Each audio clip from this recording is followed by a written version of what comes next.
It's been such a long time since Boston led the way. It's more than a feeling. It's Mike and Tom to start the day. The heart of Massachusetts should be freedom, justice, and liberty. Freedom led pilgrims from Plymouth Bay. Salem trials had justice too late. The sons of liberty spilled the tea, and then the redcoats spilled their blood. The shot heard around the world rang out from the Bay State. Boston's strong and ready to defend. It's where revolution started and ends. It's been such a long time since Boston led the way. It's more than a feeling. It's Mike and Tom to start the day. Quincy Market, Freedom Trail, Charles River, Boston Harbor, Bunker Hill, Griffin's Wharf, Fenway Park, Old North Charge. It's been such a long time since Boston led the way. It's more than a feeling. It's Mike and Tom to start the day. Ba-boom! Good morning, everybody. Good afternoon to some of you folks out there. Good evening if you're watching it on the replay. Hope everyone's having a wonderful day so far. It's neighborhood. You know how that goes. Oh my. So I said it last night. Me and Mike did a quick show, and I said it then, but I gotta say it again. I gotta thank Kristen Anderson, who's one of my mods, for all the hard work she did this last weekend for Karen Reed.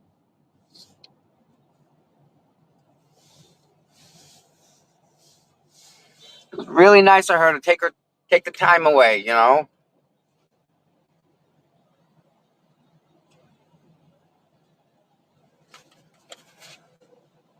And of course, Skip and Carrie, they're integral part of that whole entire thing, you know. We got a good group of people. Definitely got a good group of people with us here.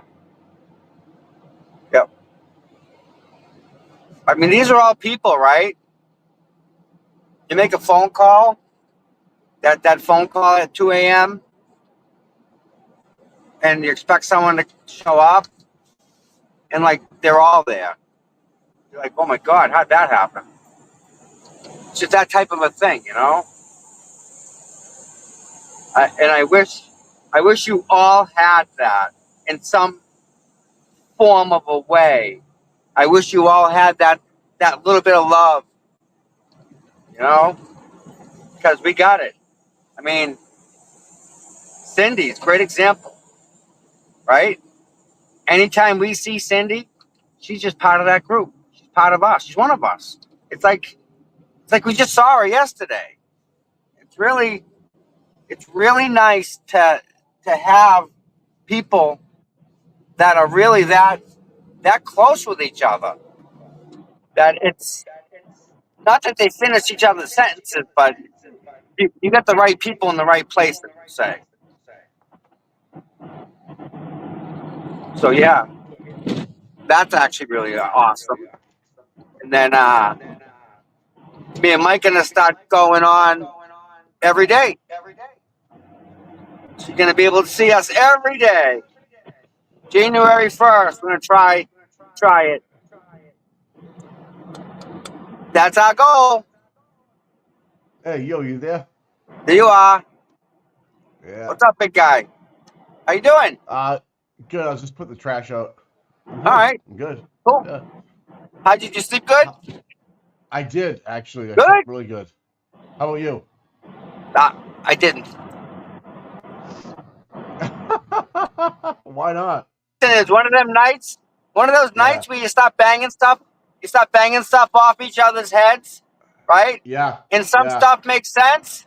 Some stuff should be still figured out, but when you get a couple people that start, tearing stuff apart, you start figuring stuff out. Okay. And boy, do we figure stuff out. Oh no. Oh yeah, it's all good. It's all Good, good. good, good. Yeah. But I yeah, was I just was reading. Good. oh, I don't want to be yeah. Yeah, I was thinking, who leave anybody on the start driving. I'm just thinking of Break. people like Cindy helped a wicked lot. Um, she's you know, did a lot. Um, there's so many people, Mike. You're breaking up for a lot of that. Can You you repeat there? it? Yeah, you're breaking up a little bit. Yeah. All the Good. people that helped out, right? I'm trying to think of Yes. their names, like, right? Like Cindy, Yeah. right? Yeah, Kim. Thank Kim, my God, the unspoken hero in this thing. Thank you, Kim. A lot of people, my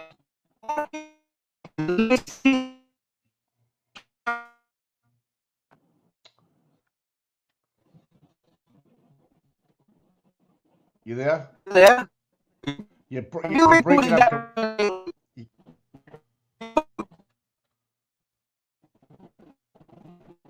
Mike. Yeah, you're definitely. I can't hear anything about. Yeah, you're in a bad area. Okay. Yeah. There you go. You're much better now. Yeah. Yeah.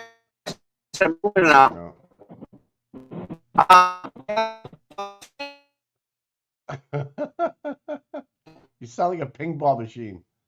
Yeah, so I heard Higgins called into the JFK show last night. Yeah, I've watched it a couple times this morning. Does sound like him, man. Totally does, man.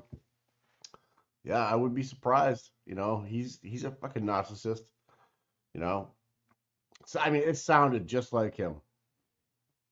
I'm not gonna lie. I had my doubts, like always. Trust everything and cut it in half.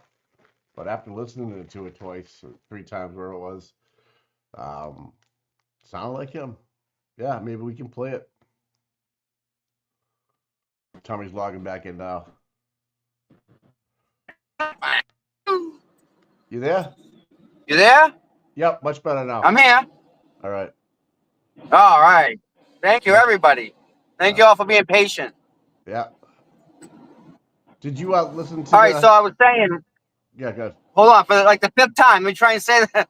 I need to thank all the people that actually helped us, Mike. Right at Yeah. Start Driving, like Uh huh. Kristen helped, Kim helped a lot, Cindy helped a lot.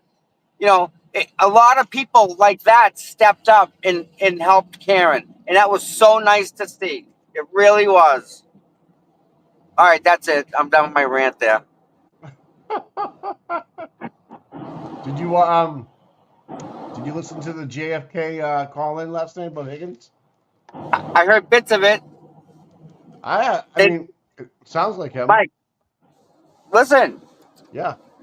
that device that's next to you that your microphone plugs in, Oh. I bet you I can Yeah. get pretty close if I wanted to. Yeah, you're right. Somebody called in and gave the impression that it was him, Yeah. right? And no, and put yourself in his shoes, right? Would he Yeah. risk his life, his freedom over a phone Yeah. call? He ain't Yeah. dumb. I mean, he's an ATF agent, or was, I said that's what I said the same. I said the same thing, Tom. I was like, okay. right? I mean, Yeah. is a phone call to JFK worth his freedom? I don't see him making that dumb choice there. Well. Yeah. Hey, Tess, thanks for the $5. Gail, Thanks. my pleasure. Me and Mike hope to bring you guys more answers every morning, Yeah. starting January 1st. I do have a mixer right next to me where I can change anything on my voice. Yeah, you're right. I could. So I guess Hey, what you're saying is, yeah, it could have been him because he's that stupid, or it could so have been some fucking yeah. let's time out for a second, Mike. Huh? Have you ever talked to him on the phone? No, How do you know what he sounds like on the phone? no, Huh? I don't know. Well, there you go. What does anyone have to compare it against? It was just his accent, like the way he would Yeah. talk, and Okay. No, no. uh, Listen, I'm not. There's validity in all that, Mike. It yeah, okay, absolutely is, right? yeah, yeah, But I'm trying to give that saying yes. At the same right. time, you look at the other side. Is it worth it, Mike? Uh, If the feds are watching, would you make a phone call? no, nope. I've been doing the Really, right? I've been doing the Brian Albert. It's See just you later. Yeah, I listen. I'll tear it apart, right? I just in my heart, I don't see that being. I don't know. I just can't. I think he's smarter than that. I really do. I think. But either way, we'll figure it out, someone right? in the chat. Someone in the chat just said he could have been trusted. With his voice mixer. Well, We will figure it out. maybe Higgins was. Maybe he was 3 deep in the Ginger and Jameson last night. Who knows? But I am. Scott McGinnis is on his way. He was late last night. Oh, you're Yeah, almost there. You're almost yeah, there. yeah. We're not Oh, far. cool. Yeah. And Yeah. just so everybody Go ahead. knows, real quick, we have ornaments, and we have crochet ducks, and we have hats. That's all for Karen's Legal Defense Fund. If you want to donate, and that's what it is. You donate, and you get something. If you want to donate, just write hat into the donation. We will, and your address later on. We can mail it to you. Right? Bingo. Yep. Okay. All right. Yeah. So 100% goes to Tom. Karen. Yeah. Absolutely. So I Yep. just want to make sure the scan me at the top of the screen is for Karen as well, right? I do believe the mods did that. Yes, that is All for right. Cool. Karen's Defense Fund. I don't think it goes to anything but that. So now, Mike, we got Yeah. to work on the Valentine's Day thing, bud. What about Dedham? You're not going to worry about the Dedham dinner? That's oh yeah, no, that's an easy thing. That's just Dinner. All right. dinner, Yeah. All right. right? So And what do you want to? if people Yeah. Go. let's talk about that. If people want to get together, right, and have a Yeah. meal tavern on the green in Dedham. Yeah. Yep, DJ's a great guy. He's kind of putting it together, and I'm trying to help him.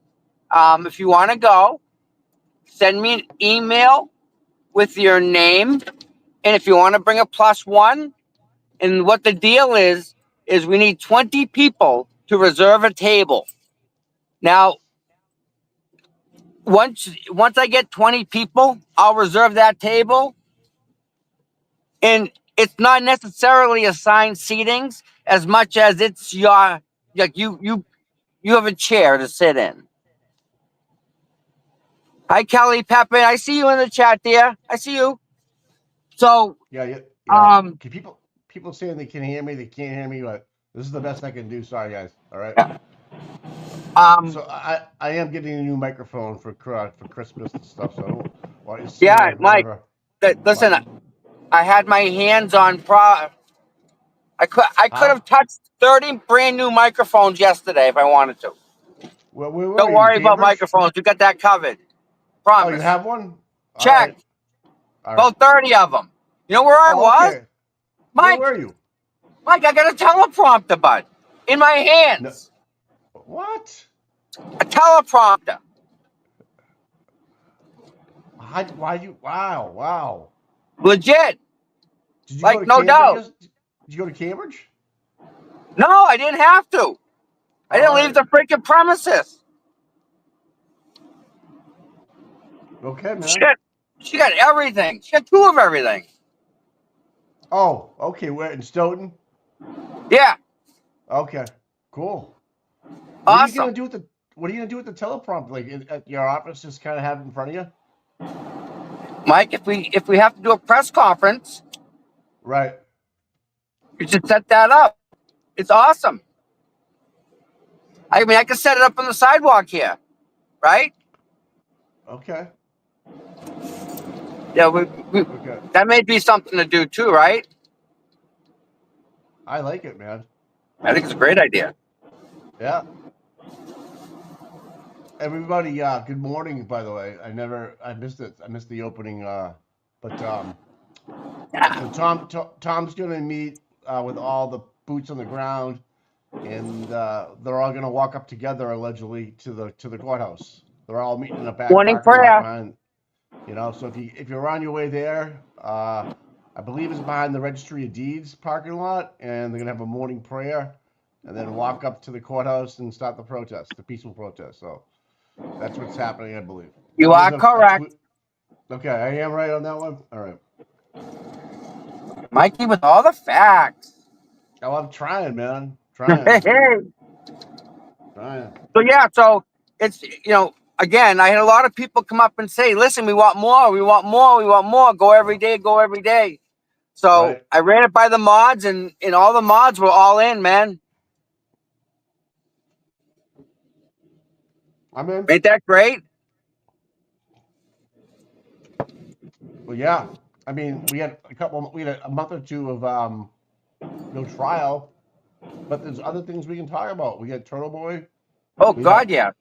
you know, thank goodness the whole duck thing's over with. We can talk about the Canton Town Hall. We can talk about a lot of things. The Craig Mike, Casey case. just Canton itself. Wait I till the know. school gets built. Oh gosh. Yeah. I can't. No. No. That's driving me crazy. I'm just gonna keep my thoughts to myself on that one because there's good and bad to that whole situation, in my opinion. So I saw a tweet last night. Can I kind of read it? Well, Okay. It's from, I'm gonna give them credit, Boston Brandy. yeah, And it says, goes like this. Colin was in the house. John was in the house. Chloe was in the house. Other unnamed, terrified, relocated witnesses were in the house. yeah, I The believe that. house, the house gone, the dog gone, the scared witness gone into hiding, kinda. My patience for the government being allowed to play fuck games with people's lives gone. You know, I mean, Right. this is the frustration my people are feeling, and it's legit. All right, where is everybody? Behind the registry of deeds? I guess so. That's what I'll have to look up the tweet from Dennis. He's not in the chat, so I don't see too many people there. It's 7:15, so 7:30, right?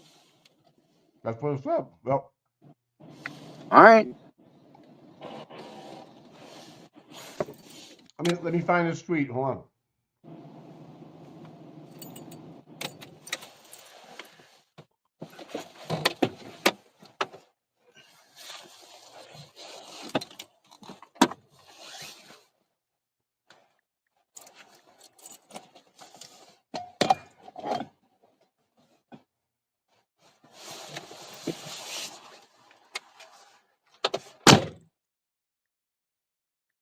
Well, there's so many. Damn. Let me try to find it. Yeah.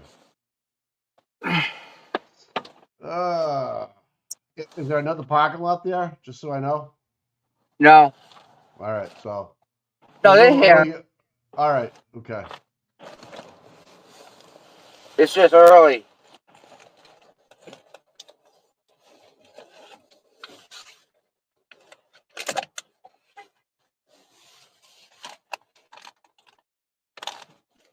Early, early. All right, this is dead. I like that. Oh, we get the hats is there still, huh? What's up, bud? someone posted the hats. Yes. The ornaments. I like the ornaments myself. I think the ornaments come out really good. Oh, those were a big hit. Yeah. And again, people asked for them. We got them.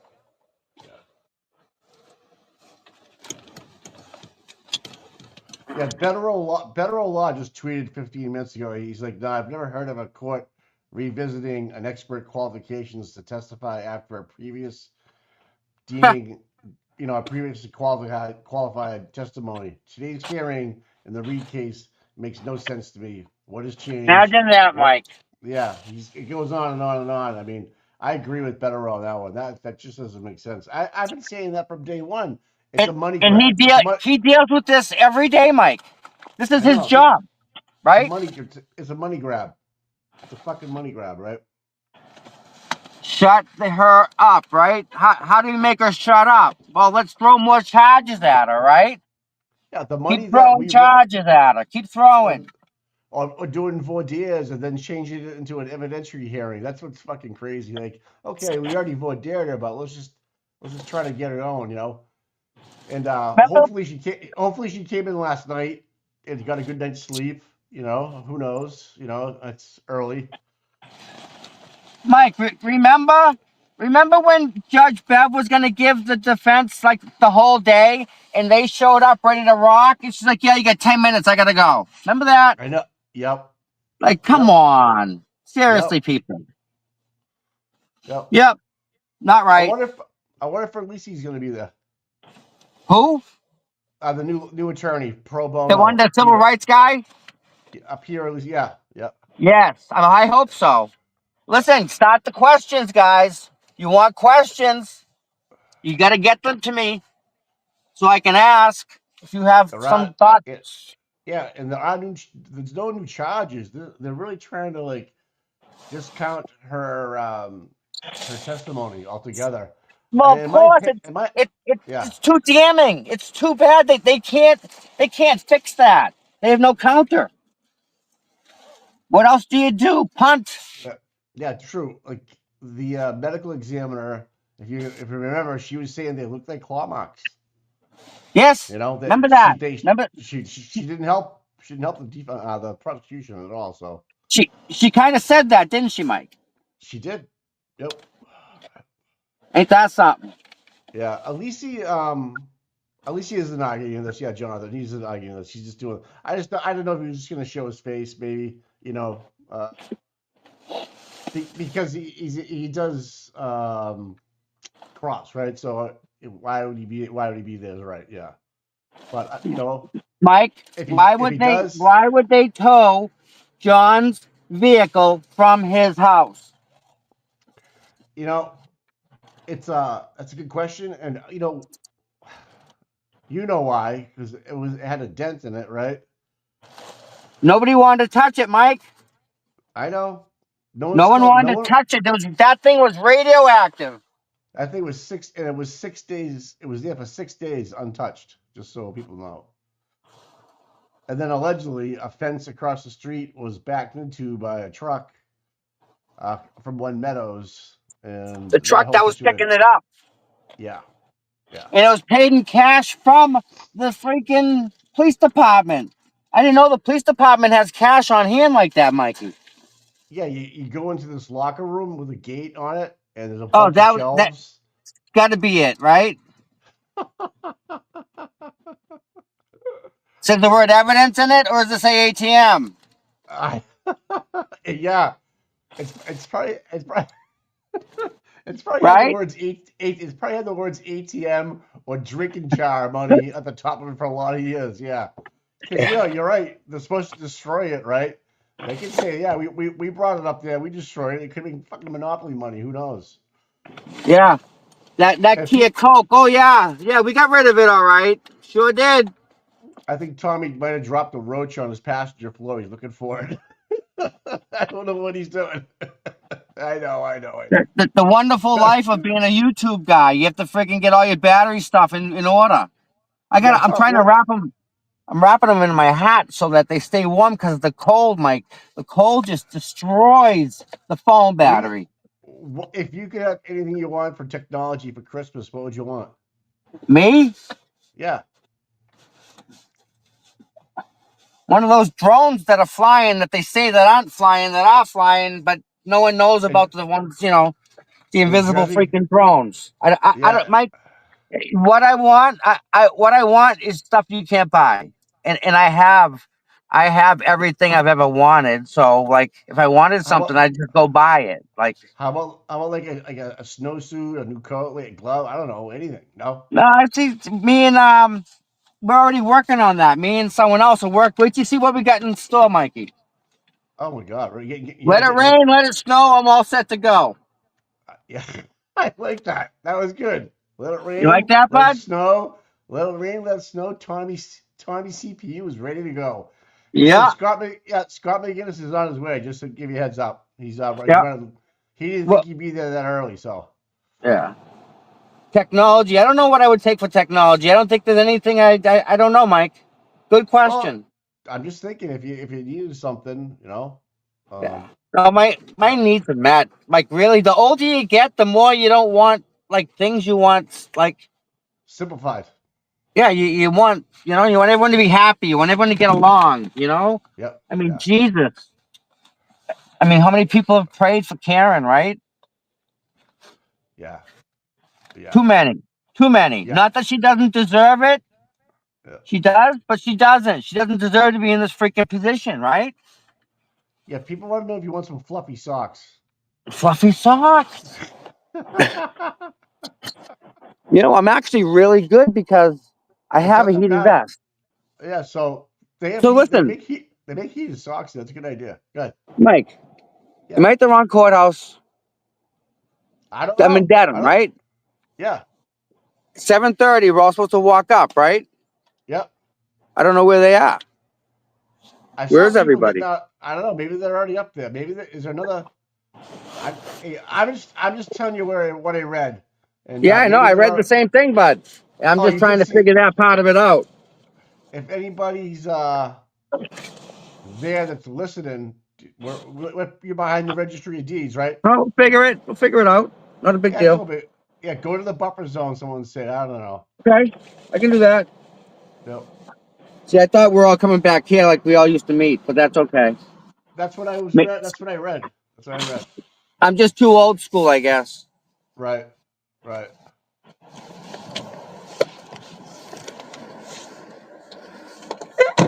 Here we go. Uh, so yeah, I don't know. How I have a, about a press pass? that would be, yes, absolutely. Yes. No, because there's other uses for that for the people. They, I we know. could use that for a lot of people out there. So I know that we've talked about it. We should really look into it now that we have another month or two. Like actually go in there on some other day. Dennis posted prayer at the hey. Dennis posted prayer at the church. Ah, All okay. right, Well, so it's a I little different than the apologize. registry of deeds, right? You would be correct, my friend. And maybe I misread it. I don't know. But No, you didn't. Scott McGinnis just posted. Dennis said prayer at the church. I thought, okay. Well, So you first I heard you about still it right now. Not my problem. Not my you got fault. This is good but morning. Mike, stop. Yeah, yeah. Again, this is the typical type of stuff that would get people pissed off and upset that blah blah blah blah blah. How come I didn't know? And you know what? It ain't worth it, No, yeah, no, right? no. I totally If agree. people gotta Totally take it agree. down a notch. Yeah, That's all. yeah. I was with you on that one. I'm just trying to read it to you. So, Yeah, yeah, yeah. yeah, yeah. So, I mean, but I yeah. mean, Okay. It's a oh, I beautiful gotcha. morning for a walk. It's a beautiful morning. Yeah, yeah. Jody 61. Yeah, meet at the buffers. Read it. I read it at the buffer zone. Pray at the church. Okay. Okay. They get it all roped off again. Fences are up. No shit, huh? Kurt's out here. Dennis is here. Dean is here. As always. Cool. Oh yeah, that's the crew, man. Yeah. Tim from Canton Cable's here. All right, so there are people there. Okay. Yeah. And I don't know who else it is. I can't really see. Well, you have a couple. Yeah, it's 7:31 now. No big deal. Hey, what's going on? There he is, big guy. Good to see you. Good morning. All right. Morning. You, I want a hug from you. Oh, What's up? How you doing, guy? You doing good? I like the haircut. thank you. I like the haircut. Check this out. Grand Grant 2.0. I always Dude, get I it like that. High and tight guy. Nice. every few months. Looking Looks sharp, good. Grant. Looking And- sharp. So I was telling them a story. Remember when Aiden one time as a joke caved a K into the back of his head? No. Oh, so he did it one day like as a joke. The reason he did it is he heard me talking about how I had a tattoo of my initials on my head and he thought it was funny. Do you really? Yeah. You have the initials? Yeah, I got it at Stingray back in like 2009 in Lower Alston. Let me see. Let me see. Where is it? Right here. Please don't return. Is that what it No, says? it says my initial. Oh. Okay. But anyway, Aiden never actually saw it. He heard me talking about it, so as a joke, he caved it into his head. And I was like, oh, one day I'll explain why he did that. No, you look good, buddy. You look good. What's today? What's today, Tom? The Marie Russell evidentiary hearing? I think today they have to re-qualify her as an expert today. Is that what they're doing? I think it's the initial evidentiary hearing to determine if she'll be able to testify. And remember, last time she didn't get banned from testifying, Dr. Russell. She got limited in scope. So That's that doesn't right. mean she has to get banned just because they have this hearing. So the stuff that was sidebarred last time, will that be sidebarred this time? If it's protected by the impoundment order or the federal protective order, sure. That doesn't expire? Yeah, not that I know of. Okay. It would have to, I think, physically be lifted. So let me give you an example. Yeah. I covered the Giselle Correa corruption case. Oh, down in Fall River. Yeah. So there was Yep. a federal Oh, he was protective order, bad. and he was taking bribes for cannabis licenses, which you know. Yes. So there's a federal protective order related to the businesses who paid him bribes or allegedly, Okay. still in place to this day from 2019. From back then. No kidding, shit, huh? yeah. Wow. They have to have it. So He's actually in jail right now? Yes, Yeah. The Cannabis Commission has to have executive sessions to talk about the protective order. And they haven't even fixed it, right? It's still in- So they know there was a problem and they know what happened, but No, they haven't gone in and fixed it? No, we The- fixed the- oh, okay. we So, fixed what allowed him to do corruption yeah. was the regulatory agency wasn't reviewing the local agreement and license process for cannabis businesses, so bribes were happening. Listen, I got a question for you. How big was that ruling for the ducks? The rich with the duck thing. Well, How big was that, Grant? I think it balances. So if you look at the whole witness intimidation statute and its history, there's always been a balance when speech rights are involved. Actions are different than speech rights. Okay. So that case to me was an example of speech rights balancing against actions, and in this case favored the speech rights being protected. Could we see a case where speech rights fall and aren't as protected? Yeah, but that was an example of it not being protected. But that didn't even have to go to the Supreme Court. That what he just said. That's a First Amendment thing. Well, so I think what happened was it went to a magistrate Right. who found How? And then again, how did it even get to? Talk about skipping some steps here. How did they even get to the charging Well, part? so what happens is police file a criminal complaint. Yeah. It goes to a magistrate who decides if there's probable cause. Immediately, if the probable cause is found, a defense lawyer can move under either DeBenedetto or McCarthy. This is not legal advice, No. I understand. but I have to say it. Yeah, right. They can move immediately to review the magistrate's analysis of probable cause. Now, a magistrate is not a lawyer, Right. but a judge is a lawyer. So a judge is more likely to review probable cause with an eye towards a balancing test in the context of First Amendment rights. That's how it happened And he did that in it favored rich. in this case. And it could be appealed. I don't know if they will appeal it, but this is how you get case decisions. You get a judge reviewing a Right. magistrate and either party appeals.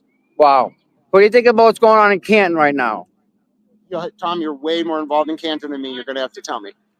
The kids were found kicking dead animal around inside of a house that they destroyed.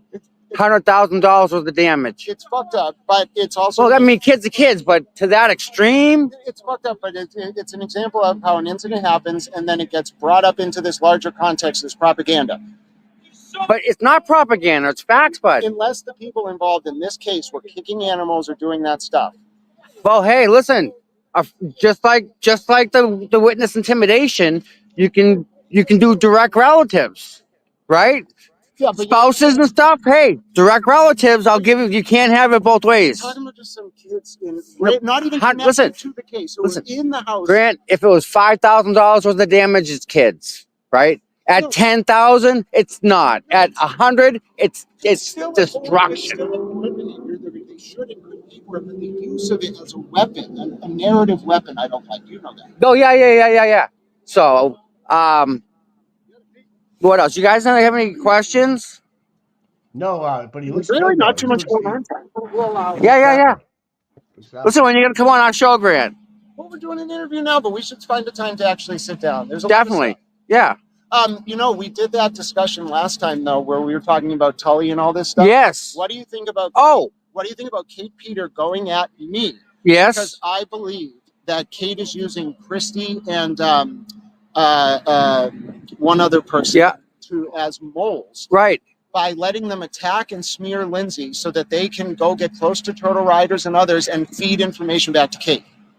Welcome to the club, because that's all she does. There's no other reason for her existence except to suck information, find a way to use it, weaponize it, reverse it, turn it around, add words, take words out, and make it look like Aiden's bad, no matter what. And that's her goal in life. And what if the real reason behind all of this is because Kate's trying to protect Brian Tully because her and Tully undermined the October 2023 cases against Aiden, and they're worried Lindsay's going to cooperate with the feds, so they're smearing her. That's exactly correct. They're trying to put it. That's again. How do you shut somebody up?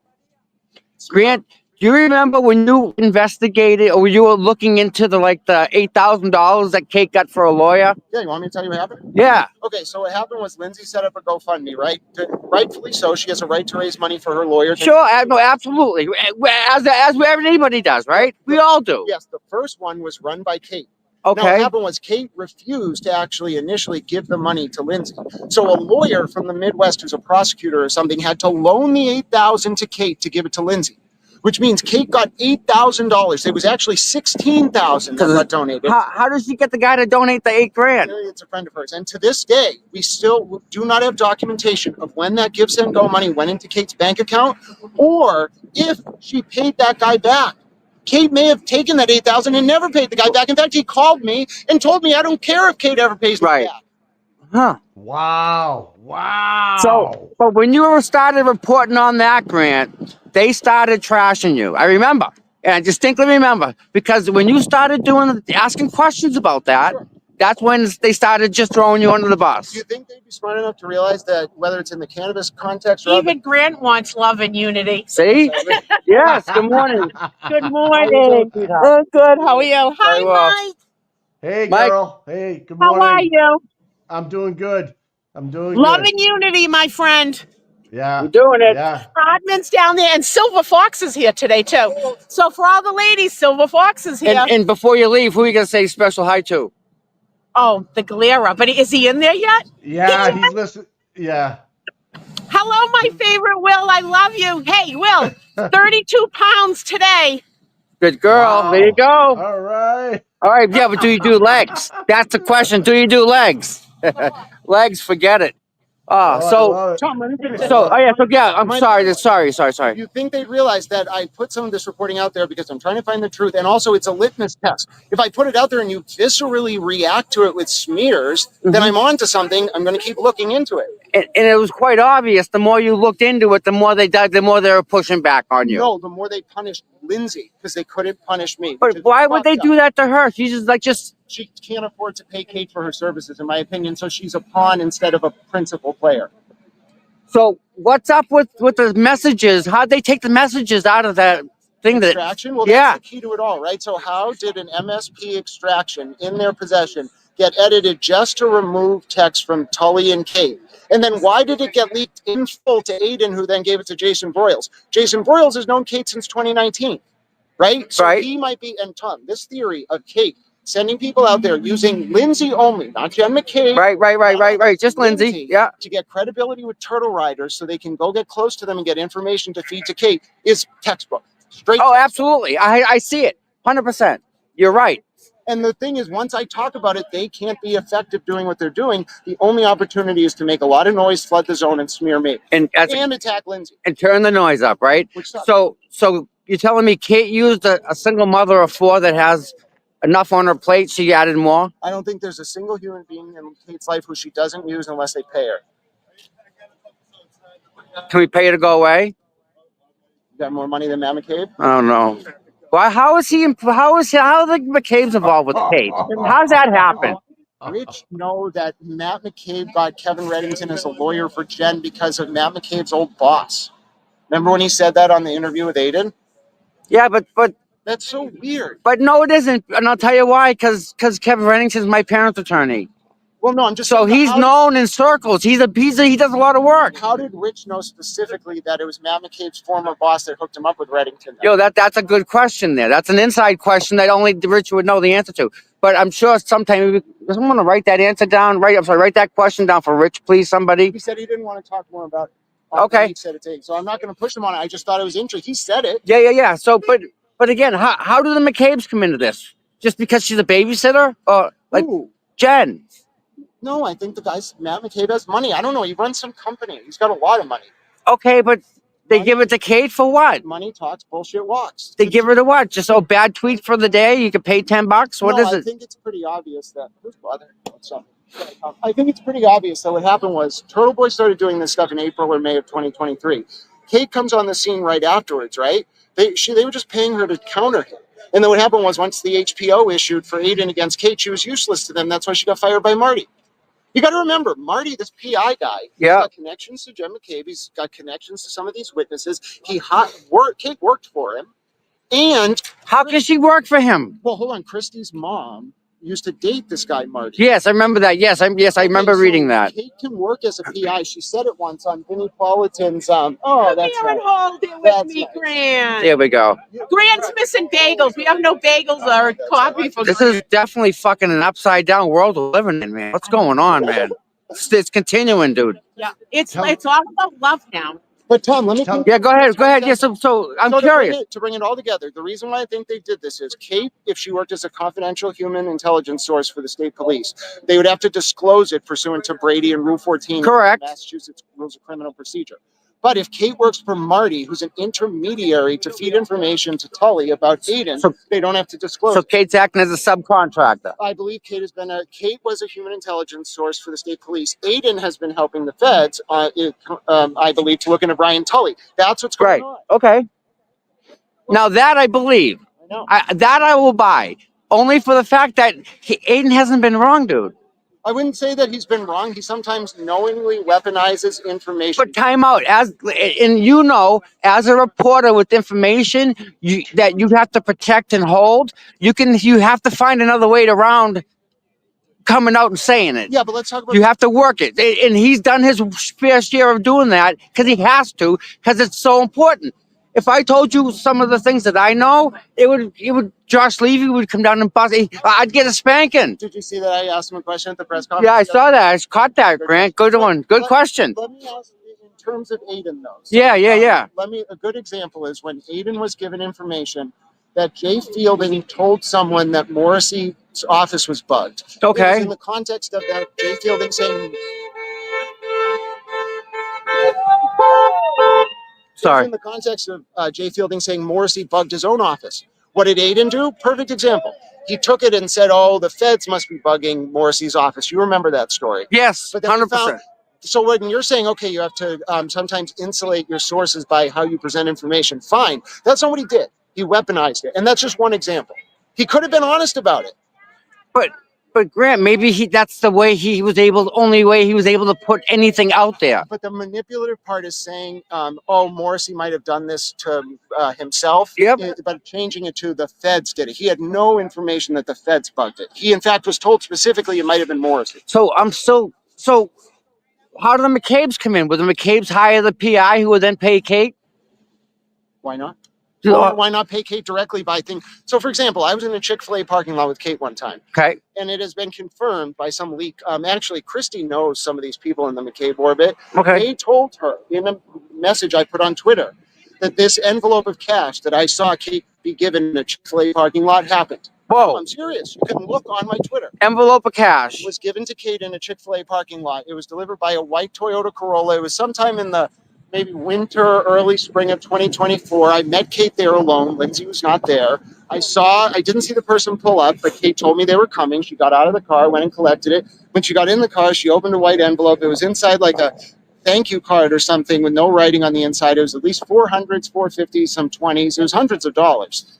So that is confirmed. I also believe they're paying for Kate's veneers, her hair, all of this stuff. And I think it's related to the work she's doing. I think it is paid work. Fuck, how do I get veneers, guy?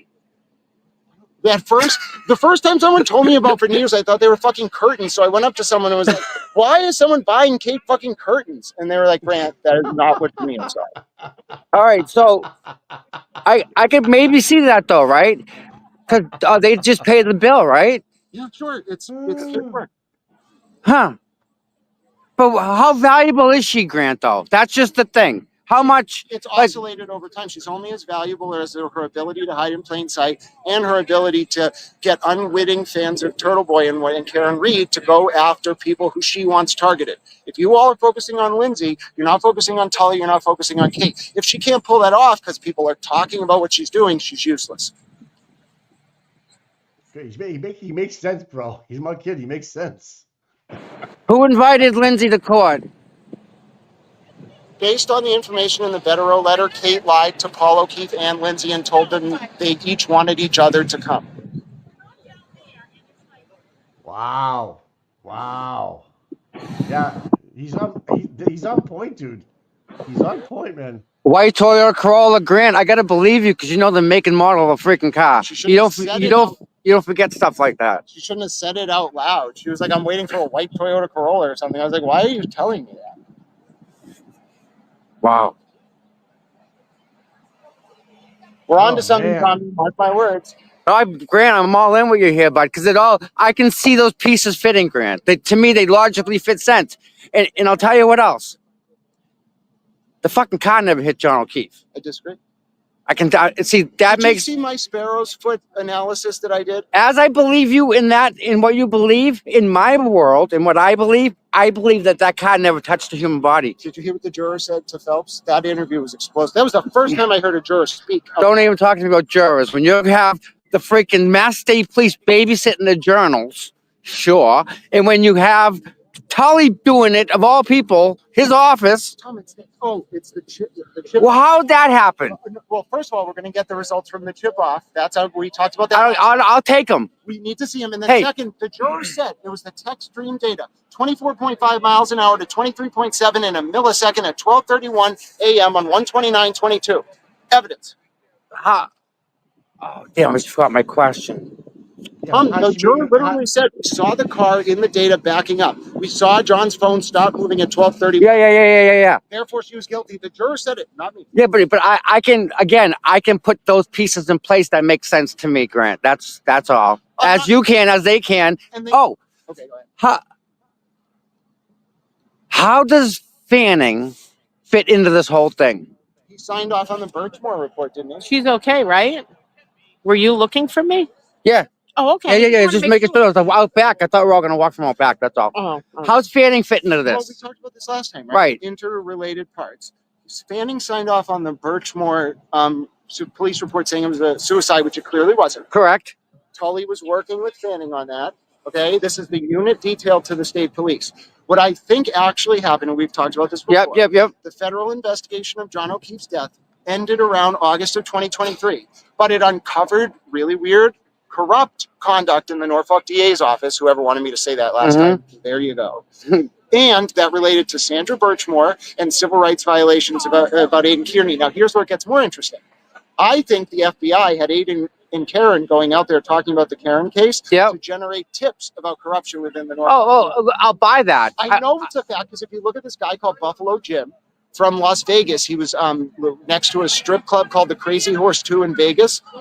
They had him and a guy named Jim Miller, the FBI, writing articles about corruption specifically to generate leads for the FBI. I've documented it. All right, back up. So you're telling me that one of the biggest murder trials in the freaking country is just smoke and mirrors just in order to get leads on the No, corruption. The coverage of it. And if you look Yeah. if you look at my post on Twitter about Steve Miller and Buffalo Jim, you will see the FBI told Steve Miller, the journalist, we are going to make you famous. We're going to put your email address in all your articles. And when people reach out to you with tips, you lead them to us.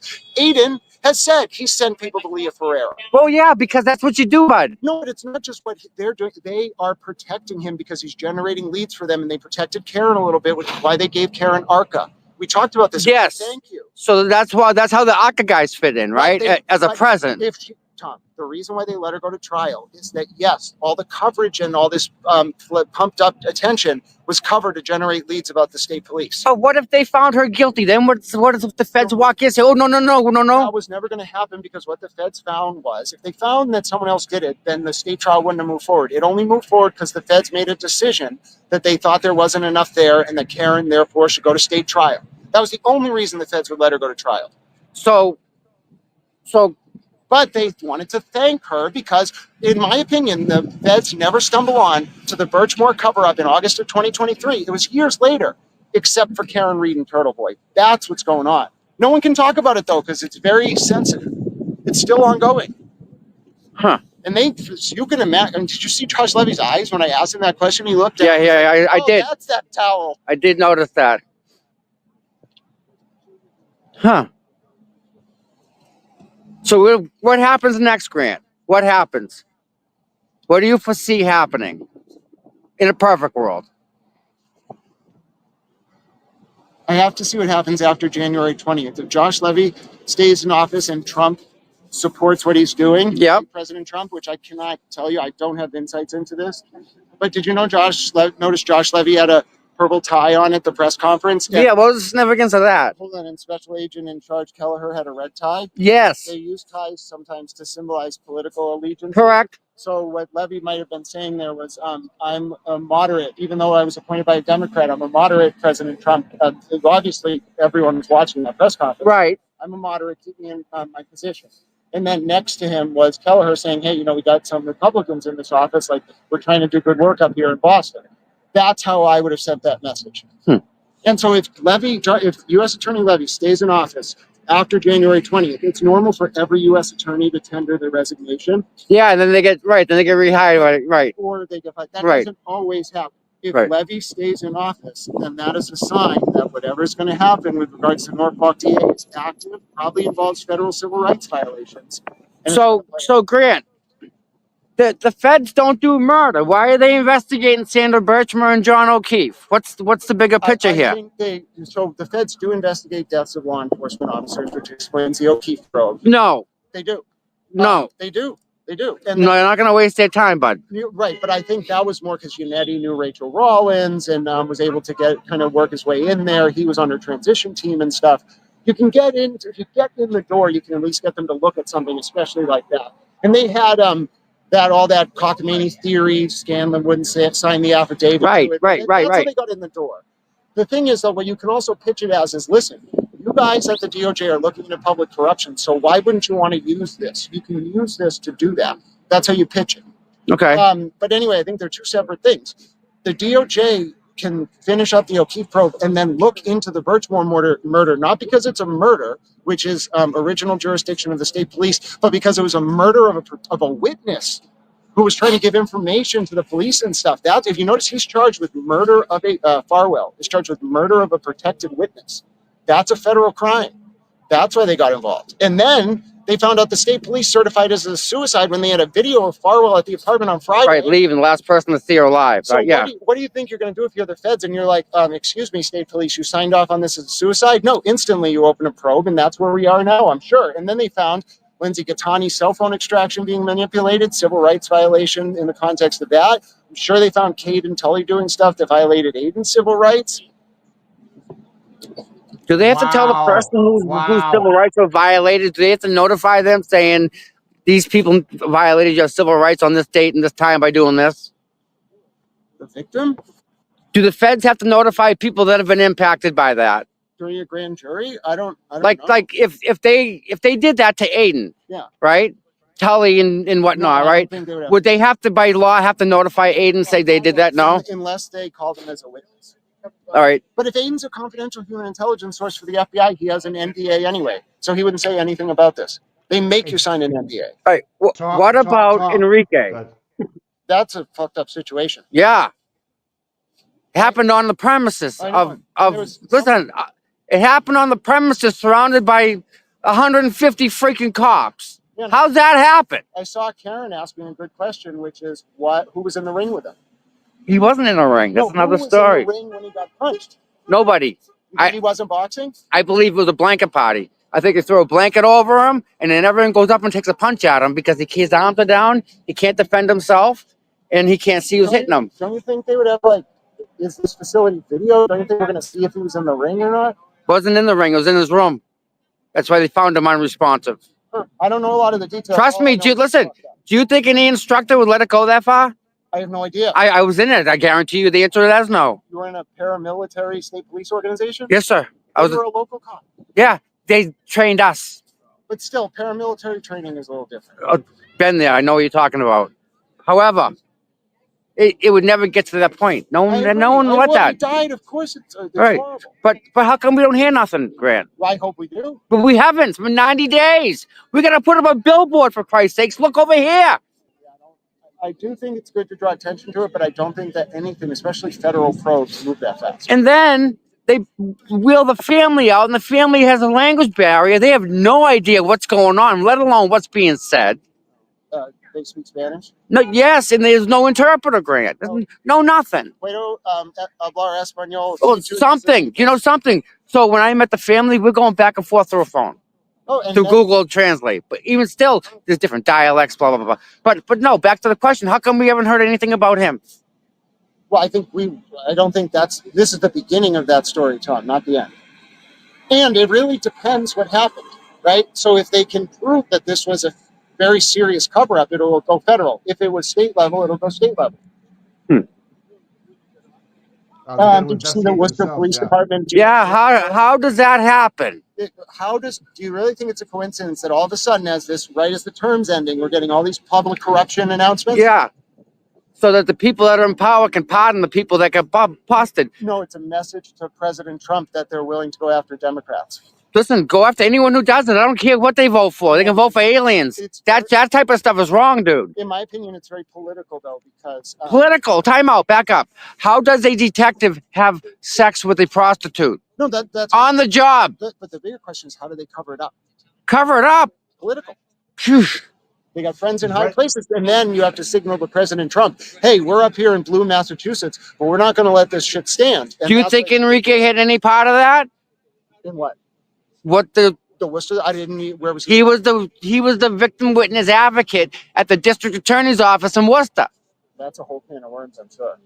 Then this all happened in Worcester, and it happened. If a young lady was victimized, she would go to see Enrique. Yeah, you got it, Tom. Part of this is you've got to get the paper trail. If she what if she talked to him? What if she had a case there when he was there? Everything, right. No, there's all sorts of paper. Everything's a good idea, but finding it is the puzzle. Right.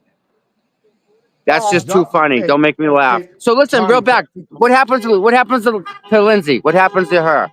She has 2 HPOs on her, right? I have no idea, but I think the larger picture is that if people are really being sent into your circle or the Total Rider circles as moles, yes, and the way they're getting credibility is attacking Lindsay, you just have to be on the lookout for it. Well, wait, we don't want anyone to attack anybody. That's kind of like a giveaway right off the bat. What I'm saying is, if the tactical purpose of people going after Lindsay is to gain credibility with you all, and you're on the lookout for it, it won't work.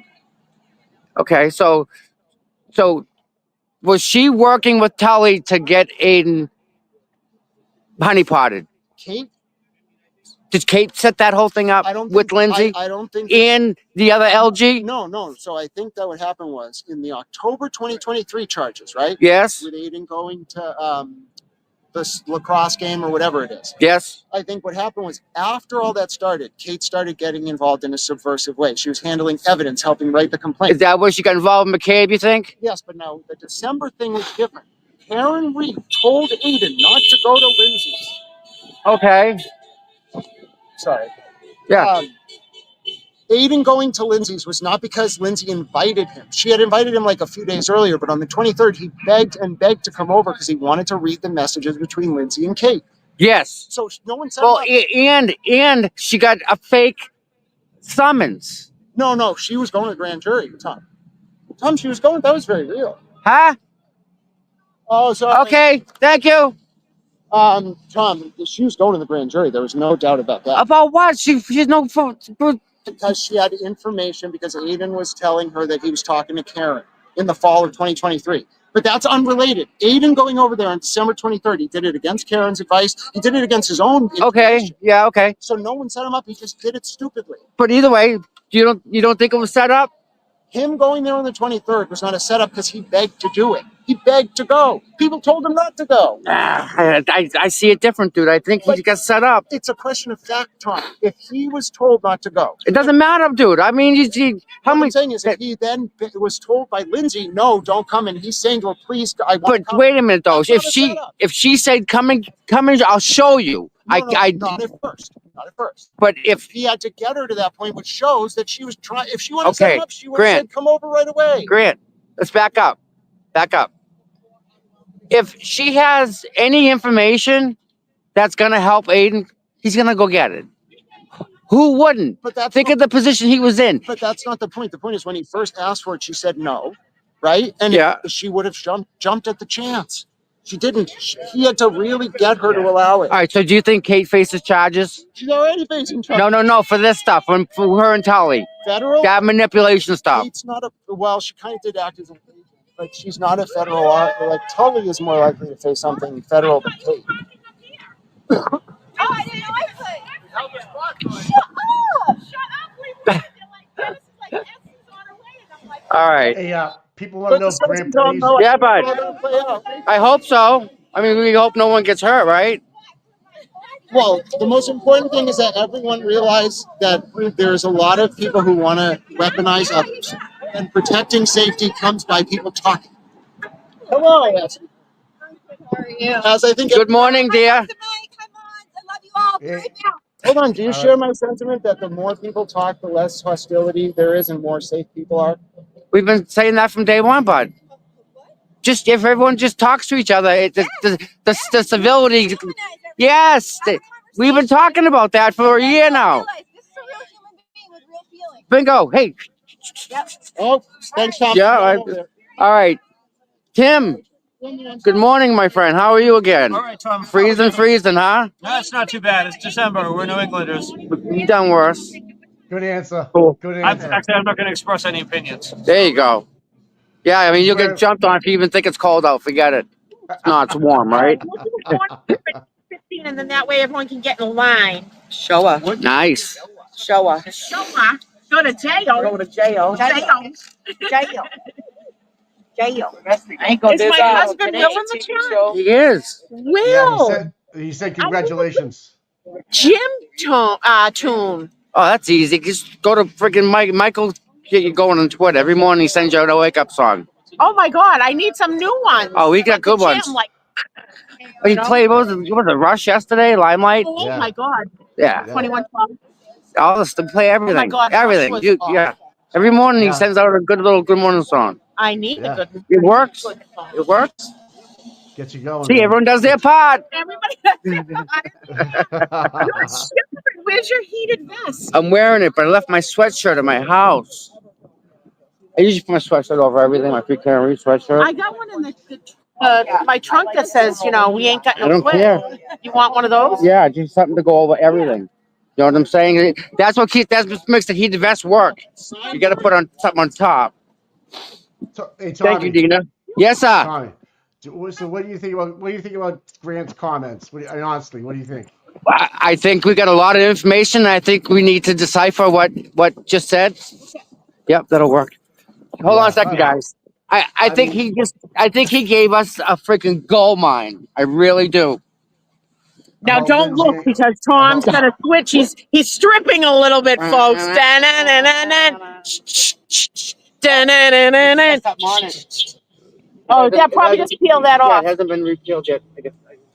A lady at one of the vendor booths at the Christmas thing gave it because there's a little mark at the top and they couldn't sell it because it had a little nick.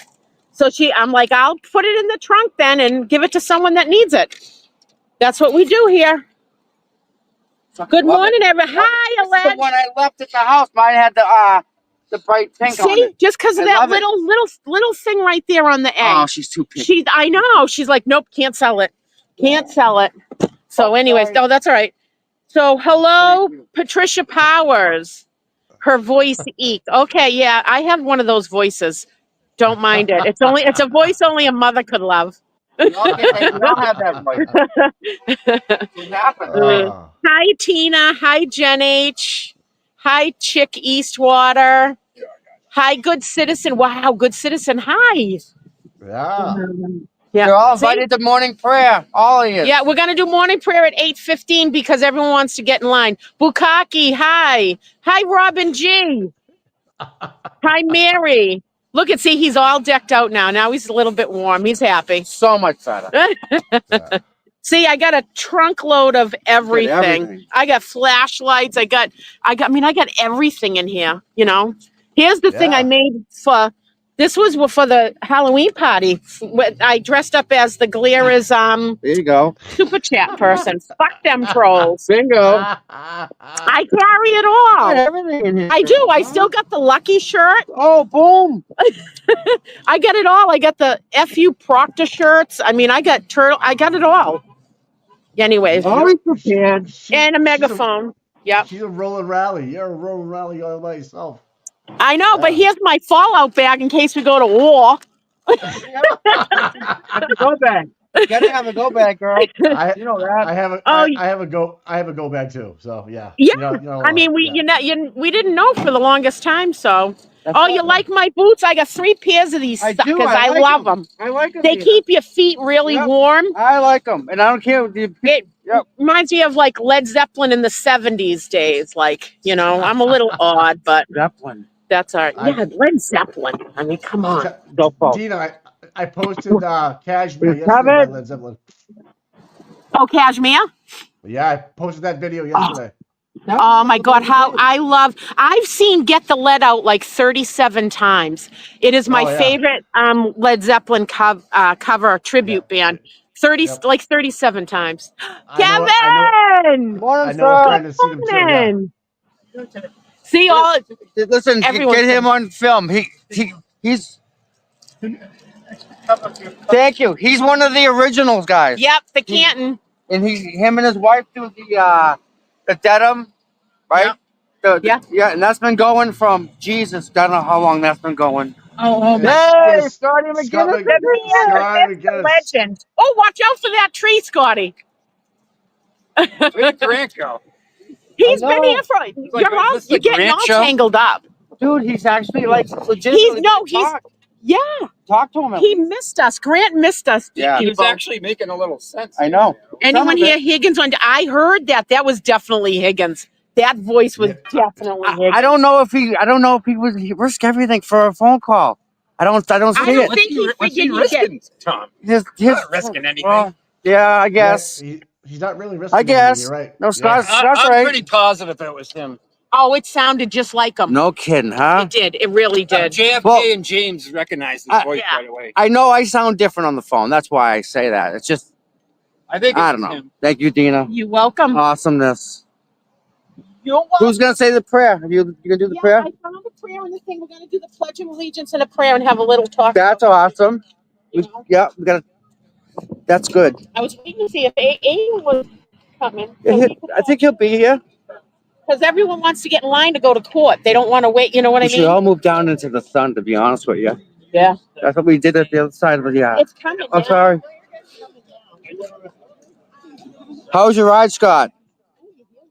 Long? Bad because I was late. Well, hey, it's gonna happen. Just get here. Yeah, sorry about last night. I got Dude, no. Aussie Insider. No. Good. He had me up till 1 in the morning. I know. I saw it. You guys are good, Scott. I like when you guys are together. I told my nephew because I told you the supervisor. Grant. Grant was talking this morning. Right?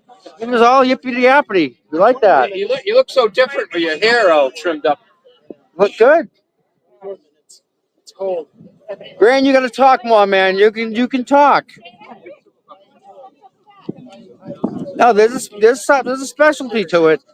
Ask him if he wants a free Karen Reed hat. What's up, Mike? Ask Grant if he wants a free Karen Reed hat. No, I'll do that later. I was gonna give him one of our decorations, Mike. All right, yeah, go ahead. You think his mother would like to see us on her tree? All right, I know. Where? Yeah, I guess the microdots did a voice comparison about the Higgins call, and they're saying definitely it was him. Yeah, I agree. Yep. I don't know. I mean, I know. We haven't had enough time to really do it, but people in the chat are blowing it up. Yeah. Yeah, no, I kind of see it, but I kind of don't at the same time.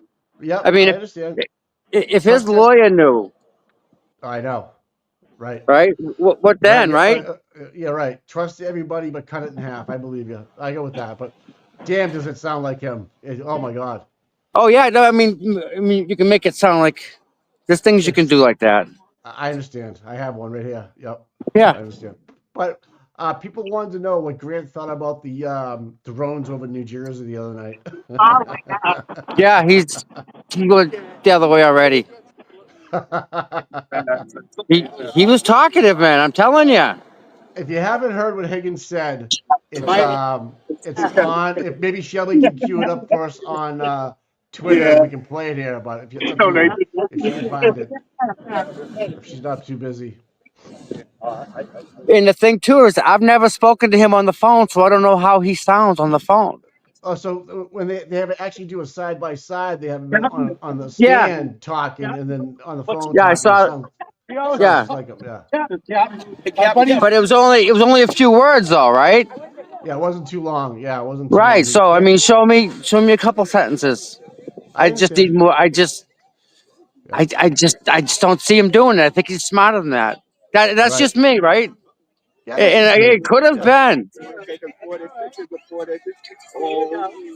Yeah.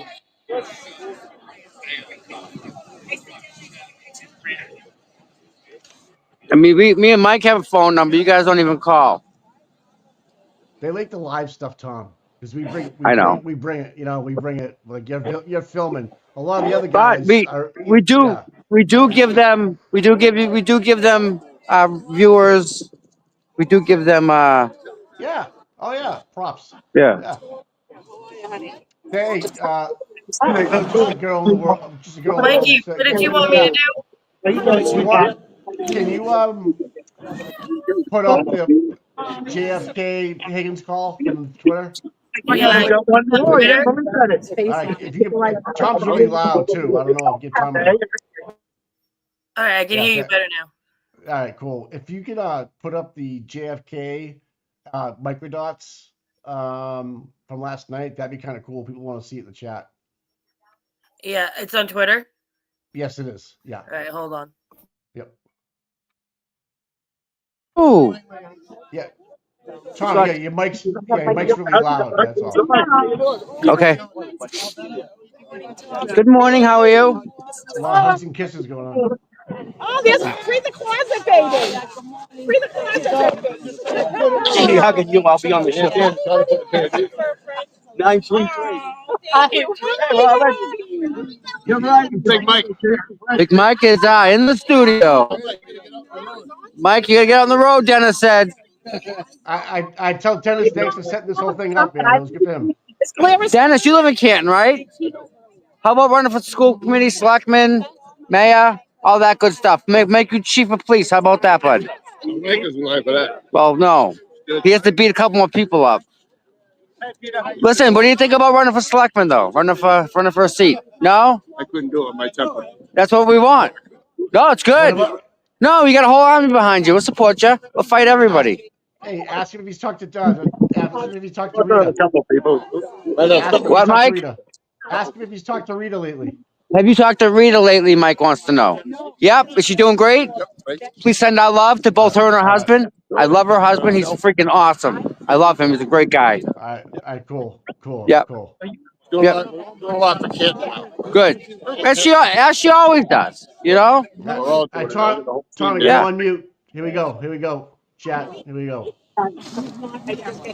All right, so What's up, Kevin? What's up, T? What's happening? Tommy, go on mute. Listen, I appreciate the things that you two do, you and James, right? But let me ask you something. Those two dudes that you're accusing, right? They're decorated dudes. What happens? Like, can you look at this from both sides? And this comes out that she actually did it. Are you ready to, like, you know, put it out there that you were wrong? You sound like Higgins, bro. You wrong. Is this Higgins? Is this Higgins? You wrong. You're Higgins. Kevin Elbit. Kevin from South Boston. Kevin Elbit. Kevin from South Boston. Kevin. Boston Police, South Boston. Boston Police, South Boston. Boston, All right. Boston. Time out. Boston. Put it out there. I have a house there. Put it out there. I have a house there. There. You wrong? Absolutely not correct. That's wrong. You wrong? Absolutely not correct. That's wrong. Wrong.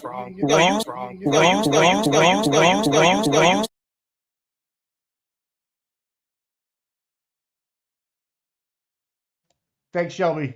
Thank you so much. All right, we're gonna do the prayer song. right in here is where we form friendships, some lifelong friendships, but we gather together for the cause of freeing Karen, seeking justice for Officer John O'Keefe, and look even more, Enrique Delgado Garcia, Sandra Birchmore and her unborn child. But this is where it began, and this is where we all have to come back to. Right or wrong, no matter what has happened, this is the day of refocusing of what we need to do. And it's important. We all love each other, and it's so important. And Scott's been out here every single thing. Cheer him on. Kurt was always there every morning and fixed all our stuff, and no matter what we did. We all had things in this movement that matter. Unsung hero Lauren is here every morning. Yeah. She travels long distance out. She's here all the time. Dennis and Brenda. Yep. Amen. Can't say enough about what they've had to go through and the people of Canton, what they're fighting for. We're here and we fight and we've seen some ugliness in the stuff, but the people of Canton have given up beyond what anyone could ever ask out there, and they're still fighting. And we all have to say a prayer for them, because what you guys go through is just, how do you explain it? You know, we all need to think about the people in Canton before anything else. With that being said, I'm going to do a morning prayer, which is out of the book that I've talked about before. In the past, many of us learned to make choices strictly on the basis of our feelings, as if feelings were facts. If we were frightened about taking a certain action, for example, then it was the best avoided. There is no middle ground and no room for more than one feeling at a time. Learning that feelings aren't facts. I am a complex, fascinating human being with wide range of emotions, experiences, and thoughts. There is more to my identity than one feeling or another, one problem or another. I am a wealth of contradictions. I can value all my feelings without allowing them to dictate my actions. Today I can feel anger towards someone and still love them. I can feel afraid of new experiences, yet move forward through them. I can survive being hurt without giving up on love. And I can experience sadness and still be confident that I will be happy again. Today's reminder. Today I am learning to embrace my complexities and contradictions and to be grateful for the richness they bring. Life, for all its agonies, is exciting and beautiful, amusing and artful and endearing. And whatever it is to come after it, we shall not have this life again. That's today's morning prayer. And now Dennis is going to say the Pledge of Allegiance. Pledge allegiance to the flag of the United States of America, and to the republic for which it stands, one nation, under God, indivisible, with liberty and justice for all. I just want to say it's great to have all you guys back. This feels like the love we've been missing for a long time. Let's do it today. Let's make Canton proud. Make Canton proud. Make us all proud. Let's go. Free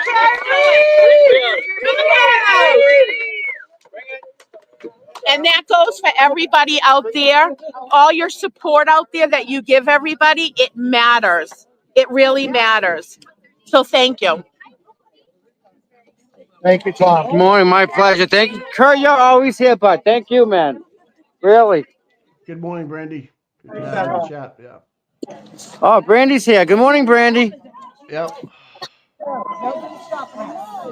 Good morning, Miss Trish. True kind kangaroo. No, she did. This is evil. It does take a village, man. It does take a village. Good morning, Seeking Justice. Hey, good morning, Miss Trish. Hey, good morning. Good morning.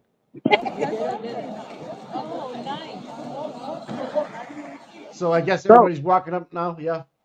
Yeah, we're all walking, I guess. All right.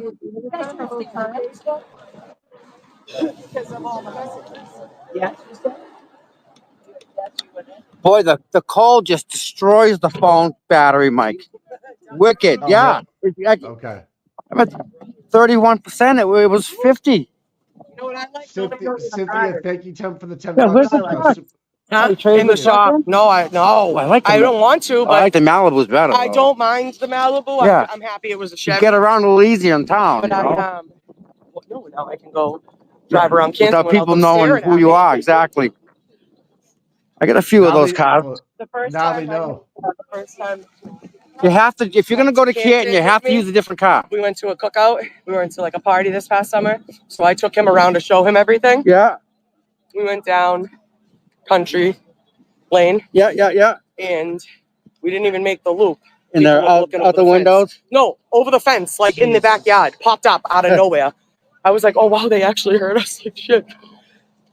And he was like, if you don't think they know this fucking truck. The truck, you can't, let's be you really real. can't Yeah, hide the truck. I can't deny That's it the now. problem. Nice. Even people in the trucks are beeping, Mike. Yep. That's awesome, man. We got the street love. Oh, Kevin's already out on the stairs waiting for us. Henry, bud, just even Henry's happy. Henry, good boy. I can't wait for Dr. Maria Russell to show up. You guys got to give her some love. Give big claps. Oh, yeah. You know? Mickey Aiden's up here, too. Oh, cool. Cool.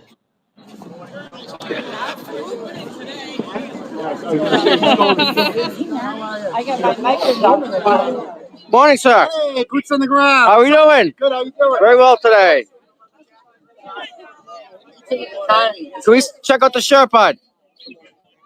There it is, brother. There it is. Look at that. Awesome. Now it go, right? Everybody. Do it. Nice leather jacket. Good morning. Nice to see you. All right, as I have to hi, good morning. How are you? Tommy, cold. Just watch the sun, Tommy. The sun's right in the camera. Yeah. The sun's right in the camera. The sun. There you go. Much better. Much better.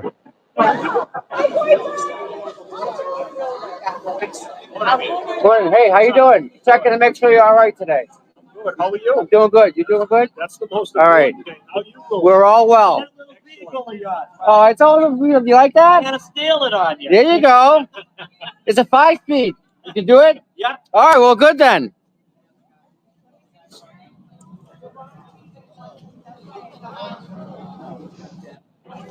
Seems like a good crowd there today, Tom.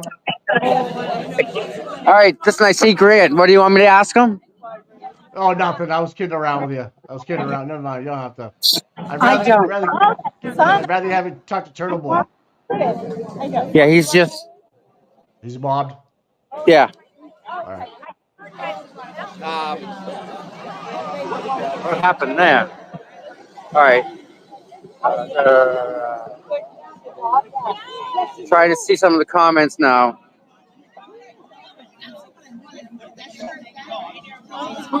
Yep.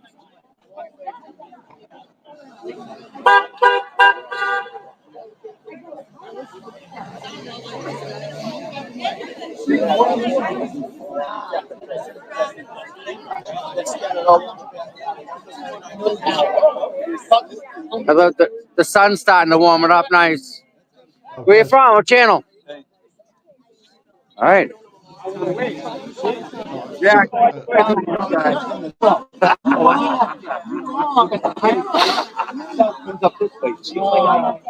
$8.25. Doesn't start till 9, right? Yeah, 9 o'clock. 9 o'clock. Yep. And we know they'll be 15 minutes, maybe 20 minutes early. And we know where they come from. And we know where they park. You do. You do. You do. So all you guys get front row seats, guys. Imagine that. Front row. Oh, while everyone's here, before we go any further, can we all just hit the like and subscribe button? That'd be like really awesome. We don't even have 5,000 subs, Mike. We don't, or we do? We need 5,000. Yeah. We do. It helps with the algo. Hit it. Just hit that button. Nice gathering of people today. Yeah. So they were like, "Oh, what about the Google prosecutor?" I mean, I don't agree with her. Well, what? Disaster. Yeah, and I said publicly, I said, Nick Knack, thanks for the $5. Yeah. Oh, Nick Knack, thank you. My God, you guys are great. Good morning from Seattle. Woo! Yeah. See some more people coming.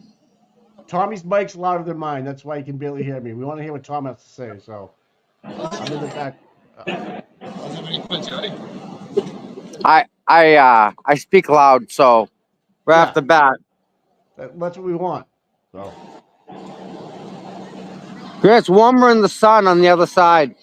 It's like 10 degrees warmer over there, man. I got a direct line. That's why I'm standing here. Where's she come from, Tom, normally, right? Yeah, right around the corner. Yeah. Back to the old days. Back to the old days. And I don't understand why they can't just let her drop her off right here, man. She's. To be fair, though, one time I tried to drop Lindsay off to court, but they're either. Yeah, but it's not right. Well, as long as they treat everybody the same, that's one of the questions. Well, they don't. I don't see any witnesses pulling up unless they're handicapped. One time I saw Mr. O'Keefe because he was having trouble. That's separate. That's separate.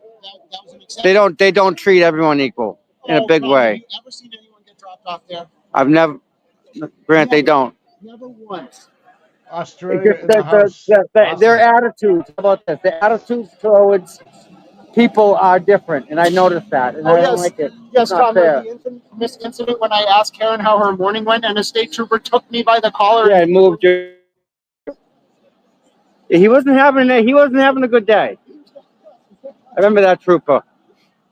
To their credit, afterwards, they wrote the media last week. I told you, Tommy. Yeah. Yeah. How hard is it to get a press pass, Grant? They definitely read every story I ever wrote before they approved mine. Okay. I've been published in articles, quoted. I haven't written like a piece, but I've been published in articles and in a magazine called CRN. I've been published probably 20 times in the magazine, and I got a feature. They did a full layout on me. So put those links in, and then if you really want to go, just start anything that's not. Yeah. To start something. Okay. All right. I get it. Yeah, I know. I mean, I can write something up. It's just doing it. That's all. People are going to be like, why is Grant giving Tom advice? And the reason why is because just because you disagree doesn't mean you don't have a right to cover. Right. There you go, buddy. There you go. Perfect. Yeah. Yep. Nice Land Rover there, buddy. Nice Land Rover. Oh, Tom, what are we talking about? Oh. Yeah, all right. Good morning, sir. Good morning, Mr. Lee. Thank you. Thank you all for your support. Got no quit. You bet. Sure. Have a great holiday season. Good morning, Mr. Lee. Nice to see you. Nice to see you guys. God bless you all. It's going to be a good year, Mr. Lee. Coming up. Yeah.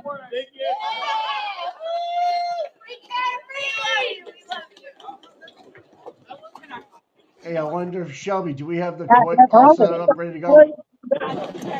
The what? I wonder if Shelby has the court video feed ready to go. Yes. Anybody else have trash? You guys want to go with me now? Does anybody have trash?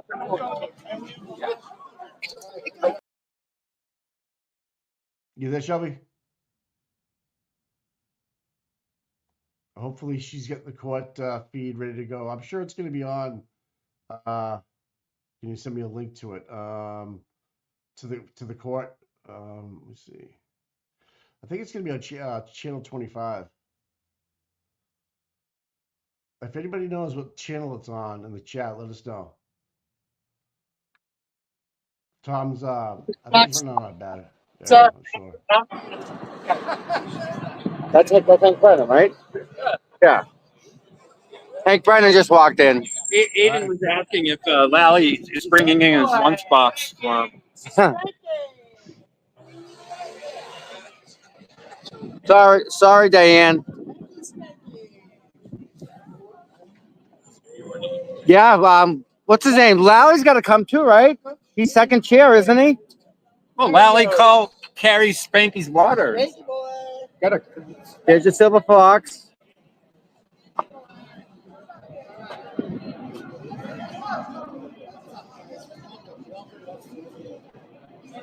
It's good to see all the support.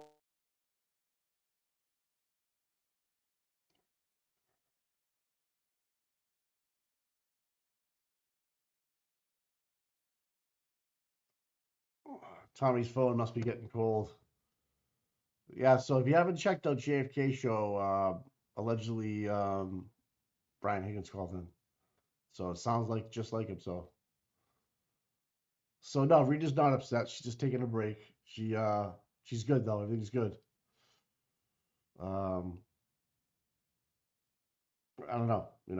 I'm not gonna speak for her, so I don't know.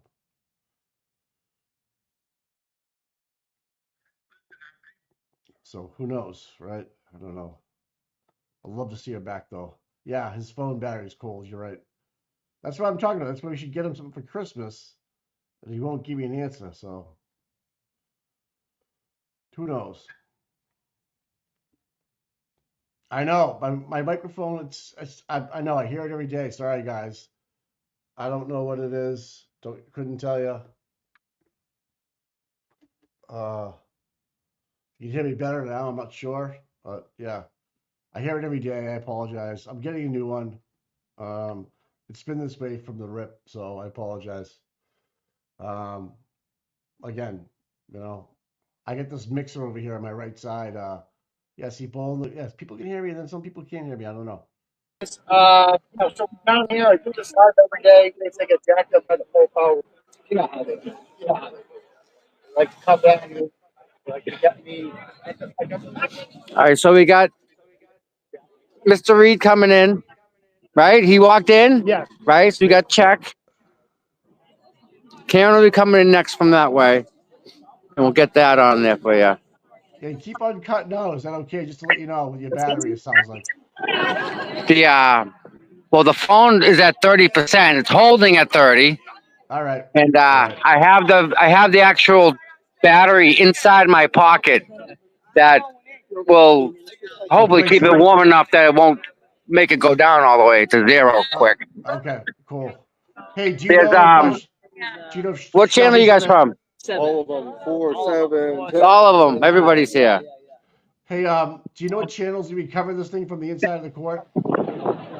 All of them. So does Shelby have it queued up, ready to go?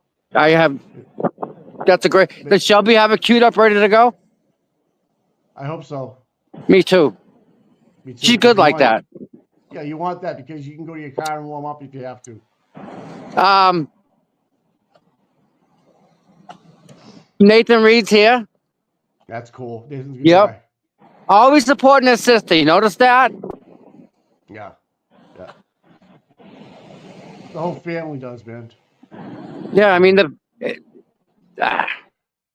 was nice to do that prayer this morning with everybody. Yeah, it was cool, man. And the Pledge of Allegiance and everything was good, man. Speak of the devil. You got Karen.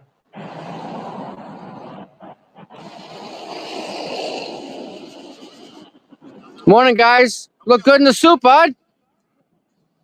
I'm doing well. Happy holidays, everybody. Hey, thanks for coming to the Star Drive-In, by the way. It was good to seeing you guys. That was Nathan? Yeah. Yeah, Nathan and Kelly.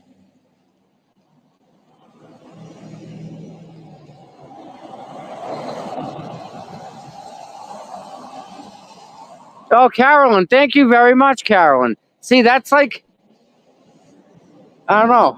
How do you put that into words, Mike? To thank her for watching us, right? Yeah, man. People will tell Did you me. ever think of that? Did you ever think Carolyn be watching and listening to us on her way to work? No, because you know, it was interesting that people meeting people that they want to hear us. They listen to us all the time, and you know. Yep. So I guess Yellow Cottage Tales is streaming it too. They must be taking your stream. Just so you know. Yeah, get in line. I know, right? Yeah. Right?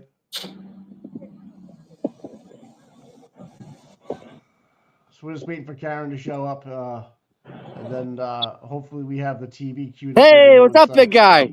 Good to see ya. How many people are there, Tommy, do you think? Oh, we got a solid 65, 70 people here. Wow. And a lot of them are going to go in. Okay. And I think I'll go to breakfast. Yeah, that's a good idea. I mean, the Grateful Diner is a great place to have breakfast.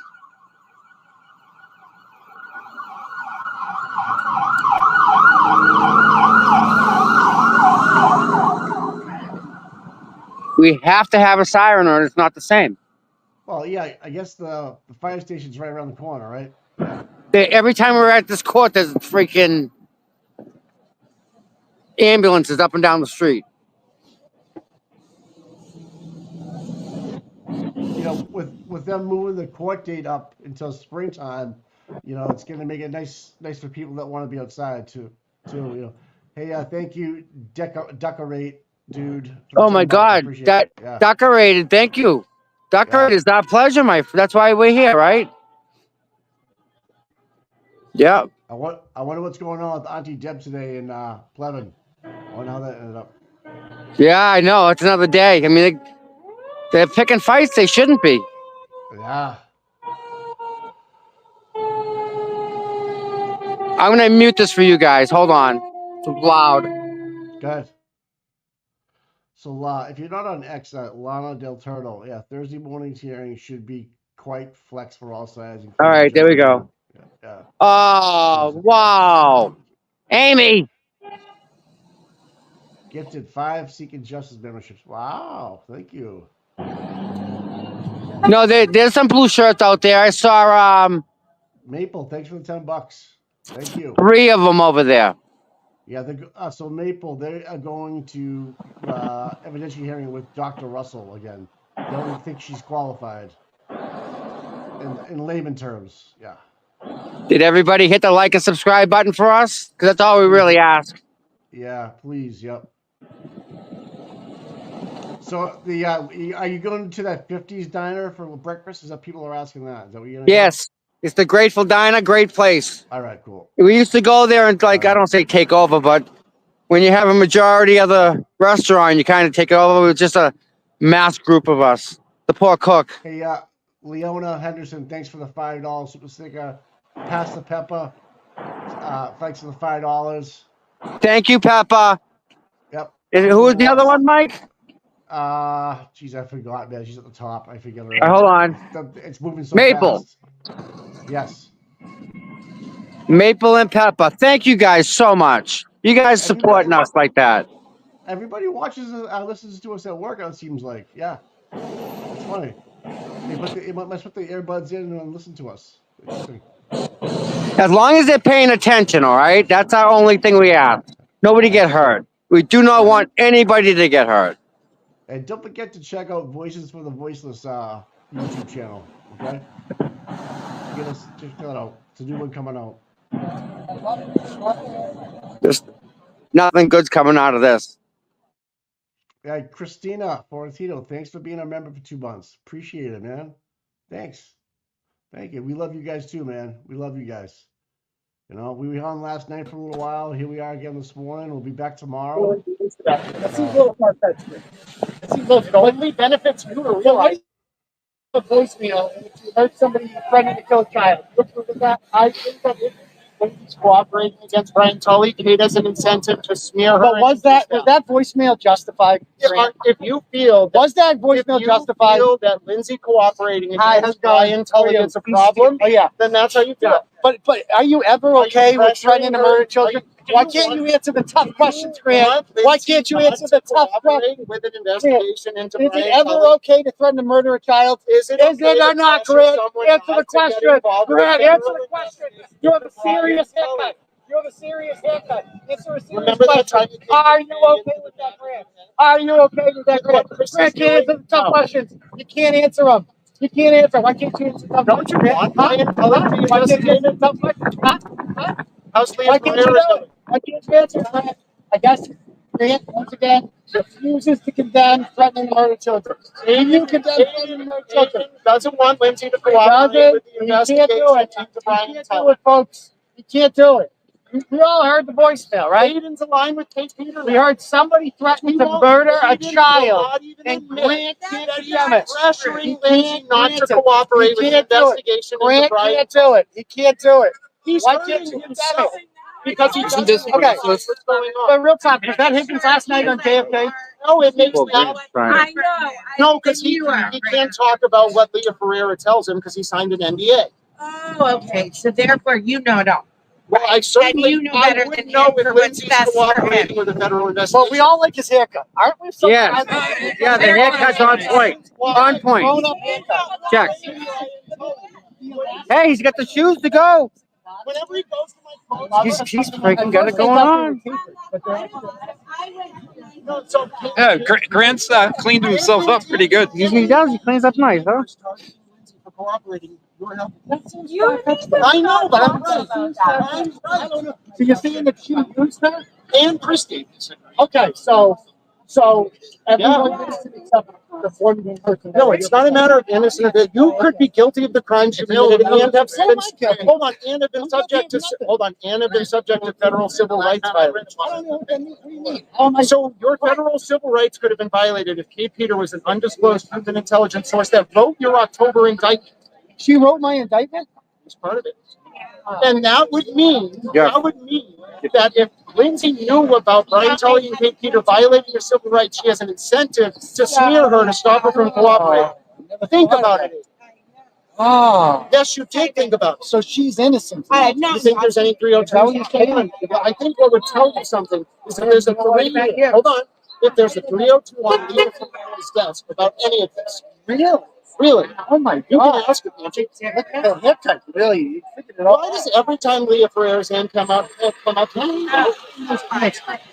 Steve. How are you doing? You want to say hi to some people? What's going on? What's up, Justice people? So good morning to everybody. Good morning. Here we Good morning. go. Yeah, for supporting Karen. Beautiful. Yep. Justice for her is justice for us all. No, I encourage everybody to come out whenever you can. Okay. Yep. Thank you. You also said you never spoke to Karen. Anyway, Karen, you go inside. What are you going to do? Yeah. Why did you threaten Karen? What did you want to do? Aiden had to throw in just for shadows coming. That's a whole other thing. Hey, you're gonna go in? You're gonna hang outside. Probably hang outside. Good. You want to go to breakfast then? Walk down and get breakfast at the diner. Real quick, right after Karen comes, we'll go get breakfast because it's not gonna start for a while. We've done them back before they even get going. So, what do you say? I'm backstage, Tommy. I'm backstage. All right, everybody heard that, right? You know, I hate to say it, but some of the stuff he's saying does make sense. You guys look so much alike. love Texas.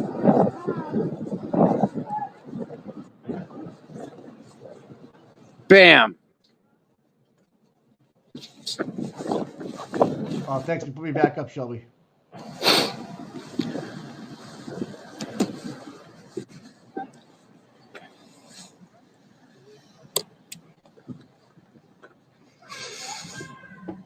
Did somebody show cop killer at you out the window of the car?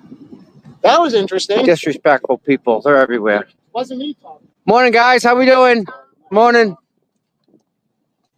How are you? Doing great. How are you today? What's our other SUV? I didn't see the other one. Your dad's already inside. Oh, is he? Yeah. All right, thank Nathan you. dropped him off.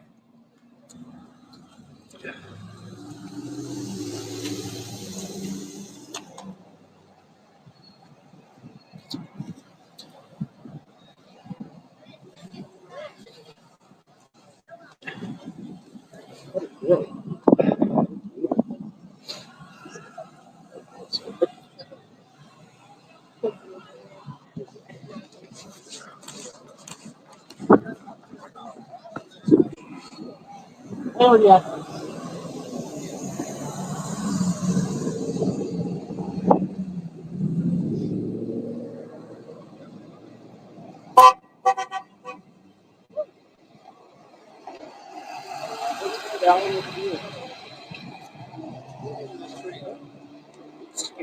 Oh, sorry. My kids. Good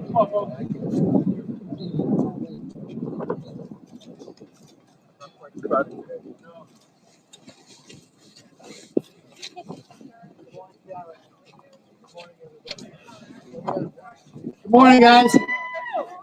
What'd you think of Higgins on the JFK show last night? Did you guys hear Higgins? He said his name. Gentlemen, it's always a pleasure.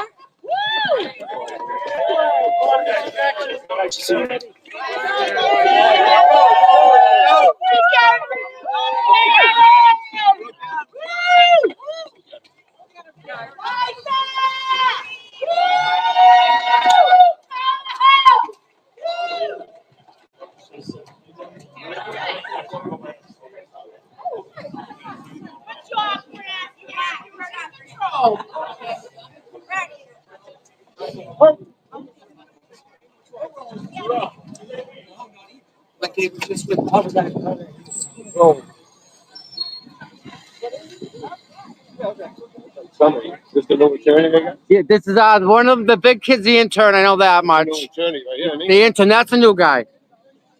Yeah. Welcome to the Hey, zone, folks. good luck in there, my friend. Good luck. Hey, good luck.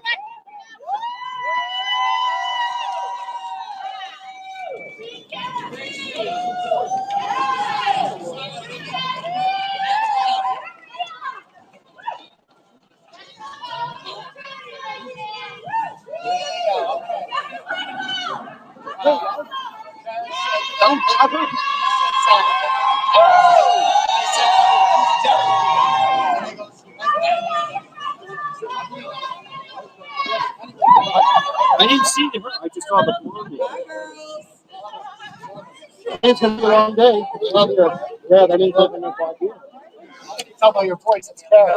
Long day today, Grant? Long day? Well, if she's here, Yeah. that's a day we got.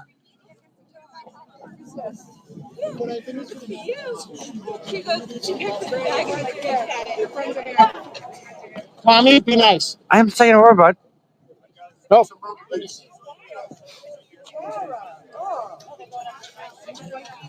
morning. Morning. Stage 5 player. Morning. Morning. Morning. Terrible. Hey.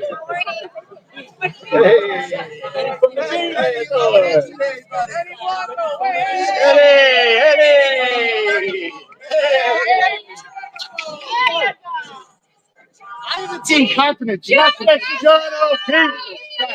Justice for Officer John O'Keefe. You can put him in the pocket. These things are great. We need to bring these back in style. All right, guys. I'm out of here. Go inside soon. I'll see you guys. Oh my God, Adam! Thank you very much, Adam.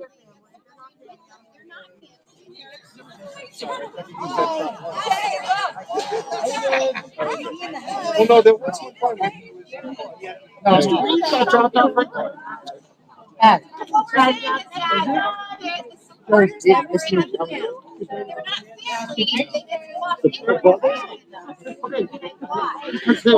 The courtroom's right by side.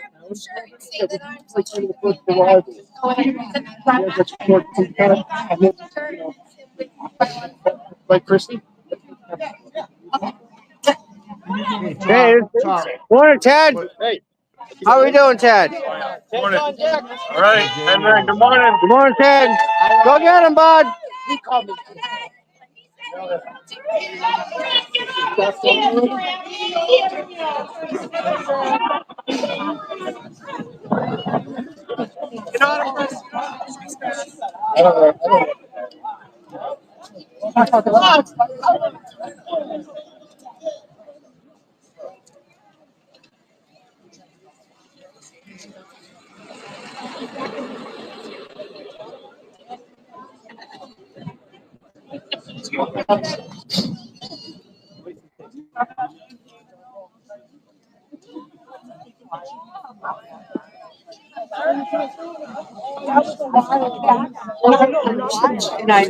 I don't know what I did with my backpack. I dropped it somewhere. I think it's over here. So find I it, hope will it's ya? over here. Oh, sorry. No, it's okay. Looks like AJ still has the beard. I'm not sure. Yeah, look, he had a beard on. Tom's phone's really cold, so that's one of the, disadvantages we have right now. So there was everybody on the O'Keefe side walking in looked like they were wearing blue in support of, in support of their side. But understand this: all of us are here for justice for John. So whether they wear blue or not, man, I support it. As long as it's on the right side of supporting Officer John O'Keefe, and we know what happened, right? We all know what happened, and they're gonna know what happened too eventually. It's gonna take its time. Hey, Rami, thanks for the $10. Wow. God. Alan Jackson's beard, yeah. Sorry, I don't know why, and what happens with the stupid StreamYard. Like it's going, and all of a sudden, boom, Okay, reconnect. is there another option we have? Oh, what? Is there another option we have? Oh, there's plenty of them. All right, just saying. Yeah, then that's a, but it's a whole nother thing. Yeah, so at least he is there with Dr. Russell. So yeah, okay. They're gonna void her. Can't Oh do it no, again it's with not. her. Yeah, it's an evidentiary hearing, I guess. Yes. Not call it. Yeah, okay. So it's gonna be a long day. Okay. So what are we gonna do? Are you gonna go off the air for a while and come back on? What are you gonna do? Well, this is what I'm gonna do. I think What's up? we're gonna buy Scott McGinnis breakfast. Okay. Right. We're gonna go for a walk down to the diner. Charge our devices because I'm at 48 now. In the meantime, the girls, maybe they can find a stream, pop the stream inside this, and let everybody watch. That way you don't gotta go anywhere. That's right. All right, cool. Right? That sound like a good idea? Yeah, it does. And who's sending this? This is Tia. Love you both. We love you back. Wow, thank you very, very, very much. Yeah, And who's this? Yeah, Romy? Alan Melanie, Jackson beard. Yeah, he's got that going on. All right, it works for him. yeah, Melanie's gonna have the stream. If we can go there. The glare is probably gonna have it on. Yeah, the glare is coming on at 9. So, please hit that like and subscribe. Good morning. And then Tom, you're gonna come back on after breakfast. Low crime neighborhood. Why? Oh, myself. I see you. Long gone. You want to go get breakfast? No, I'm gonna stay right here. All right. Thank you. You go for a walk or get breakfast? Give me 5 up here. High five. Boom. How have you been? Are you okay? It's good to see you. Being good for your mother? Good. Good, good. I like your outfit, by the way. That looks really warm. It's the cutest thing in the world. Okay, yeah. I didn't know what no one's getting back to me on the Get this plan, one. Melissa. So Sorry. Sorry, no one's talking to me. So You need more God in your life. Yes, they do. Are you going in? I'm not. yeah, so if someone can let me know what the plan is, that'd be great. Thanks, I Sheldon. couldn't hear you, Mike. What did you say? Are we gonna stream it? Because We people are asking, working on it right now. Okay, because Melissa's getting mad at me. Yeah, we are. We are streaming it. Don't send anybody anywhere else. We are streaming. All right. Well, stay here, people, because we're gonna have it. Okay. I apologize. The mods are texting me, telling me not to send anybody anywhere. We're gonna have it on, so just staying tight. Tom's gonna go to breakfast, and we'll have it on here as well. So thanks for the $10, RVA. Okay. At 11:45 a.m. text from Karen to John. John's dead. Needs to be looked at into. No response back from Higgins. You're right, man. And then thank you for bringing us to Dedham from Beth. Yeah, no problem. Freezing temps. No, it's not so cold here yet. It's getting there though. So, anyways, yeah, much appreciated, guys. Don't forget to hit the like and subscribe. I know it sounds weird, but it does help with the algos. And if you haven't heard the JFK interview with Brian Higgins calling in, it's all over Twitter. So, yeah.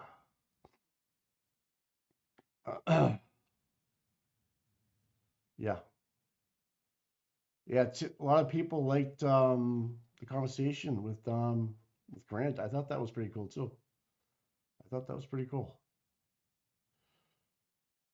Yeah.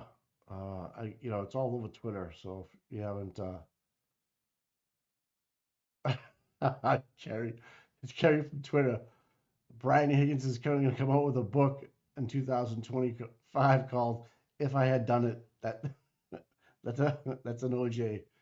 You're funny. That's good. I like that.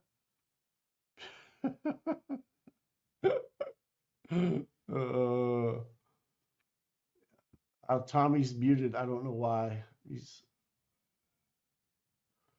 How are you? yes, Suzanne there. Yep.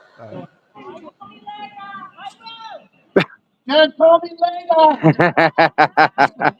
later. Too funny. Is that you? Heads up. Where'd Scotty go? I think he went in. No. Oh, he's up top. Good. Yeah, I think he went in, dude. What's up with that? Scotty! Scott! You going in? Obviously, right? All right. I'm going to eat. Let's go. No. Yeah, You see, don't. I talked to the girls. They're gonna live stream it here too. Okay. Yeah. Okay. What we did last year, right, is we go to the diner. Yeah. There we go. And they'd give us a section in the front. And there's a plug over there. So we'd plug in all our devices. Cool.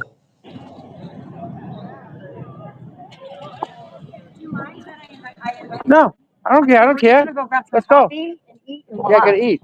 And they're obliging. Or they may not. But I was like, I'm gonna take off what time.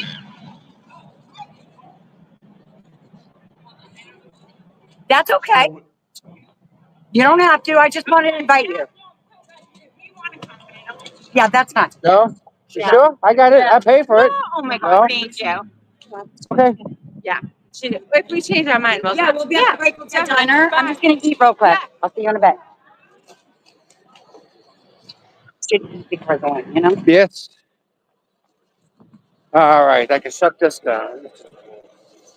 Are you on mute? Not yet. Do this. So I'm just gonna bounce out. They can see the stream it live. I'll just be in the background, right? Yeah. What they do, right, is just they put you backstage. Okay, cool. I think you can actually do it, right? Go to guests. Where? Yeah. To the bottom, go to guests. I have mute, stop cam, settings, present, leave studio. All right, forget it. All right. Shelby will take care of it. I got you. All right, you gotta put me. Thank you so much, Shelby. Yeah, I'm looking All for right. it right now. I'm waiting for it to go live so I can just start streaming it. Yeah. Then you got me backstage, right? So I can let the dogs out. So I'm good, right? Thank you, Shelby. You're good, Mike.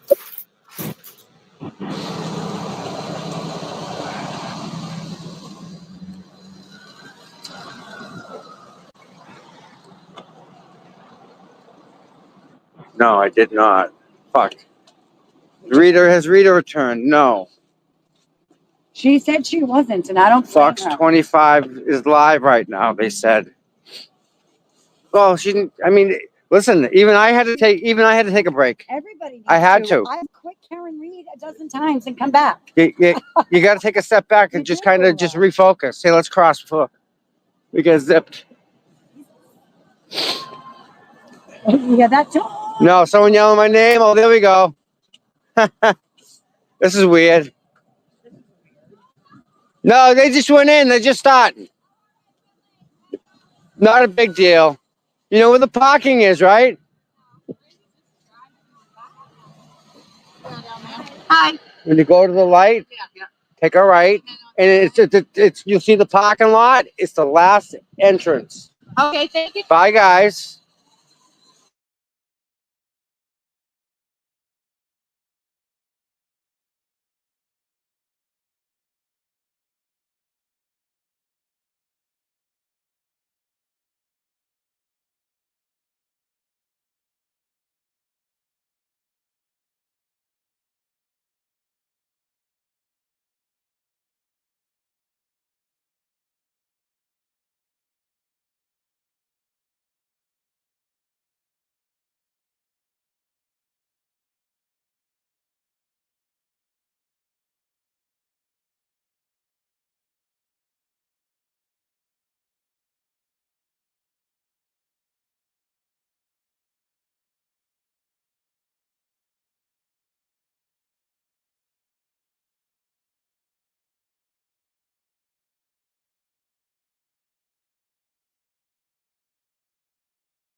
I have 28. We have 6.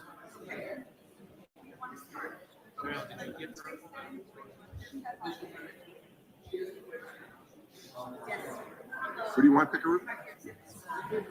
No. Did you hear what I said to you? Did you hear what I said? I said, I'll kill you if you talk to me later.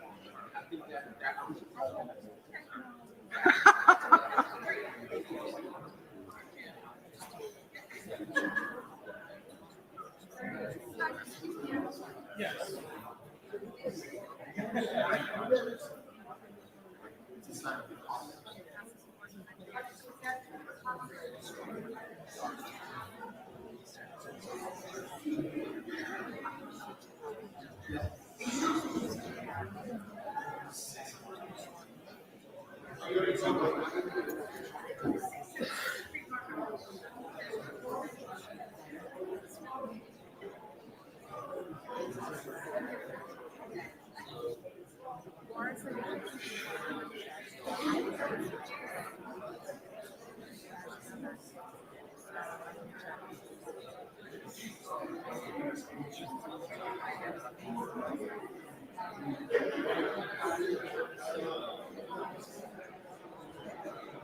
Turning right here.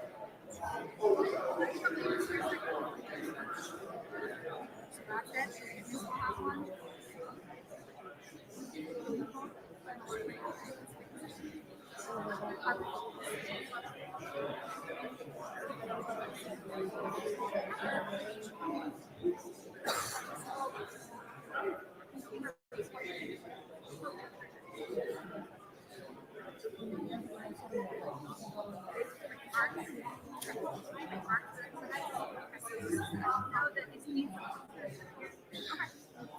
The pointer.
Can you tell me which ones?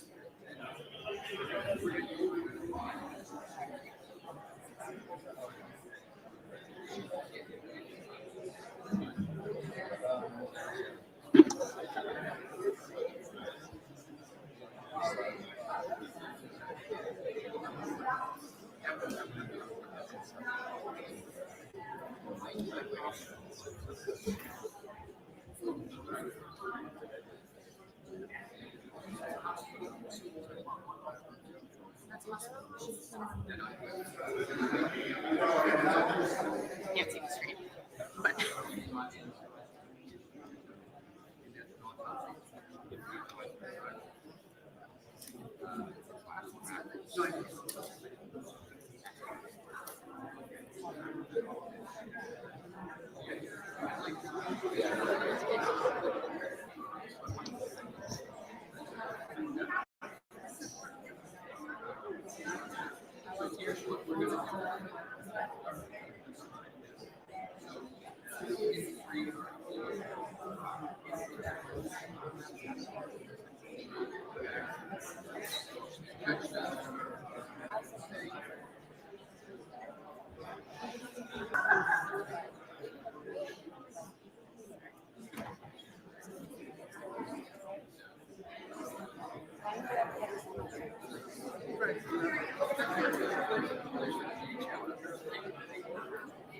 like my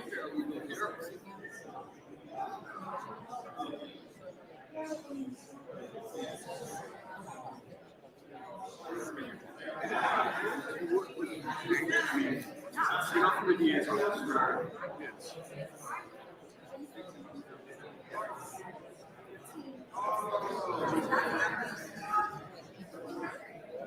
I know them very well. Yeah.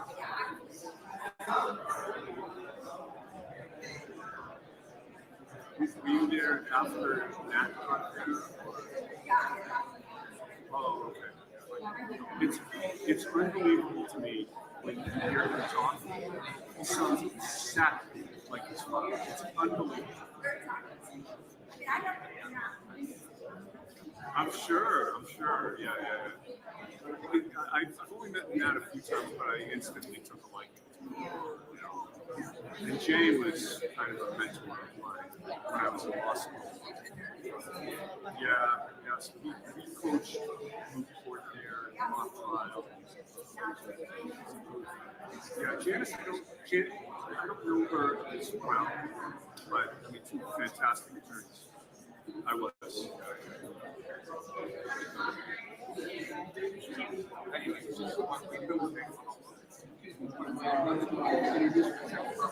Did you work with him when he was at that? And he just took it out.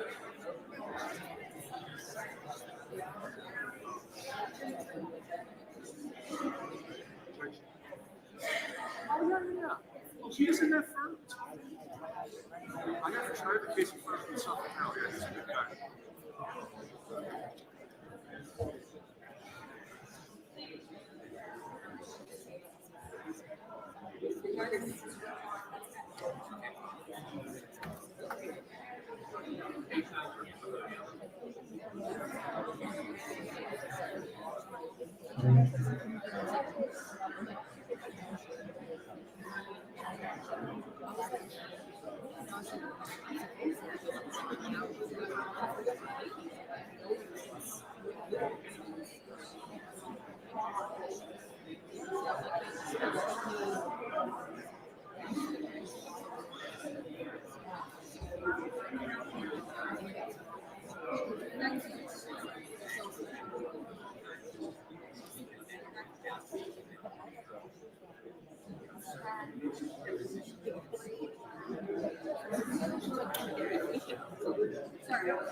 What close off that door? Yeah.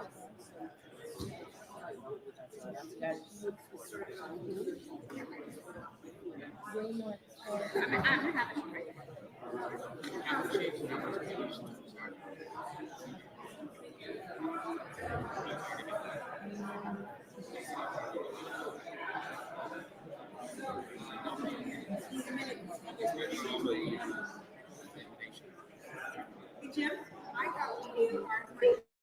Oh, you did not. You will be learning. Sorry. This is for tonight. Work after this. So,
Yeah, I'm good. Unmute.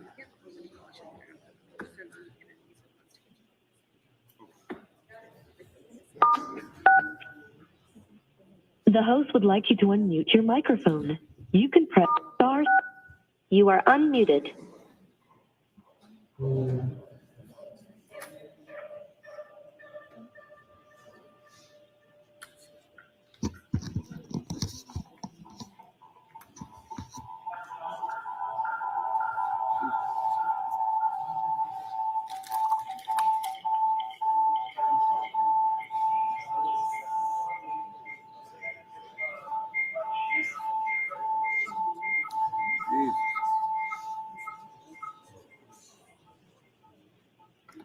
Did you do it?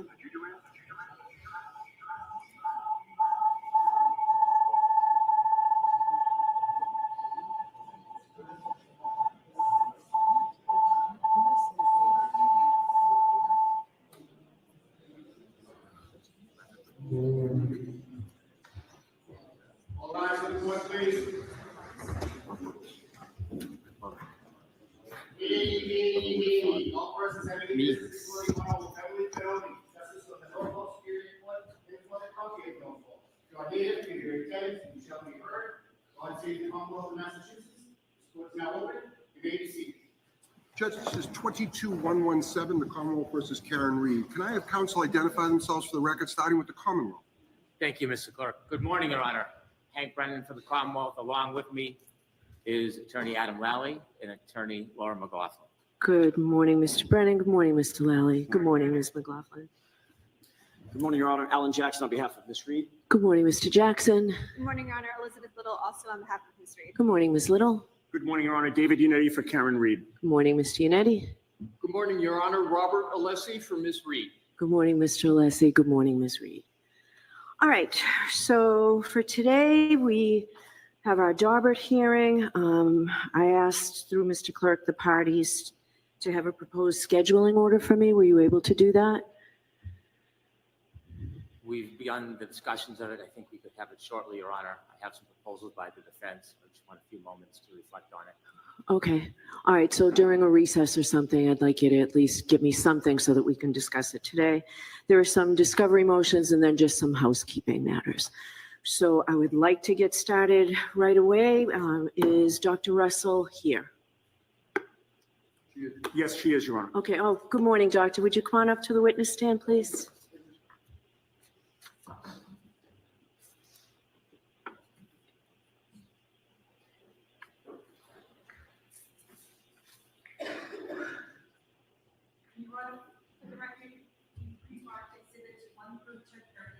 Thank you very much.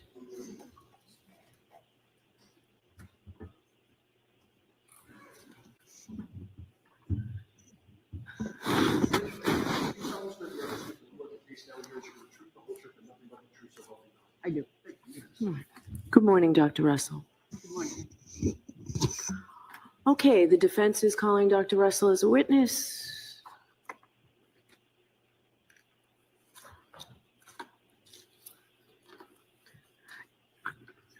Jim, can I have the exhibits? Will counsel need the exhibits for examination of this witness, or can I have them with me and look at them? Your Honor, whatever your preference is, we will abide by that. We may want to publish some at Sure, appropriate time. that's no problem, but I can keep the notebook. That's not a problem. Oh, yeah, that's Okay. intended for your use, Your Honor. Okay, all right, thank you. All right, go right ahead, counsel. Your Honor, if I may, a couple of matters before Dr. Russell testified, with Your Honor's permission. Okay. One will take 15 seconds and the other will take maybe 3 minutes. Okay, is it something that Dr. Russell can remain in the courtroom for? It is. Okay. And Sure. if at any point I'm incorrect in that assumption, I'm sure you will tell me. Okay. First of all, the first order is I want to thank the court for granting my permission to practice before the court. Okay. And I'll strive to comport myself to honor the opportunity I've been given. Thank you. Secondly, with regard to the decision that Your Honor rendered with regard to our opposition to the motion, the reason I just wanted to raise that briefly is I wanted to make sure that I properly discharge my role in terms of a record. It won't be a long soliloquy, but I just wanted to point out to Your Honor the basis for why I am having this colloquy with the court. Okay, is it in addition to what you have in your writings? It is. Or is it, okay, so that I'll let you talk about, but Yeah, I'm not going to go into the substance of the writings. Okay. I understand Your Honor has decided in that regard. okay. So, and thank you, Your Honor. The first point is rooted in the Commonwealth versus Downs case, which is 31 Mass App Court 467, 1991. And the short of it for that case, which is toward the end of the case, which it was a matter very similar procedurally to this, where there was a request for reconsideration. The court took on that question of reconsideration. And what happened was the appellate court stated that it would be important, and I'm trying to discharge my duty as an officer of the court, but also for an advocate, to put on the record, right, the decision with the basis for the decision with regard to it. Sure, I know, I have no problem with you doing this. You don't need to apologize for making a record. I have no Okay. problem. Thank you. So I'll get right to it. So my request is in accordance with Downs that there be placed on the record some explanation for the decision. I would appreciate that. And then secondly, the second and last part of it is our expectation coming into the hearing is based on Commonwealth versus Addy, which is 79 Mass Appellate Court 835, 2011. And the short of that case, Your Honor, is it was a Daubert-Lanigan motion, very, very much similar to the procedural posture of this motion, where the court set a Daubert-Lanigan hearing. The party who was in support of the expert testimony then was given the opportunity to oppose the motion, and this is what the court said. The court stated that in response to the motion, the Commonwealth, and it was opposite because the Commonwealth was supporting the testimony. It says, in response to the motion, the Commonwealth submitted Trooper Sanford's collision reconstruction report. Then I'm going to skip down to the nub of it.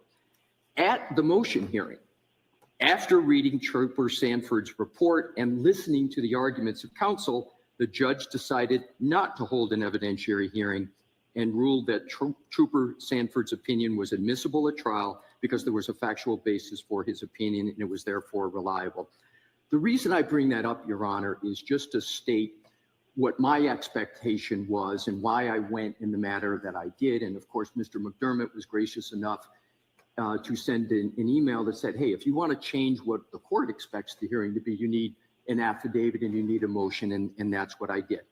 So in conclusion, Your Honor, it is the position of the defense that the papers that we submitted, and I won't get into the argument, would obviate the need for an evidentiary hearing, much in the way that the Addy case obviated, where the party was given an opportunity to make the arguments in terms of the motion. So my main point in raising these two in conclusion is I would appreciate if Your Honor could state a basis for the denial of the, what I will call the Addy process. And we will, of course, respect Your Honor's decision and proceed in the manner Your Honor directs. Okay. What do you say? Who's going to argue this for the Commonwealth? Hank Brennan for the Commonwealth. Your Honor, I believe you have the discretion to make the decision that a Lanigan hearing is appropriate. I didn't have the benefit, but Your Honor certainly had the benefit of a voir dire prior to trial. Your Honor had the benefit of watching the trial testimony. Your Honor had the benefit of appreciating that it wasn't Rule 14 that was complied with prior to that hearing. In fact, a report was provided nearly 2 days ago on December 10th. And that report, if the court has an opportunity to see it, is in conflict in many ways from the testimony at the voir dire, and it's in conflict with testimony at trial. One thing that is constant from the voir dire through the report that we received 2 days ago is that there is an absence of methodology. There is no basis in methodology to support the opinions that have been provided by this witness. And that fundamentally supports a decision that the defense should meet their burden, be compelled to provide a witness so that they can see if they can satisfy the Lanigan Daubert standard. Thank you. Okay. Your Honor, he delved into the substance. I don't plan on belaboring it, but if I could just be heard. Sure. Thank you. Appreciate it. The methodology, and if we're going to go to the testimony, you will, of course, everyone will hear it firsthand, was established the first time. It's pattern recognition. It's well established in the law. And that was what Dr. Russell testified first trial. That's in her report. And as we're to proceed, that's what will happen. That's first. Your Honor, it was a rule, the trigger for the last time was a Rule 14. But Your Honor, in the June 20th transcript, on pages 59 and 62, said, on 59, Your Honor said, you, the Commonwealth, raised Daubert-type concerns. And on page 62, Your Honor said, I have to exercise my role as gatekeeper. So it was clear that it was Daubert. The methodology was established. So I just wanted to respond in that manner for clarity of the record. Okay. Additionally, after I made the finding that I made, I heard trial testimony. So based on everything, in my discretion, we're having a hearing. Understood, Okay. Your Honor. There are your findings. Thank you. Okay. Appreciate it. Okay. All right. So you all set to go? I am all set to go, Your All right. Honor. Go right ahead, Mr. Leslie. Thank you. Good morning, Dr. Russell. Good morning. And you'll keep your voice up. That would be helpful to all. Please state your name, your full name, and spell your last name. Yes. Marie Russell, Russell. Now, at a high level, what is your professional background? I'm an emergency physician. And is your professional, do you have anything else in terms of your professional background in addition to being an emergency room physician? Yes, I'm also a trained forensic pathologist. Your Honor, may I interrupt for 1 second? I'm sorry. Sure.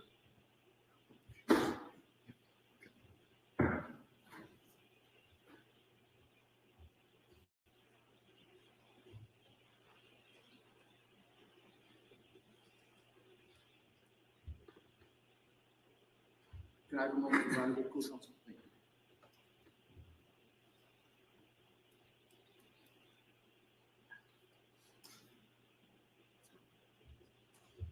Thank you for that, Your Honor. Sure, go right ahead. How long have you been an emergency room physician? I've been an emergency department physician since 1987, so that is over 30 years. How long have you been a forensic pathologist? I've been a forensic pathologist for about 31 years. So you've been an emergency room physician and a fellowship trained forensic pathologist, both of those for 30 plus years. Correct. Do you have a medical license? Yes. When were you first licensed to practice medicine? In 1988 in California. And what licenses do you currently hold? I hold medical licenses in California, New York, Idaho, Massachusetts. And in California, what are you technically licensed? What is the documentation of the license you had? Your license as a what?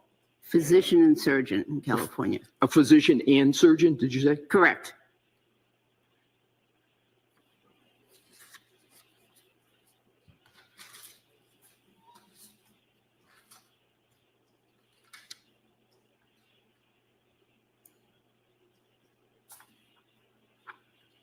Your Honors, I'm sure you know, but I want to make sure I get your protocol correctly. We've pre-marked, Mr. Brennan and I have agreed to the exhibits. We've agreed to both the pre-marking and to the admissibility of each exhibit. And I can never either tell you how I understand I'm to go or Your Honor can state it. So these are in evidence. Yes. So use them as if they're in evidence. Thank you. Appreciate that. May I approach the Yes. Thank you.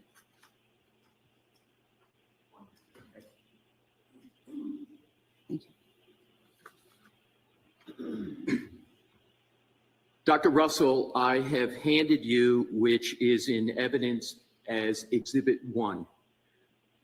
Do you recognize Exhibit 1? Yes, I do. How do you recognize it? Because I wrote it. And what is Exhibit 1? This is my curriculum vitae. And is that your updated curriculum vitae? Yes, it is. It's the most recent one. Yes. I now want to get into your educational background with a little bit of sprinkling of experience going into it. Where did you go to college? I went to college at MIT and Northeastern University. Approximately when did you attend Massachusetts Institution of Technology? From 1972 to 1974. And what did you study at MIT? I took pre-med courses. Did you obtain a degree from MIT? No. Why not?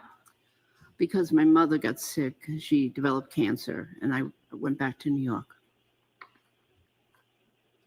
And after that experience, did you go back to college? Yes. Where did you go? Northeastern University. And what years did you attend Northeastern University? Part-time from 1974 to 1981. And did you obtain a degree from Northeastern University? Yes. And what degree was that? That was a Bachelor of Science degree with highest honors. After college, did you go on to receive a Doctor of Medicine? Yes. Where? At the University of Massachusetts in Worcester, When? 1987. Now let's go into residencies, internships, and fellowships. Did you complete any residencies? Yes. What residencies did you complete? I completed a residency in emergency medicine, followed by a residency in anatomic pathology. What is anatomic pathology? Anatomic pathology is the study. It's a division of pathology. It's a subset of pathology, and it's a division that deals with diseases that can be diagnosed by looking at tissues and bodily fluids. And what is emergency medicine? Although most all of us have that experience, could you just briefly describe what emergency medicine is? Well, emergency medicine is the field of medicine that deals with acute injuries and injuries of people. In terms of the residencies, briefly describe what was involved. What did you do in those residencies? And let's start out with emergency medicine. Emergency medicine was a very intense residency. It was a combined internship and residency that lasted for 4 years, and I was at one of the busiest trauma centers in the United States. We would routinely see patients in the emergency room, and some months we rotated outside the emergency room to various subspecialty clinics and areas like the ICU, for instance. In the emergency medicine department, we worked all different shifts. We saw numerous patients because it was a very busy facility, and we saw anything that ranged from gunshot wounds, stab wounds, beatings, down to runny noses. And where was specifically those residencies? What facility? What is the name of it? It was at the Los Angeles County USC Medical Center, which people formerly knew as the General Hospital, the 19-story General Hospital from Los Angeles. And did that have a certain level designation with regard to the type of trauma that would come to those facilities? Yes, it's a level 1 trauma center, which is the highest level that can be achieved. And in terms of the residencies, in terms of anatomic pathology, what did you, where was that residency? Which facility? That was at the same facility. And how many years was the residency of anatomic pathology? That was 2 years. And how many years for emergency medicine? Combined with the internship, it was 4 years.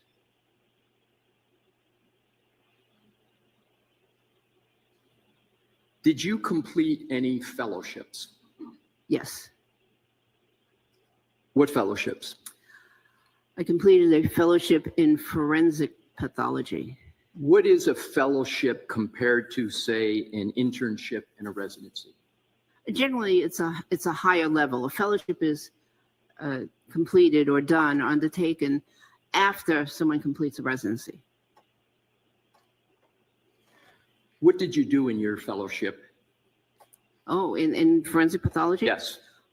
Oh, did autopsies. So it was a very organized training program, which included 1 to 2 autopsies a day, mostly 2, and as well as lectures, seminars, interesting case conferences, many things. During that time, I was sent to the FBI for a specific case series. So it was very intense. And in terms of the autopsies, I autopsied cases that were gunshot wounds, stab wounds, many homicides, many homicides, accident victims, car accidents, people hit by cars, people stabbed, child abuse, a wide range. And the goal was to give the fellows the widest range of experiences. And can you estimate how many autopsies you performed during your fellowship? Oh, I know for a fact that I performed over 500. And that was over a 2-year period? Correct. So you're performing then an autopsy almost every other day, is that? Oh, no, correct? 1 to 2 autopsies a day. 1 to 2 a day. Yes. And what at its core are you doing in terms of an autopsy as a forensic pathologist? You know, the autopsy is just part of what the forensic pathologist does, which is death investigation. So a forensic pathologist looks at a person's, well, just the body is one part of it. The external exam, sometimes, some cases, not all cases, get an autopsy actually that go to the medical examiner's office. But there's a death investigation which involves a detailed external examination plus an examination of the circumstances of how the decedent was found, interviews with police officers and others when appropriate, interviews with their doctors, and examination photos if available. Earlier in your testimony, you said you have over 30 years of experience as a forensic pathologist. When was the last time you engaged in the practice of medicine pertaining to forensic pathology? This year. And have you had a continuous or non-continuous practice in forensic pathology? Continuous. And we're going to get to that later on as appropriate. Not as appropriate, we're going to get to it later on. Do you have any affiliations with professional organizations? Yes. Can you name them? Yes, I am a fellow of the American Academy of Forensic Science. What do you need to do to become a fellow of the American Academy of Forensic Sciences?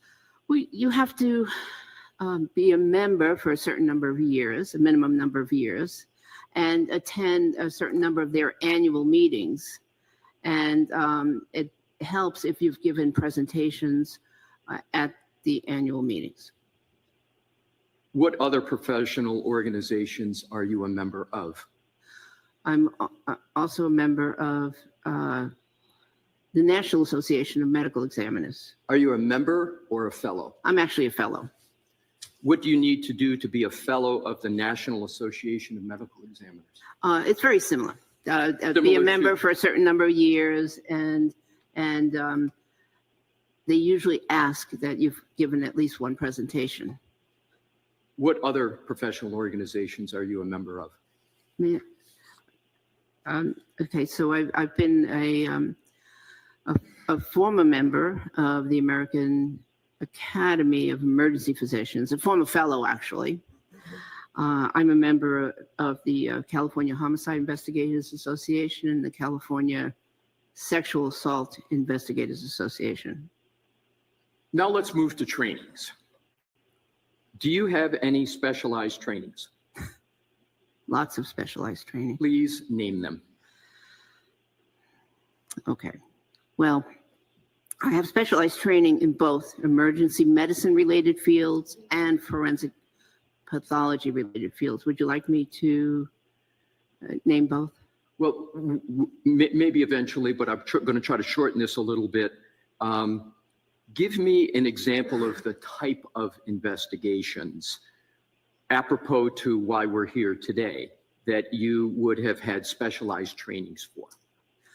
Well, I attended a 2-week program in crime scene investigation. I've attended and completed programs in forensic photography, bomb investigation, hit and run accident investigation as well.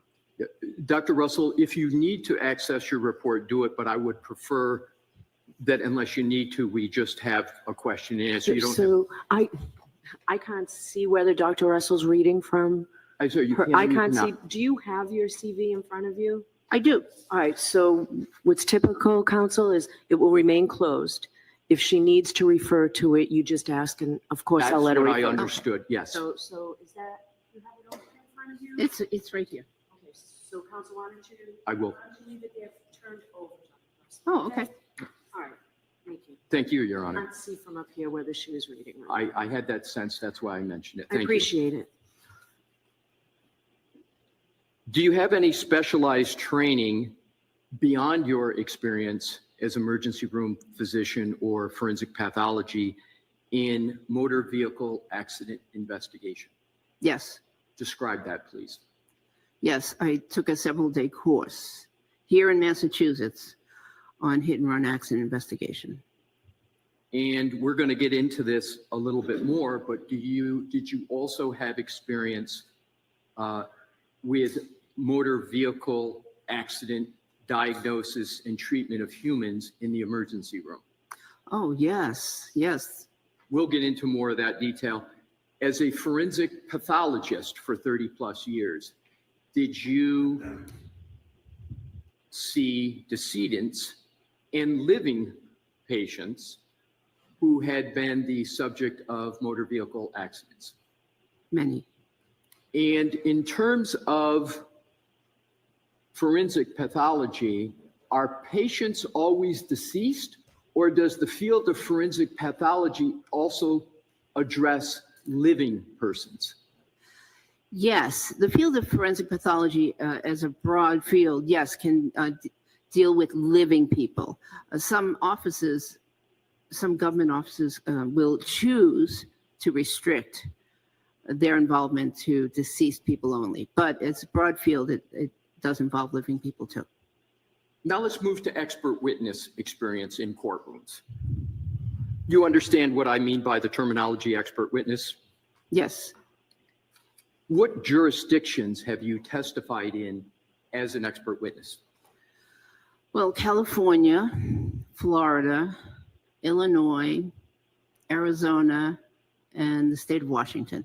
What topics in that expert testimony did you testify to?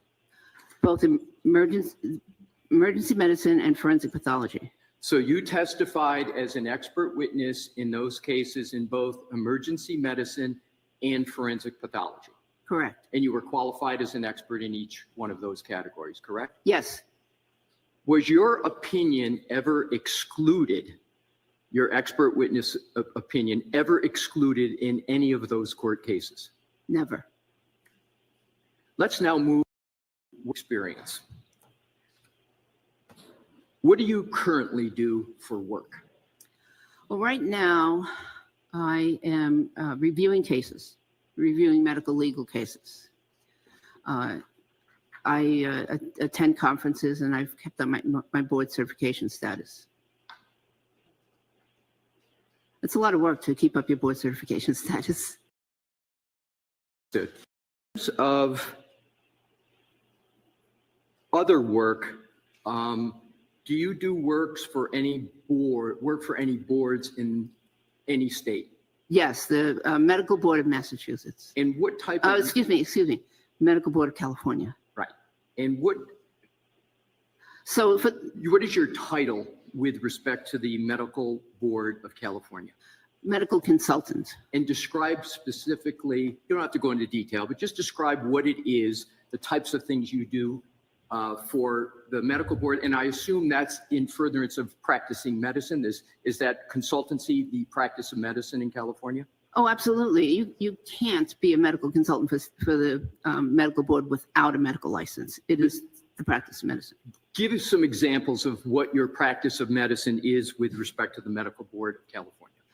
For the medical board, I review cases. So the cases are referred to the medical board because of concerns that a physician, a licensed physician in the state of California, is either practicing outside the law or practicing below the standard of care, or a combination of those things. So the cases are referred to the medical board, and I am one of the people that reviews the cases and makes recommendations as to whether there is actually concern. So going back to my clinical pharmacy days, I believe I understand the standard of care parlance, but we have maybe some different parlance in the medical field. Is standard of care and whether a physician's met it also known as physician negligence? Yes, if they don't meet the standard of care, it's Yes. considered physician negligence, yes. Describe your role in cases briefly of your expert witness to topics in forensic medical investigations. The topics actually range from homicide. I've been involved with several homicide cases. Homicide, often stab wounds, blunt force trauma, child abuse are the topics. And domestic violence is also another frequent topic. Prior to your current role that you've just described as an expert witness and a medical consultant for the Medical Board of California, I want to go back just a little bit to the expert witness. Are you able to state whether you have testified previously mostly for prosecution or defense? Do you have a sense as to where the majority of your testimony has been on whose behalf? Well, it's been mixed. There's been a lot of prosecution cases. So you've testified as an expert witness many times in support of the prosecution. Yes. And has your testimony in support of the prosecution been only as a physician, or was there times when you, before you became a physician, that you were testifying on behalf of the prosecution, say when you were a police officer? Yes. And how many, roughly, how many cases, we're going to get more into your police officer experience, but how many roughly cases do you recall testifying on behalf of the prosecution as a police officer? 25 to 30. Now let's go to just prior to your immediate role. Before being a medical consultant for the Medical Board of California, where did you work? Immediately before I worked at the state of California prison system. It's called the the Corrections Department in the state of California.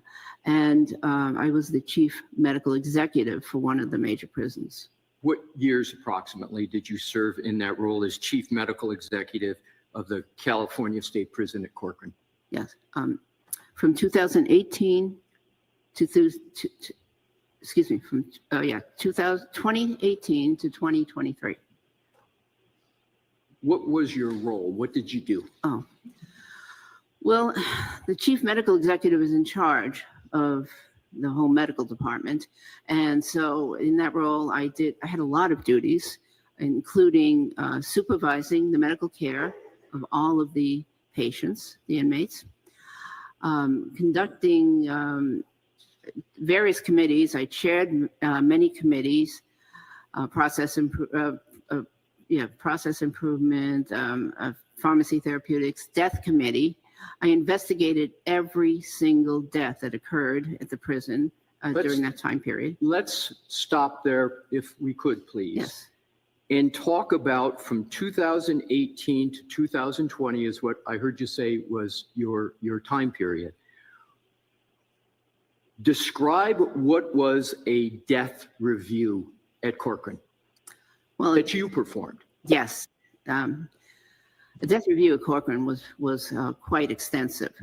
And so what would happen, well, first of all, let me give you background. Background is that the patients die from a variety of causes in prison system, including suicide, homicide, natural death, overdoses, a wide variety of reasons people die. So my job was to investigate those deaths.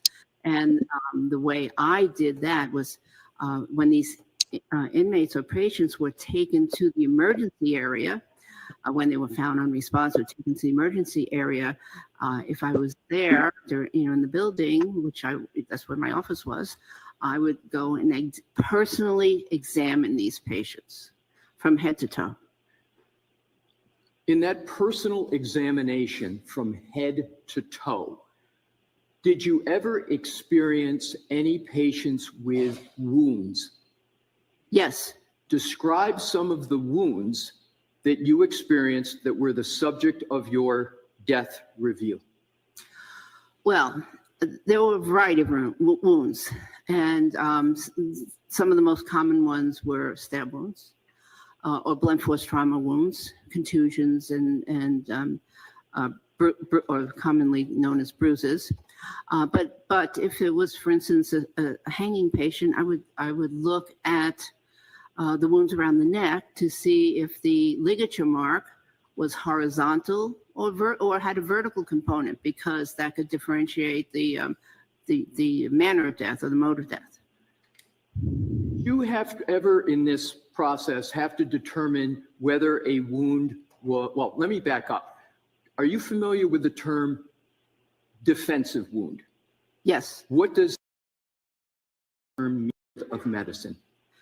Well, typically, what that means is that the victim of an assault attempted to defend themselves during the assault. And one of the common ways they do that is they bring up their arms to protect their face, neck, chest area, head area from the assault. So defensive wounds are commonly seen in the arm, the forearm, the posterior portion of the forearm, or the hands also. Did you ever have to determine whether a wound was defensive when either the patient was unresponsive or the patient was deceased? Many times. Is it many times for both, or is it many times for one of those two? Well, definitely when the patient was deceased. So let's stop there. I'm sorry to interrupt you. Let's start. So many times, do you have an approximate number of how many times just at your 5 years at Corcoran you determined whether a wound was a defensive wound on a deceased patient, approximately? Not very many. Okay. Counsel, could we get an answer as to how many death reviews total were done while Yes, Your Honor. I will ask that question right now. How many death reviews did you perform?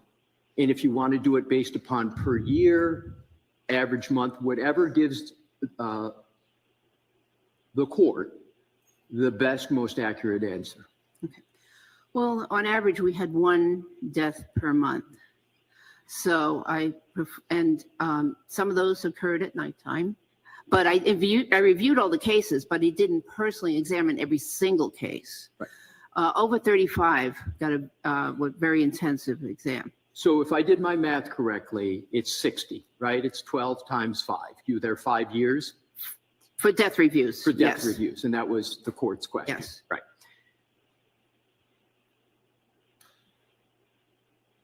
Was there anybody else at Corcoran doing death reviews? There was a committee that I formed to review deaths. It didn't exist when I first got there, but it did get formed later on. Were there any other physicians on the committee that, so you were the only physician on the committee in Corcoran that was performing the death reviews or not? No, I misspoke. There was one other physician, the person who was my assistant, who also needed to be involved in those death reviews in case I wasn't around. Did you ever need to consult with any medical examiner's office in connection with your death reviews at Corcoran? I frequently consulted with the local Kings County Medical Examiner's Office. Describe examples of that consultation and interaction. Okay, so I would conduct my initial part of the review, and I would call, on some cases, not every single case, but on some cases, call the Kings County Medical Examiner's Office and speak to them to alert them to certain findings or certain things that I wanted them to specifically look for in their examination. Did that consultation include any consultation regarding wounds and the source and nature of the wounds? I don't recall. Now let's go to your emergency medicine physician experience. At LAC plus USC. Do you have a shorthand that you'd like to use so I don't have to say that every time? I don't. All right. So I'll just say LAUSC. Would that be something that would work? I say LAC-USC. I'll say LAC-USC also. So what years were you an emergency medicine physician at LAC-USC? I was there as an emergency intern, resident, and physician from 1987 to 2016. So if, again, I did my math right, it's about 29 years? Yes. And you've described previously that that facility was a level 1 trauma center, correct? Yes, it was. What is a level 1 trauma center? A level 1 trauma center is the highest level that the trauma center could be. So it means it has in-house neurosurgeon, in-house orthopedic surgeon, an active research program, and obviously in-house trauma surgeons. What did you do as an emergency medicine physician at that facility from 1987 to 2016? I'm sure it's a lot, but if you could give some representative examples.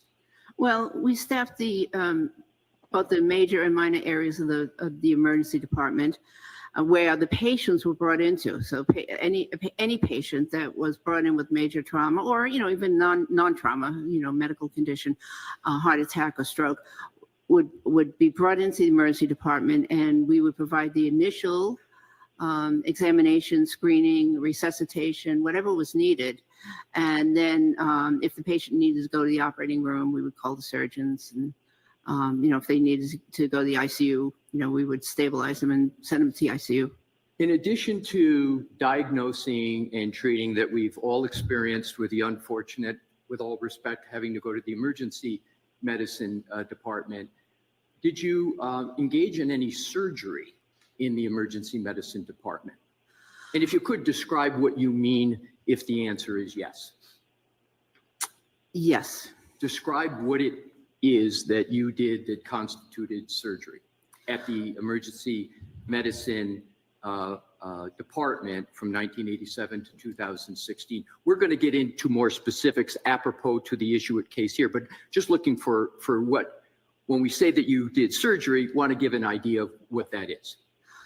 Okay, so we did what is considered minor surgery. We sewed up, we debrided and sewed up lacerations, repaired lacerations. We incised certain infected wounds and cut them open. So is that what you mean? Yes, thank you. So now moving, and we're going to come back to some of that, but now moving on to the next position that you had at the LAC-USC Jail Medical Services. Can you describe what the name of that position was? Yes, I was jail medical director. And approximately what time period were you jail medical director at LAC-USC? Okay, before I answer that, I'd like to say that in addition, so we generally had a clinical role and an administrative role. So there were several things going on at the same time. In terms of jail medical director, as the administrative role, I was doing that from 2003 to 2014. And can you describe the in-custody unit that was there that you provided this role that you just described? Yes, we had an unusual situation where we had, in addition to the regular major emergency department, we also had a specially dedicated emergency, combination of emergency, inpatient, and outpatient area for patients that were incarcerated. So the patients would be brought directly up to the jail emergency department for their injuries if they were hemodynamically stable. What I mean by that is if their blood pressure and pulse were stable, they'd be brought directly up to the emergency department. And Jail. what type of agencies would bring those types of patients to that department? The Los Angeles Sheriff's Department, Los Angeles Police Department, the California Highway Patrol, local area, any of the local police departments in LA County were eligible to bring their patients there. And briefly describe the volume of patients that would be brought into that department. It was very busy. Just the emergency department alone was 20 to 30 patients a day, just for the jail emergency department. And then the inpatient area depended on the year, because it was it was about 40 patients, inpatients, and over the years that decreased a little bit. Did you ever have a role with regard to emergency medicine quality improvement at LAC-USC?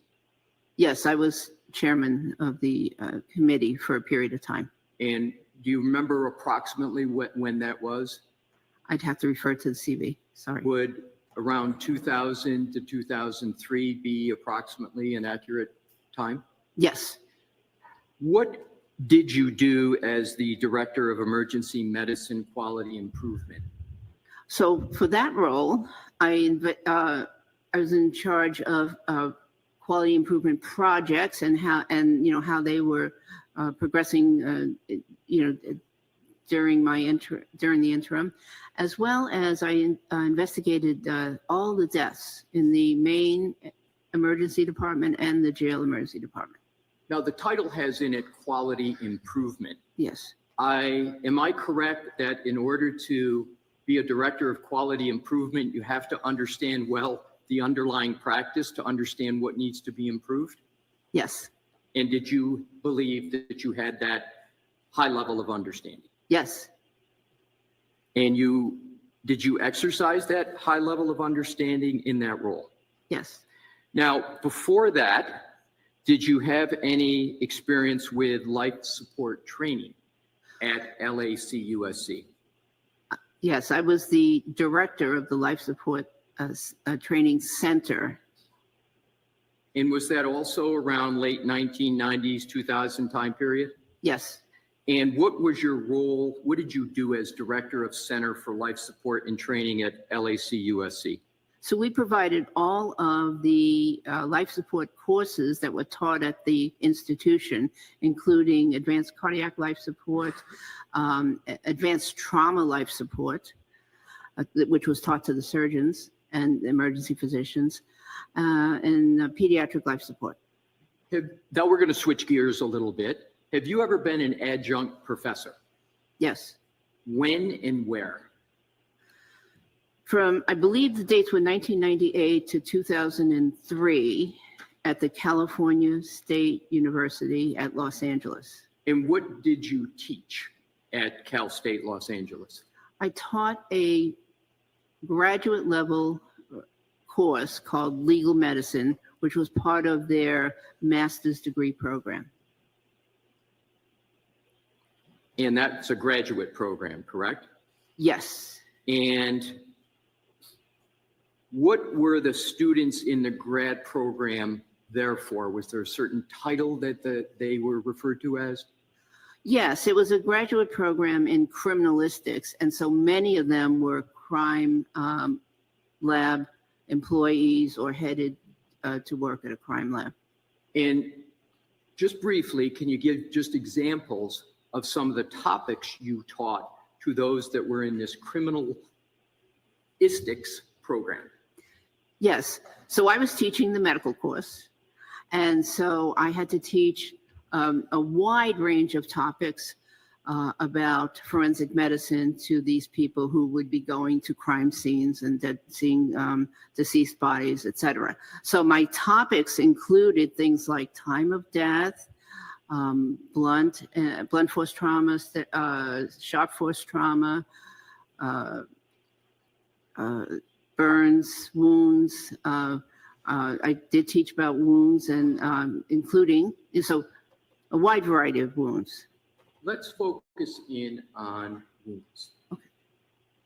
Describe in some detail the type of wound analysis and treatment you taught as an adjunct professor at Cal State Los Angeles?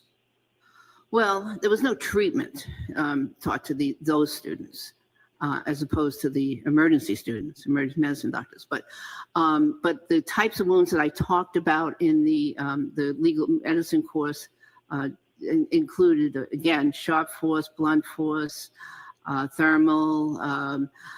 I talked about bite wounds, identifying bite wounds on a deceased body. I talked about wounds that people would see in child abuse, domestic violence, elder abuse. And in your teaching, let's break that down. In your teaching of dog, is it fair to say dog-inflicted human wounds? Is that a fair term? Or would Well, you, I what would you use? mostly bite wounds in general. Bite wounds, and was that from a specific animal or general animals? No, mostly human. I talked about mostly human bite wounds. Okay. With a reference to animal wounds. And what was the reference to animal wounds?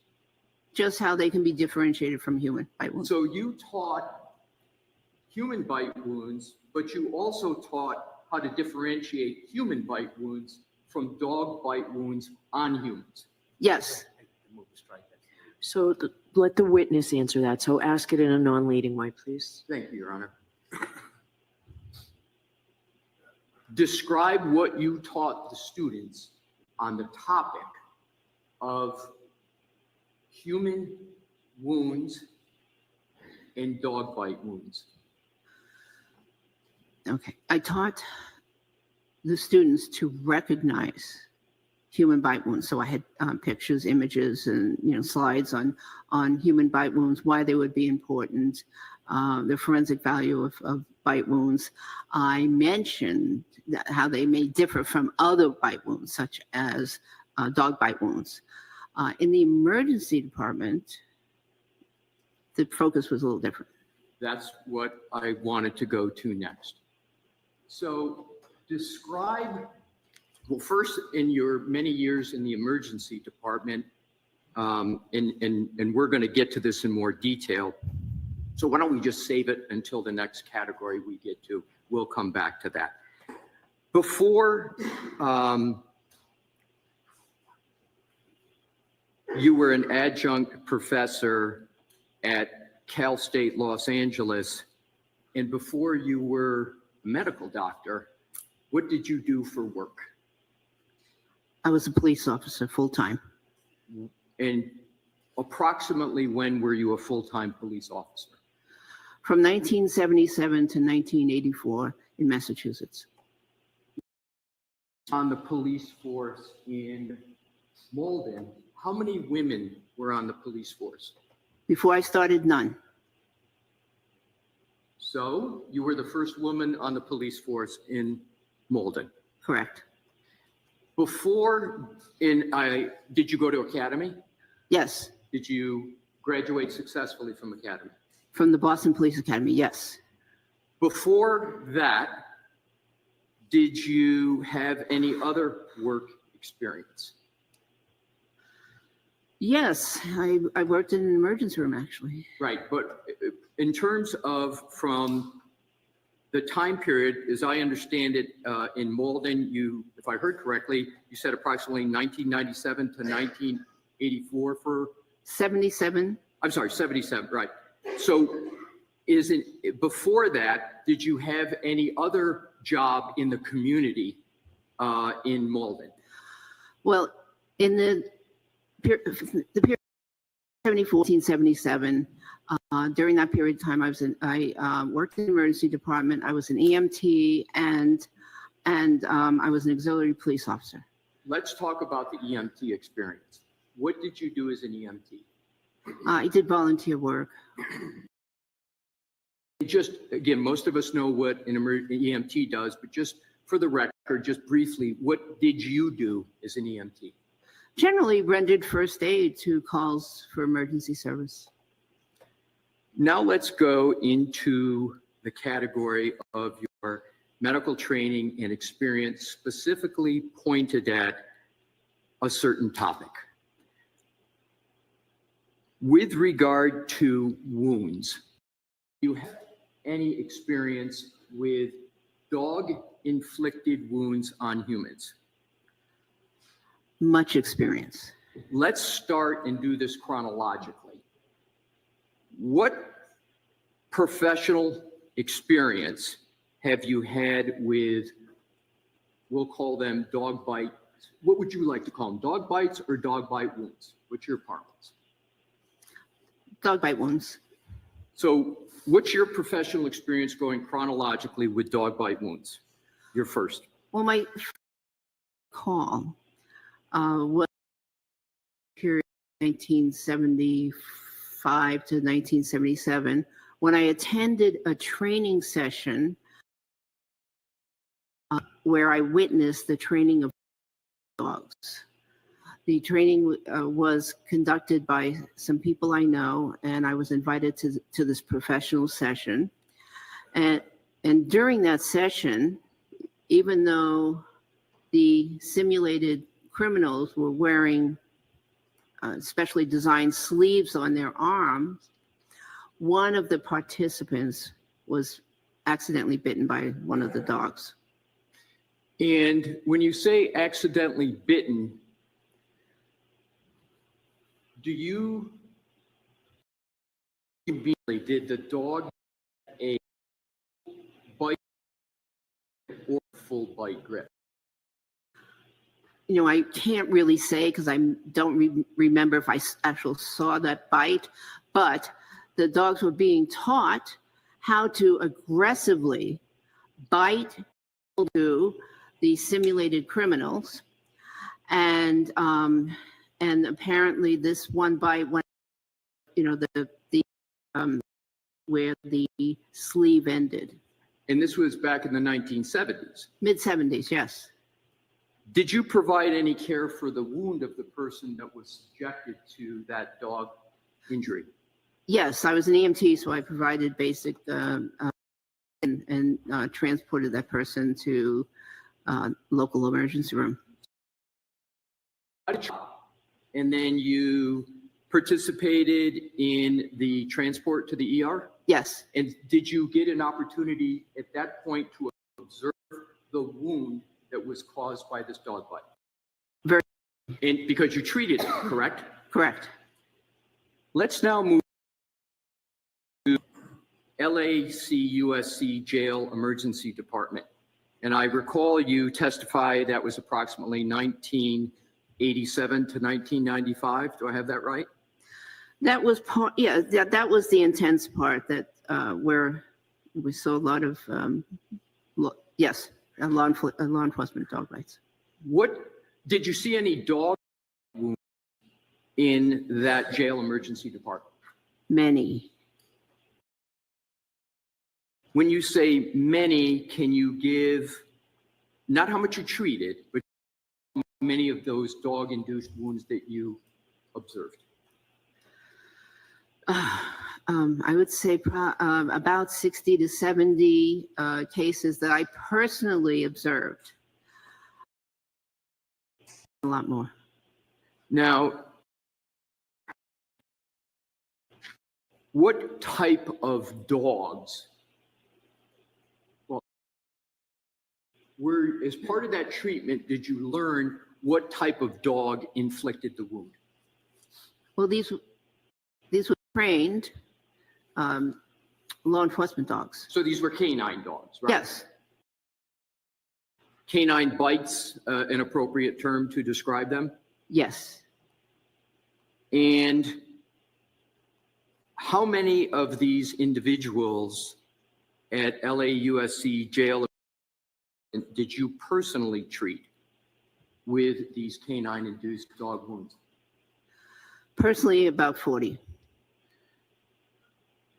And personally, did you have any other experience in addition to those personal treatments? Yes, so we worked. Describe what those additional roles were. We worked as a team, and so sometimes one intern or one resident would get the case, and another time the other person on the team would get the case. So worked on all the wounds together as a team, and so that's why it's hard to give it a hard number. What was your role as a member of that team when you were not personally treating the wound? What was your role? What did you do? I would assist, I would see other patients, but we all rounded on all the cases. What do you mean by rounding?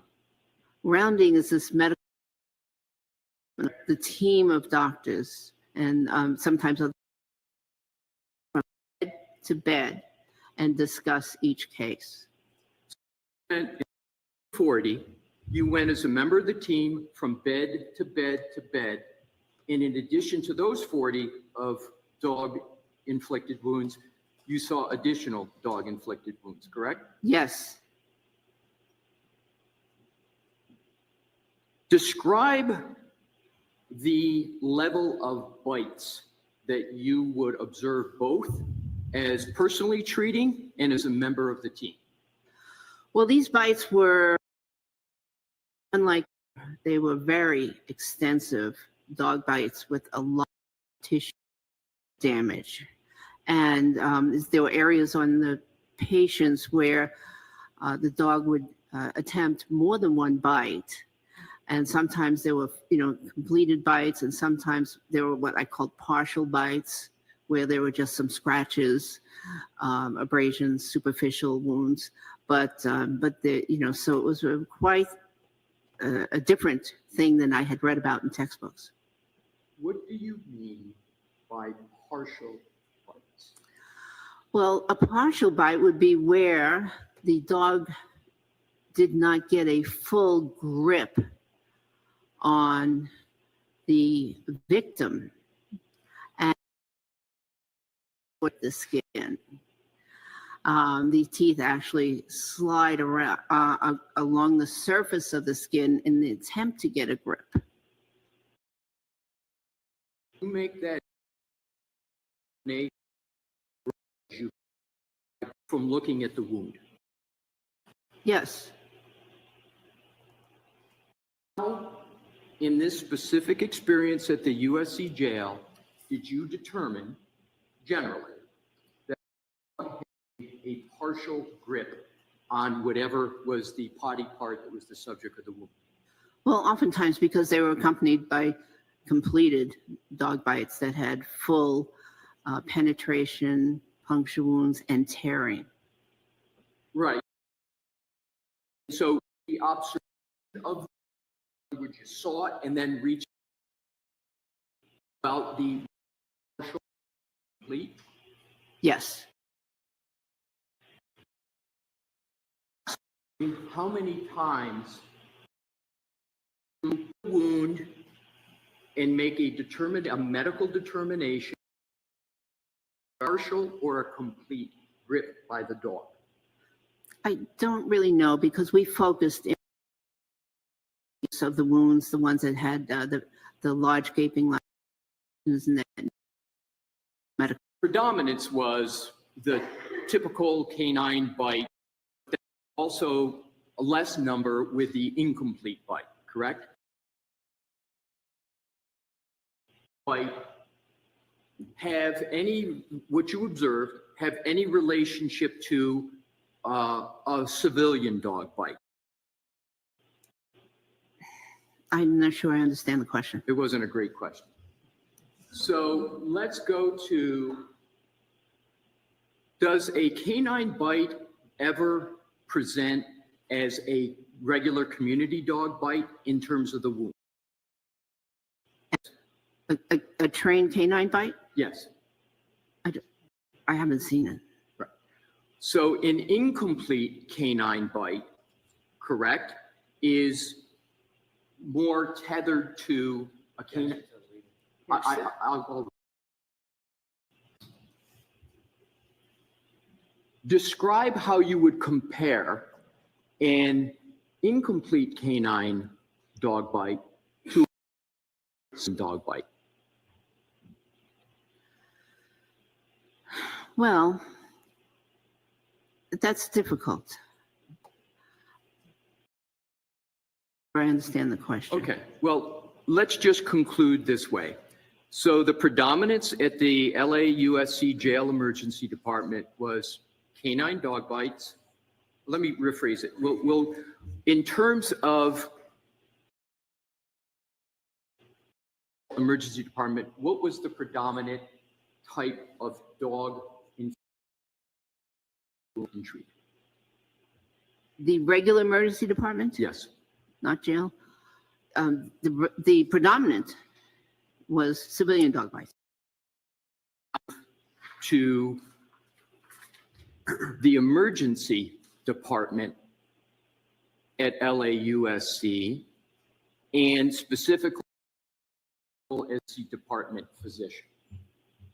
And as I understand it, you've was 7 in about 2016 as an intern resident and physician. Is that your testimony? And yes. Now, did you treat and assess dog bites or dog wounds in that capacity in the emergency department of LACUSC? In the main emergency department. And did you also treat, beyond dog-induced wounds, general animal-induced wounds that were not from a dog? Yes. Describe some of the dogs that you would observe in regular emergency. Was the cat. We would see skunks, raccoons. I recall seeing it a time, of course, snake bites and, various other animals. Approximately how many did you serve in treatment department at the USC? So the main emergency department, well, over the course of all those years, at least 500. How do you come up with the number 500? Estimate based on seeing, based on the number of years I worked, plus the number of weeks in the number of dog bites that I saw per year, and that's how I came up with that number. And I underestimated. Describe what you did, just briefly, with regard to the wounds. Type of practice of medicine, what did you do specifically with the wounds? So when a patient wound, bite wounds. Okay, well, because some patients couldn't tell us what kind of, most of the time they could, but some couldn't. Some were young, some, there were various reasons. There was sometimes language barriers. So I had to figure out what a type of animal inflicted the wound. And there was a very important clinical reason for that. We're going to get to that. Okay. So I think you testified earlier about specific the wound. What did you do specifically with the dog? These 500, approximately more than 500 dog inflicted wounds. What did you do specifically? Well, I was clearly interested in wounds, and particularly bite wounds. I was very interested in this. So they got my attention all the time. And so what I first do, I had to do differential diagnosis, but physically, if I determined it was a dog bite wound, then I'd render the appropriate treatment. Sometimes there was perforation of the skin and lacerations, and those lacerations sometimes needed debridement, which is cutting away from the edges and the dead tissue, any devitalized tissue, and some were large enough that they actually needed suturing. Many of them needed antibiotics prescribed. In terms of, I think you've testified that it was a level 1 trauma center. Yes. Did the fact that it was a level 1 trauma center have any effect on the number of dog bite wounds you would see? I don't know the exact effect, but we did get referrals in. And does the fact that it was a level trauma 1 center mean your estimate was conservative or? Oh, my estimate.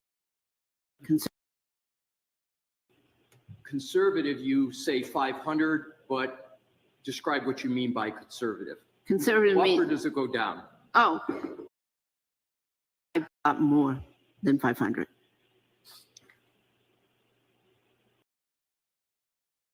Does that estimate include the number of dog inflicted wounds that you supervised? No. So in addition to the 500 plus, you also supervised. Describe what the nature of the supervision was with respect to. Physician at a university supervised interns, other residents, medical students, PAs, and nurse practitioners. And so frequently had, 3 to 5 people working with me that I had to see any of, I saw any case that they saw, any patient that they saw, I would supervise. And when they were at the wounds personally myself. How many trainees did you typically? Typically 3 to 5. So in addition to the 500 plus, you were supervising 3 to 5 trainees per shift who also were treating dog infections. And can you give an approximate number of dog inflicted wounds, just approximate, that those trainees would be experiencing in their role? It's so hard to give an estimate. But with all those trainees and all those weeks and years, I would say at least another 500. Have you ever participated, now we're going to switch gears to when you described you were a forensic pathologist in OR. Did you ever have experience with an autopsy regarding when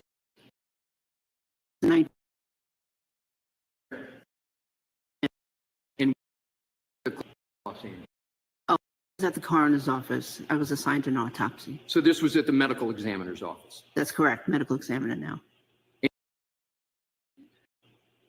What was the subject of the autopsy? Boy, I don't remember the exact age, and he was killed by dogs when he entered into a fenced area. Were they canine dogs? I don't know the exact. Not law enforcement canine dogs. So you were led to believe there were civilian dogs? Not, they just weren't canine dogs. They weren't, as far as I know, they were not trained canine dogs. Civilian dogs. Did you observe any wound patterns as part of that autopsy? Yes. Describe the wound. I'll never forget them. There were many deep lacerations, avulsions. There was a wide range of wounds, and amongst them there were patterns of abrasions, multiple parallel abrasions. Were there any other types of marks from the part of the dog that you observed? Oh, there were puncture wounds. Any other types of wounds? Any other part of the dog? Well, I believe that there were claw marks. They also would look like superficial abrasions. And were there any bite marks? Oh, yes. How many? Approximately. I don't know. More than one? Oh, many. Many. Now let's move to studies and publication. Have you ever performed a study of canine dog bite injuries? Yes, my and I performed a study of over 700 canines presented to the jail emergency department over a 10-year period. When approximately was this study? In the late,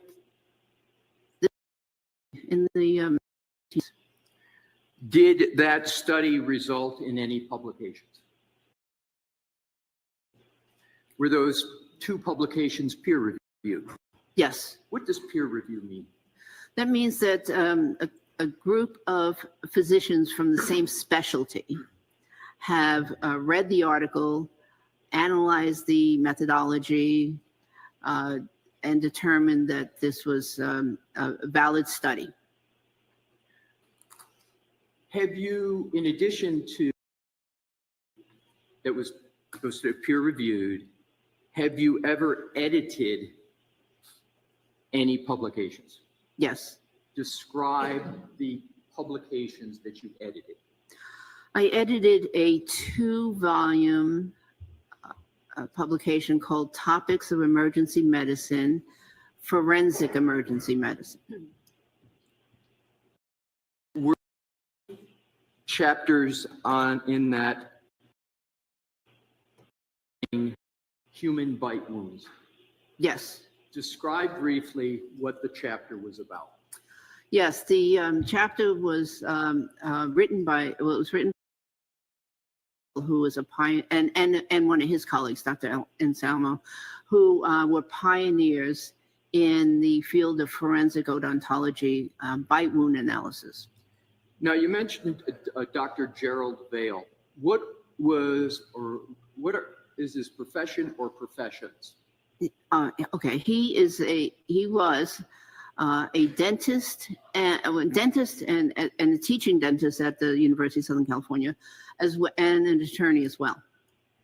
How was he? Are you aware of his reputation? Oh yes, even before I got to. What was his reputation? What was his reputation? No, we're going to move on to a different question.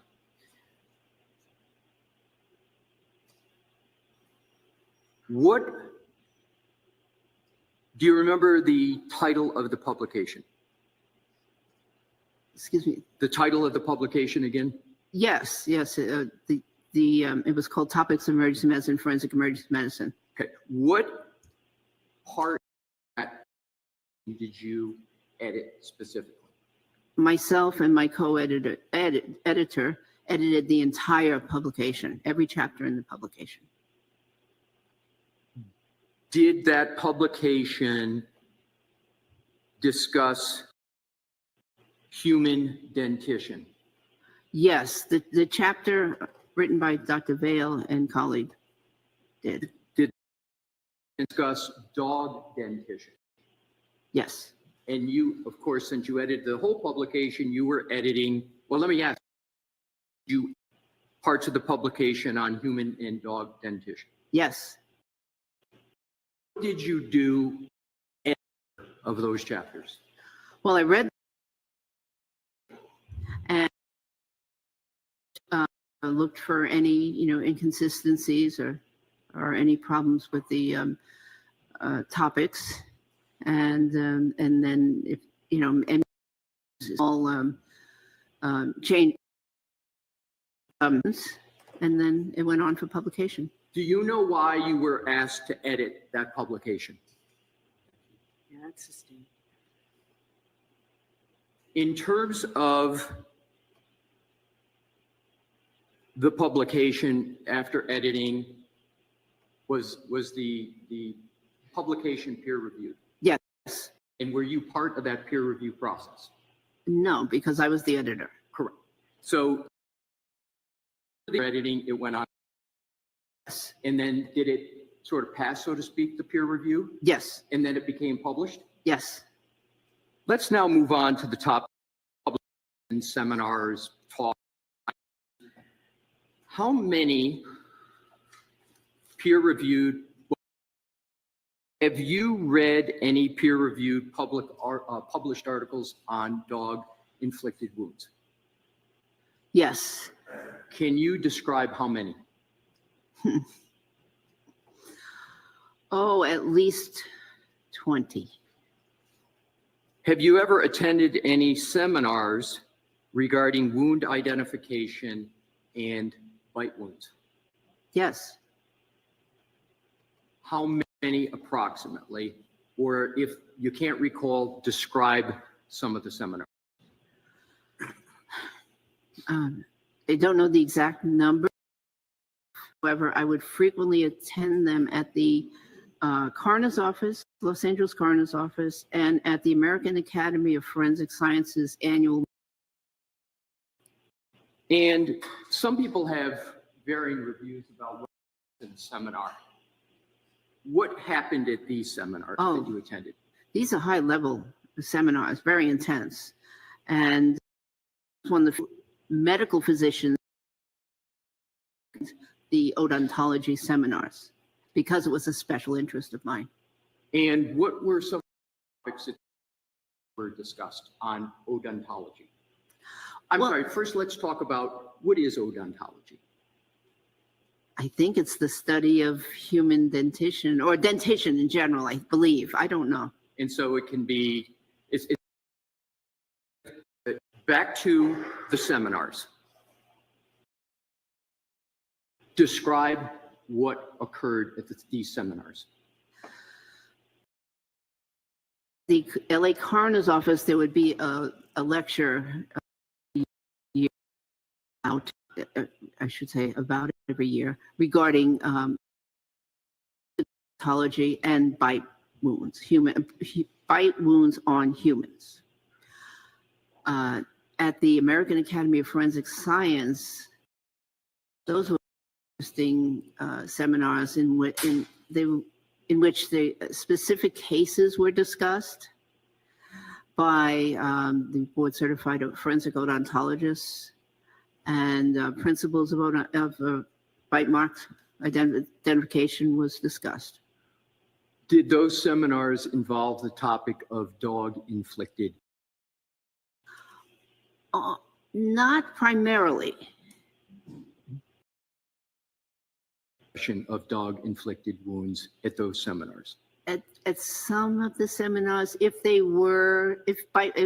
dog-inflicted wounds were discussed, it was just in distinguishing, a human bite versus a dog bite. You've mentioned Vale's name a couple of times. Did you ever work in any capacity with Dr. Vale?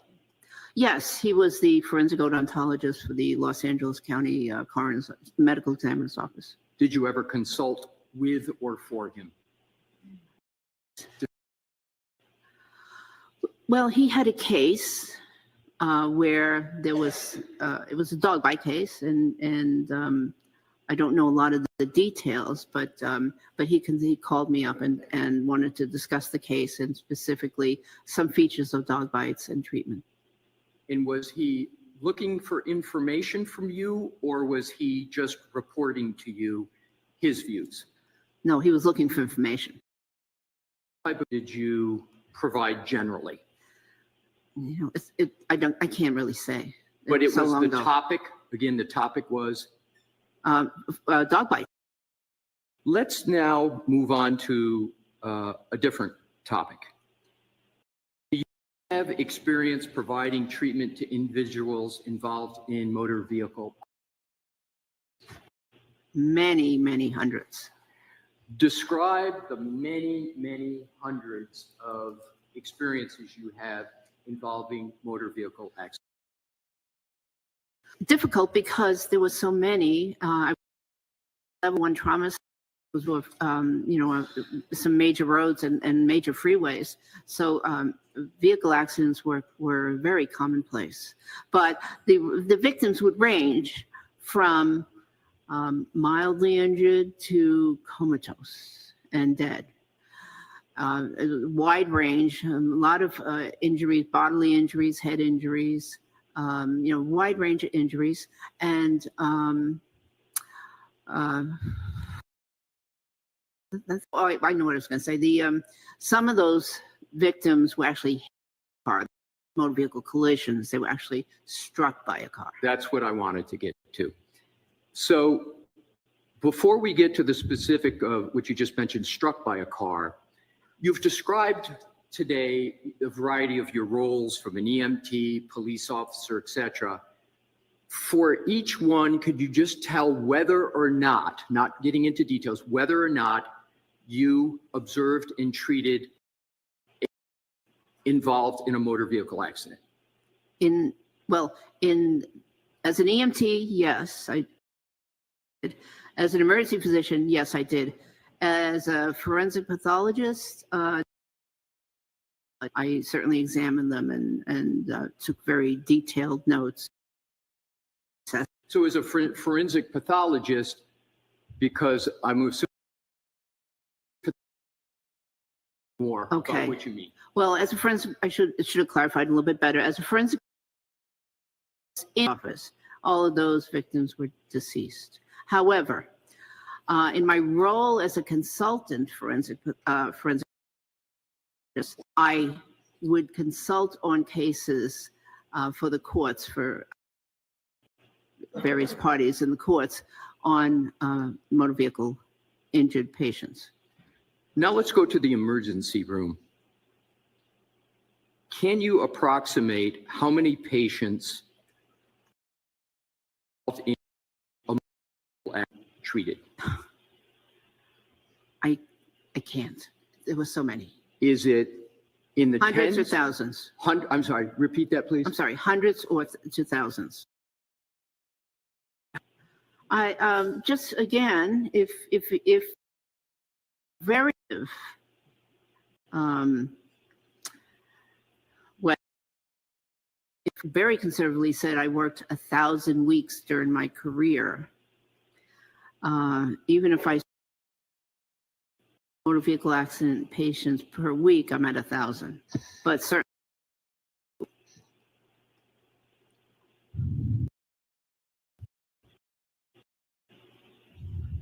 Let's move on to the topic of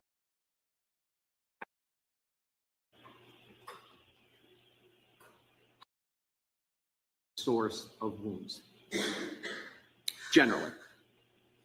Well, I look at the skin and I try to recognize if there is a pattern that I've seen before, a pattern that I am familiar with. And sometimes in the past, I had to compare an object, for instance. Recognition and pattern, major interests of mine. Is wound pattern recognition a topic that is taught in residency, for sure?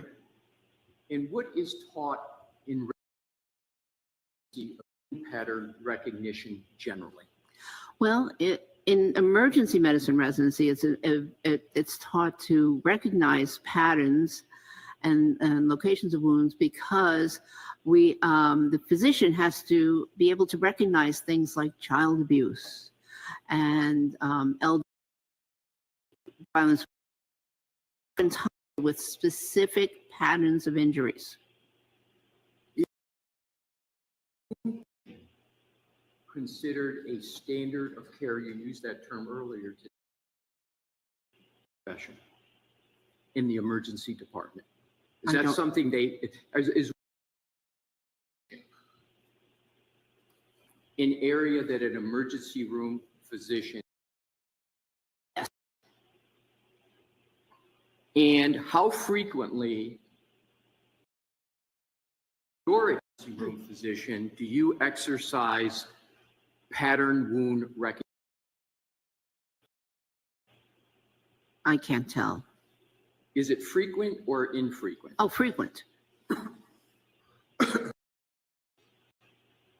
Why is assessing the source of bite wounds? Well, let me go backwards.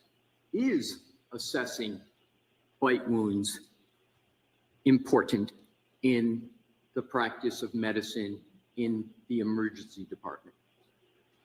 Is assessing the source of bite wounds? Is it important? Yes, it is very. Why? Well, because different types of bite wounds are treated differently. Does the assessment affect the care and treatment that the patient is going to receive? Yes. How? Okay. Well, certain bite wounds are prone to certain infections. So dog wounds are prone to certain infections, cat wounds, various other animals that inflict wounds cause infections. And the infections can differ from the inflicting animal. Additionally, so there are bacterial infections. There are also viral infections such as rabies. So for instance, some types of wounds, wounds from some type of animals will require a series of rabies shots because those animals are known to harbor rabies. So it's very important to try to figure out what the source of the wound is so you can determine, does the person just need some antibiotics and a tetanus shot, or do they need a series of rabies shots? Are there circumstances in which you had to identify the source of wounds without input from the patient? Yes. Describe those. Well, there may be a language barrier, or sometimes with a child will have a bite, but we don't know what bit the child. So yes. Are there any other circumstances, any other categories that you have to determine the source of the wound, say where you might have a legal responsibility to make a judgment on the source of the wound? I'm not sure I understand the question. In terms of circumstances where you have to determine the source of the wound, are there any other examples where you've determined the source of the wound, sort of categories of people, certain types of victims that you've seen and had to make an assessment? Are you talking about bite wounds? No, just a wound in general. Well, yeah, so wound pattern is the topic. So yes. With regard to wound patterns. Okay. Well, yes. So it's important for an emergency physician, for instance, to recognize patterns because sometimes the victims themselves will attempt to mislead the doctor. For instance, it's not uncommon for parents or I should say caretakers or domestic violence victims to give a different story in the emergency department than the true story of how an injury was sustained. And I'm a mandated reporter. Emergency physicians are mandated reporters. So we have to be on the lookout for certain injury patterns. Are you familiar with the term posterior surface? Yes. And specifically with regard to a limb, upper body limb and arm, what is the posterior surface? So the posterior surface is the back of the individual. And hold up your arm and demonstrate what you mean when yes. you say posterior. But first, let me just explain that the anatomic labels are given to the human body, or have been given in the past to the human body, in reference to what they call the standard anatomical position, which is with the person standing upright and their arms down at their side. So anything in the front is called anterior, anything in the back is called posterior, which means that the posterior of the arm is actually here. Because even though it doesn't look like it might be a posterior to somebody, it's actually anatomically the posterior of the arm. So it's this surface right here. And so that's what is meant by the posterior of the arm. What can and have you observed wounds on the posterior surface of an arm in your career? Oh, that's highly indicative of defense wounds. What do you mean it's highly indicative of defense wounds?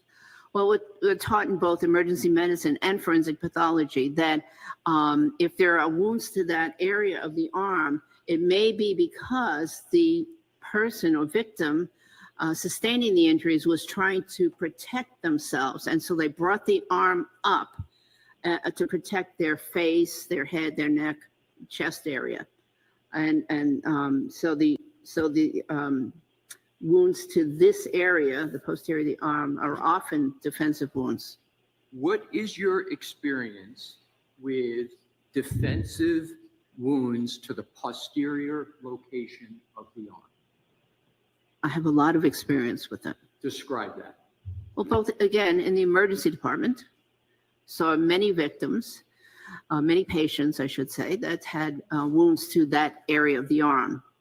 And of course, in the medical examiner's office, again, so many victims that had wounds to that posterior surface of the arm. Did you, as part of that examination for the posterior surface of the arm, ever determine the wound was from a stab wound? Yes. How many times roughly? 10, roughly.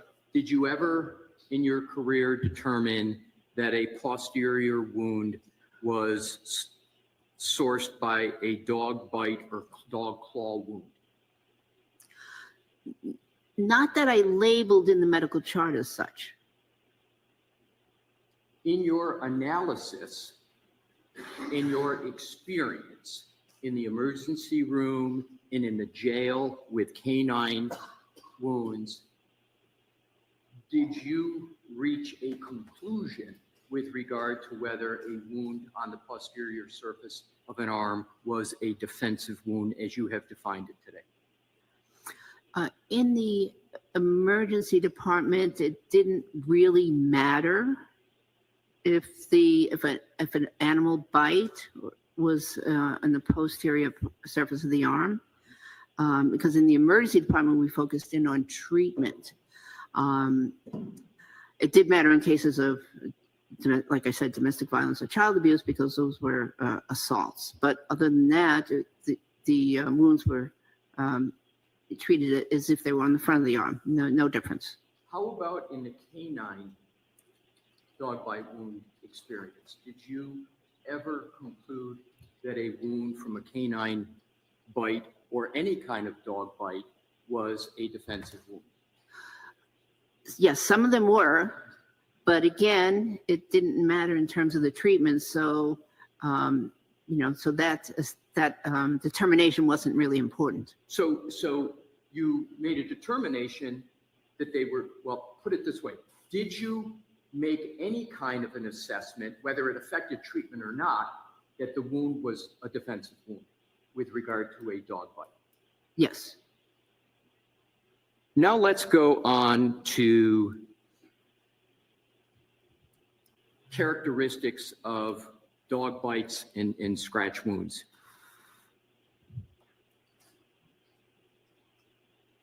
Do you know approximately how many dog bite wounds present to the emergency room in the United States on an annual basis? Yes, it's over 300,000 estimated. And how do you know that estimate? From the medical literature. And is that medical literature you have read and are aware of? Yes. Which medical specialty, do you know what I mean by medical specialty? Yes. Which medical specialty sees the most dog bite inflicted wounds? Well, I believe it's the emergency physician, because we're the gatekeepers, so to speak. Do you have a conclusion whether emergency room physicians have more exposure to and familiarity with dog bites than other specialists? Objection. Ask it differently. Thank you.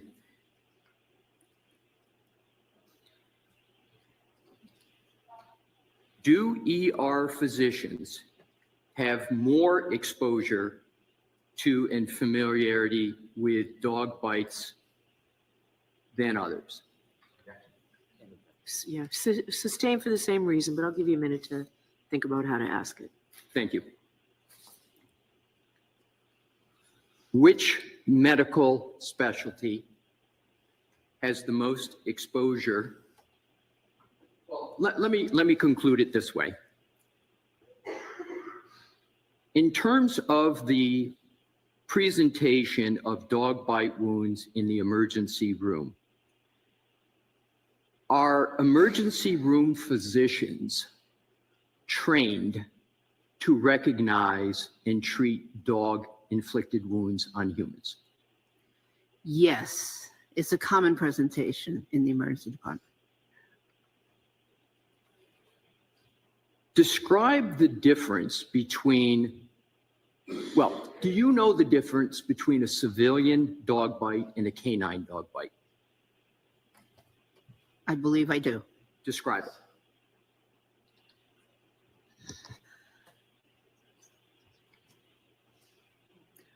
Well, the canine dog bites inflicted by trained canine dogs tend to be quite devastating. Puncture wounds with tearing lacerations, very big wounds causing injury to muscle, connective tissue underneath, even blood vessels at times. They oftentimes require admission to the hospital and extensive intravenous antibiotics. As opposed to the canine, the civilian, what I call the civilian dog bites, which typically are just scratches or, I shouldn't say scratches, abrasions or small puncture wounds, and require maybe a little bit of irrigation and a tetanus shot and outpatient treatment. Dr. Russell, you've been gracious and patient with my questions. Do you need a break for any reason, and subject to the court's permission? So I was going to go just a little bit further if we could, like 15 minutes. But I can't see Dr. Russell from where I am. I'm okay. I'm okay. Can you go 15 more minutes? I could. Okay. Yeah. Thank you. Let's move on to the topic of dental features of dogs. Do you have knowledge of the dental features of dogs? Yes. Describe that knowledge. Well, I have knowledge of the numbers and configuration of the teeth, the shape of the jaw. And can you describe generally that knowledge? Generally, yes. So the shape varies depending on the breed, but generally there are 42 teeth in the canine mouth, and a certain number on the top, a certain a certain number down below, 20 on top, 22 below. And does that knowledge source from your medical education training, or does it source from the literature, or both? Both.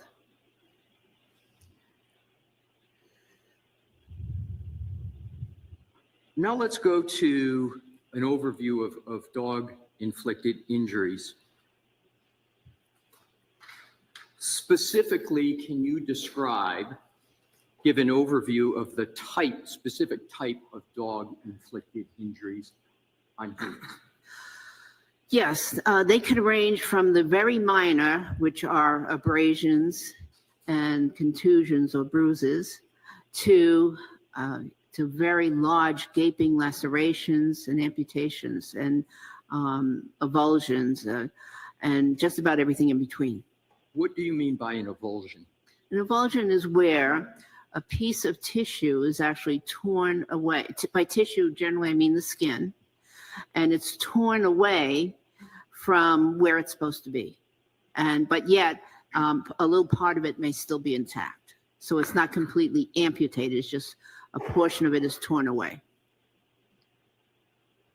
Are there ever teeth from a dog that are the cause of those types of injuries you just described?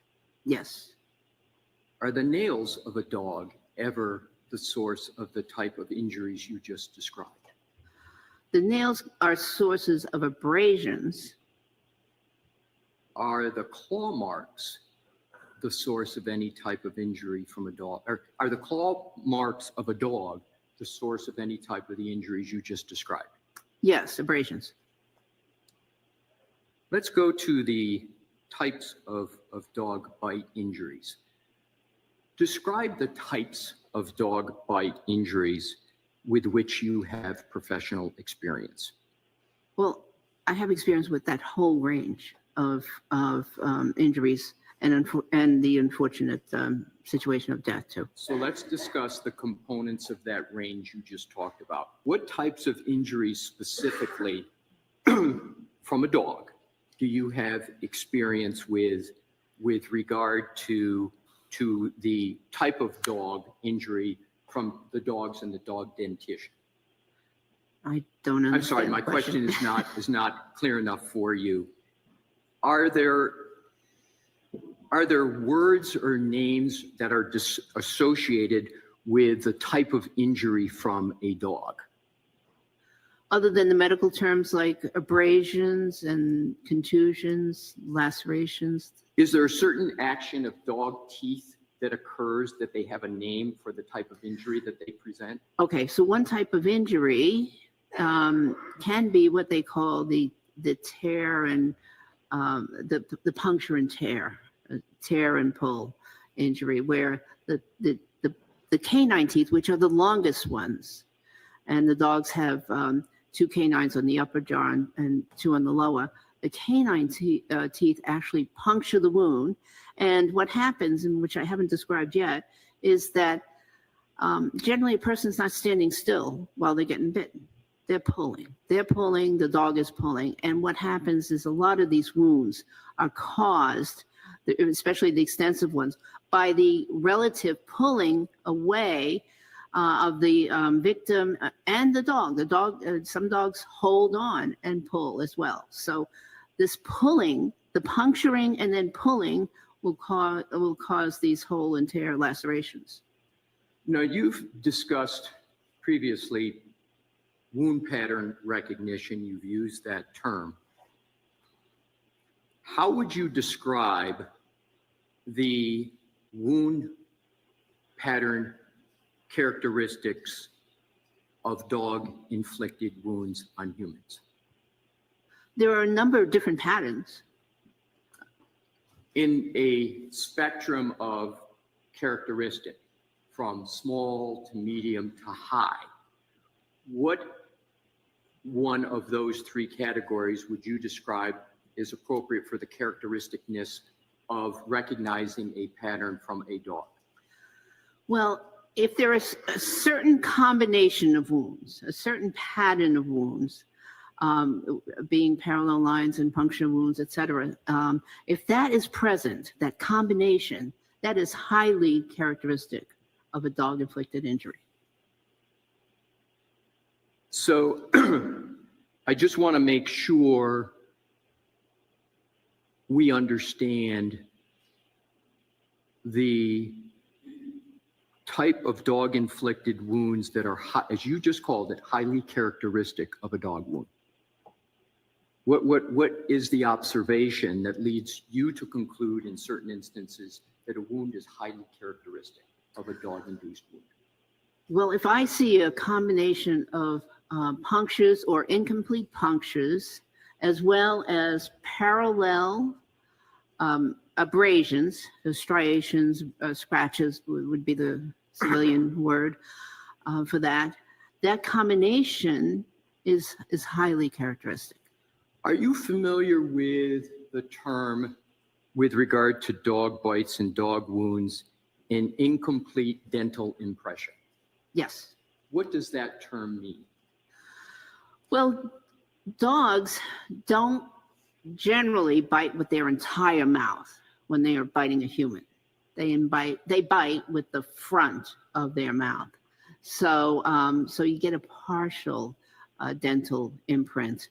Additionally, depending on the type of, the amount of force and the grip, so to speak, that the dog gets on the skin, there may or may not be a complete impact of the teeth. So would it be, so when it's not a complete impact of the teeth, have you observed that incomplete impact of the teeth in wounds to humans from dogs? Yes. Describe those observations, including how frequently you've made those observations. In general, they're more frequent in civilian dog bites because the civilian, well, I can't say why, but anyways, they're more frequent in civilian dog bites, the incompletes. And the pattern is as I just described. Is your experience greater from your entire career with dog-inflicted wounds from canine bites or from civilian dogs, as you've used that term? In terms of overall numbers, civilians.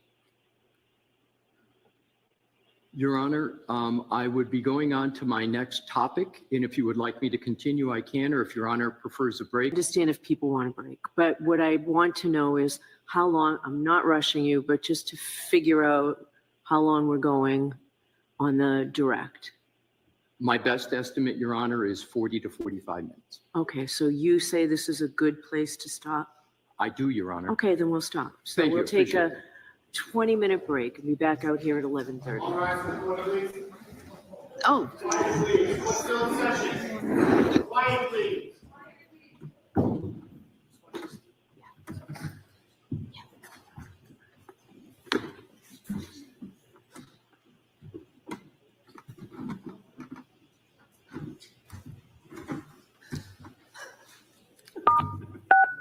You are muted.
Yeah, it's cold out here. It also gets warm next week, so when it starts.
But we'll see. People here just chilling out, having a But, we smoke, are gonna go and they over go that back here in the court. Get to the bottom of this. We're all listening to the glare.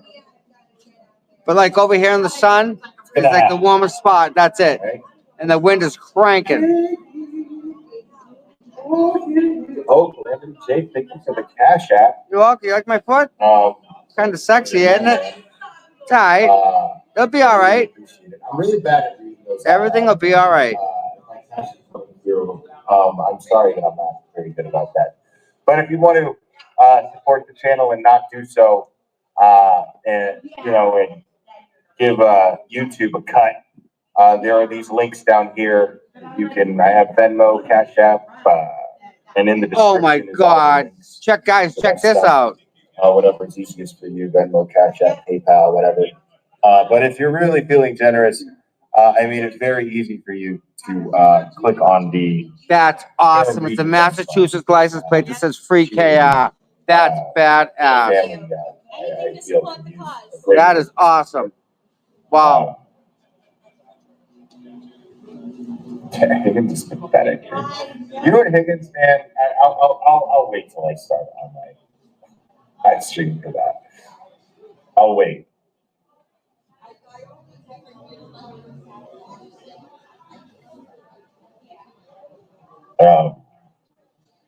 Let me see. Is there anything else that I could go over here? Has it always Let's see.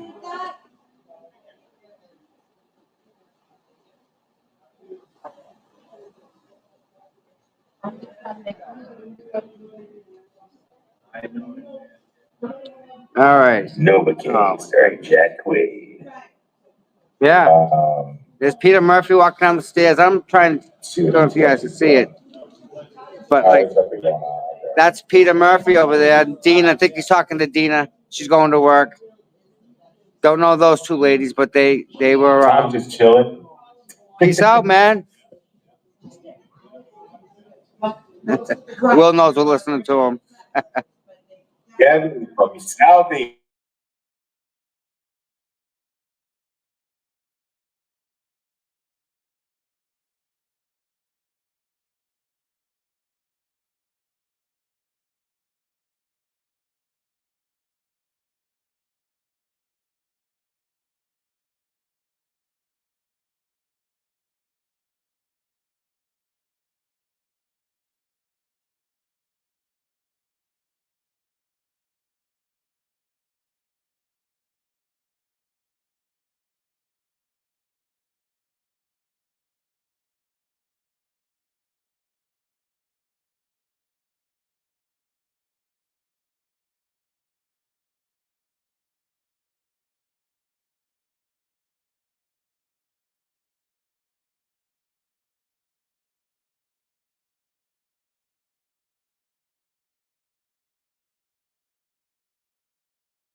did voir dire to the last trial. Corrupt as fuck. Couldn't give basis for the ruling, drain defendants' money, protect corrupt DA. Stacy, it's my pleasure to do what I do for you guys. In British Columbia, that's up there. Oh man, I can't wait. That is, I know where that is. That's pretty far away. And I'm just beyond impressed. I don't know how to thank you, but wow. Thank you very much for watching.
Yeah, Jen, hold on a second. I'm getting ready to set something up. We saw you in the court.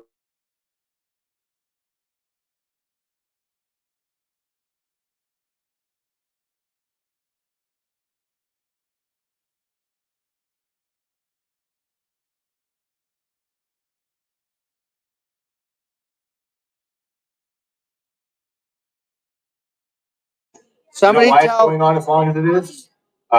Because All right, somebody tell Will. Lee Russell is absolutely qualified, and Alessi is being extremely thorough in proving that she is qualified. And Hold on. shit.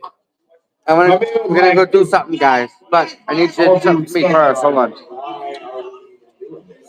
I need someone to go into the Glarus chat and tell him I'm the one that saved his ass.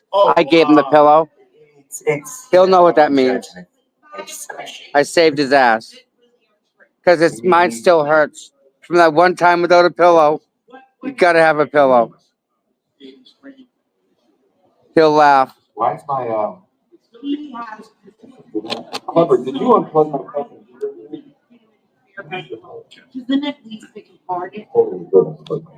Alright, I'm setting up my other device here.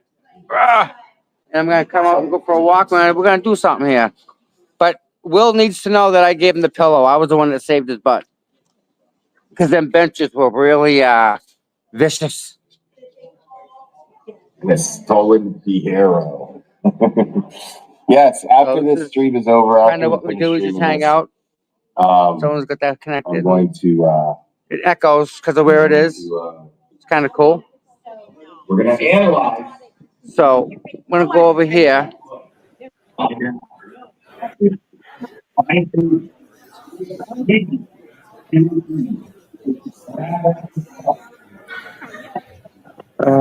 Boy, much better. I can hear my brain. All right, I can put this down. Do this. Okay. While I was gone, I got a message. Pam Bonifil, thank you so very much for the Venmo. And Deanna Corby, my God. Deanna Corby's a sweetheart, and she puts a lot of work into making sure we're all on the same page. enough cannot be said about that lady. She asks for nothing in return, and she gets thrown up on stage and say, "Here, do a speech," and she freaking knocks it out of the park every time. So thank you, Deanna. Beverly Harmon, thank you for the Venmo. You guys are just like too generous. And then Kyle, right? Kyle sent Cash App, thank you. And Marianne sent the Cash App this morning. So thank you. So like you guys, I I really don't know how to say thank you to that. I mean I really deeply appreciate that a lot. And that's why we're out here today. And that's why we'll be out here tomorrow because of you guys. I mean, you guys kind of, I don't say dictate the show, but you kind of do, you know, in a way you do. So, yeah, I mean, I'm in. Well, I'll see where this goes. That's kind of easy, right? Simon says, I do my part. The girls do their part. You guys always do your part. I mean, I say I think we can do good things here, right? Together.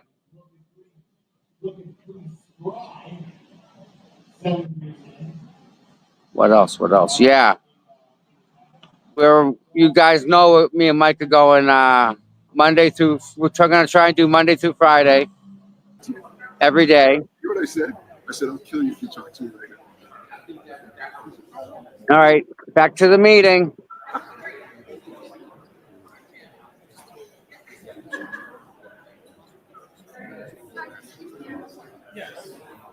Hey, back, can you send some love to Melanie Little from me? Melanie's a wonderful lady. I met her a bunch of times. She's great every single time I meet her. I like Melanie a lot. Very, very smart lady. Very, it's kind of like a female David Giannetti. Like, just great, great people. So, Ann, thank you.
this is a differential diagnosis. This is what I think it is, but this is what it could be, and why isn't it this second thing or third thing? The host would like you to unmute your microphone. You can press star 6. You are unmuted. Should I wait, Your Honor? No, I think you're all set. All set, Mr. Clerk? Yes, thank you. Sorry. May I continue? Your Honor? Yes. Thank you.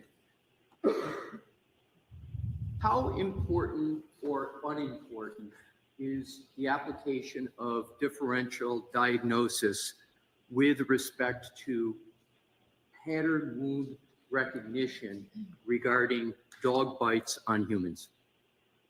It's important in a lot of conditions, including pattern wounds and dog bites, because you need to know, or at least I as a physician need to know what it is. What it is I'm going to be looking, what is it that I'm looking at, and what is it that I'm going to be treating?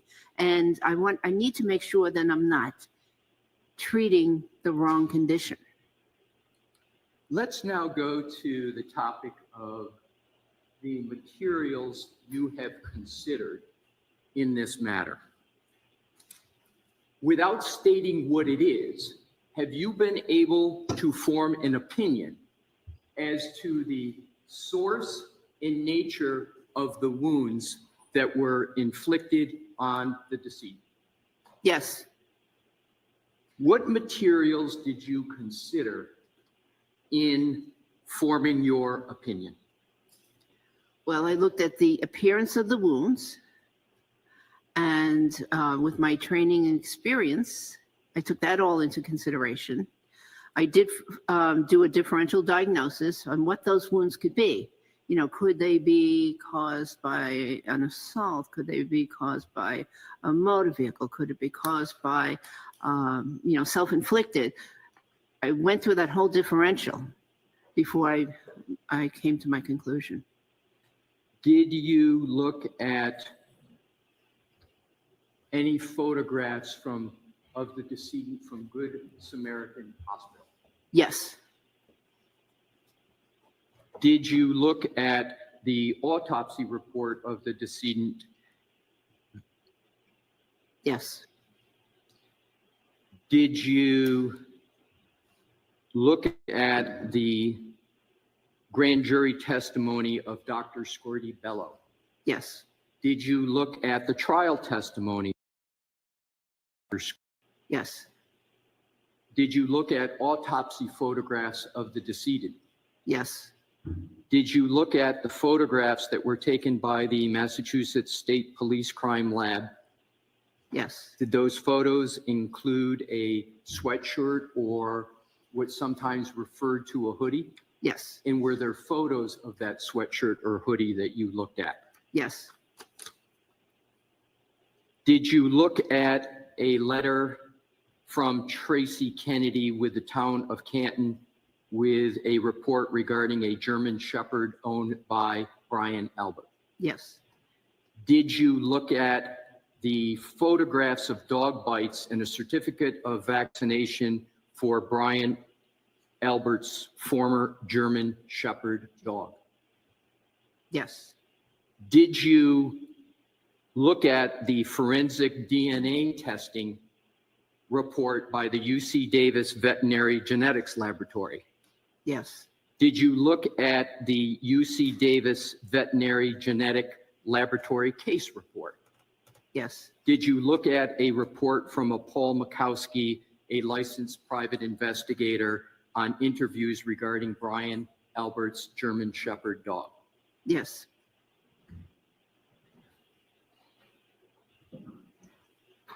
Do you have an opinion with regard to the nature and source of the wounds on Mr. O'Keefe's right arm?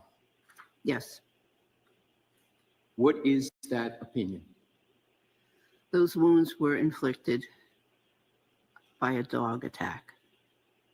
Do you hold that opinion to a reasonable degree of medical certainty? Yes. How did you form that opinion?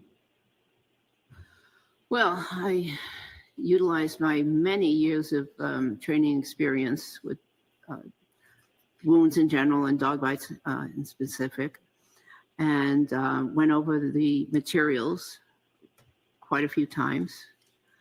And with that, and plus did read up on some literature that I had read in the past and reread again. And that's how I came to the opinion.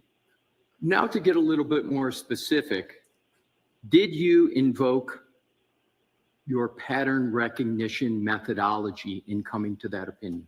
Objection. You have to ask it differently. Thank you, Your Honor.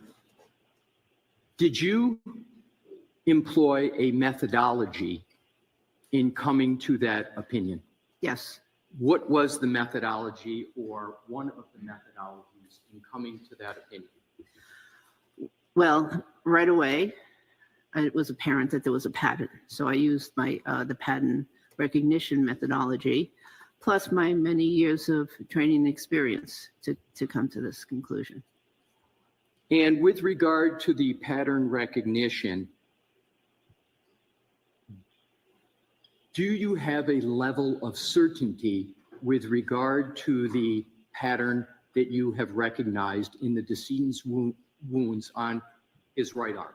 Yes. What is that level of certainty or certitude? Those wounds are highly characteristic of a dog attack. How frequent in your experience do you find in wound care that a wound pattern is highly characteristic of a certain source? I object to a percentage type question. Can you answer that question, Doctor? I'm not sure I even understand it, so ask it differently. Thank you.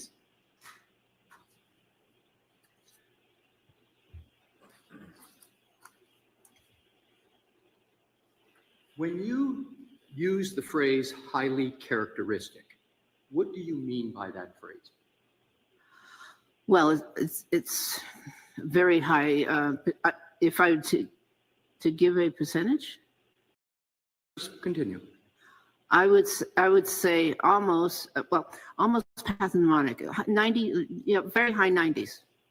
Now let's go to differential diagnosis.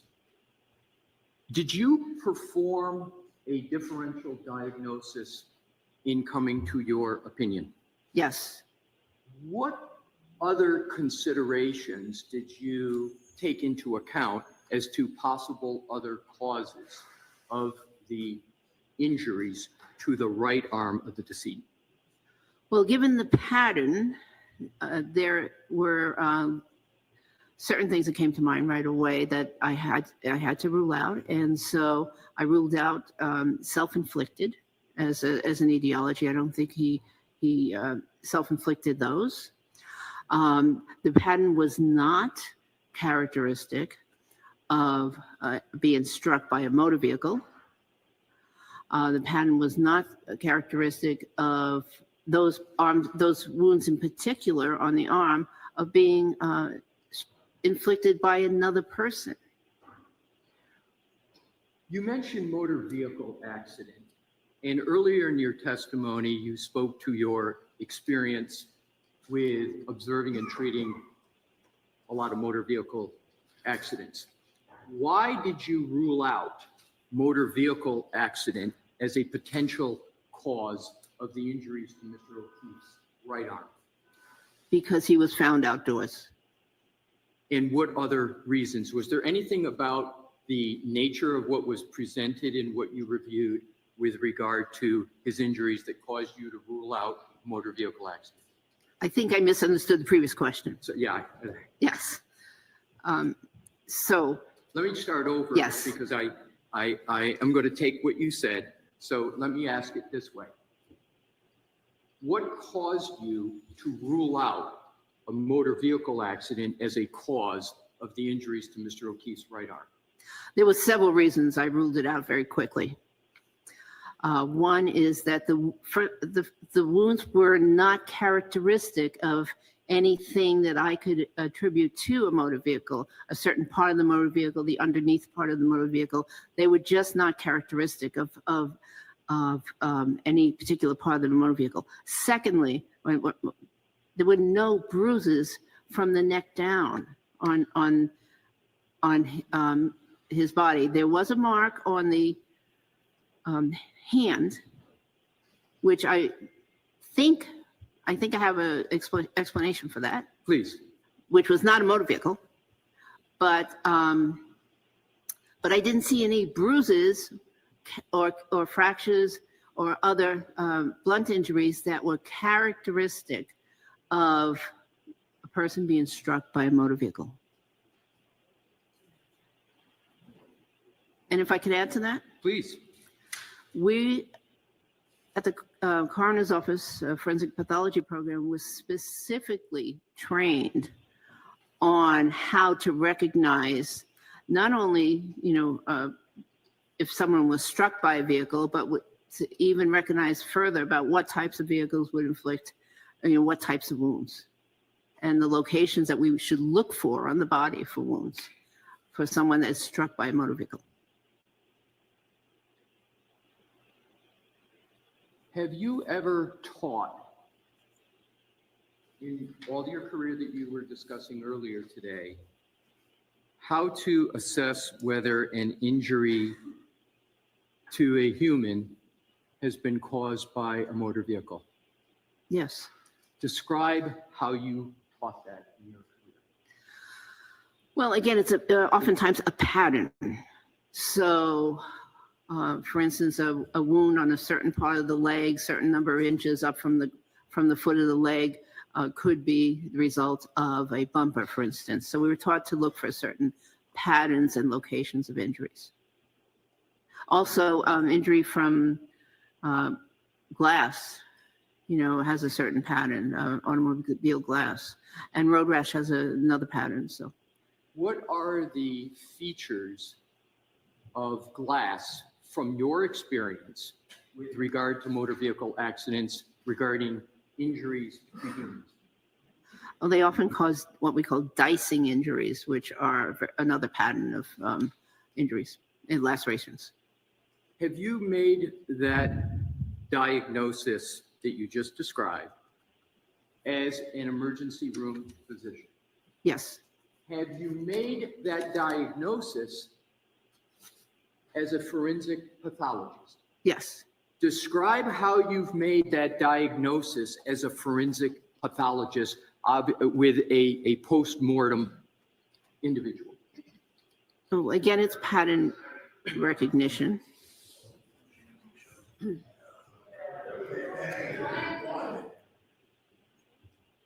One moment, please. Go ahead. Thank you, Your Honor. Do you need the question repeated? No, Please. it's pattern recognition. And can you give an approximation of how many years of experience you have had with that pattern recognition that you just described? At least 30. And how often in the 30 years, by year estimate, have you made that assessment? Oh, I don't know. Maybe once every year or two. So would it be correct 30 to 60 times? Let me rephrase it. How many times would you, based upon what you just said, estimate that you've made that assessment? At least 15 times.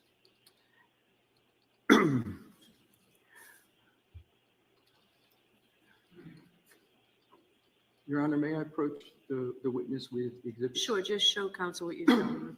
Counsel has all the Just tell him exhibits. what If I could just tell Mr. Yes, you Bennett. can approach, just show it out as you walk up.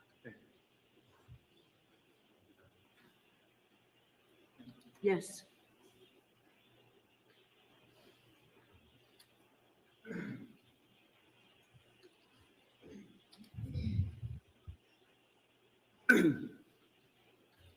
May I proceed? Yes. Thank you.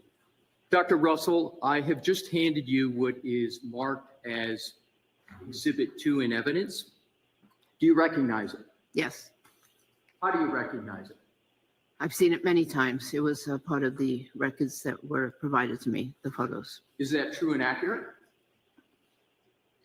This, yes. Well, okay. Of what I've seen, yes. So What I'd like to do is, Your Honor, may I publish that exhibit? Yes, is it ready to come up, Ms. Gilman? Or they're going to do it? Okay, sure.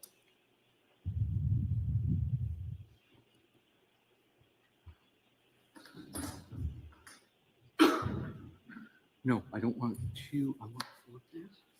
All right, so okay. I just want to make sure we have Mr. Brennan. Yeah, the numbers seem to be different. So Diane, I'm going That's to it. need from you the list. So what is this?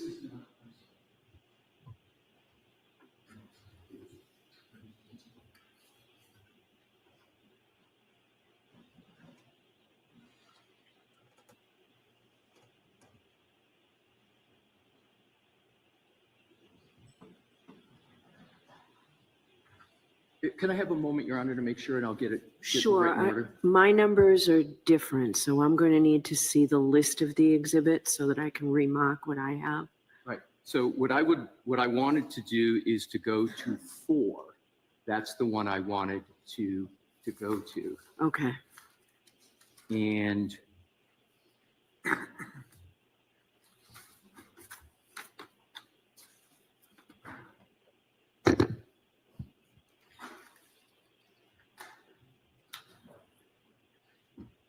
Are 4 and 2 the same? no, they're different, Your Honor. And if I could I approach the sidebar, please, Your Honor, to get this? Sure. Thank you. Mr. Brennan?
So for purposes of an appellate record, we're now going to look at what's been marked as Exhibit 5. That's correct, Your Honor. Okay. And I appreciate Mr. Brennan's cooperation in getting to this point.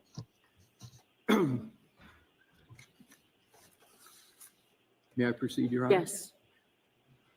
Dr. Russell, do you recognize what is now depicted on the TV screen, which is marked as Exhibit 5? Yes, How do you recognize it? because I see a very distinct pattern of wounds. And have you reviewed this exact photograph before? Yes, You have mentioned the various types before characteristics you called highly characteristics of a dog wound and dog inflicted wound. What I would like you to do, please, do you have a pointer? I do. Can you please test to make sure it works? Yes. Okay. It works. What I'd like you to do in your own words and with the court's permission, I would like you to use the pointer and go through with whatever method you believe is appropriate to describe each of those wounds and how you assess them. Okay, so we will go from the shoulder area down to make it easy. So, first of all, the overall impression is there's numerous abrasions and that they have a pattern to them. One can see that many of them are parallel in nature. Can you use the pointer? I'm not. Yes, maybe, so- yeah, I wasn't seeing it. Thank you. Okay, so for instance, the set of wounds closest to the shoulder up here, and these, by the way, are all on the posterior surface of the arm, posterior, and maybe this part is a little bit towards the medial, the lateral portion of the arm, but they all have so they're parallel. They're linear, meaning they look like a line, or they're not round. Or these are at least are not round, and so these. Do you want my interpretation, or do you want me to just describe? To stick with those, and then what I'd like you to do is you've described them. You said linear, etc. Have you completed your description of them before you get to how you reached a conclusion as to the source of that area you just did a circle around? Have you completed your description of them? Yes, I've completed my description. How I came to the conclusion involves all of them.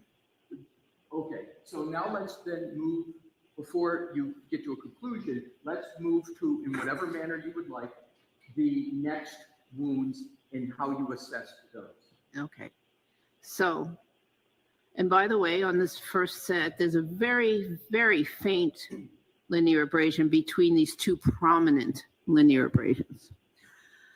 Okay, proceeding down the arm towards the elbow, we have another set of wounds, which consist of parallel abrasions. This time it looks like there's two in the more anterior portion of that lateral aspect of the arm, and then another linear abrasion down below here, as well as a superficial punctate or round tiny lesion What do you below mean it. by punctate? Punctate, I mean small and round. And there may be another punctate lesion right there. So that's this group. Proceeding down the arm, there is this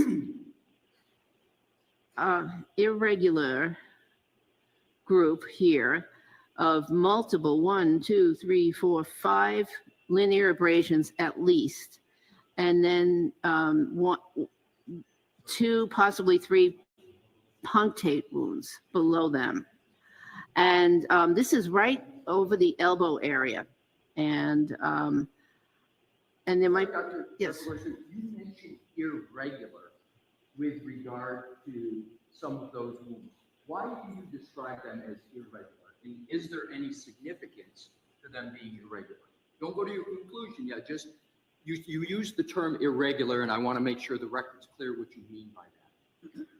Okay.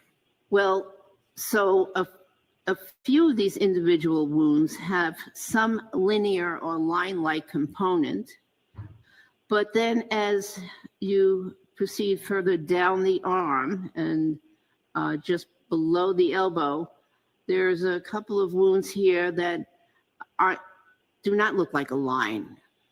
So that's what I meant by irregular. So that's this pattern here in total around the elbow. Then further down the arm, there's 2 punctate wounds again, right here. Go slow and say this is punctate wound number 1, this is punctate wound number 2 with circling the waist. Okay, here's one, punctate wound number 1, and here is number 2. Why is each of those a punctate wound? Because they look to have a slightly different shape. Oh, very good question. Because there was movement. there was movement of the either the dog or the the inflicting teeth, either the dog or the victim. There was movement. Okay.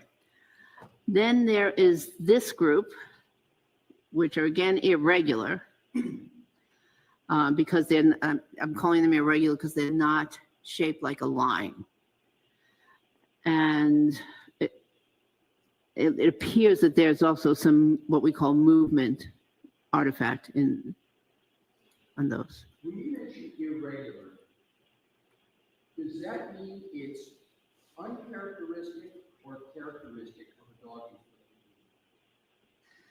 It means neither of those. Good, thank you. Okay. And then finally, the furthest down the arm is this grouping of linear, I'm going to call them linear because they're line-like, but they, so linear abrasions, which appear to have a somewhat semicircular appearance, a configuration, and the direction is slightly different. The angle of these linear lacerations are just ever so slightly different than the ones above the elbow. Is there a medical term that is used to describe the location of those wounds that you just spoke about? So they're on the posterior forearm. And is there a medical term for the forearm location down here? Or is it just, you just refer to it as location? No special. Not that I'm aware of. Okay, so please continue. So those are the wounds of the arm, which is above the elbow, and the forearm, which is below the elbow.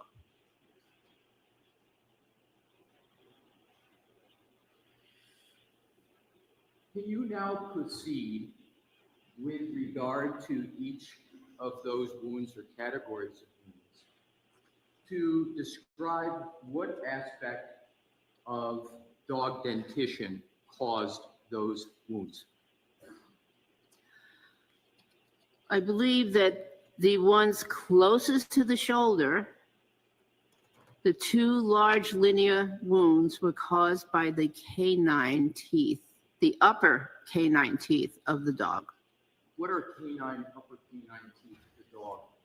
Well, the canine teeth are the ones that seem to be most prominent when you look at a dog's mouth. They're triangular, the sort of triangular shape. We humans also have canine teeth. Okay.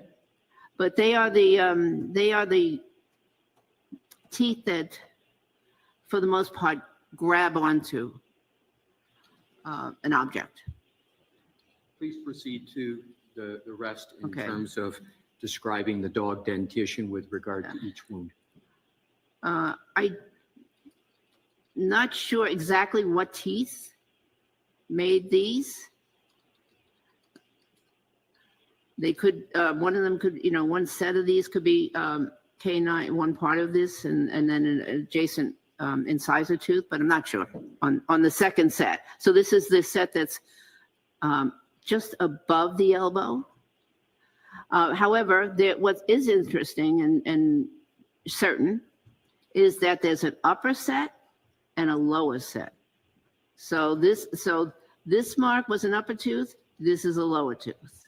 So even though you may not be able to identify the specific aspect of the dog dentition, you're able to identify that it is from some aspect of the dog dentition. Is that what you're saying? Yes. Please proceed. This one this is the most complicated one, because I believe that this set here I believe that those linear wounds and the irregular wounds are from upper teeth, and the punctate wounds are punctures or incomplete punctures from lower teeth.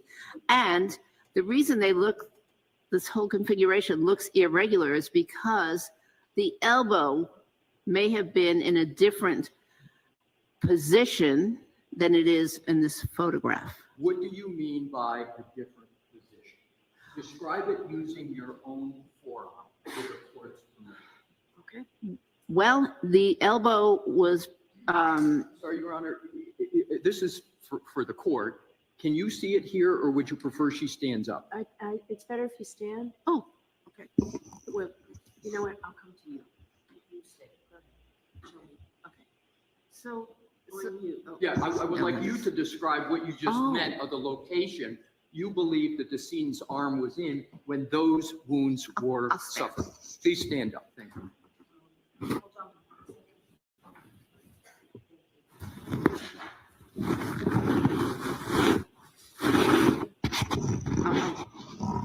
you. So in this picture, the elbow is, for the most part, somewhat extended. It's not bent as much as it could be, and it is not bent as it was likely as he was protecting himself from the wounds. So you're saying, just so we understand, I'm going to strike that. Just describe the placement of the arm. Okay. Well, so the elbow bends, as we all know. And so the skin of the elbow is in a different location depending on whether the elbow is bent or not. So anything that's inflicted will depend on the position that the elbow was in when it was inflicted. I hope that clarified. Okay. Yep, please proceed. Okay. So this is one set, the ones around the elbow. Then there is, going a little further down the arm, there is another set of wounds. The two punctate and irregular wounds, halfway down the forearm. I'm sorry to interrupt. You may sit down if it's more. Hold on, wait till you change. Thank you, Your Oh, Honor. yeah. Okay. Thank you. Thank you. And then finally, there's this area down here, which is the closest to the wrist.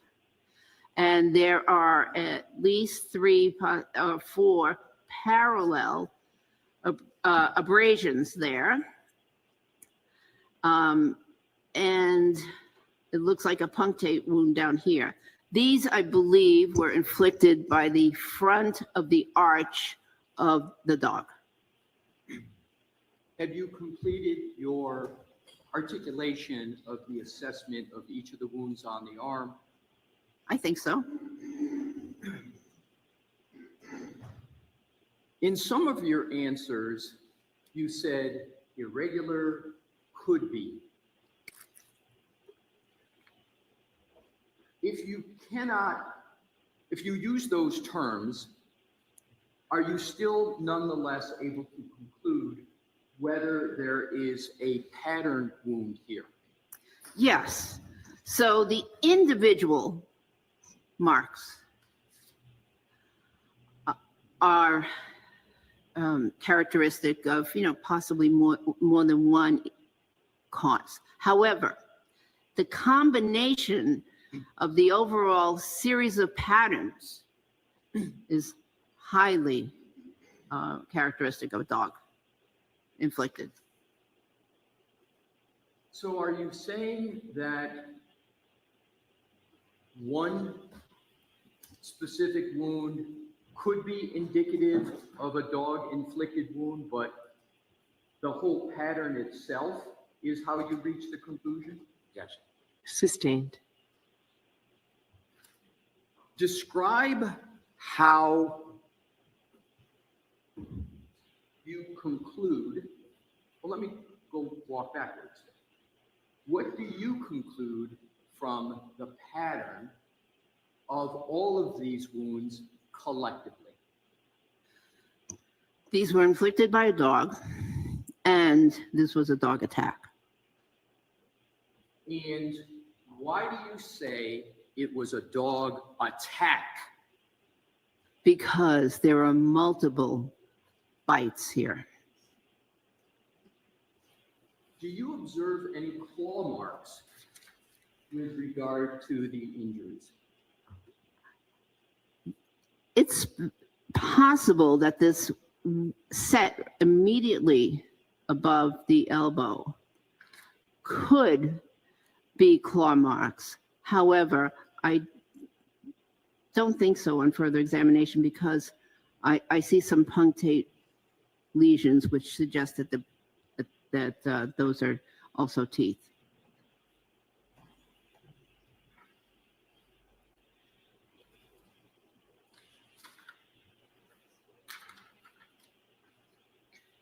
In forming the opinions and conclusions you just testified to as to the nature and source of this pattern of wounds, did you apply any techniques or analysis that you would use as an emergency room physician? Yes. Describe how. Again, I looked at the wounds and I looked to determine if there's anything else that could inflict that pattern of wounds that were inflicted around the same time. And there is nothing else that I am aware of that could do that. How did you, did you determine that those wounds occurred approximately the same time, each of those wounds? Yes. How did you determine that? By the appearance of the wounds, the color, yes. Anything else about the color? The fact that there's no healing, yes. In conducting your differential diagnosis, how did you rule out a motor vehicle accident as a cause of those injuries? Again, I did not recognize the pattern as being inflicted by any particular part of a motor vehicle. The motor vehicle accident would have caused injuries to other parts of the body, such as the chest and the other parts. There would be bruises. Motor vehicle accidents cause bruises, fractures sometimes. There were no other injuries like that. Did you reach any opinion or conclusion as to when these injuries were suffered, meaning pre-mortem or post-mortem? They're pre-mortem wounds. How did you determine these wounds were pre-mortem wounds, and specify what you mean by pre-mortem? So pre-mortem means before death. They occurred before death. And the reason I can tell that they're pre-mortem wounds is because they have what we call a vital reaction. Post-mortem wounds, so vital reaction means that there was life in the body at the time that these wounds were inflicted. And a post-mortem wounds look very different because there is no blood flow that occurs post-mortem, so they don't get the vital reaction. Is it an accepted methodology in the practice of medicine to observe a post-mortem photograph of wounds in reaching a conclusion as to the source and nature of the wounds? Yes. And why is that an accepted practice? Well, first of all, it's realistic. The wounds appear the same in this case and in many cases. And then the other thing is because autopsy is a finite period of time, 1 or 2 hour period of time on a certain day, and other physicians can't always be at the autopsy.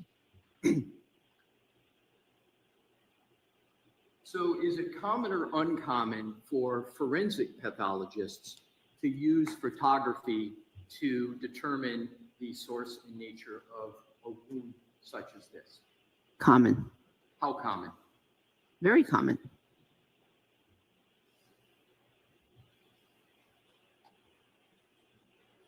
This may seem like an obvious question, but did you use photographs in forming your opinion? Yes. Did you use any ante-mortem photographs of the decedent's right arm in forming your opinion? No. Did you observe any hospital records of photographs of the decedent antemortem? Antemortem? Yes. I don't believe so. I So- believe they were all postmortem. They're right after the resuscitation attempt. Is it an accepted practice in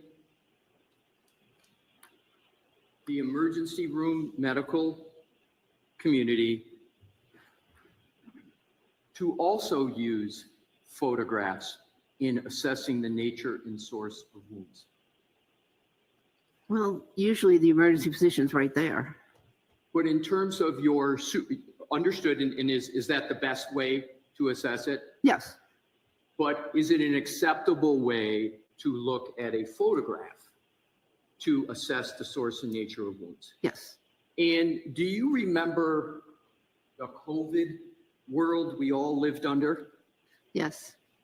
In the COVID world that we all lived under, did physicians sort of accelerate or increase their use of photos in diagnosis, or did they decrease their use of photographs?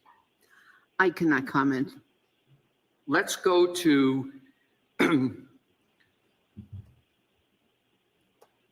whether, let's go to these wounds. Did you make an assessment as to whether these wounds would have changed at any time from when they were incurred to when that photograph was taken? Well, I certainly took that into account, and I decided that because, well, basically the answer is no, they wouldn't have changed because the decedent was found in a very cold condition, which was 80.1 degrees when taken. And even at the autopsy, the medical examiner commented in the report that the body was cold to touch. And cold delays postmortem change. So there was really no significant postmortem change of the skin.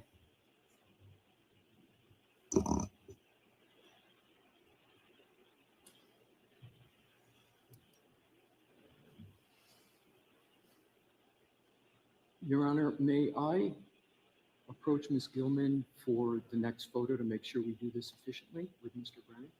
Sure. Thank you.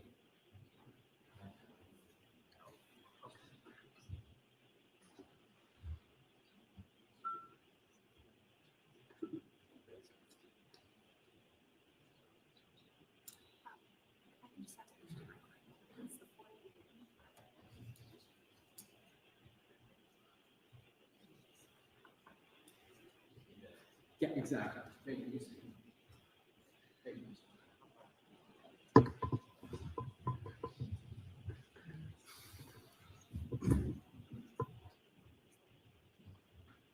Your Honor, may I publish Exhibit 4? Yes. Thank you, Your Honor. Dr. Russell, do you? You know what? Actually, take it down for just a Oh, minute. that's right. Yes, I'm sorry. Take it down, Ms. Gilman. Thank you. I'll see consulates.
So Dr. Russell, I understand that it was inadvertent, but we're not going to publish that photo.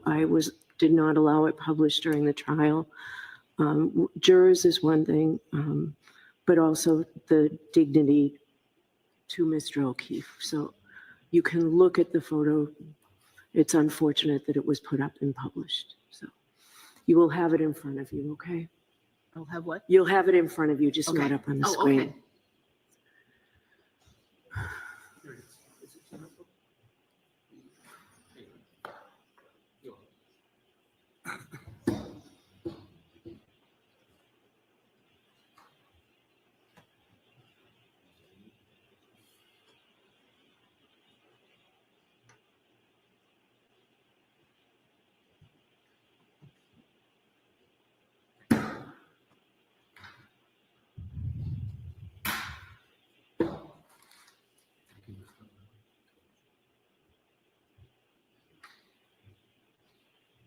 May I approach the witness, Your Honor? Yes. Thank you.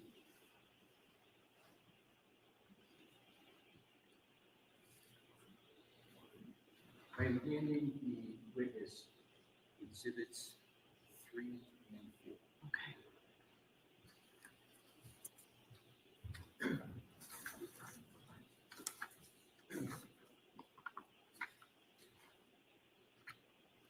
May I proceed, Your Honor? Yes. Thank you.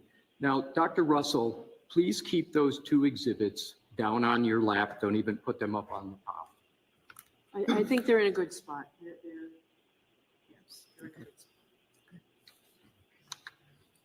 They're not on her lap, but they're not visible to everyone. That's what I wanted to make sure of. Thank you, Your Honor. Do you recognize exhibits 3 and 4? Yes. Are you able to determine whether exhibits 3 and 4 are antemortem or postmortem? They're postmortem. Is there any way for you to determine by the nature of the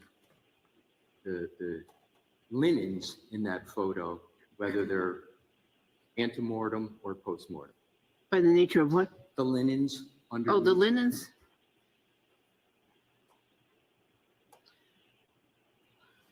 Well, not definitively. Okay. So are the wounds depicted in exhibits 3 and 4 the same or substantially the same as the exhibit you were publishing? The same.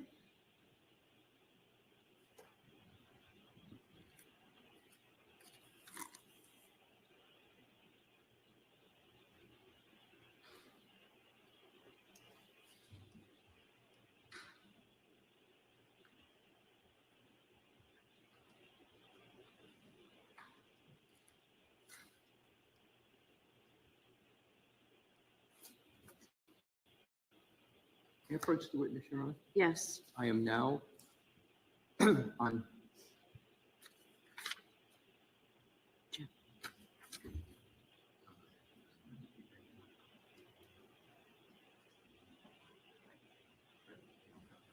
Your Honor, this is. Okay. Okay. I have it as 4, but that's okay. Okay, so I need that list. Do the list of the exhibits. Your Honor, what happened was once I borrowed. Sure, come on over.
All right, go ahead, counsel. Thank you, Your Honor.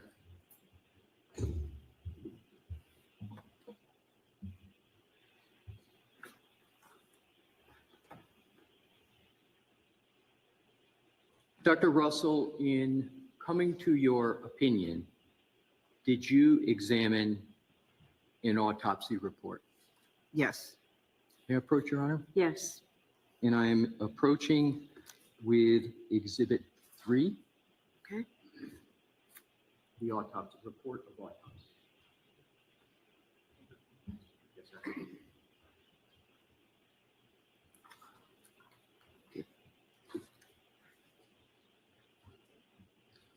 May I proceed, Your Honor? Yes. Thank you. Do you recognize Exhibit 3? Yes. What is it? This is a report of autopsy on Mr. John O'Keefe, medical examiner number 2022-1697. Did you consider that medical examiner's analysis in Exhibit 3 informing your opinion? Yes. And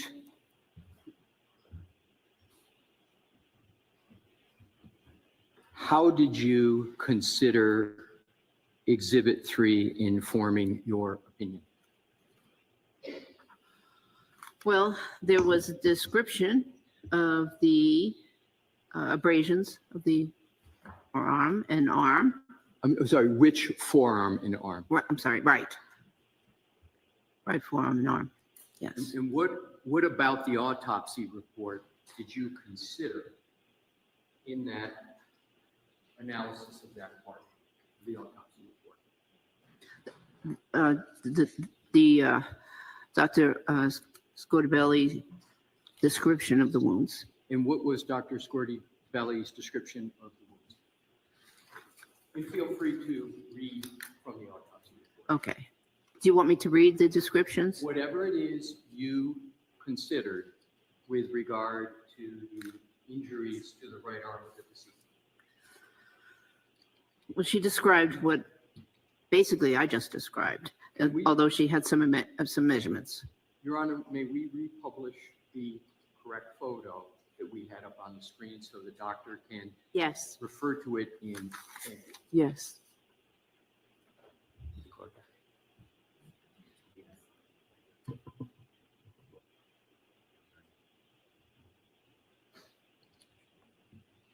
It's gonna be number 5.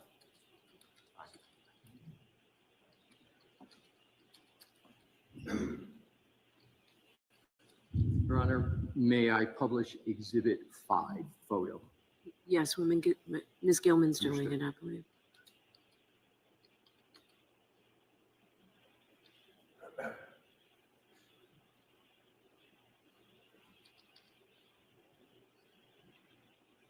Ms. Gilman, are you all set with what you, thank you. And thank you for putting that back up on the screen. May I proceed, Your Honor? Dr. Russell, in reading from the autopsy report, can you read it and then determine whether there's any relation to what is being discussed in the autopsy report to what is in that photo? Well, the doctor just. I think he was asking her what she based her opinion on the reference to the medical exam report, not to compare it by reading. So I have an objection to simply reading through it and trying to interpret what the ME thought. So rephrase your question. Sure, thank you. Please read from the autopsy report the relevant portions related to Dr. Scotabelli's analysis of the right arm. Again, I object. It's not the MD's opinion. It's whether she relied on the information and how so. I'll repeat. Did you rely upon what is in the autopsy report to support your opinion as to the nature and source of the wounds in the right arm? Yes. What did you rely upon in that report to support your opinion with regard to the nature and source of the wounds? The description of the wounds at autopsy. And what was that? What is that description that you relied upon? It says here, multiple abrasions from 2 to 3 millimeters and up to 7 centimeters. What page are you on, Doctor? I'm sorry, page 3. Okay. Under the area that says injuries. Okay. And then in the subsection that says extremities. It's the second bullet point there. Okay. Multiple abrasions from 2 to 3 millimeters and up to 7 centimeters on the posterior right arm and forearm.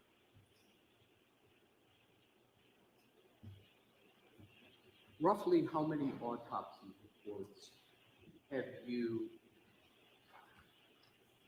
authored in your career? Authored? Yes. Over 500. How many autopsy reports that you have not written have you reviewed? At least 100. What conclusions do you reach from that description that you just read with regard to whether that is a description or not of a pattern in the report? Exactly. So you ask it a little bit differently. Dr. Russell, what do you conclude from reading that section of the autopsy report with regard to the nature of the wounds, the total wounds depicted on what's up on the screen? Well, it substantiated my observation based on the pictures. What is the observation first? And then second, how did it substantiate your observation? I'm not sure I'm understanding the question. Did you, make sure I understood your answer, did you state that that section of the report substantiated your conclusions as to the nature and source of the injuries? It substantiated my observations. And yes. Okay, what observations did it substantiate? Well, there are, as the doctor wrote, multiple abrasions and in certain measure between 2 and 3 millimeters up to 7 centimeters on the posterior right arm and forearm. That's exactly what I see there. So is it your judgment that Dr. Scordi-Bello made the same observations of these wounds as you did? Multiple objections. Yeah, the objection sustained. With regard to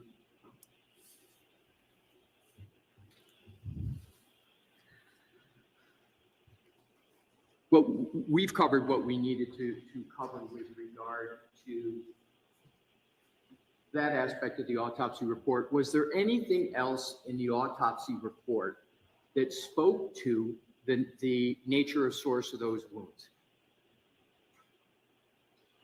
Not that comes to mind. So, did the medical examiner, Dr. Scordi-Bello, in that report reach any conclusions about the nature and source of the wounds that are depicted on Exhibit 5? Not in this report. So, not in that report. Now we're going to now move on to the next topic. Did you consider DNA evidence in this case? Yes.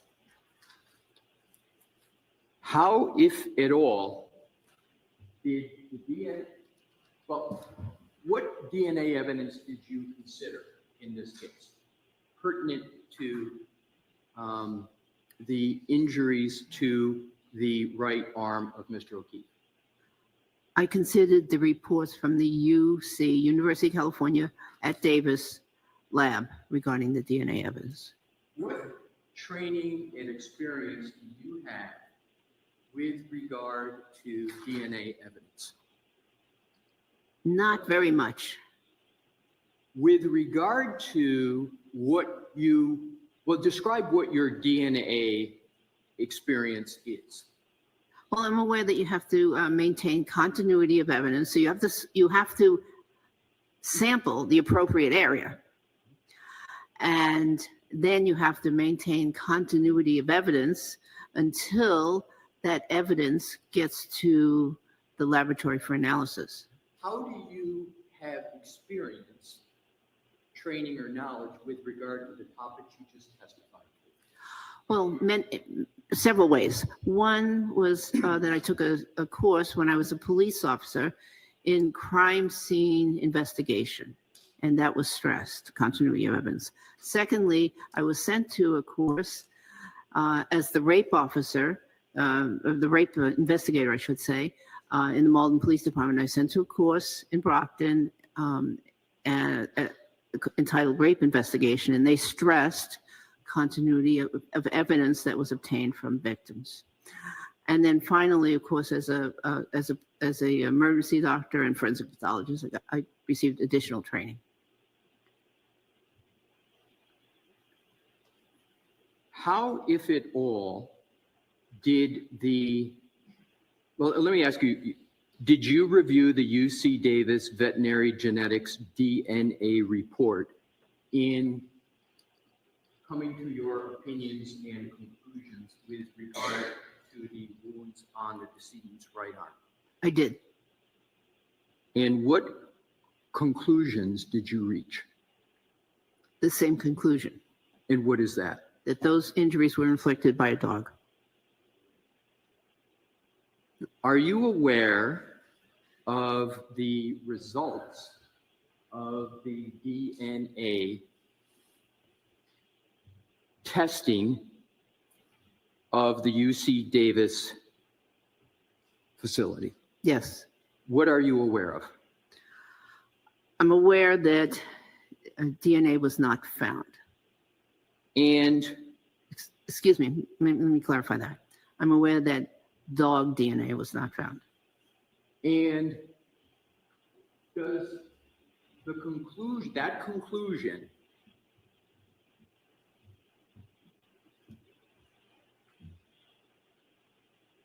in your opinion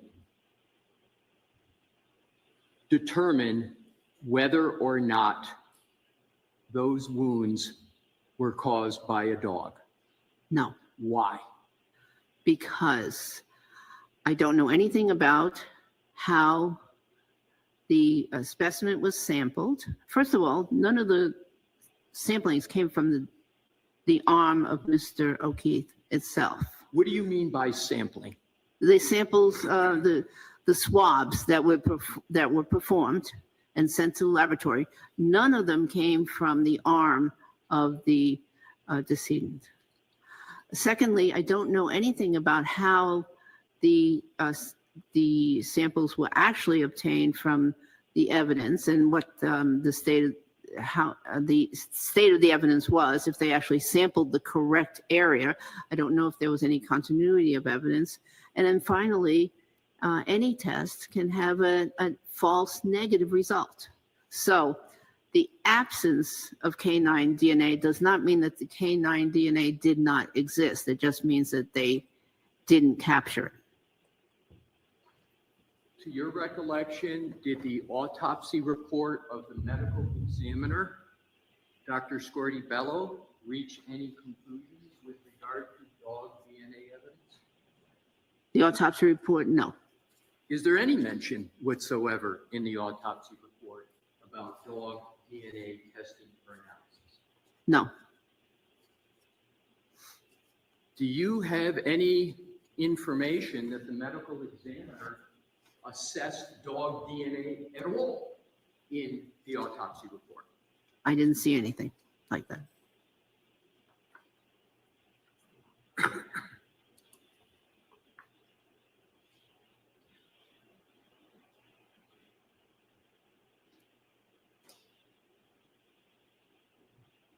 Your Honor, may I approach Mr. Brennan? Yes.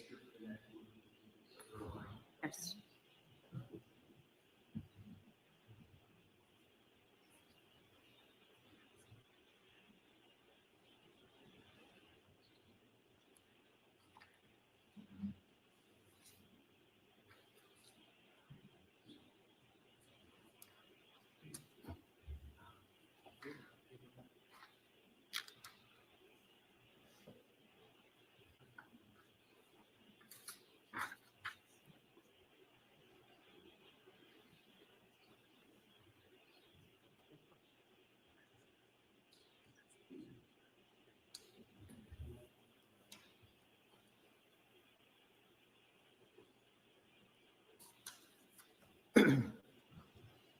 Your Honor, with the court's permission, I would like to start with publication, and I'm going to have several exhibits that I would request your permission to publish, and I would appreciate starting with the Commonwealth's Exhibit 8.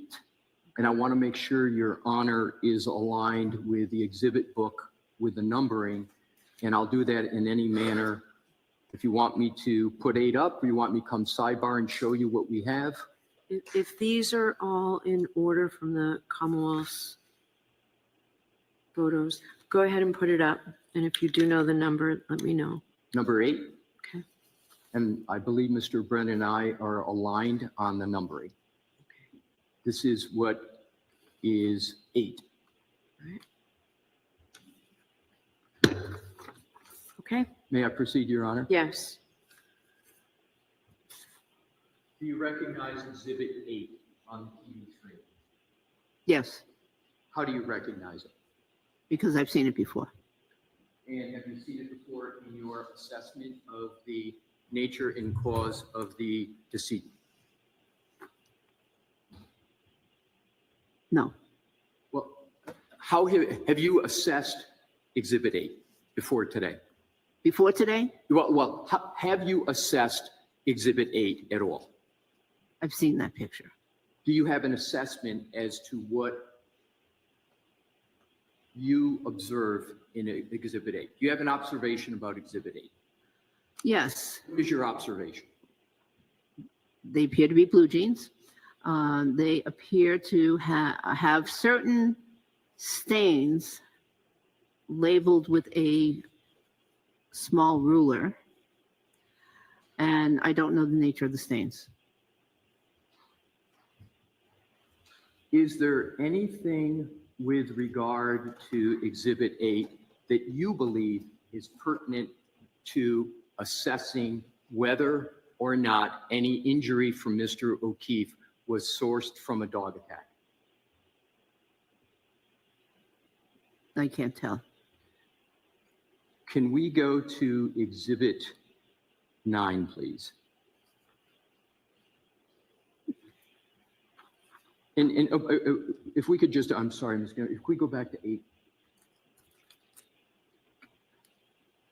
Is there anything in the autopsy report of the medical examiner of the Commonwealth that speaks to Exhibit 8 in terms of the assessment that the medical examiner made in the autopsy report? I don't recall seeing anything in the autopsy report regarding that, but if you can direct me to a certain area. Oh, I can look at it. that's fine. Okay. So, thank you, Ms. Green. We could go to Exhibit 9 with the court's permission. Yes. Thank you. Do you recognize Exhibit 9? Yes. How do you recognize Well, I've seen that image many times. it? And what is that image? Well, it appears to be a hoodie, sweatshirt, hoodie style sweatshirt. It's got multiple dark stains on the sweatshirt.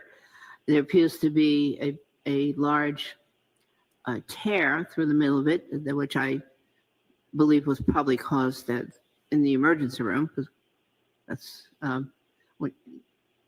Why do you believe it was probably caused in the emergency room? because I've made those kinds of cuts in clothing before, having to get access to a patient. Right. So what is the So that's purpose of commonplace. making a cut like that on a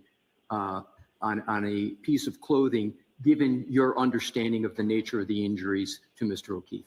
He was in a very emergent situation, and they needed to get access to his body right away. So that's why they didn't have time to undress him. They just did the fastest thing, which is cut the clothing. Do you have any other observations with regard to Exhibit 9 pertinent to your analysis? Yes, there are multiple areas, particularly in the right sleeve. I'm sorry to interrupt you, but Your Honor, may she use the laser pointer? Yes. Thank you. There are multiple areas, particularly in the right sleeve. I don't think your laser has yet hit. There we go. that are labeled with triangular white signs, which are pointing to individual holes in the sleeve. And there were 11 of them that I saw on the sleeve, and there are 2 others on the chest area. Have you, in your experience, assessed changes to clothing in determining the nature and source of those types of changes to clothing? Yes. So describe how. Oh, clothing is important sometimes to determine more information about how a wound was inflicted. So for instance, it's used in determining gunshot wound, entry, exit, direction, etc. I've used it in stab wound cases where, again, determining where the stab wounds were and if they were offensive or defensive type wounds. So yes, and in this case, they have significance. And what is the significance in this case? Well, these wounds which correspond to the injuries that were on the decedent, the right. And furthermore, most of those wounds, when you enlarge that photograph, are small puncture wounds, very small. And what's interesting about it to me is that in many of those wounds, the clothing fibers are actually headed out of the wound. And what significance, if any, is it to you that the direction of the fibers are coming, as you described it, outside? Well, it's very significant because, in training, we learned that we had to look at direction, for instance, of tissue and fibers to determine if a gunshot wound was an entry or an exit. Now, gunshot wounds, they only do one of those 2 things through the same hole. They either enter or exit. But in this case, we have fibers exiting the wound, which means that the offending object exited the wound. So the teeth exited the wound. Objection. Sustained. You mentioned the word offending object. How did you, without stating what it is, did you eventually determine what was the, as you call it, offending object? Do you mean offending object, what caused this change to the clothing? Is that what you mean when you say offending object? Yes. Okay. How did you assess what was the offending object that caused the change to the clothing as depicted in that right arm of the hoodie? They've got to the form of the question. Sustained. Just ask it differently, Okay. please. Did you have a methodology to determine the cause of those changes to the hoodie sweatshirt? Yes. What was that methodology that you deployed? So I looked at the location of those holes. I looked at the location of the wounds on the decedent.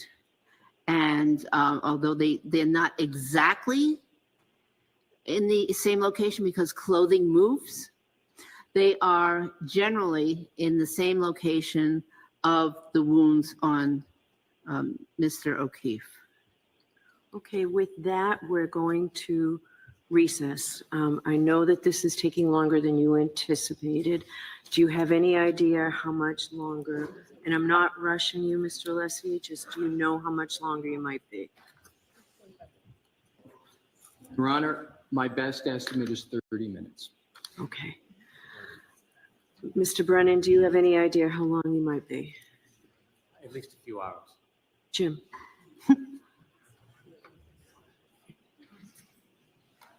Quiet, please. Still on the record, folks. Still on the record.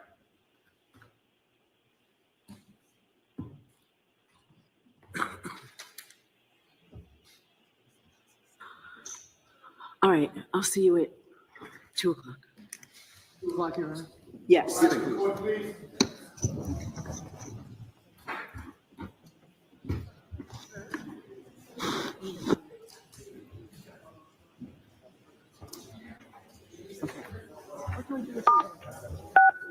You are muted.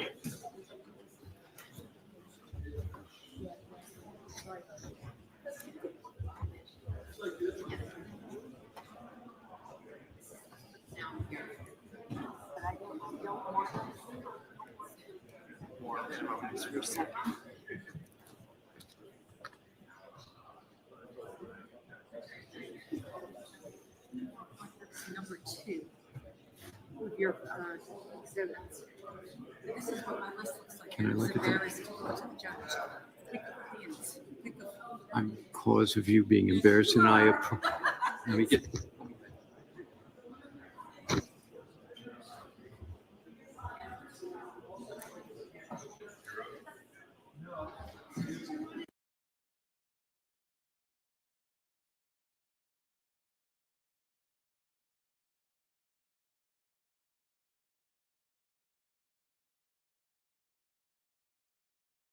Wow. Wow, wow, wow. Tom, you're still muted. Here they come, buddy. You're muted.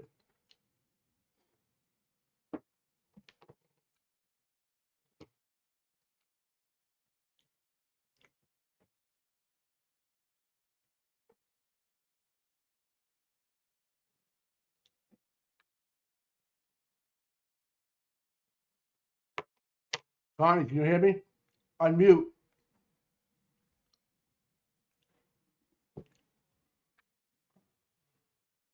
Oh, come on, Tom.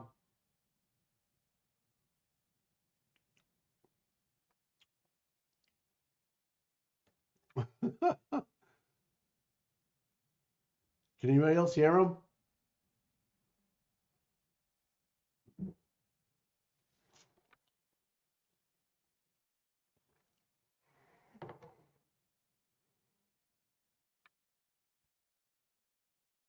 Shelby, grab him. Can you unmute him or no?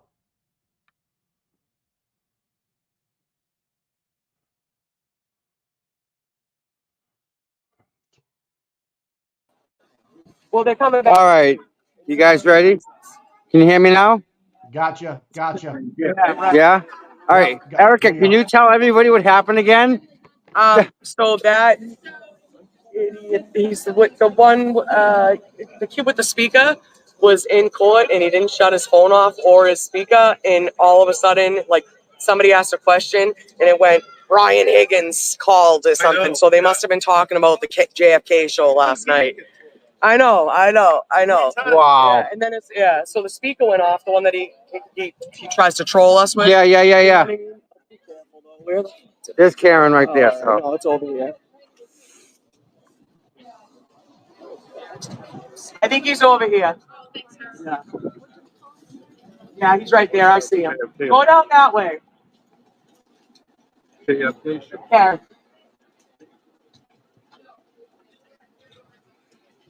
I think Dr. Russell's gonna fly, no problem, Tommy.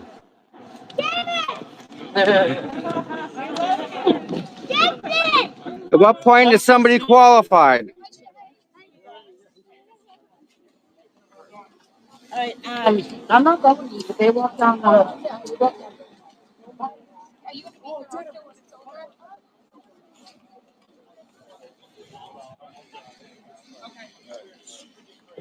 All right. Yep. Thank you.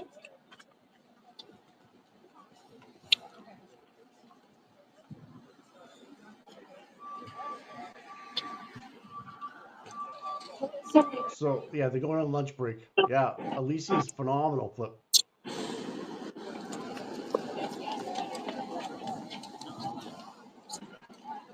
See if we can sneak across here. There she is. How you doing, sweetheart?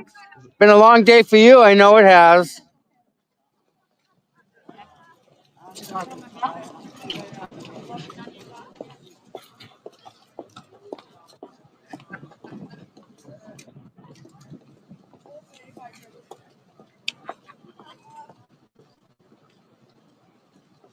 Oh, that's the other side right there. Yeah. Yeah. Okay. That was very professional. Very professional. Well, there you go. Well, they got to go back in at 2:00. What time is it now? 1 o'clock, right? Yep. Yeah, you have an hour. That gives us like an hour to get something to eat. Yeah. Are you hungry? You gonna go eat? There's Mr. Reed. Yes. All right.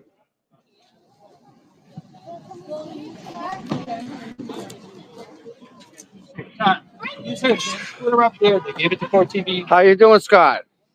Long day in there? At what point do they declare somebody an expert? Like really? At what point? And then Brendan says he's got 2 hours across. Gonna be going right till Forever. 4:30. Wow. You gonna get lunch? What are you gonna get? Right, so. Dedham House Pizza? You gonna walk down or what? What are you doing? Okay. What are you doing? Get some water. All right, you come with us. You're going with him. All right. Dedham House Pizza. I have another assignment. Yeah, like I do too. Right. So we both have an extra 5 hours. Okay, can they upload it? Can I just download it? Don't have a satellite.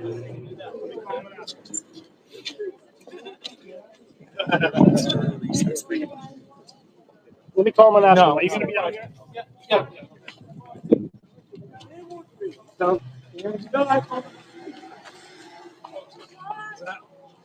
Got my open. I'm Nazi.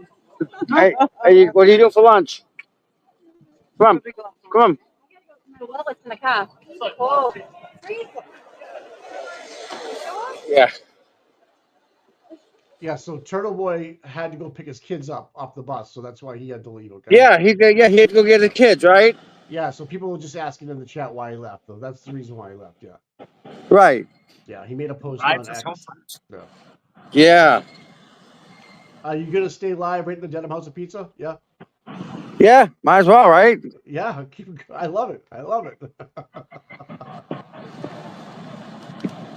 That Alisi is unbelievable. He's worth all the money, even though he's doing it for free. Isn't he? He's unbelievable, dude.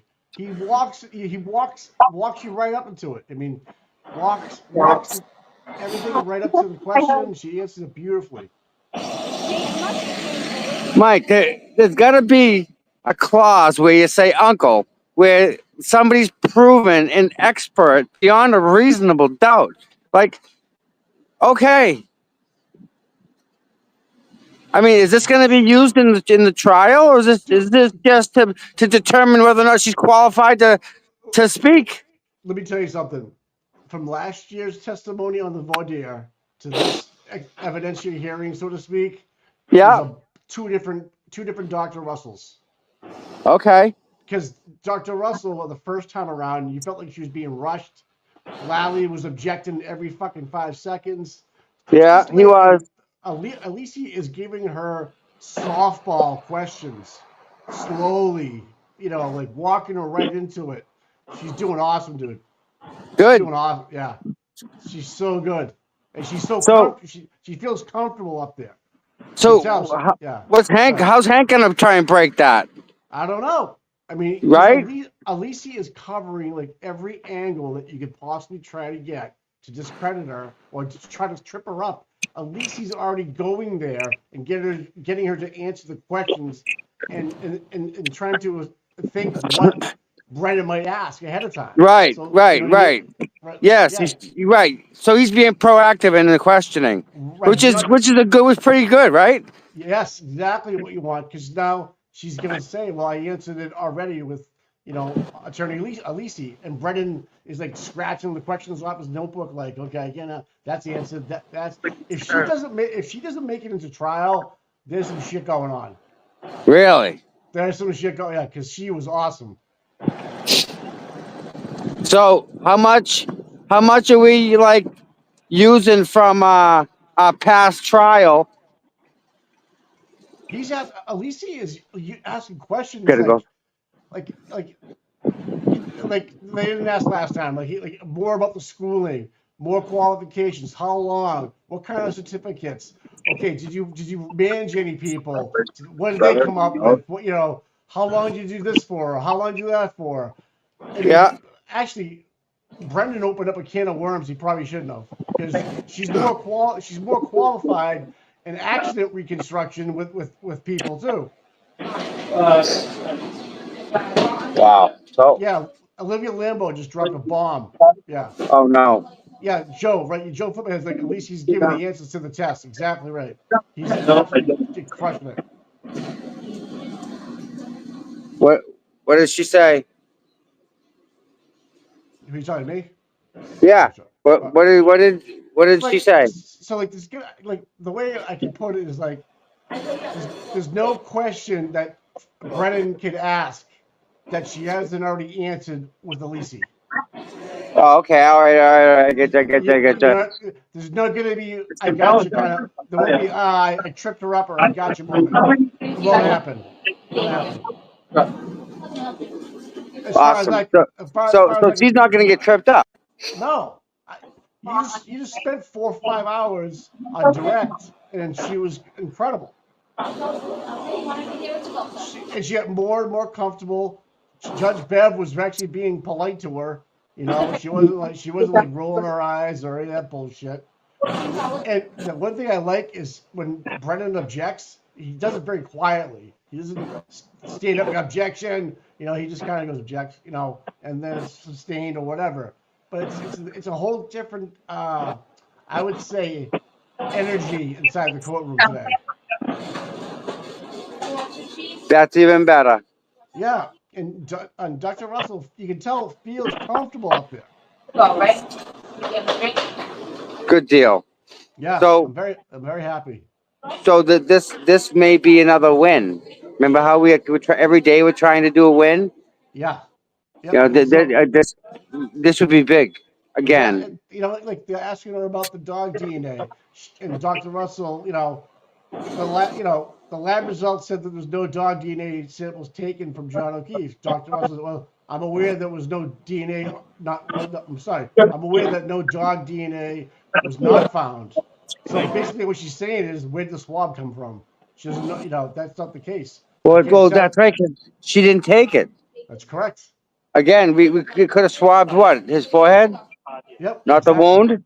Yep. So to our point, like he could have swabbed anything, and so she can't get tripped up. Wow. And they never tested J.O.'s arm for DNA. They never swabbed it. Dude.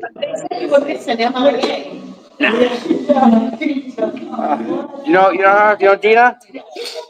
Oh, well, there you go. Those are the people here. There's a Glare on. No, he was. The Glare likes coming on the show. He's fun. He is fun. Yeah. Happy to tell him. Oh my God, I forget his name already. January 12th, meal of food, everybody. You know that? January 12th. We got meal of food. Everyone's invited. That's the one we're going to reserve a bunch of tables. Yes, that's it. Tavern on the Inn. Tavern on. Yeah, that one we go to. It's right. Yeah, tavern wherever. No, 20 people can only reserve a table of 20. That's. When I get 20, I reserved. How many tables do you have? There's 60 people, 3 tables. Yeah, but I'm halfway through another table now. So when I get a total of 20, I'll call up and get another one. It's just reserving seats. Right. Tom, what time is it at? 6 maybe. 6 to January 12th. Yeah, all people flying in for this one. Right. So where do we get tickets? It's free. It's just whatever you want to eat. Yep. My birthday's the 9th, so check. 55. Email me, cputom@gmail.com. And if you want a +1, you can bring a +1. Well, +3, +4, whatever. I I just need a basic count for chairs for the most part. All right, so. Put tune us up. We're gonna tune us up. Right here. Over here. So does that make sense, guys? So once we get 20, we get a table. Get another 20, get another table. Tom Beans coming in for that? Yes, DJ. UTOM. I got TOM CPU. No, it's CPU. See, Cheryl, you screwed me up. Charlie Papa under. Yep. TOM at gmail.com. I am YouTube Cheryl Vanessa. Lots of Cheryls in this movement. And then just put down how many people are coming. Put meal of food. Subject line, meal of food. That's my nickname, T. There you go. All right, that'll work. Yep. And then whether or not it's just how many people, so I can just get the seats numbered. Only if they come in their bike shorts. In January. Why are like? I'm surprised they're still here. Yeah. But it's his boss that sends him here, Morrissey. I'm surprised. I'll go do that. Oh, you're killing me.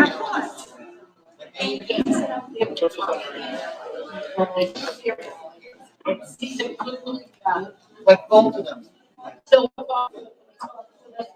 We call him silver fox. He got one here. But he's a hottie. He's like a personality.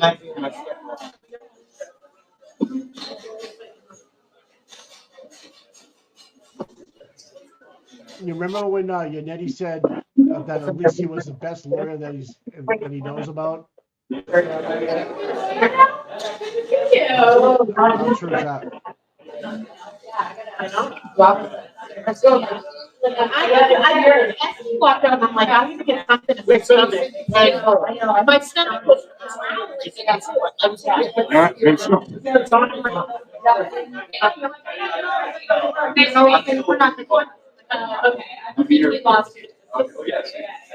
Well, at least I gotta figure it out with the rest of the day today because I come back to drop the glove.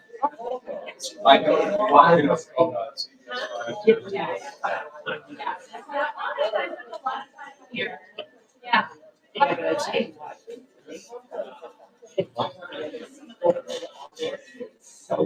He can't deny it. Right, he can't. So.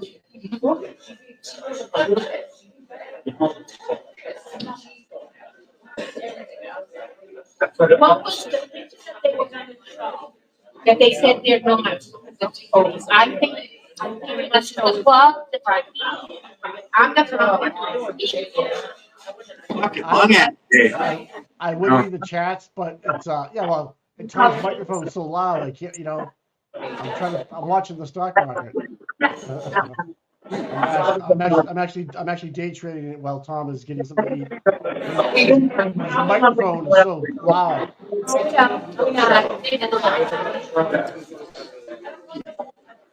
Absolutely. You always come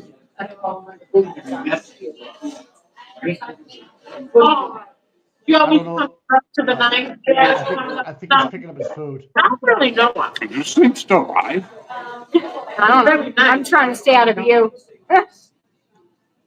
Maybe, You know that. turn down the volume for him.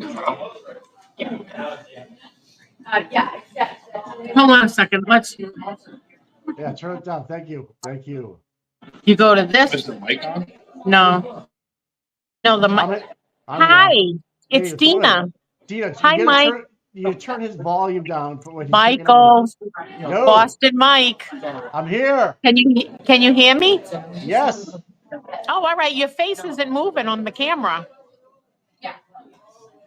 We're having lunch. I forget how to turn the camera around. That's all right. It's all right. Everybody's eating lunch. We're here. The news people are here. Yeah, cool. Can you hear me? Everybody's lined up. Hi, Tricia. Can you hear me? There's even blue shirts here. Hold on. Say hi, Timma. Hi. So. Hi, Jessica. Hi, Glenn. Dina, can you hear me? Yeah, it looked like Judge Canoni was falling asleep in court. We know Scott McGinnis was. But Judge Canoni was too. It seems that to me her head was nodding off quite a bit. I can't really hear you guys. Can you hear me at all or no? Huh? Can you hear me at all or no? I can barely hear you, Mike. All right. Okay, I'm trying to fix it, okay? That it's me. I'm half deaf, but this is really low anyways. All right. Keep reading the chats. Tom's in line getting food. He's down there. All right. Hi, Amanda. Yeah, my mic sucks. It's loud in here. Everybody's rushing down from the court to grab something to eat.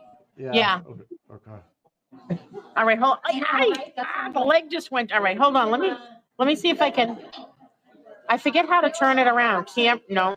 Hold on a second. I got to try to figure out. Hold on. People don't want to be on film meetings. That's okay. All right, hold on. Let me see if I can get this. More. If Shelby can just settings. Camera. Shelby, hold on. Shelby can do it. Hold on a second. Oh, there we go. Hold on. Facing front. Did I do it right? Okay. Yep, there you go. There we go. I guess. Hold on a second. No, you're done. You're good. What the hell did I do? Hold on a second. Hold on. Excuse me. Tom, I tried to turn it around so people couldn't be seen eating, but I did it. I turned it, but how do I get back to the main screen? X. Oh, there we go. All right, there we go. Into the Yeah, right. I did. There, you guys aren't being filmed eating now. Now, when Tom's food gets here, you can look at him. There we go. So it was like Auntie Bev was falling asleep, but the guy that is doing the testimony is really thorough, like line by line. Hi, Darwin. Hi, Laurel. Hi, Gail. I just had a slice of pizza. Tom's fast. Should have been here by now. I don't know what Yeah. the food is. Yeah, like. See, Cheryl, Tom, get the sweatshirt on the one I was going to order. Oh, this one's. Oh, I love it. Yeah. See the back of this? Yeah, we ain't got no quit one, right? That's what the lady gave me at the, Where's the defect? So I have I can make one. It's right here. No. The defect is gone. The defect is gone. No, it's right wearing it. It's not in the back? Yeah, it is in the back.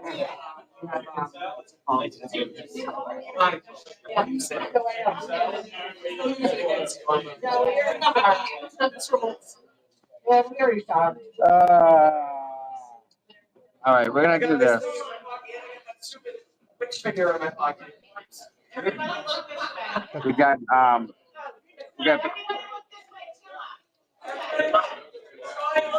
Big chicken, small.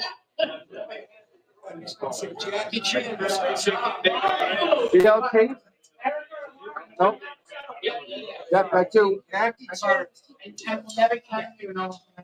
seeing French fries. Look at it, I found this, it's a witch finger. And I have a comment. It's yay, you found me. I hope you guys are having a good lunch. How many people you got? I don't know, what do you see? 1656.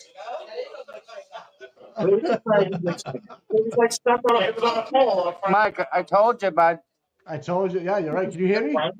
I'm not on. I don't get it. Can you hear me? No, what? Oh, no, I didn't know if you could hear me or not. I wasn't sure. Yeah, I can hear you now. All right, good. No.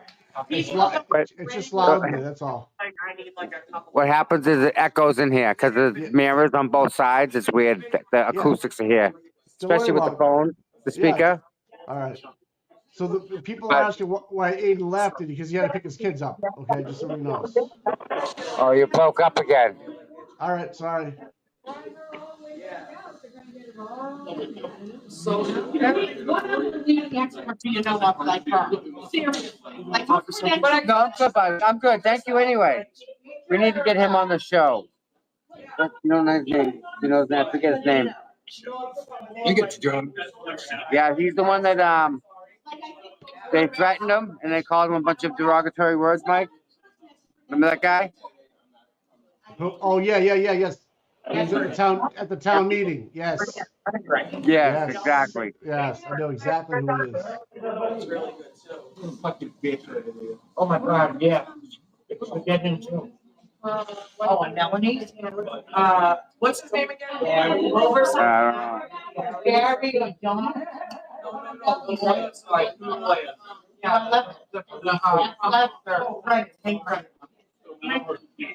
Oh, I just met the new doctor. I know, huh? Did you ask him about it? I'm up there. I know the owner of this place. I was talking to him. I mean, like up there, I talk to him all the time every time I come in, right? And usually by the time I'm done saying hi to the guy, the food's like right out. Timmy, you're famous. I don't get it. So this is interesting. You're gonna like this one. I get all sorts of mail. I'm just gonna here. I don't know nothing about nothing now. All right. Oh my God! What they see the guy, Mike? Check this out, dude. Yeah, This is when it's bad to know somebody. Look at this meal of food that comes to the freaking table, Mike. Oh my God.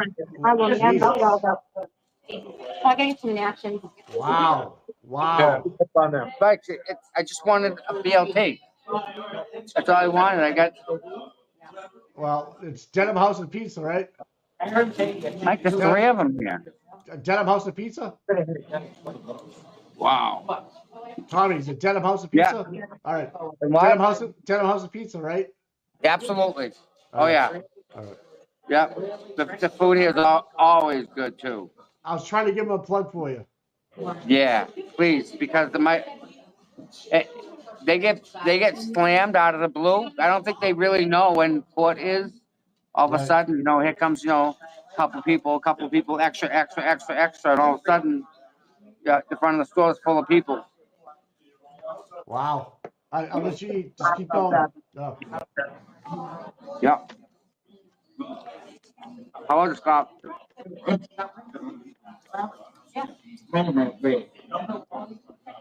They squat I can squat. Shelby. My mouth around that. I don't know.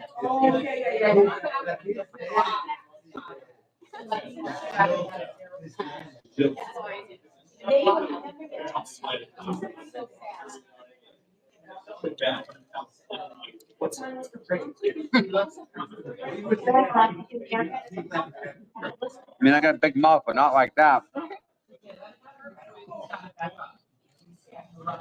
How come you can't hear Mike? I don't know. It's weird. Sometimes his microphone comes in really loud. See how I'm maxed out here? Sometimes his comes in really loud, sometimes it doesn't. What's up? I don't understand it. Is the volume on the phone itself turned all the way up? Yeah, that's what I was showing you. See the volume? But look at Scott. These are for everything. It's all maxed out. So, but if I do this, see if this will work.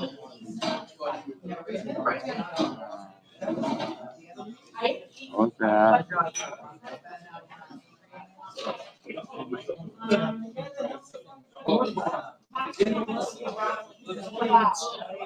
Come on.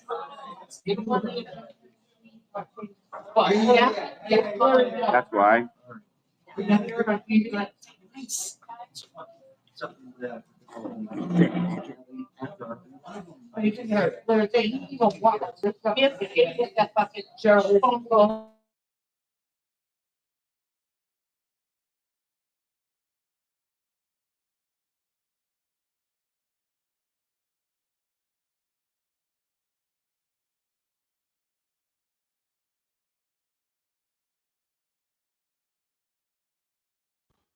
Just go ahead and eat, buddy. Don't worry about it.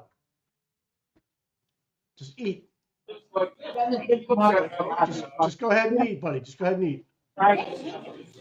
Higgins, clearance day, right? Yeah, it did say. So the issue at court was that guy that just walked by. He has a mic, the speakerphone, right? Yeah, it said, "Hey, Higgins." Obviously, they were listening to JFK last night, and stuff. Like, must have scared the hell out of them, right? Oh my God. Who was it? Do you know? That was it. Oh my God. What?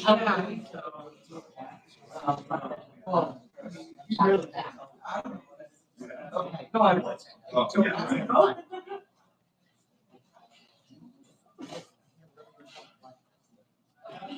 Once the English has taken over, like change, in the end, they're not change. Yeah. Too late. When he said, he said something, do it, and I'm like, that is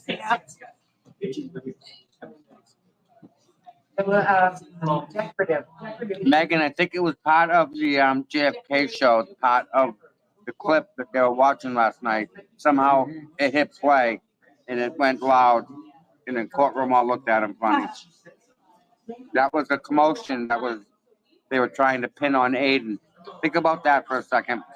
How their side started it and they tried to put it on Aiden immediately. That tells you all you need to know right there, right? Aiden wasn't even there. Aiden left for the dead. He's gone. He had already gone. Now, to talk to Russell, It wasn't the very first moment. Wasn't she bad? Different towns. Oh, maybe.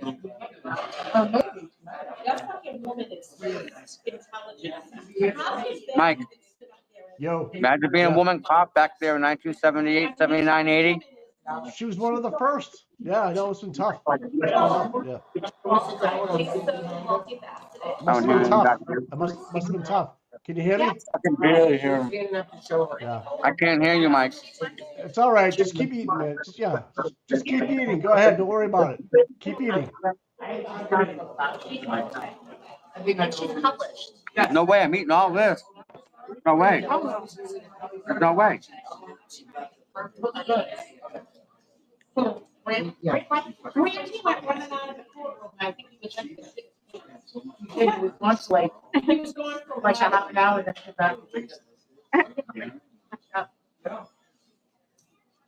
Can you hear me now? It is a waste of All time. So the woman that she never stopped. Grant's been a good boy today. He has been a good boy today. Yep. Yeah. He left. Oh, yeah. It's not that he's switching sides. No, it's really not. It's more about he's at least has an open mind. He's at least listening to what we're trying to say to him. You know? Yes, true. Yep. Then again, we're in that freaking upside down world, Scott, right? Where nothing makes sense. You guys still have you still have half an hour. Right, so you're trying to, where do you go? And I want to know if you have books for me. It's like, I don't need it for work. I don't. Right? Walk a lot. I go to walk. I used to go to Travel shows. I don't like everything. Walk times would be really good. I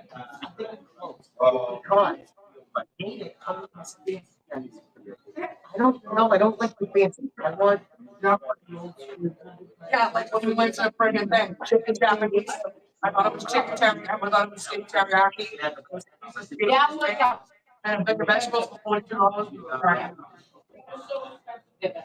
I wonder where that rumor started, Mike. That there was a problem inside the courtroom. I don't know. That'd be interesting to track down, huh? Because who would know that anything happened inside? Unless somebody that had direct knowledge of inside. Yeah. Well, there's probably a million of them are really direct talk. You're from London, when you go? Something on the, I don't even remember. Yeah, Dragon, probably, yeah, 2 o'clock in the morning, yeah, Dragon. I mean, it's still the same from, yeah, the same. No, the new, that, new TV was on. That's the whole. The whole world. That's Friday. Yeah, there was a big play. Oh, no, I don't know, I'm talking about the. Right, but yeah. Yeah. So they opened up. Okay, so that's what it was. They heard a disturbance on the court stream. Okay, I get it. So really, yeah. Yeah, me. Yeah. So much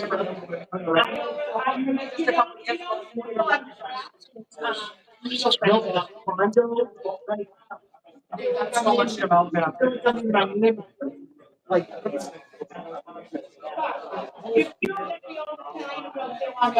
Yeah, those small, but it's still there. Put the lines. The lines of the.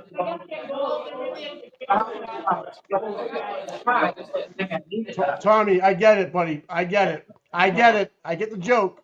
I understand it.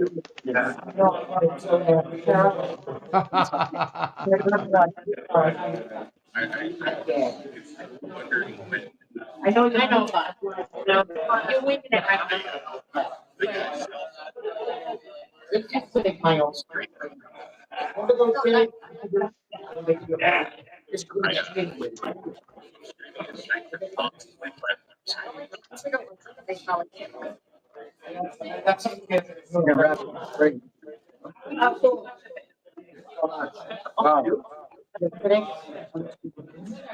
All right, here we go. This is the problem I had last time.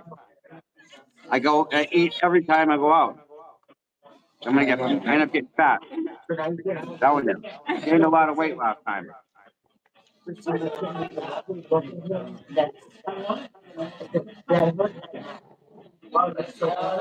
Who is Bow?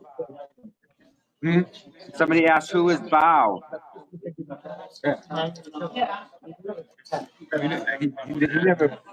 He never came back. But people don't know who Bow is. They're asking in my chat, who is Bow? Clap for Bow. Yeah. Who is Bow? Right, was he in the chat? No, they were asking him about him. Because he had the same thing, the same microphone on his chest that kid back there has. So yeah. what happens is that the chat can actually pay money for whatever they want to come out of the speaker. Thank you so much. So if you want to say, I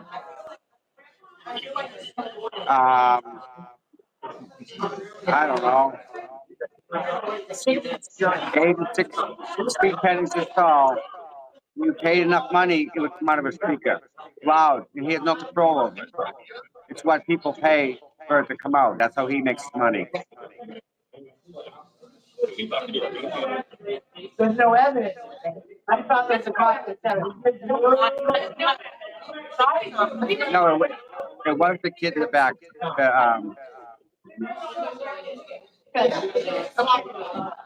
The kid over my shoulder.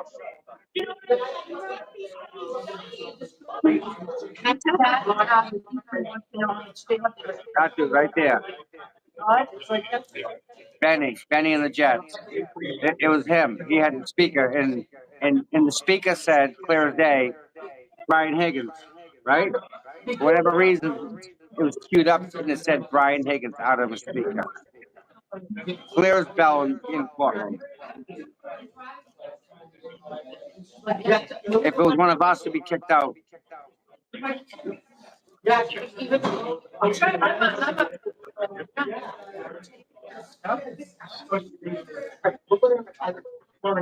Yeah, Bow is a total 100% scumbag. He's like. Tom, post the picture I just sent you. What? Post the picture I just sent you an X. Let me just take a peek so we can see at it. See what it is. Here it is. Open.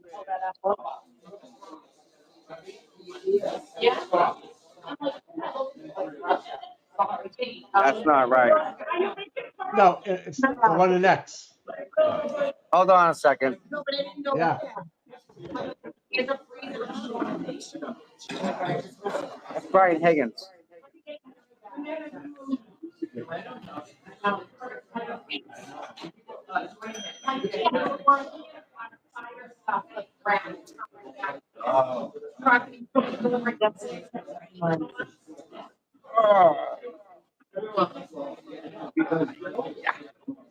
It doesn't get any easier, does it, Scott?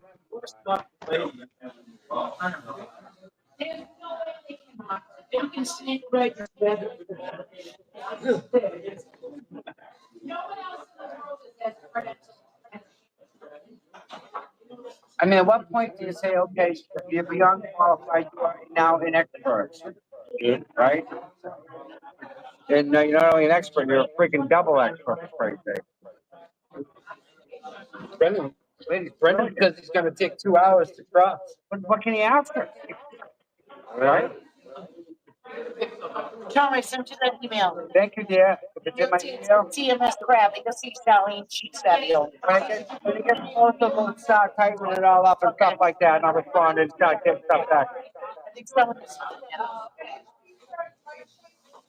Stop.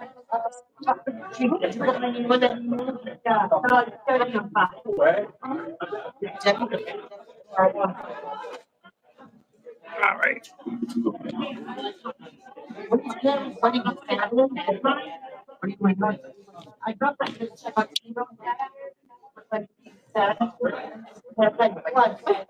You good?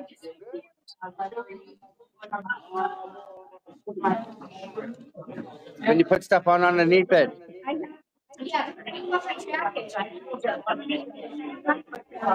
It's still cold.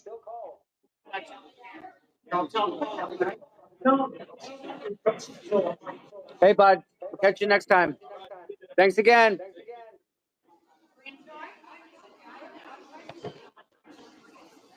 Oh, there goes the wind. All right, Mikey, you there, bud? Yes, sir. Yes, sir. Hey, there we go. Yeah. It's so loud in there. You're on top of everybody else, so you can't hear nothing, you know? Yeah, I was quiet. I think we can go. I sent you a couple of pictures on X when you get a chance if you want to post them, or Shelby, when she gets back, she will. Yeah. They're funny ones, okay? It's just, they're not. So, that was the whole disturbance. People were thinking he got thrown out, Aiden got thrown out, and it's like, no, not even close. I know, he had already left. Yeah, he went to pick his kids up off the bus and hold Exactly. them. Yeah. But see how quick the other side is to jump like Mike that? That's wrong. They love that shit, dude.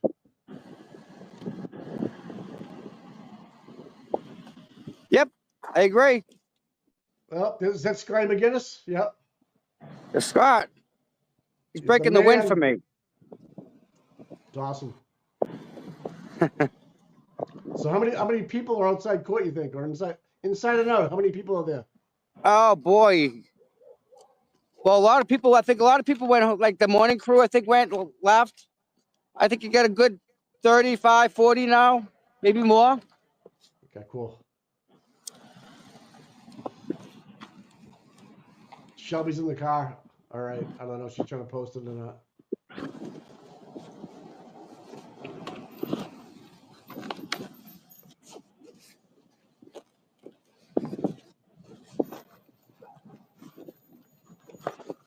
No, don't look that cold out, but let me tell you, it Shelby, just sucks it right out of you, man. Shelby, I can see your legs in your car. Shelby? Oh no, this may be bad. I don't know what's going on. we may have to hit the panic button on this one. As long as I don't leave the live stream on. Yeah, man, you may have to punch us out. I don't know what she's frozen. I don't know what's going on. There we go.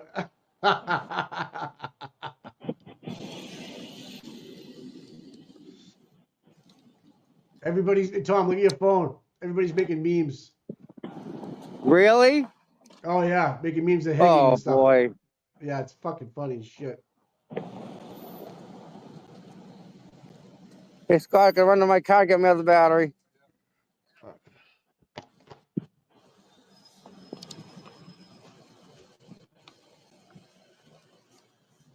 Yeah, you're not used to these days, huh? Staying all day. It's kind of a long day, huh? Yes. You're going on 6 hours and 42 minutes, man. Okay. Just letting you know. Problem is, I was up at 1. What's that, buddy? Problem is, when you wake up at 1 o'clock, that's the problem. Ah, shit, you're up that early, huh? Oh yeah. And don't forget, we got court tomorrow too, in the afternoon though. Yep. So you can sleep in a little bit Now then. But tomorrow is when? 10. Tomorrow no, is two and three, right? That's correct. 2 different courthouses. Yep. Yep. Later in the day. Yep. Okay. How was your meal of food? You know, the Dedham House of Pizza dudes, I've never had a bad meal out of that place, not once. And they always give you a lot of food.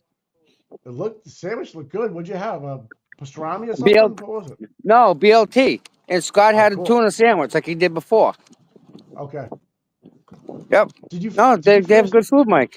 Did you finish that whole thing? Oh, God, no way, man. I was going to say, Jesus, that was a big sandwich. Yeah, I half. Yeah, so tomorrow's court date's Aiden's issues. I don't know what the 2 o'clock is or 3 o'clock is. Maybe he'll chime in if he's around watching. I think they got to do with the whole bedroll stuff. So Bedroll will be in town tomorrow? Okay. I think. Can someone check on that?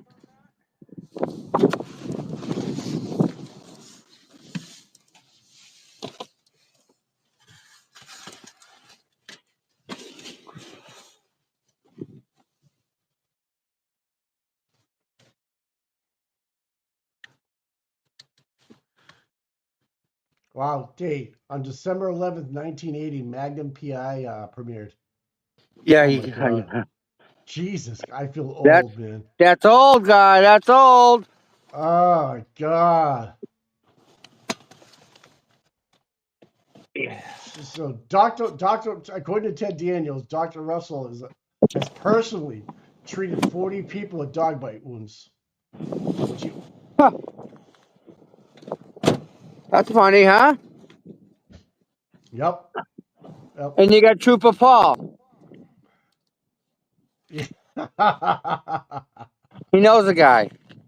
Yeah. Tomorrow is Ferris and Jill Daniels. Is that what it is? Yes, it's Stoughton. Oh, it's in Stoughton. I thought it was in Dedham. No.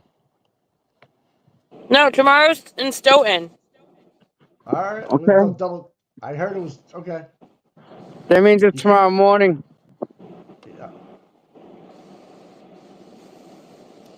Well, I guess I picked the wrong night to sleep over.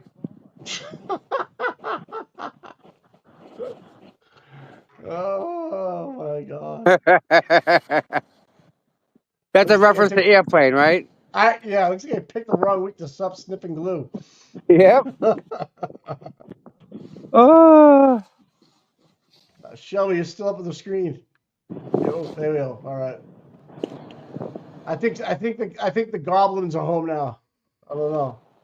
Yeah. No, hate too streaming. early. Too early. I see she's doing it from her phone. Okay, that makes sense. Yeah. And the thing with the phone is nice, but you can't do everything you can do on a PC, and that's what really sucks. Gotcha. Ugh. All right, we're back up. Everything's charging again. We're good. Yep. So what are you gonna? So at 2 o'clock, what are you gonna do? You're gonna sit outside the courthouse and. Yeah, then, Karen's gonna go back in. She's gonna go back in for a couple hours, and then she's gonna come back out. Okay, pal. We're gonna do the live feed. Okay. Yeah. All right.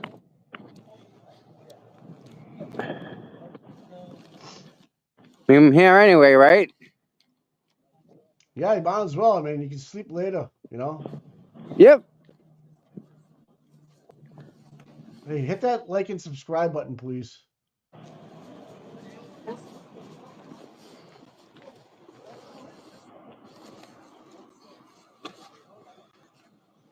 I think I got COVID this week. Really? Possible. Well, if you never test yourself, you'll never know. True. Shelby, send me a test.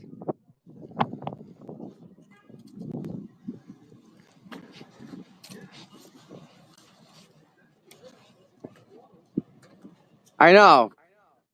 Hi, Island Girl. Thank you for being here. Trisha McCormick. Hey, hey. Trisha. Hey, I'm She's tired. like, she's like, hey. And look at that.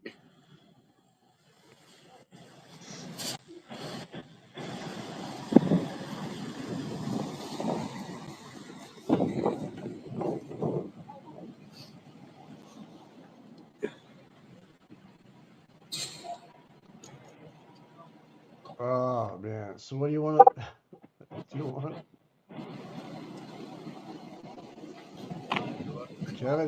Kevin Higgins was in the house.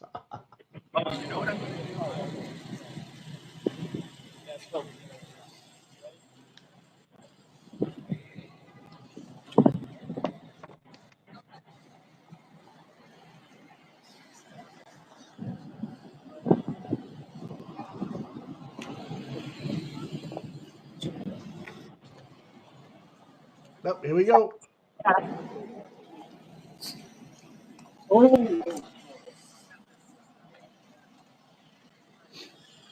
Perfect timing, Tom.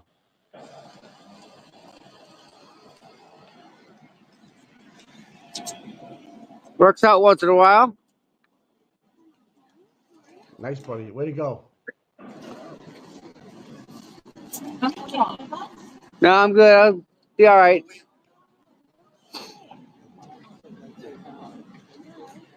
Oh shit! You're gonna go in, stay out. Shelby There you tested go. positive. Oh, Shelby, I'm sorry, man. Shelby tested positive for COVID. I know. I'm gonna borrow that test. Oh, yeah. Gets me out of a week of work. No, you can't do it. I'm tired, man. I want to sleep. I'm fine, guys. Guys, I feel great. Trust me, I do not have COVID. I'm not. No. Shelby does. That's why she's out in Western Mass. Keep her out there.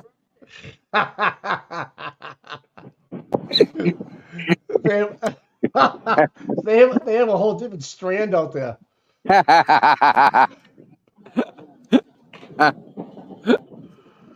That's the joke that never stops giving.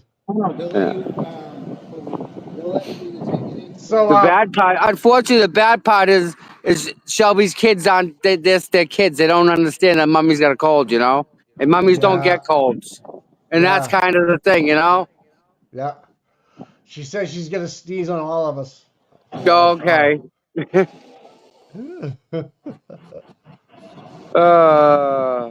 Listen, Shelby, if you need anything, Shelby, right? We can do like the DoorDash thing right to your house for medicine, right? We can do whatever you want. We can do that for her, right? Yeah. Shelby, Absolutely. you understand? Yeah. If you need anything, you let us know, right? Yeah, we'll Shelby. just get Instacart and have it done to your house. Yeah, and I mean, what can she do, right? She's a mom. She can't not be a mom because she's sick. What did she call the kids last night? The crotch goblins? Yeah.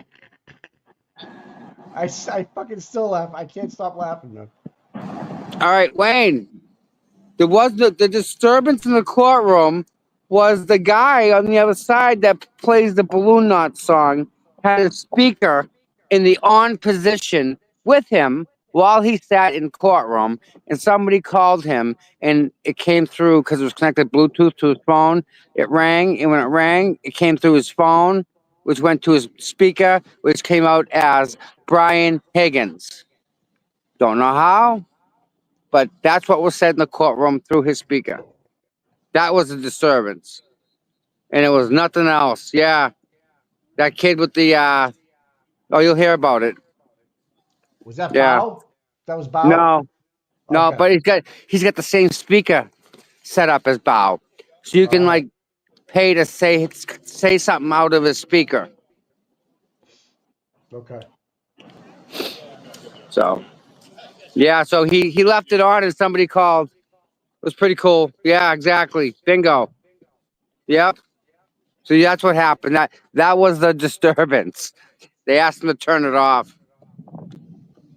Yeah, she's here. Her husband isn't though.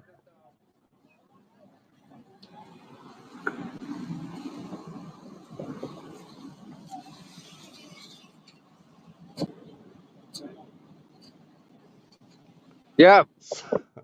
And if that was one of us, we would have been ejected out of the courtroom. You're like chicken umpire. You're out of here. Get out of here. You go on. Right? Am I wrong? If it was any one of us, Scott, we'd be in deep, deep, deep trouble. Oh yeah, definitely. I mean, right? Yeah, no doubt, man. Bye, guys. No doubt. Nice seeing you guys. Nice seeing you too. Don't be strangers. Come back. I'm just strange. Hey, welcome to my world. Have a good day. Yeah, take care. I like your hat. Thanks. Jen, Justin's sister, gave that to me today. Jen's dynamite. She is really. Yeah. I offered to give her some money so she'll Oh, at least break good luck with that. I've know, tried. just break even Yeah. on it, hon. Oh, You know I've what I tried. mean? I don't know where they come from, how much they cost. I mean, it's a nice hat. You see what else she gives out? She really she doesn't skip. She has like these She has like reflective tote reflective vests, right, Scott? I told her, but I said, I'll just. No, she's great. Even, you know what I mean? Yeah. This is like I feel like I'm grubbing on somebody, you know what I mean? But at the same time, right? You're getting the name out that, right? Yeah. She's like the old days talk. Honestly, when she gave this to me today, I got Yeah. How can you not? her brother was here. Yeah. Everything she does is like that, isn't it? You notice that? I believe in that. Listen, I spent a whole day with her. Went everywhere. Amazing, right? Amazing. And the whole day was like that. Yeah. And you can't deny it either. We're talking about how Jen brings magic with her when she goes and it's court tomorrow in Stoughton for we're talking Trisha, we're talking about Jen, and whenever we're with Jen, how like she brings that magic and like it's just different. Like I can't. We're trying to put a word to it. We both get it, and understand it, but it's hard to explain. You understand what we're trying to say, Mike? I do. Yep. There's an aura about her. Yeah. Yeah. But it's more. It's more than that too. You know, it's deeper than that. You can feel it with her. You know. Yeah. Yeah.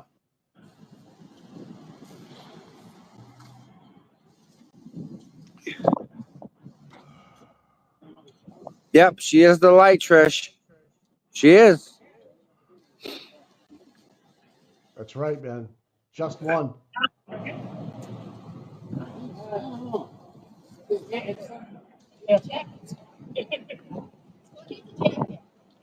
Yeah.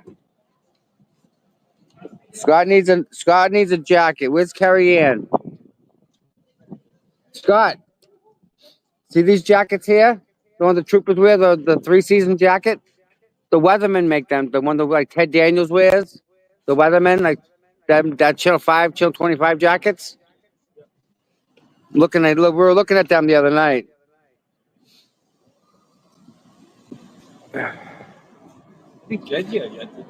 Yeah. Yeah, they scooted right in. They park right over there now.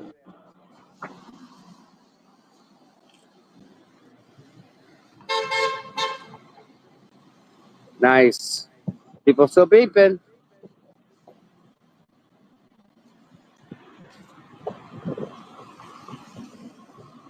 probably go back in. All right, I'd go in. Warmer in there, Scott. That's Yep. I'd go, but I'd be afraid someone would call me. I'd get kicked out in a second. Y'all gone.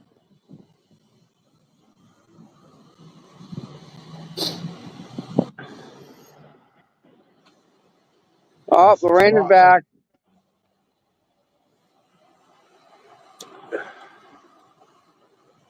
All right, so How was lunch? You guys have a good lunch?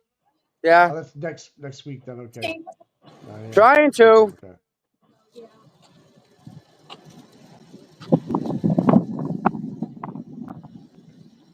You going back home tonight? Oh my God, you're a trooper. God love you.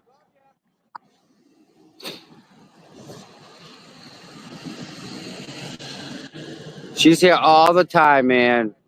She really is. And her sister too. They both are. Hello, hello. Kelly Reed walking in.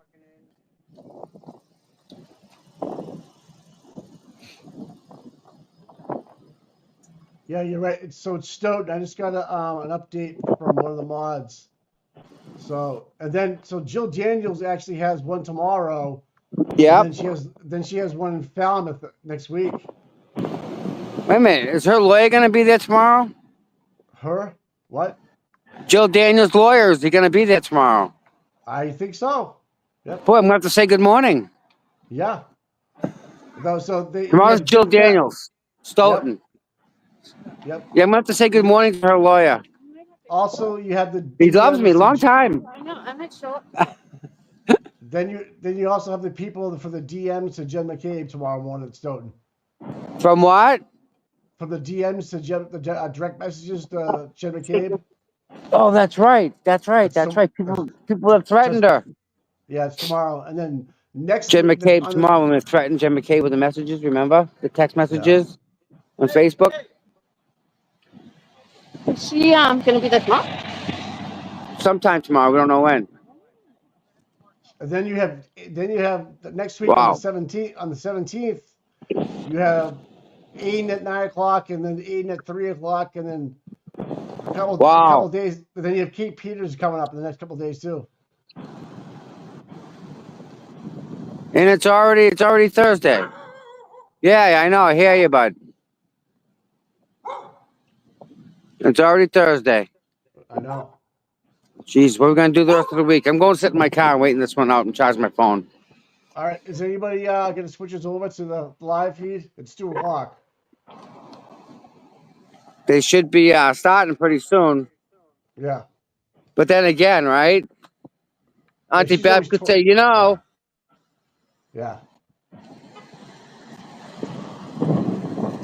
Let me see what's going on.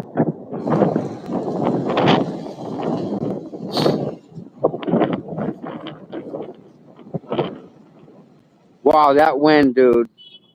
Woo! Yeah, no one has it up live yet, so we gotta wait, I guess. Take care. Yeah, there's no doubt there. It's all over our car. Wait till the sun sets, buddy. It's gonna be really cold. Wait a minute, it's gonna be dark when I leave here, isn't it? It is, yeah, it is. It's almost like work. But you love it though, so it's never a job. They got the news. The news is all set up down this end of the street there. I keep dropping this thing. I found this thing. It's pretty cool. Reminds me of my friend. What is it? You know what that is? No.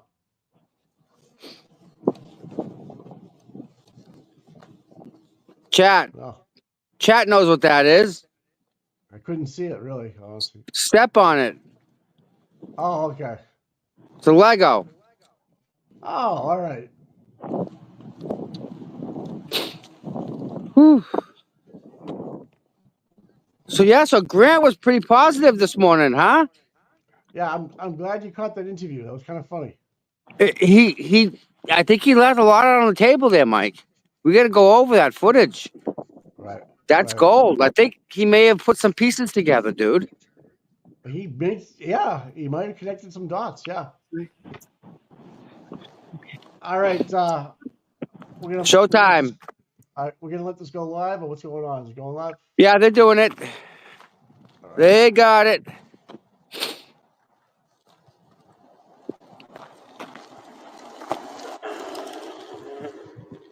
Are you going in your car? Yeah. All right, I'll talk to you when you get out. Yeah. All right, I'm gonna mute myself. All right, bud.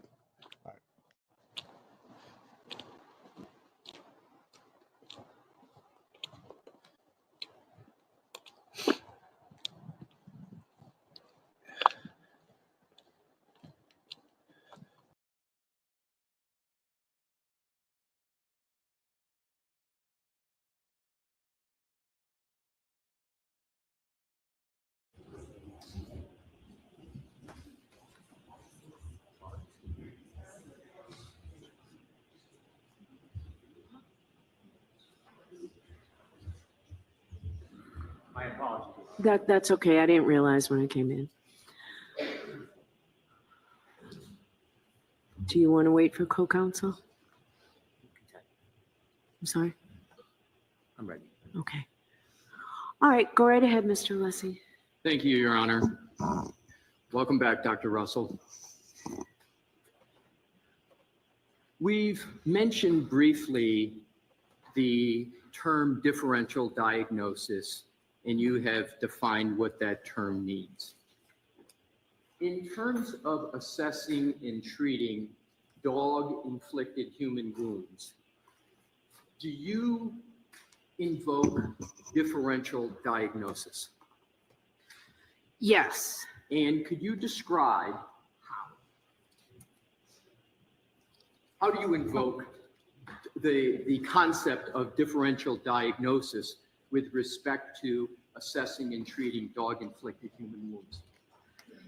With any wound that I see and with any condition that I see in the emergency department, I usually get an impression what I think it is, but it's important to think of what else it could be. So you don't focus in on your diagnosis right away or your first impression, because sometimes it's not accurate. And so it's very important to have what we call in medicine a differential diagnosis. This is what I think it is, but this is what it could be, and why isn't it this second thing or third thing?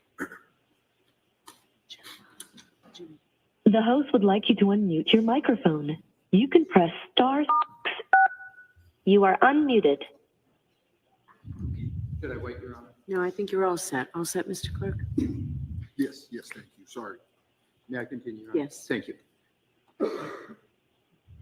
How important or unimportant is the application of differential diagnosis with respect to pattern wound recognition regarding dog bites on humans? It's important in a lot of conditions, including pattern wounds and dog bites, because you need to know, or at least I as a physician need to know what it is I'm going to be looking, what is it that I'm looking at, and what is it that I'm going to be treating. And I need to make sure that I'm not treating the wrong condition. Let's now go to the topic of the materials you have considered in this matter. Without stating what it is, have you been able to form an opinion as to the source and nature of the wounds that were inflicted on the decedent? Yes. What materials did you consider in forming your opinion? Well, I looked at the appearance of the wounds, and with my training and experience, I took that all into consideration. I did do a differential diagnosis on what those wounds could be. You know, could they be caused by an assault? Could they be caused by a motor vehicle? Could it be caused by, you know, self-inflicted? I went through that whole differential before I came to my conclusion. Did you look at any photographs of the decedent from Good Samaritan Hospital? Yes. Did you look at the autopsy report of the decedent? Yes. Did you look at the grand jury testimony of Dr. Squirty Bello? Yes. Did you look at the trial testimony? Yes. Did you look at autopsy photographs of the decedent? Yes. Did you look at the photographs that were taken by the Massachusetts State Police Crime Lab? Yes. Did those photos include a sweatshirt or what's sometimes referred to a hoodie? Yes. And were there photos of that sweatshirt or hoodie that you looked at? Yes. Did you look at a letter from Tracy Kennedy with the town of Canton with a report regarding a German Shepherd owned by Brian Albert? Yes. Did you look at the photographs of dog bites and a certificate of vaccination for Brian Albert's former German Shepherd dog? Yes. Did you look at the forensic DNA testing report by the UC Davis Veterinary Genetics Laboratory? Yes. Did you look at the UC Davis Veterinary Genetic Laboratory case report? Yes. Did you look at a report from a Paul Mikowski, a licensed private investigator, on interviews regarding Brian Albert's German Shepherd dog? Yes.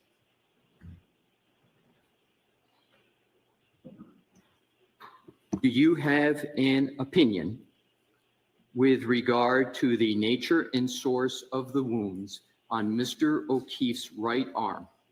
Yes. What is that opinion? Those wounds were inflicted by a dog attack. Do you hold that opinion to a reasonable degree of medical certainty? Yes. How did you form that opinion? Well, I utilized my many years of training experience with wounds in general and dog bites in specific, and went over the materials quite a few times. And with that, and plus did read up on some literature that I had read in the past and reread again. And that's how I came to the opinion. Now to get a little bit more specific, did you invoke your pattern recognition methodology in coming to that opinion? Objection. You have to ask it differently. Thank you, Your Honor. Did you employ a methodology in coming to that opinion? Yes. What was the methodology or one of the methodologies in coming to that opinion? Well, right away, it was apparent that there was a pattern. So I used my the pattern recognition methodology, plus my many years of training experience to come to this conclusion. And with regard to the pattern recognition, do you have a level of certainty with regard to the pattern that you have recognized in the decedent's wounds on his right arm? Yes. What is that level of certainty or certitude?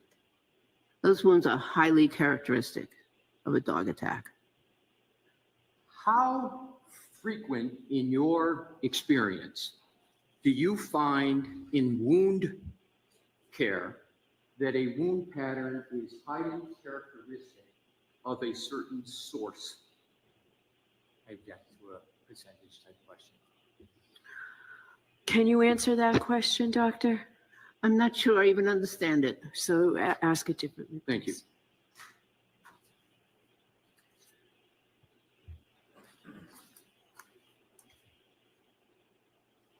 When you use the phrase highly characteristic, what do you mean by that phrase? Well, it's very high. If I were to give a percentage, Continue.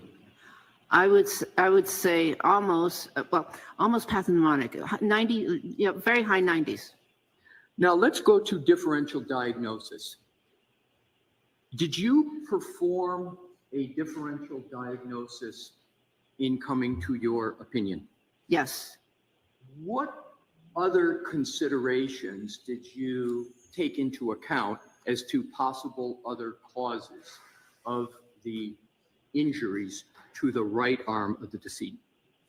Well, given the pattern, there were certain things that came to mind right away that I had to rule out, and so I ruled out self-inflicted as an etiology. I don't think he self-inflicted those. The pattern was not characteristic of being struck by a motor vehicle. The pattern was not characteristic of those wounds in particular on the arm of being inflicted by another person. You mentioned motor vehicle accident, and earlier in your testimony, you spoke to your experience with observing and treating a lot of motor vehicle accidents. Why did you rule out motor vehicle accident as a potential cause of the injuries to Mr. O'Keefe's right arm? Because he was found outdoors. And what other reasons? Was there anything about the nature of what was presented in what you reviewed with regard to his injuries that caused you to rule out motor vehicle accident? I think I misunderstood the previous question. So, yeah. Yes. So. Let me start over. Yes. Because I am going to take what you said. So let me ask it this way. What caused you to rule out a motor vehicle accident as a cause of the injuries to Mr. O'Keefe's right arm? There were several reasons I ruled it out very quickly. One is that the wounds were not characteristic of anything that I could attribute to a motor vehicle, a certain part of the motor vehicle, the underneath part of the motor vehicle. They were just not characteristic of any particular part of the motor vehicle. Secondly, there were no bruises from the neck down on his body. There was a mark on the hand, which I think I have an explanation for that. Please. Which was not a motor vehicle, but I didn't see any bruises or fractures or other blunt injuries that were characteristic of a person being struck by a motor vehicle. And if I could add to that? Please. We, at the coroner's office forensic pathology program, was specifically trained on how to recognize not only, if someone was struck by a vehicle, but to even recognize further about what types of vehicles would inflict, what types of wounds, and the locations that we should look for on the body for wounds for someone that's struck by a motor vehicle. Have you ever taught, in all your career that you were discussing earlier today, how to assess whether an injury to a human has been caused by a motor vehicle? Yes. Describe how you taught that in your career. Well, again, it's oftentimes a pattern. So, for instance, a wound on a certain part of the leg, certain number of inches up from the foot of the leg, could be the result of a bumper, for instance. So we were taught to look for certain patterns and locations of injuries. Also, injury from glass, has a certain pattern, automobile glass, and road rash has another pattern. So, what are the features of glass from your experience with regard to motor vehicle accidents regarding injuries to humans? Well, they often cause what we call dicing injuries, which are another pattern of injuries and lacerations. Have you made that diagnosis that you just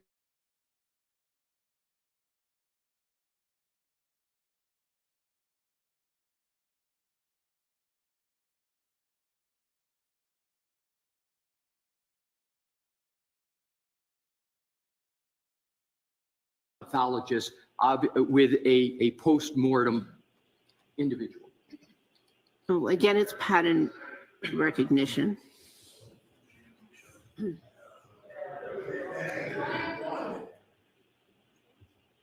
One moment, please. Go ahead. Thank you, Your Honor. Do you need the question repeated? No, Please. it's pattern recognition. And can you give an approximation of how many years of experience you have had with that pattern recognition that you just described? At least 30. And how often in the 30 years, by year estimate, have you made that assessment? Oh, I don't know. Maybe once every year or two. So would it be correct 30 to 60 times? Let me rephrase it. How many times would you, based upon what you just said, estimate that you've made that assessment? At least 15 times.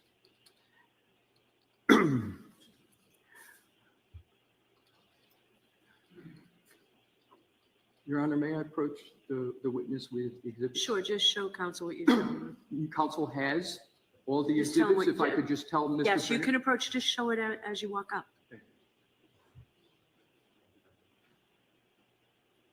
Yes.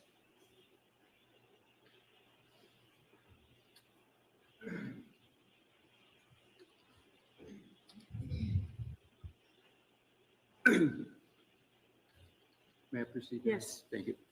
Dr. Russell, I have just handed you what is marked as Exhibit 2 in evidence. Do you recognize it? Yes. How do you recognize it? I've seen it many times. It was a part of the records that were provided to me, the photos. Is that true and accurate? This, yes. Well, okay. Of what I've seen, yes. Right. So what I'd like to do is, Your Honor, may I publish that exhibit? Yes, is it ready to come up, Ms. Gilman? Or they're going to do it? Okay, sure.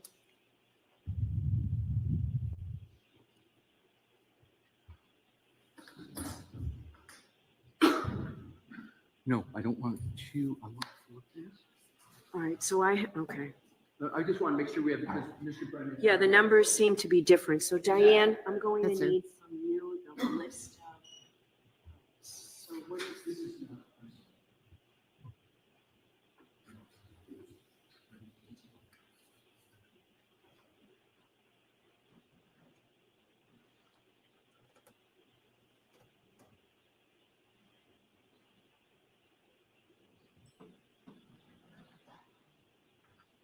Can I have a moment, Your Honor, to make sure, and I'll get it. Sure, Right in order. my numbers are different, so I'm going to need to see the list of the exhibits so that I can remark what I have.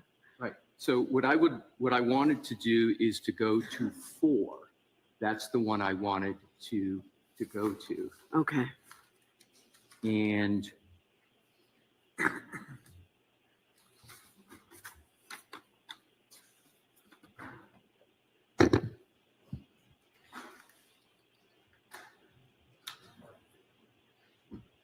Are 4 and 2 the same? no, they're different, Your Honor. And if I could I approach the sidebar, please, Your Honor, in this? Sure. Thank you. Mr. Brennan?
So for purposes of an appellate record, we're now going to look at what's been marked as Exhibit 5.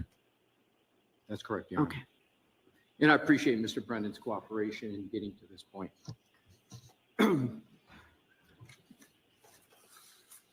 May I proceed, Your Honor? Yes. Dr. Russell, do you recognize what is now depicted on the TV screen, which is marked as Exhibit 5? Yes, How do you recognize it? because I see a very distinct pattern of wounds. And have you reviewed this exact photograph before? Yes, You have mentioned the various types before characteristics you called highly characteristics of a dog wound and dog inflicted wound. What I would like you to do, please, do you have a pointer? I do. Can you please test to make sure it works? Okay, it works. What I'd like you to do in your own words and with the court's permission, I would like you to use the pointer and go through with whatever method you believe is appropriate to describe each of those wounds and how you assess them. Okay, we will go from the shoulder area down to make it easy. So, first of all, the overall impression is there's numerous abrasions and that they have a pattern to them. One can see that many of them are parallel in nature. Can you use the pointer? I'm not. Yes, maybe, so- yeah, I wasn't seeing it. Thank you. Okay, so for instance, the set of wounds closest to the shoulder up here, and these, by the way, are all on the posterior surface of the arm, posterior, and maybe this part is a little bit towards the medial, the lateral portion of the arm, but they all have so they're parallel. They're linear, meaning they look like a line, or they're not round. Or these are at least are not round, and so these. Do you want my interpretation, or do you want me to just describe? To stick with those, and then what I'd like you to do is you've described them. You've said linear, etc. Have you completed your description of them before you get to how you reached a conclusion as to the source of that area you just did a circle around? Have you completed your description of them? Yes, I've completed my description. How I came to the conclusion involves all of them. Okay, so now let's then move, before you get to a conclusion, let's move to, in whatever manner you would like, the next wounds and how you assess those. Okay, so, and by the way, on this first set, there's a very, very faint linear abrasion between these two prominent linear abrasions. Okay. Proceeding down the arm towards the elbow, we have another set of wounds, which consist of parallel abrasions. This time it looks like there's two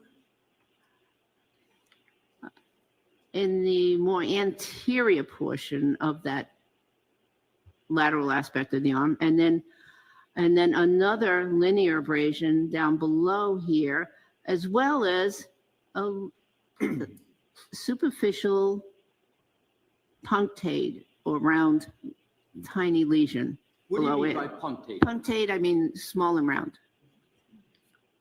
And there may be another punctate lesion right there.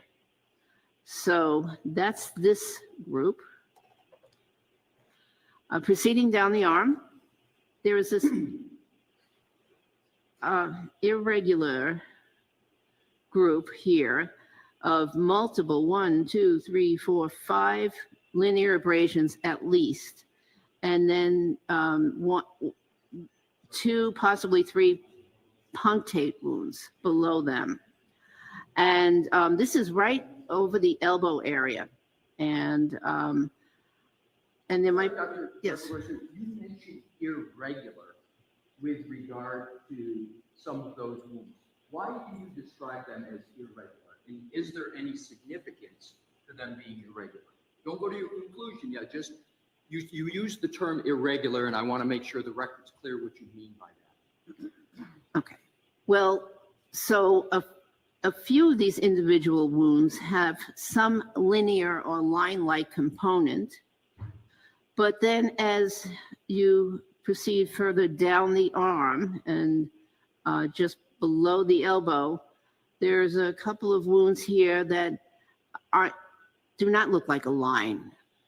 So that's what I meant by irregular. So that's this pattern here in total around the elbow. Then further down the arm, there's two punctate wounds again, right here. Go slow and say this is punctate wound number 1, this is punctate wound number 2 with circling the waist.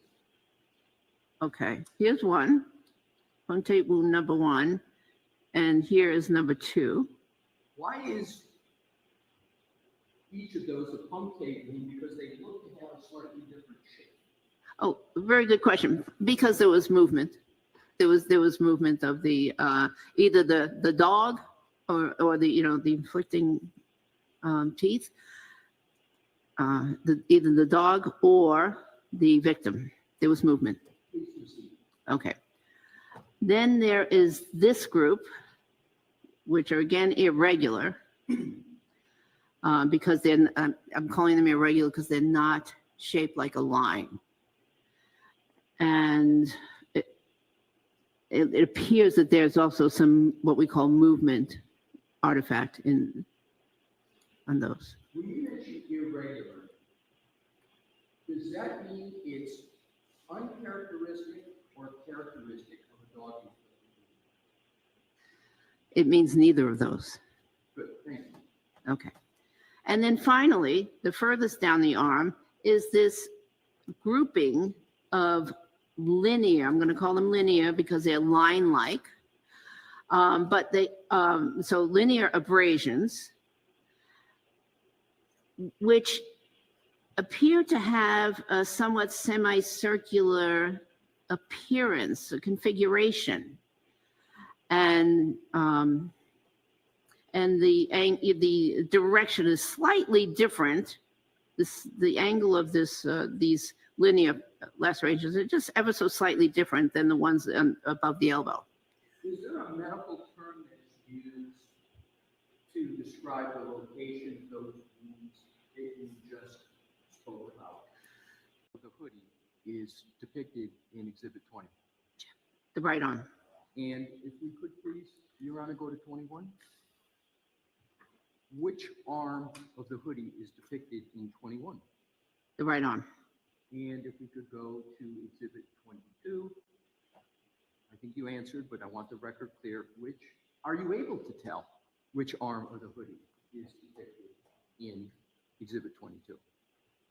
Well, yes, because I know that the only labels placed on this article of clothing were in the right arm area and the chest.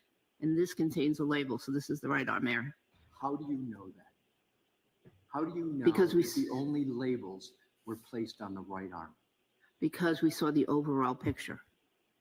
May I have published, Your Honor, 23? Yes.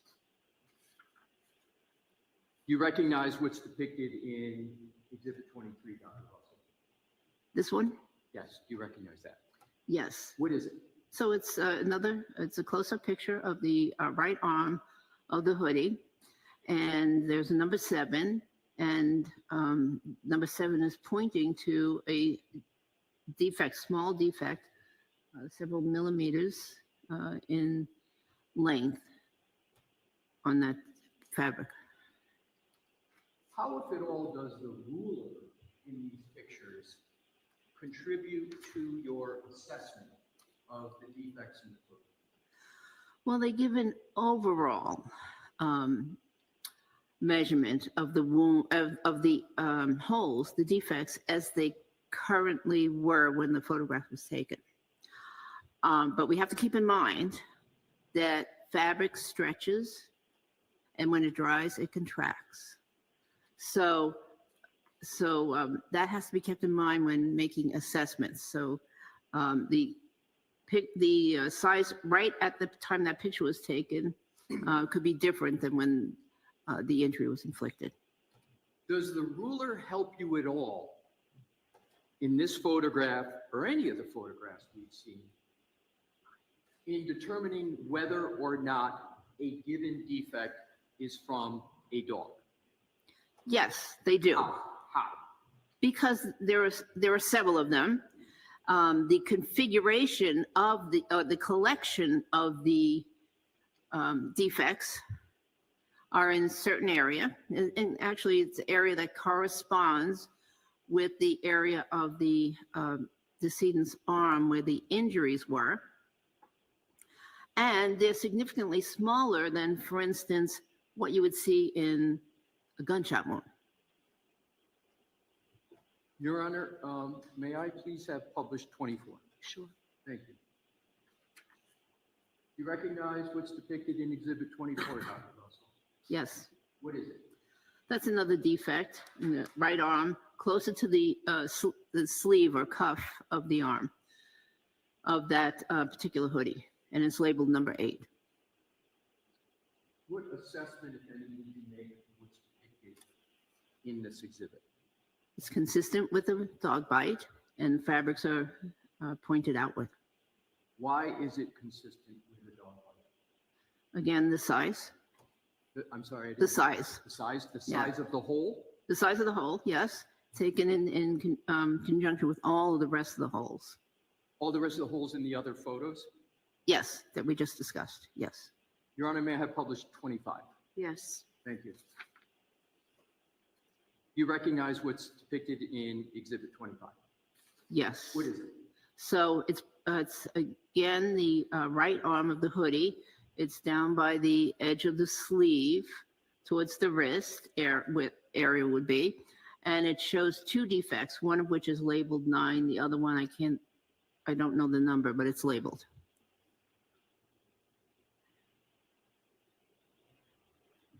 What conclusions, if any, did you reach with regard to what's depicted in Exhibit 25? Dog bites. How did you reach that conclusion? Again, those holes are consistent with the other holes on the sleeve. They are present on the right side of the body. Now I know, and one has to keep in mind that when someone is wearing an article of clothing, as the person moves, the clothing can move in relation to the arm. So even though that is the cuff area, we don't know exactly where it was on the arm when the bites were being inflicted. I don't know if that made sense. It did to me. Okay.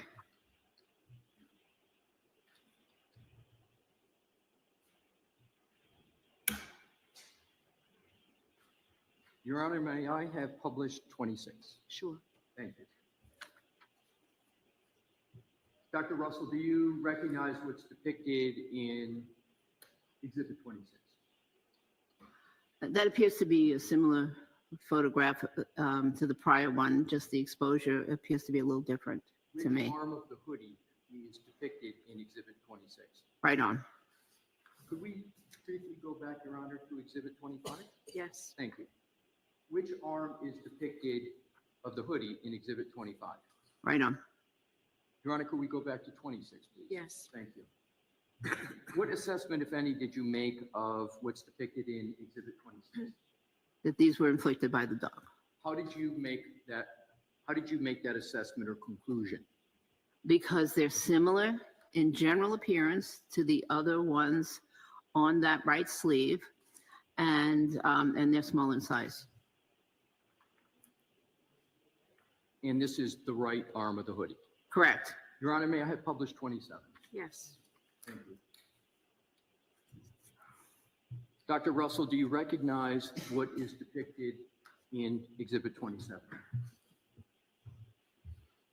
Yes, I've seen that before. What is it? It's a defect in the chest area of the front of the hoodie.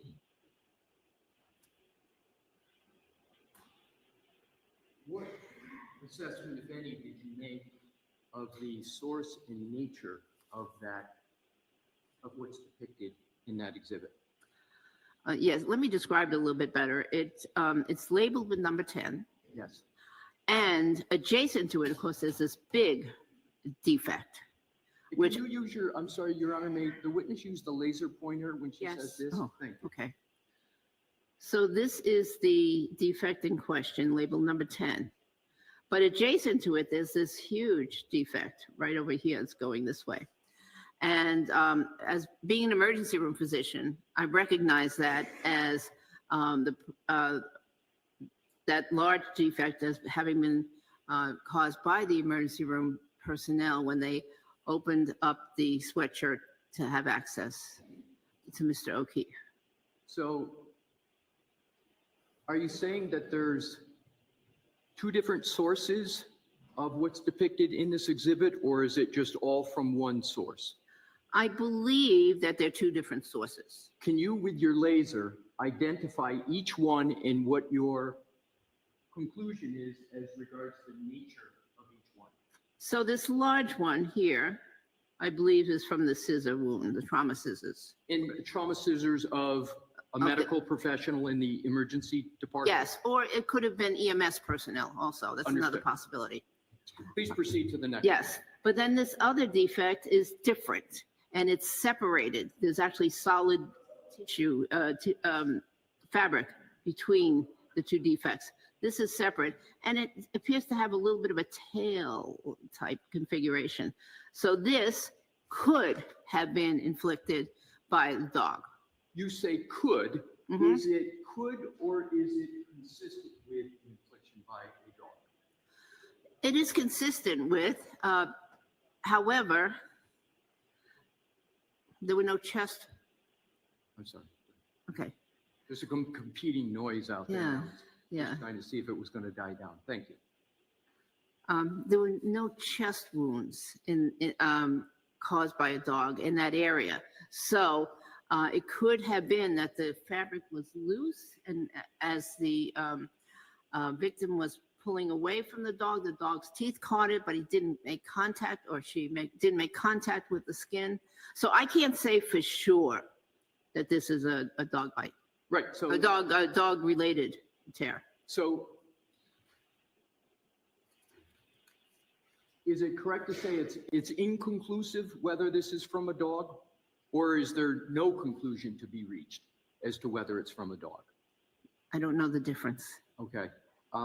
I believe your answer is sufficient for the record. Thank you, Dr. Russell. If, Your Honor, we could please have published Exhibit 28. Okay. Thank you. Do you recognize what's depicted in Exhibit 28? I've seen this image before, yes. What is it? It's the front part of the hoodie. And there are two large defects. The one that's closer to the top of the image appears to be similar to one that would be made with trauma scissors by emergency personnel. The one that is below that, that's labeled number 11, I can't. Stop your laser, because I just want to make sure I understand where you're pointing. You said below that. Can you just hold your laser as to where that is? On the laser, you want to see what I'm? If you could point, you said right below this that. one,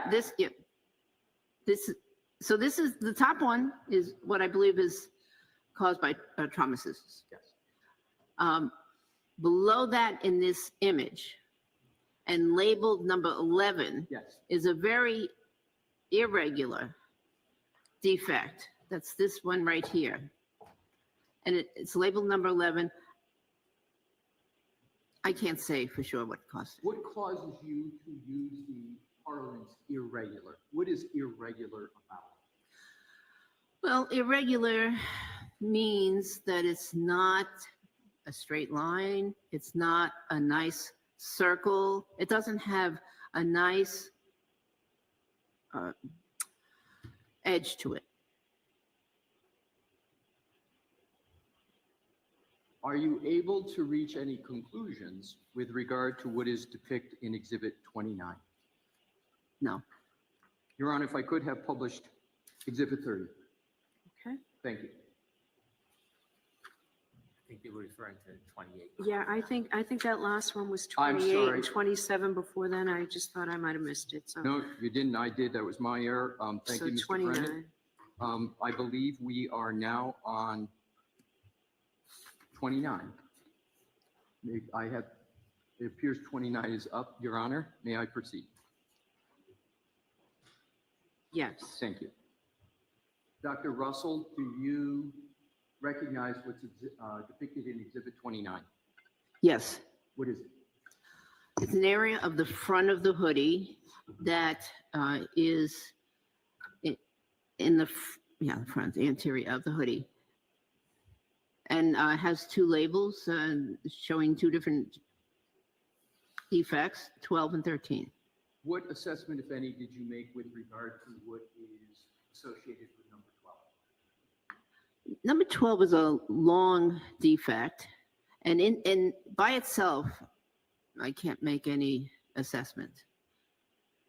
But I'm sorry, please continue. yeah, so but next to, adjacent to number 13, which is another defect that's much smaller, the two of them in combination are suggestive of teeth marks. Can you put your laser up and down? You said two. I think I understand. Yeah, what so you mean. There's one. Yes. And then where's two? Right here. Understood. And why do you believe it's suggestive of dog teeth marks? Well, dogs have multiple teeth, and so multiple teeth can cause individual defects, and the fact that there are two defects in close proximity to one another and oriented in the same direction makes me consider that it's possible that they were caused by teeth. And are you able to determine a more specific location of where this is on the hoodie? I might be wrong. I think it's the,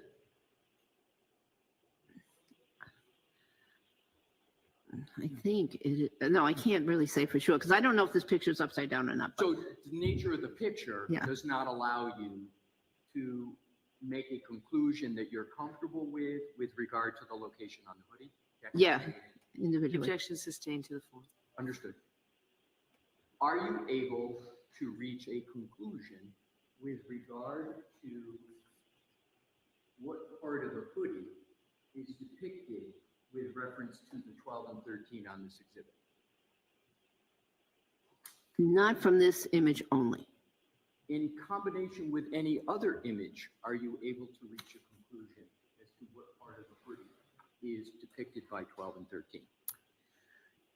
If we went back to the overall picture, I could try.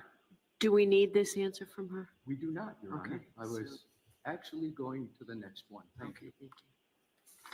Your Honor, may I have published 30? Yes. Thank you. You recognize what's depicted in Exhibit 30? So this is a close-up of the previous picture of the anterior portion of the hoodie. Previous picture meaning Exhibit 29, the one we were just looking at? Yes. Thank you. And how can you determine that from what's depicted in Exhibit 30? Well, because there are two defects that are close together. They're labeled 12 and 13. And unfortunately, the ruler covers one part of one of them, but still I can see enough of it. And what's your assessment of what's depicted in Exhibit 30? They are consistent with being caused by a dog teeth, by dog teeth. How do you reach that conclusion? Well, because they're oriented in the same direction and they're close by. What do you mean by they're oriented with the laser? What do you mean they're oriented in the same direction? So they're going, this 12 is going up and down in this image, and so is 13. And why is that notable to you in reaching your conclusion? Well, the teeth, causing a defect would tear along the same plane, the same, they'd make tears in parallel. That's same direction. Any other assessment you make of what's depicted in 30? No. Your Honor, may we publish 32? Okay. Thank you, Your Honor. Do you recognize what's depicted in Exhibit 32? Yes. What is it? This is a wound, a partially healed avulsion wound of a person's hand between the thumb and the index finger. Do you have knowledge of whose hand that is that's depicted in Exhibit 32? I do. What is the person, do you know the name of the person's hand who's depicted in Exhibit 32?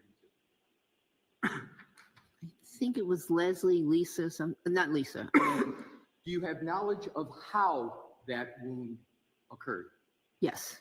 How do you have knowledge of how that wound occurred? Because I read a report regarding a dog bite incident. And what did you learn from reading that report about what is depicted in Exhibit 32? That a dog named Chloe attacked another dog, and in the process, the woman whose hand that was bitten by Chloe. Can you describe what is shown with regard to Exhibit 32 in relation to dog Chloe? Well, this is a partially healed avulsion laceration. From your experience, well, have you seen these types of avulsion wounds either as an emergency room physician and or a pathologist in your 30 plus years of practice? I've seen them not infrequently in the emergency room. Did you say not infrequently? That's correct. Is that another way of saying you've seen it frequently? I've seen them many times in the emergency department. Is this a wound of someone who is antemortem or postmortem, or are they alive? This person's alive. This is an anti-mortem wound, and it shows many, many days of healing, maybe even much longer. How can you tell that what is depicted in that exhibit, that wound, has, as you described it, many, many days of healing? That might take years of medical school to explain, but there's the edges. First of all, it's not bleeding. Second of all, there's what we call granulation tissue in the wound. What is that granulation? Well, that's tissue that the body builds up. Oh, yes. So first of all, this most likely did not appear like this when it was first inflicted. What happened was the flap, there's a flap here, that skin was over here to begin with. But then what happened is that it became detached, and that's called an avulsion wound, where a piece of skin is detached, but not completely. So it still remained intact down here. Now, that area in between, so that, of course, skin contracts as it dries, and that area between here and there heals. The body heals itself, tries to close itself off. So it builds up this, what is called granulation tissue, which is basically new tissue to cover the defect so that infection doesn't set in. And that takes weeks. usually. What is it that takes weeks? That healing, that extent of healing. And so is that wound the same as when it was initially made, or is it different from when the wound was initially made? Very different. How is it very different from when the wound was initially made? When it was initially made, this edge here would be sharper. Right now, you can see there's rolled up tissue here, what appears to be rolled, and that's because it's healing. So this would have been sharper, and the tissue down in here would have been bleeding, or it would have had a crust if the bleeding dried. Are you able from this Exhibit 30 to give a range of when this wound was first made in terms of days or weeks? Well, I think I did already. I think that it was at least weeks. At least weeks? Already, thank you. We can remove that, thank you very much. Dr. Russell, today you have given various assessments and opinions. Have those assessments and opinions been based upon, among other things, your 30-plus years as an emergency medicine physician? Yes.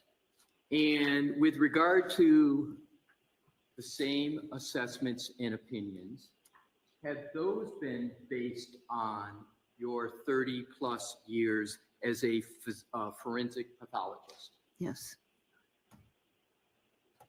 What I want to now move to, and I'm almost at the conclusion of my questioning for this point, do you recall testifying previously in the first trial with regard to rendering an opinion on whether the source of the wounds in Mr. O'Keefe's arm were caused by a dog or a large animal? Yes. And do you recall what your answer generally was in respect to a question of were those wounds consistent with a dog or animal bite? Yes. And do you recall what your answer was? Generally, yes. And generally, what was your answer to the question of whether the wounds were consistent with a dog or large animal?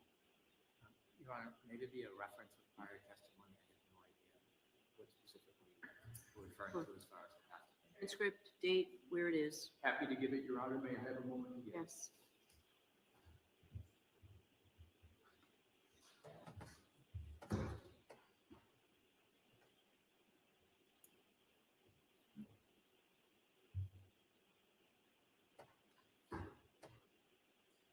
Well, we have a moment. I also add, people understand that this is impeachment, an appropriate attempt at prior consistent statement. There should be some foundation. So for what purpose are you offering this?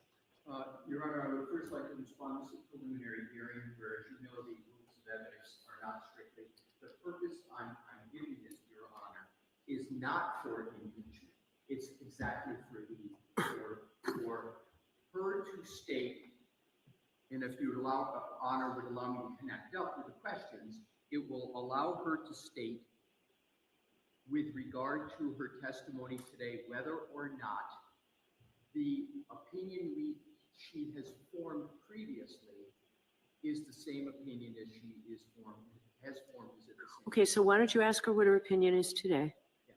And then just ask her whether it was any different than before. You can pull the page up if you have it.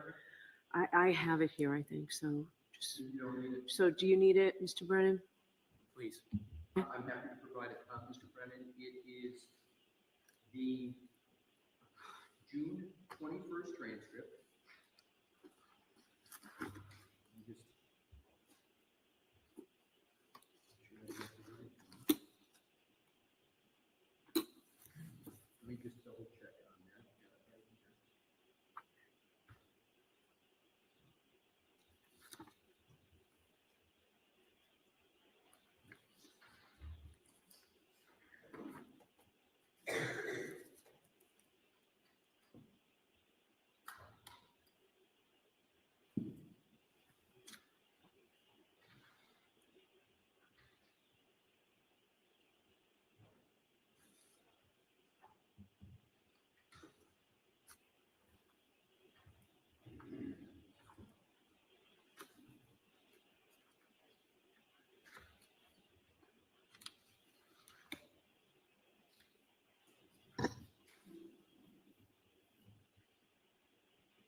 Your Honor, I don't want to take up the court's time. If I could at the end. Sure, I think co-counsel should be able to find it for you. So why don't you come on in and just ask her the question, and I'm sure Ms. Giannetti can pull it up. Thank you, Your Honor. Apologize to the court for that.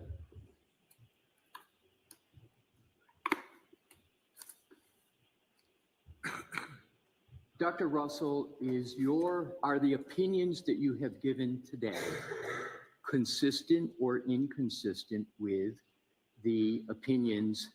Well, let me ask it this way. For the opinions that you have given today, how do they compare to the opinions that you've given previously? I'm not oblivious to the attempt yet. I object. It's not the proper form of questioning to go back and try to explain potentially inconsistent statements in today's testimony. Is that what you're attempting to do? No, Your Honor, it's not what I'm All right, attempting. so the opinions today, and I guess it's a matter of argument, right? I can be told with the previous, it was attached to the motion that's before me today, the transcript was attached, can see what her previous opinion is, and then I ultimately decide whether it's consistent or not. Right? I agree with that, Your Honor. Okay, so if you've got a site, I'm happy to look at the page to see if I might be able to figure out where you're going, or you can come to sidebar. Can I come to explain it, sidebar sure. with it, Your Honor?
If I may have a moment, Your Honor, I'm going to see if I have in fact concluded the questions for Okay, this moment. sure. Thank you.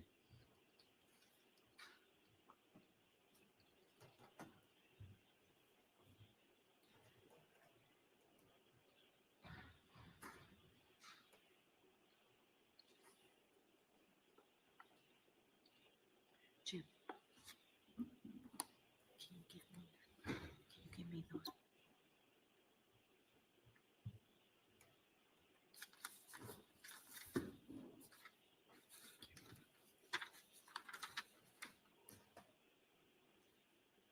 Your Honor, if I may have a point of order question with the court? I'm sorry? May I have a point of order question with the Sure. court? Thank you. As you know, she has prepared a report, and different jurisdictions do it different in Daubert hearings.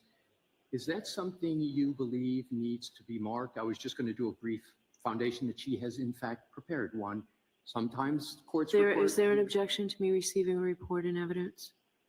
If the court would find it helpful, I won't object, but I do not believe it's admissible and relevant. If the court would like to reference it, I won't object. So why don't we mark it for identification, and then the two of you talk about it. We'll see how the hearing goes, and if there is, I may well want to see it, but we'll mark it for identification, Mr. Alessi, and then later see if it comes in, okay? We're clearly, I think, going to have to come back another day, so we'll have some time.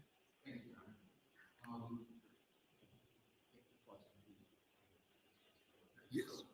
A for identification. You're welcome. Thank you.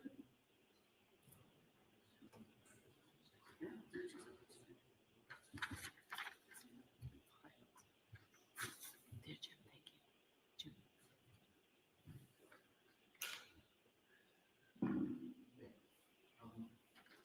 Do you need it? Yeah. Yes. I am handing you, Dr. Russell, what has been marked as Exhibit A for identification. Unlike the other exhibits, it is not evidence. Not yet. Do you recognize Exhibit A? Yes, What is it? it's the report that I wrote. How many pages is that report?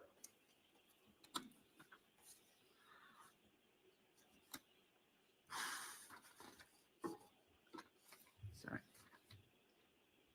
Are they not numbered? They are numbered. I just, the CV is attached as well. Okay, it's 11 pages. Dr. Russell, did you prepare that report? I did.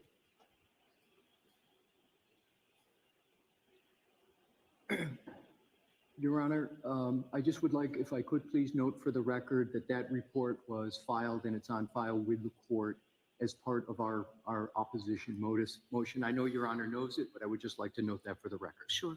Thank you.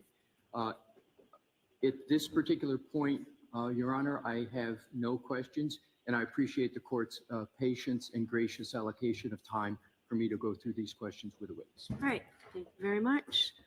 So I intend for us to go until 4 o'clock today, so we'll see how far you get, Mr. Brennan, okay? Thank you. May I? Please.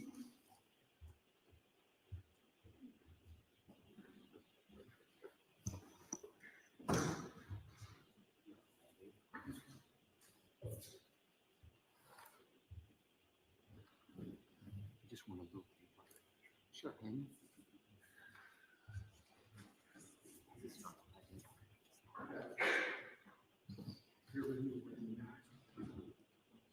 You all set?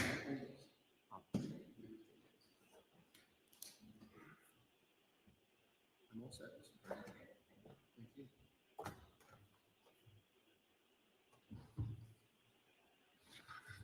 Good afternoon, Dr. Russell. Good afternoon. My name's Hank Brennan. We haven't had the pleasure of meeting before. Good afternoon, Mr. Brennan. I'm going to ask you a few questions if that's okay. Yes, Thank you. You shared with us that you have an extensive history of experience in the emergency room. yes, And in the emergency room, you see all types of injuries, don't you? yes, You see physical injuries, yes? Yes. Emotional injuries, yes, people who overdose, perhaps they're drunk on drugs, yes, alcohol. yes, So you cover a wide array of different types of treatments. yes, Now, you must have seen a number of broken bones when you were in the emergency room caring for different patients, correct? thousands. Arms, legs, toes. Yes. In light of your extensive experience in the emergency room, and looking at all of these broken bones, that doesn't make you an expert in orthopedics, does it? Emergency orthopedics, yes. Have you ever been qualified as an expert in orthopedics? No, I've Isn't never. orthopedics a specialty in medicine where there is specific training? Yes, And people who become orthopedics or orthopedic surgeons, they go through rigorous education specifically to be an orthopedic, right? well, orthopedics involves more than just setting fractures or diagnosing fractures. Orthopedics involves things like bone tumors, bone cancers, a lot of other parts of orthopedics, not just trauma. I am an expert in emergency orthopedics, I believe. So you have decided that you are an expert in orthopedics? Emergency orthopedics. Emergency orthopedics, is that a specialty that you get a fellowship in, or somehow you are deemed an expert in any way? It's not a specialty that has a fellowship that I'm aware of. I see. So you are proclaiming that you yourself think that you're a emergency room orthopedic?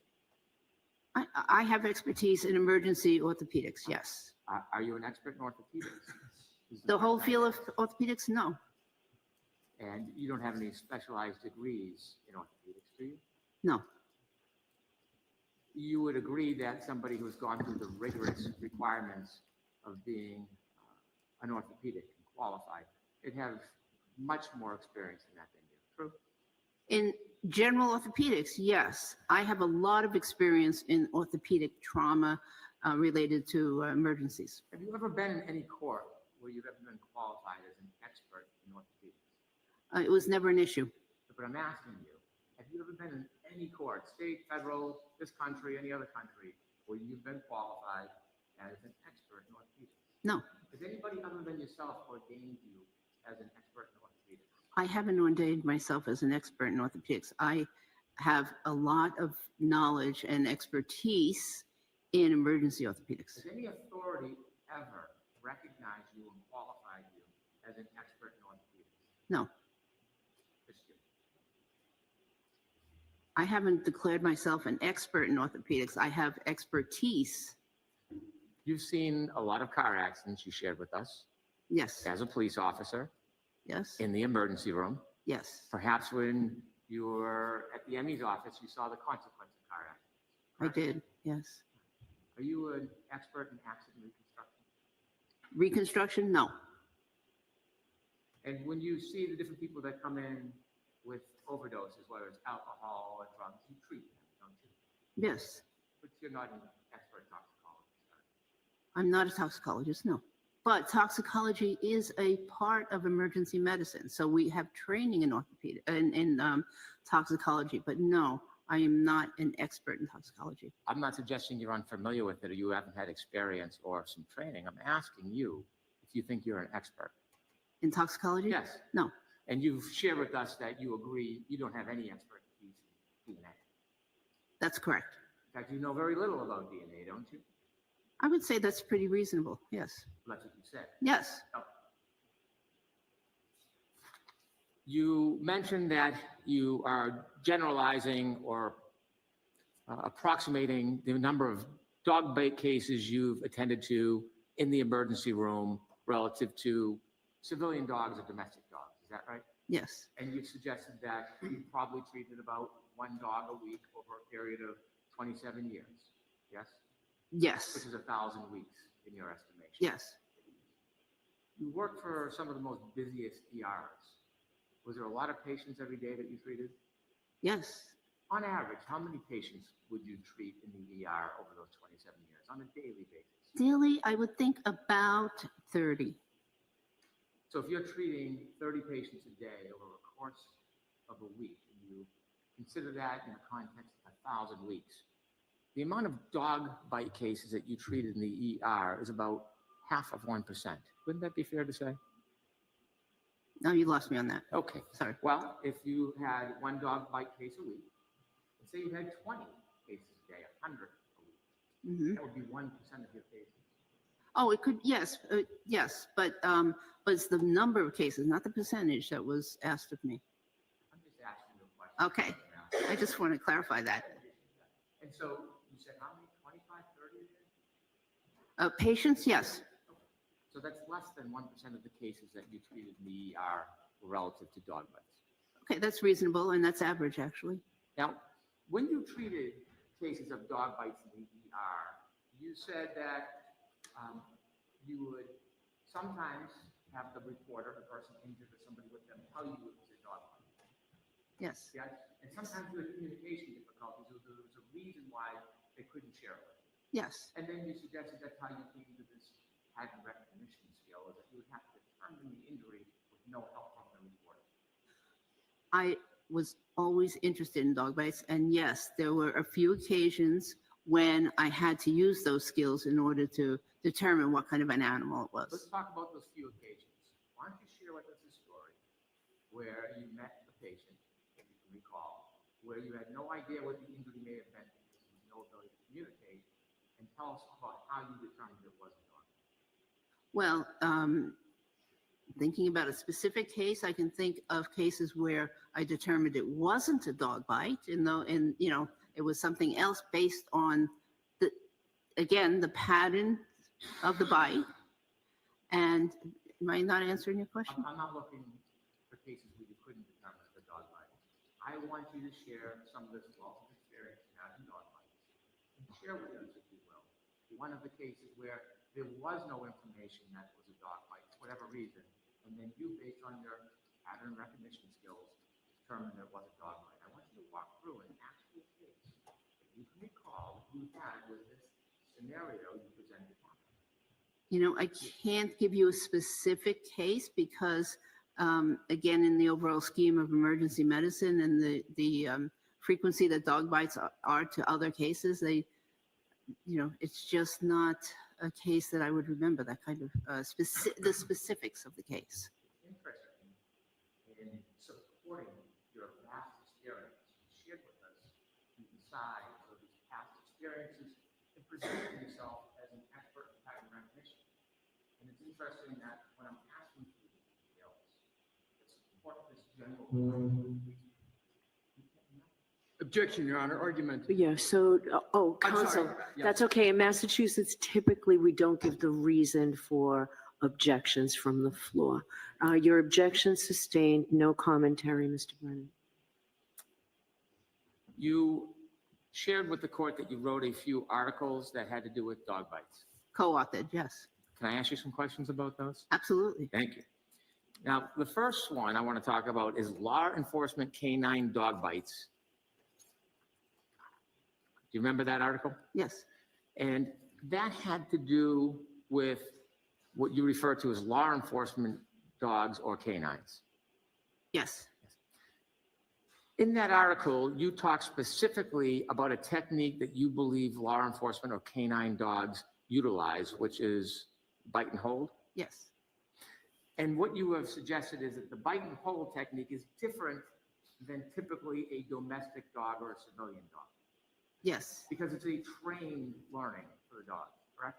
Yes. There are certain injuries you would expect from a canine dog using a bite and hold technique. Yes. When you wrote this or co-authored this article, you didn't actually sit down with people who had wounds and compare the wounds to the dog that caused them, did you? To the actual dog? Yes. I didn't, but I didn't. Just want to know if you did. No. Okay. And when you looked at these different cases, there was 700 cases. This was what you called or the authors called a retrospective analysis. Correct. That means you were looking back at old files. Yes, but I participated in some of those files. We were just looking back at the data from those files. Mm-hmm. I participated in the care of some of those patients. I understand. Okay. And so when you went through the files, you didn't have the opportunity then to follow up and speak to any of the participants or the injured victims, did you? I spoke to many of the victims while I was treating them. When you decided to write this article, did you go back and speak to anybody? No. There's no mention in this article about pattern recognition in any way. That's not what this article is about, was it? No, that's not what the article's about. It's about something entirely different than what you've suggested today is your pattern recognition skills. Yes? That's correct. I recognized the patterns because I saw the wounds and I saw the injuries and I saw them over and over and over again. And I recognized those patterns throughout my career. And so it's just hard to unrecognize something. I'm trying to ask you about the significance of your study because Okay. this is actually something that you published. Yes. And I'm trying to determine, or I want you to be able to discuss the relevancy of this article to what you're testifying today. So the question, the really narrow question I have for you is, in this study, it had nothing to do with trying to engage in pattern recognition. The purpose of the study was not to teach people pattern recognition. It was to alert them to the dangers of this different type of dog bite so that they weren't undertreating them. But in the process of seeing all those patients, I developed the pattern recognition. Okay. And so there was another article, Managing Law Enforcement Canine Dog Bites in the Emergency Department. Yes. Now that only comprised of 4 cases, yes? It was a case description. Of 4 cases. Yes. And do you know, most studies usually include over 30 cases? It's not a study. I see. You reviewed types of injuries relative to civilian or domestic dogs or just canine? Those were canine dogs. And again, your position is that the injuries by canine dogs, law enforcement dogs, are different in kind than domestic or civilian dogs. In general, when they bite and hold, those injuries are different. Sometimes they don't get a complete bite. And so this article didn't deal with civilian or domestic dogs. It dealt with only canine dogs. That's correct. Exclusively on the idea or the perspective of bite and hold injuries. It was on the perspective of you need to learn how to treat these. Bite and hold injuries. These dog bite injuries. Bite and hold. Yes, yes, yes. Okay. Now, again, in this article, there was no effort to identify wounds or use pattern analysis. It was the treatment of bite and hold injuries from canines. That's correct. Law enforcement canines. Yes? Yes. Yes. Okay.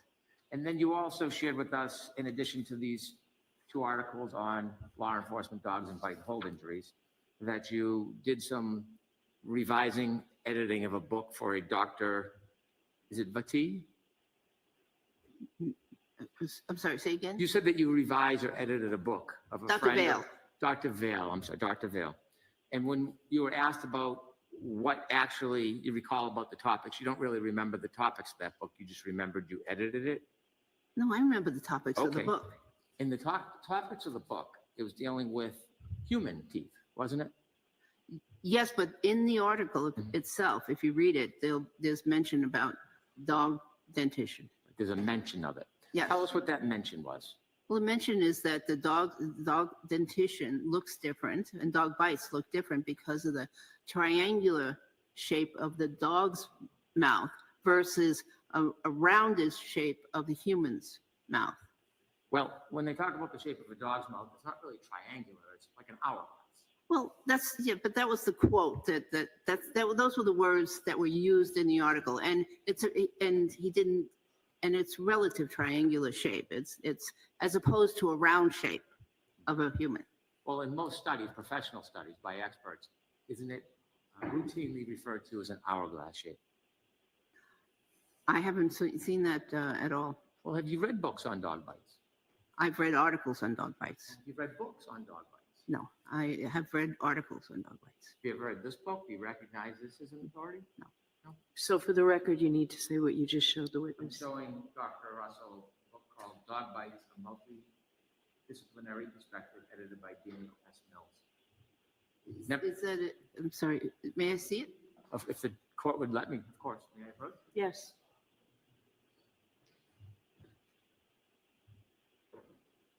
Thank you.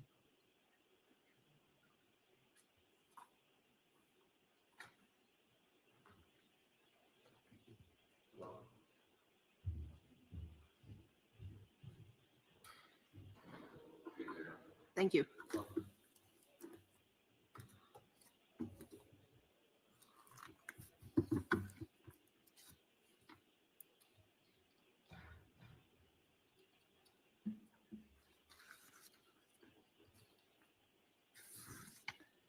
It doesn't mention if any of these people have degrees of I'm any. sorry, Your Honor, I don't believe a question's pending.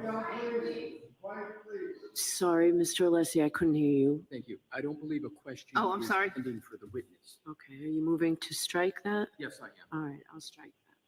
So, Doctor, I know it's been a long day. Wait for a question, please, okay? Okay, All right. thank you. You done reviewing the book? Yes.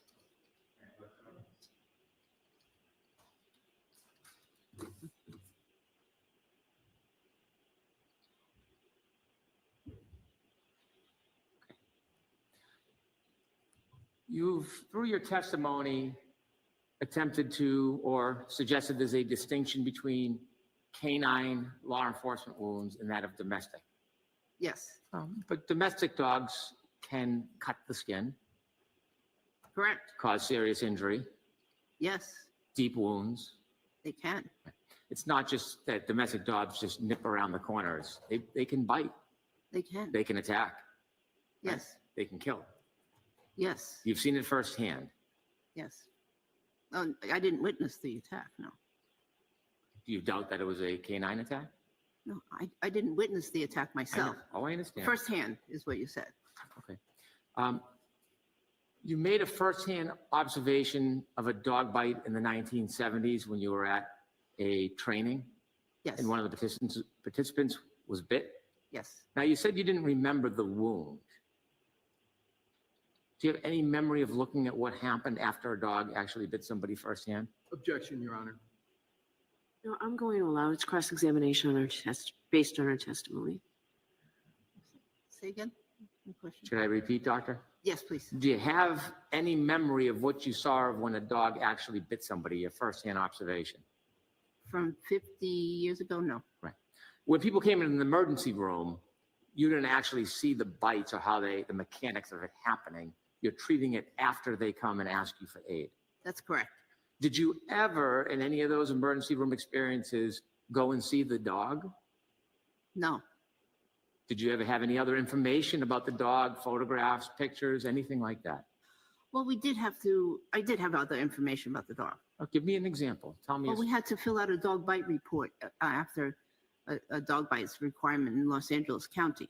So although most doctors don't have the time to do it, I tried to comply with that rule. So I would question the victim, try to find out the address of the dog if they knew it. Sometimes they did, sometimes they didn't. But I tried to get as much information as I could. Did you ever get any photographs? No. So it was just reporter information from the person who's coming for treatment or somebody that was assisting them? Yes. Okay. You provided a CV in this case, didn't you? Yes. In your CV, you list out some of your pertinent history and experience. Yes. Subsequent to your CV, you wrote a report and you signed it on the 9th of December, 2024. Yes. And it was provided to the Commonwealth, on December 10th, 2024, 2 days ago. Yes. There were a number of things that you offered in that report regarding your suggested experience that are just not in your CV. Isn't that fair to say?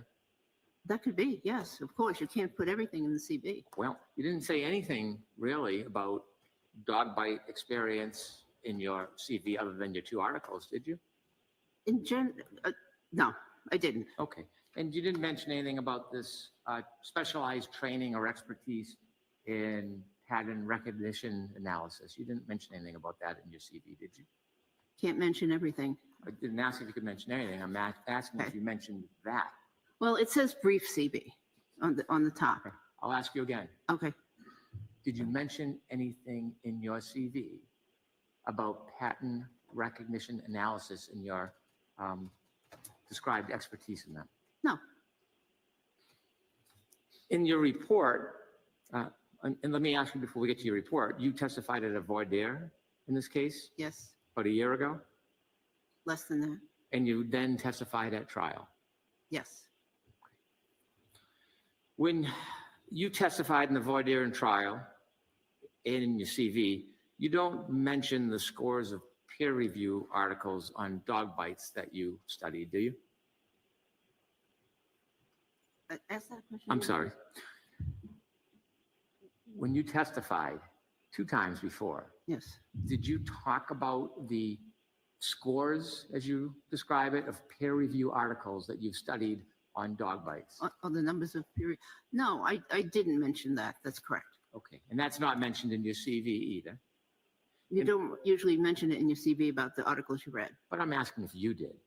Oh, no, I wouldn't mention that in my CV. Okay, so let's talk about it now since you didn't mention it. You read scores of peer-reviewed articles on dog bites. Throughout my career, yes. Let's talk about the peer-reviewed articles that you've studied on pattern recognition analysis of dog bites. Could you please give me a list of those peer-reviewed articles that you studied? I don't think there are any. Well, There are some mentions of pattern recognition in some articles. However, I don't think there's a dedicated article on pattern recognition of dog bites. You said in your report that you reviewed scores of peer-reviewed articles on dog bites.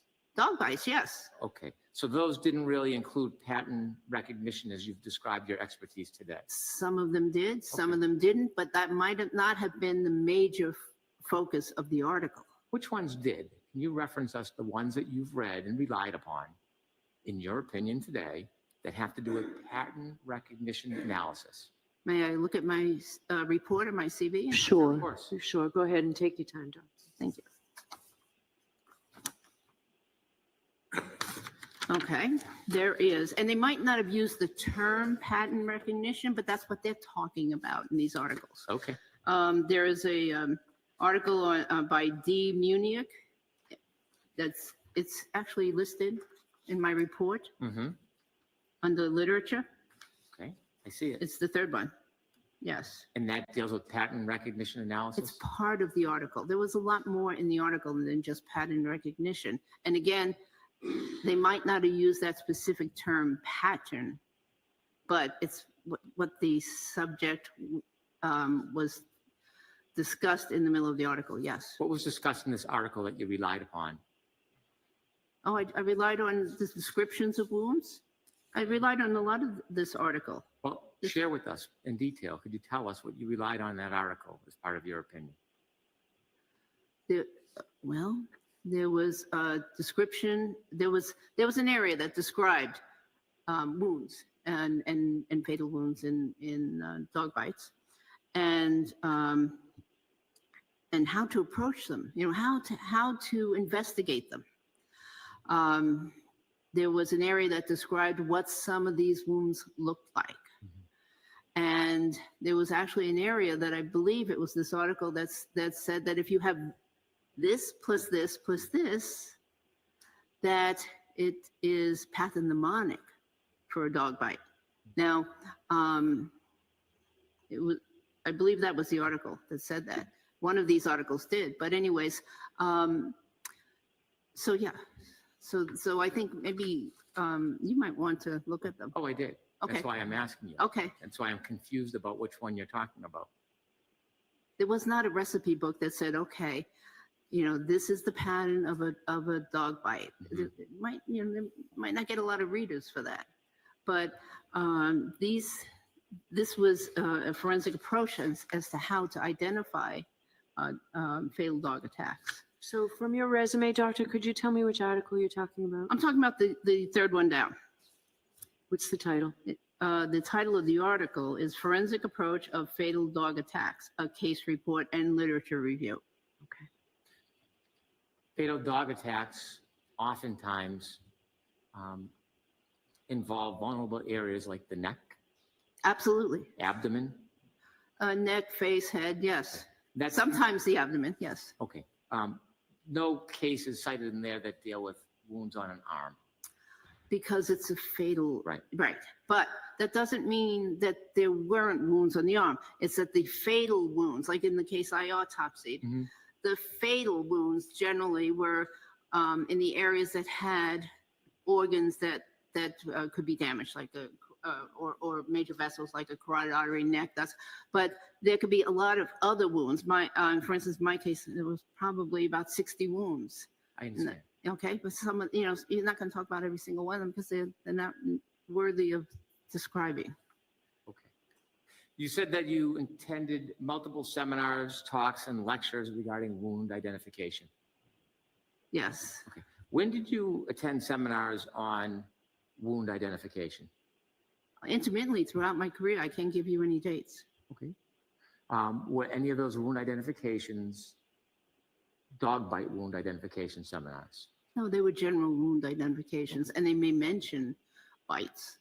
Was there any of these seminars that focused on dog bite wounds? That focused on dog bite wounds? Yes. No. How about the talks you went to? Any of the talks focus on dog bite wounds? There were several talks that focused on bite wounds. I'm going to ask again. Were there any talks that focused on dog bite wounds? No. Lectures.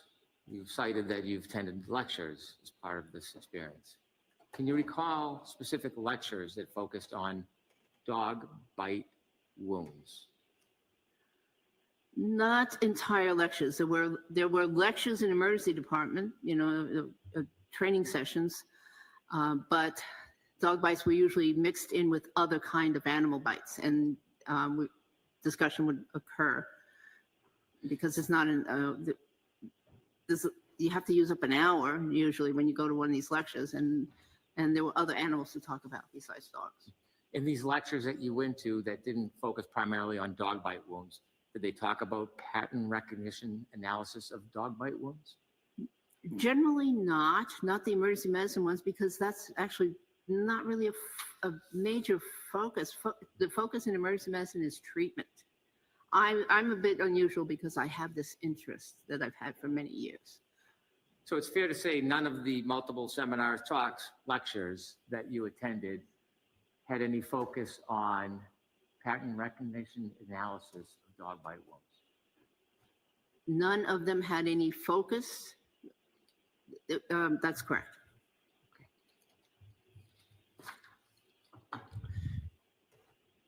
You've shared with us your experience. You've agreed that you are not an accident reconstruction expert, correct? Correct. Are you an expert on self-defense? No. So when you give opinions about self-defense, I know you have experience and you have observations of what you believe are defensive rules, but do you have any actual experience as a self-defense expert? No. Do you have any specialized training, certificates, degrees in self-defense? No. Defense rules? No. When you went to these lectures, talks, seminars, group meetings, do you have any memory of particular trainings that you had on self-defense wounds? You mean defense wounds? Sure, defense wounds. Yes, I do. I have particular memories of those types of lectures. Okay. In topic. Oh, yes, I do. Let's talk about a few of them. What was one of the lectures that you went to that was directed at defense wounds? Well, not only did I go to some of these lectures, but I gave some of these lectures. Okay. And they were child abuse, elder abuse, domestic violence lectures. And in the coroner's office, again, mechanism of injury is stressed, and there's a whole training program. You have no degree in biomechanics? No. Okay.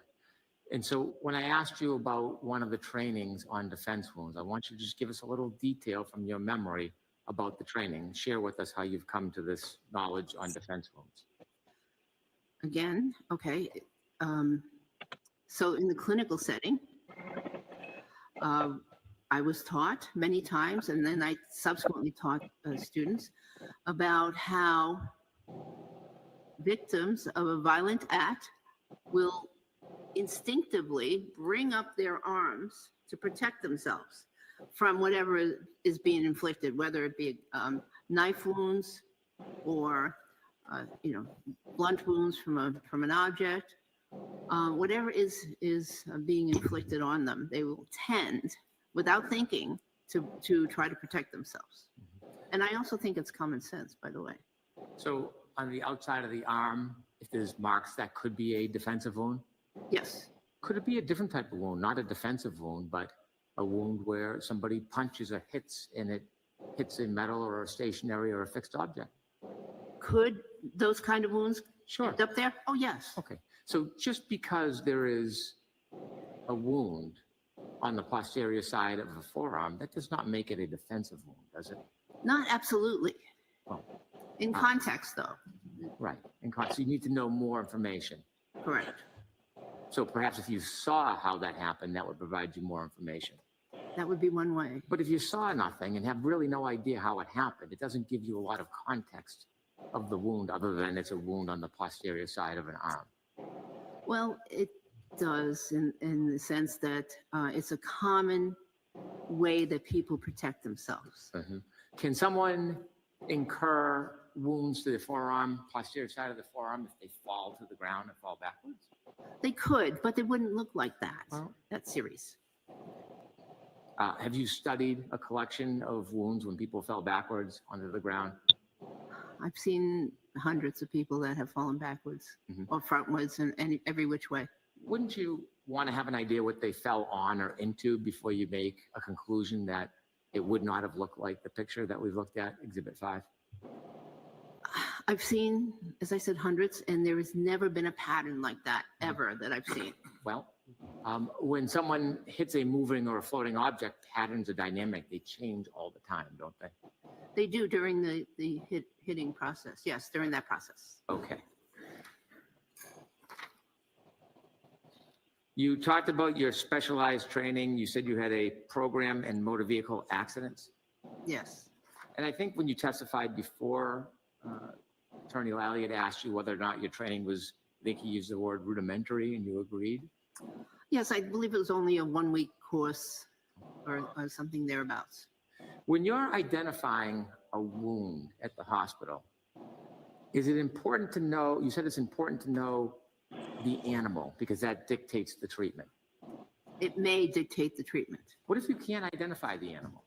Then then you have to go on clinical judgment, and sometimes we even have to call up the Board of Health. But you go on clinical judgment to determine, well, what was the worst possibility? That's the way I approach most of it. What is the worst? Could it have been a rabid animal, an animal with rabies? Or was it an animal that doesn't carry rabies? And then based by treatment on that, sometimes you have to treat broadly, and sometimes you have to, treat people for conditions, even if you don't know 100% that they exist. Are there times when you saw injuries that you just didn't know how they happened? Yes. Many times. Yes? Yes. Okay. And many times you thought what you saw were bites, but you couldn't articulate the animal, right? That happens sometimes. Okay. Suffice to say, you have never, ever been qualified in a federal court to testify as a dog bite expert, have you? No. And other than this trial a year ago, have you ever been qualified to testify in any state court in the entire country as a dog bite expert? No, the issue never came up. That's not what I asked. Okay, Though. no. You wrote a report in this case? Yes. Did anybody help you write this report? I wrote the report. I had some help with some minor edits and rearranging, some paragraphs or whatever, but putting things in the right category. Okay. But no, I wrote the report. Who helped you with your report? Mr. Alessi. So did you write a preliminary or draft report, send it for input, and then change it? No, I didn't change it. I wrote the report, and I would have things in the wrong categories, for instance, like training experience or whatever. Who said they were the wrong category? Well, I think that was my conclusion, actually. I see. And so how would you go through this editing process? How did that work on this report? Would you send it back and forth? It got sent back and forth a couple times. Okay. Now, this report you signed, right? Did I sign it? Yes. Nobody else signed it. You.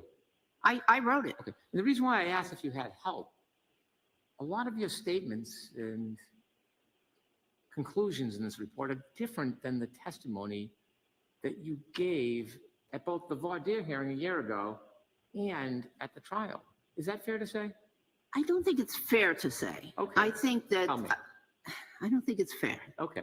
I was convinced, if we would get into specifics, I was convinced of of my opinion back in the voir dire and in the trial. But I think I stated it wrong. I stated it as if I was talking to other doctors.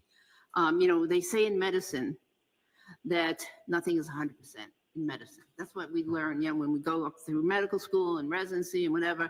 And in my teachings, I always told people nothing is 100%. And that was the number that I was, that I thought I was being asked for. Basically, it was 100%. So that's why I stated my opinion the way I did. But anyways, as I went through material again, I was convinced back then, and I am still convinced right now that these are caused by dog bites. And not only that, but dog attack.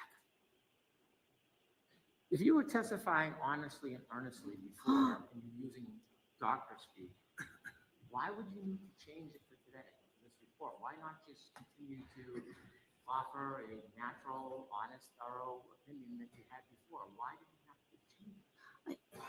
I came up with this. I became clearer and clearer every single time that I looked at the pictures, and I just realized that I understated the last time, that I misunderstood the question that was asked of me, regarding my opinion, and so I felt that I had to be clearer.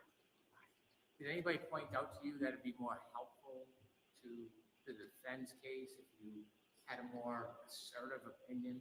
No, absolutely not. So when you went through these days and months since the trial, did you have any new information that you looked at that made you realize you underscored the confidence in your opinion? No. Okay. Because in your earlier testimony, it's quite different. I know.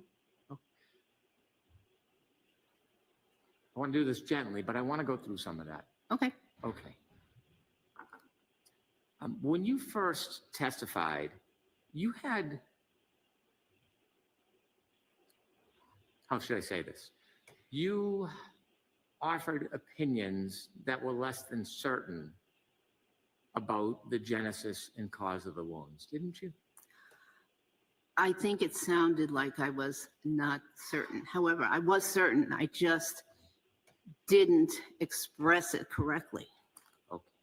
When you first testified in the voir dire about some of these wounds, you were asked what kind of animal you thought caused the wounds, and you said, most likely a dog.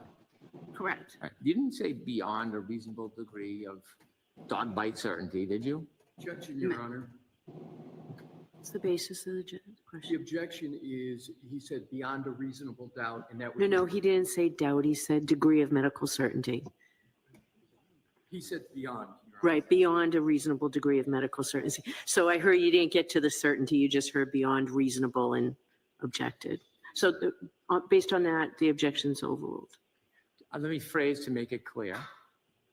You didn't say to a reasonable degree of medical certainty that the bites you looked at were a dog. I did in one of the okay, maybe in the next one. Okay. But yeah, if I wasn't asked about reasonable degree of medical certainty, I may not have expressed it. The court herself asked you, do you know what kind of animal? And you said, yes, most likely a dog. Yes. Is that fair to say? Yes. So you didn't express certainty at that point? Yes, but again, thinking as a doctor and not a lawyer or a judge or someone, I'm thinking as a doctor, I'm thinking that it's never 100%. And so that's what I was going by. If I was going to be teaching medical students what those wounds were, another group of wounds, I tell people never 100% in medicine. So that's where that came from. And I apologize if I confused the court. I don't think there's any confusion. You use the word likely. The word possibly is even less certain than likely, isn't it? I don't know. Well, when you're a doctor and you look at something, you say, well, the likelihood is this is the cause of this. Oh, yeah, okay. That would be a stronger opinion than saying possibly this. Correct. Possible is even less certain, isn't it? At trial, when you were asked about the cause of the injuries, I'm going to quote you, and I can show you if you'd like. It's the trial transcript, page 19, line 21. What you said is, I believe that these injuries were sustained by an animal, possibly a large dog, because of the patent injuries. Yes. Is that your testimony? Yes. Very different. I'll just finish if I could. Very different than what you're opining today at this hearing. I'm sorry that you think it is, and I can understand how you believe it is, but it's not different to me. I believed it was a dog. I was convinced it was a dog then, but going by the no 100% in medicine, I didn't say that. I am still convinced it's a dog. The one thing that's a little different is that it's an attack. I after counting the series of wounds and whatever, I am convinced not only was it a dog, striking once or twice, but it was actually multiple strikes by that dog.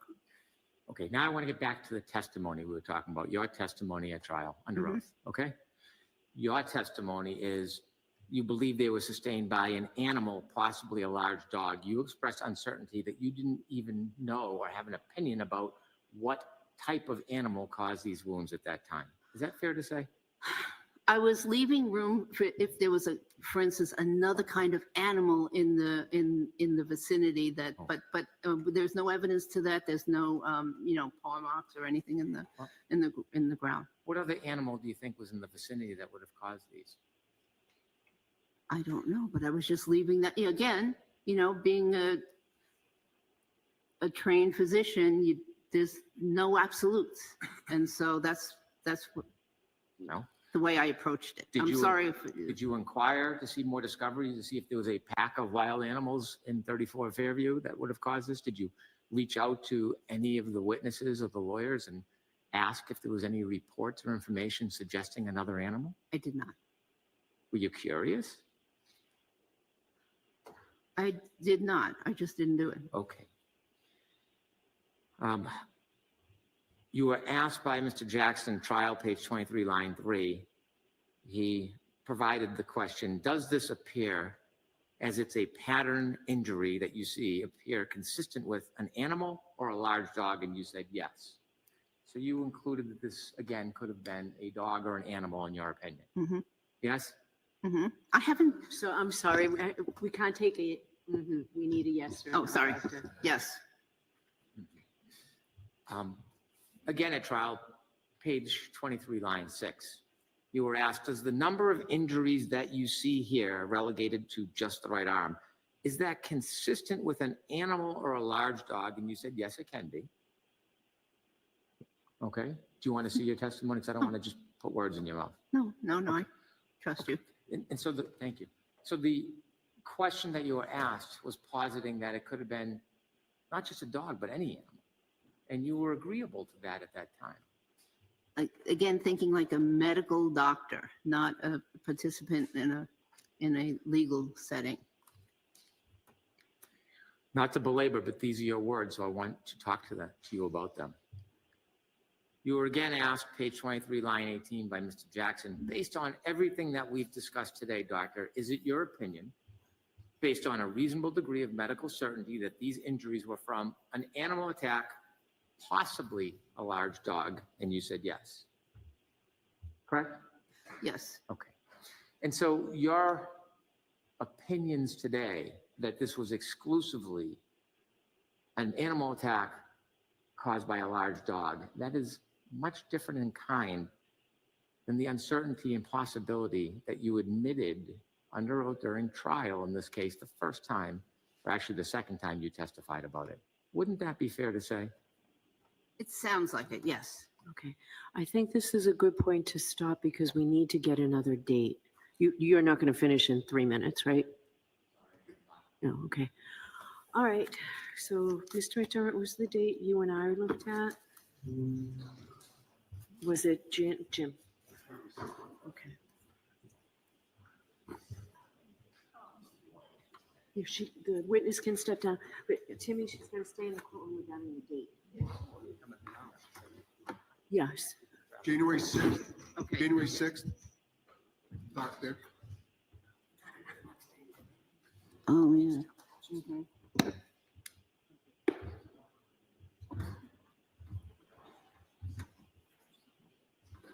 Doctor, are you available on January 6th?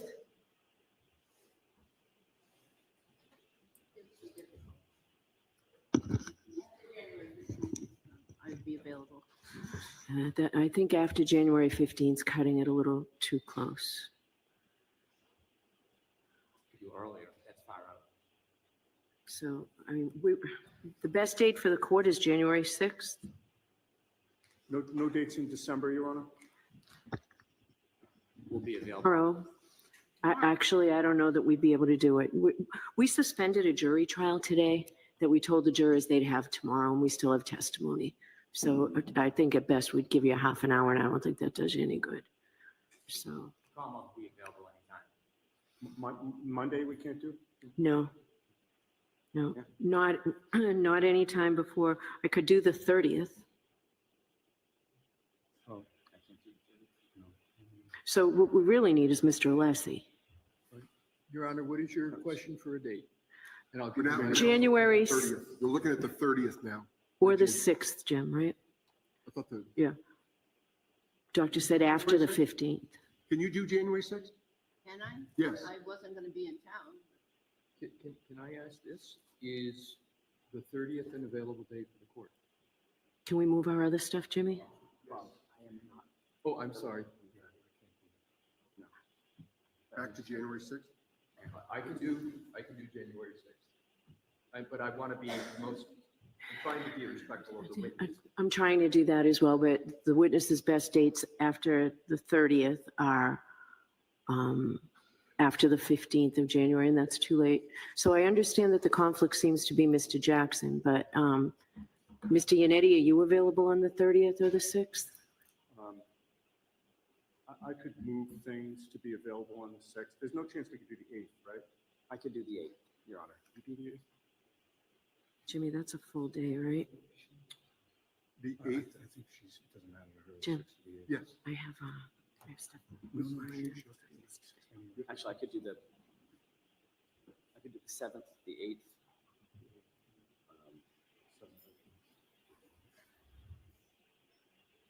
I could probably do the 9th. I have to move something, but I could do the 9th. I just can't do the 6th.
Oh yeah.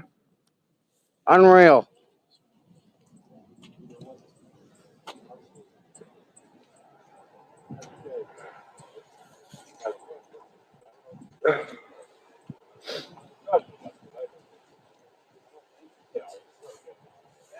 Yeah. I sit down here.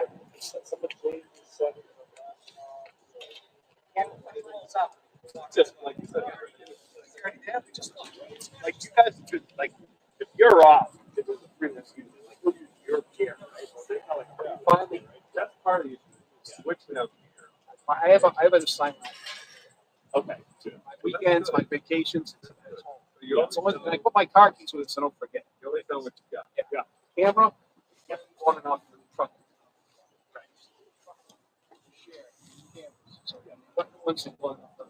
So I have a locker. People can still use that. Oh, you got your little nuts. I didn't live this on today. Yep. You can show them the courtroom now? Yeah. I was watching it. Freaking unreal. How was it in there, Scott? What? How was it in there? What was was there something happened in there early since they shut up early? No? It's like a commotion or something in there. Forever. By the time Brennan started doing cross, he only had an hour left. Yeah.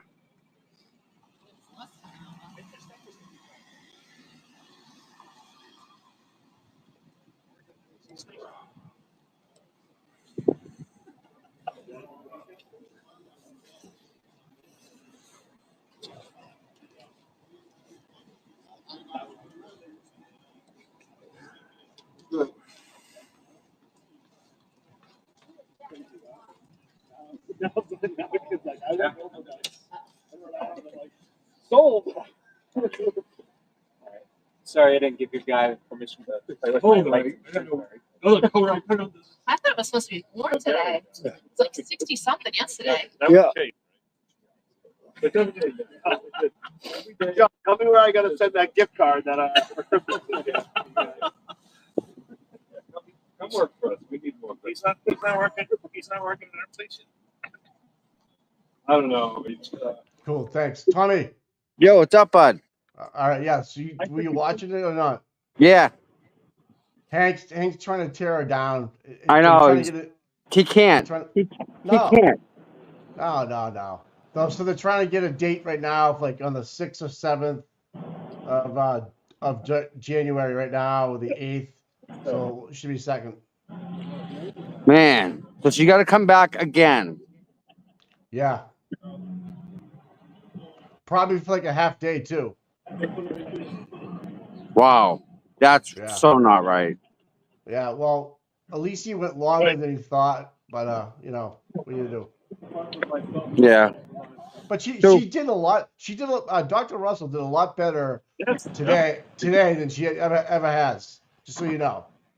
Yeah. Speaking about. She kept her composure. She wasn't like thinking about things like in the back of her head, trying to come up with an answer. She was spot on. She was definitely spot on.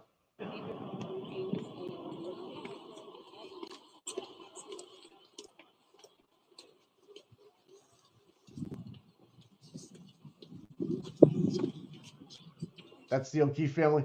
Yep. All right. Yep.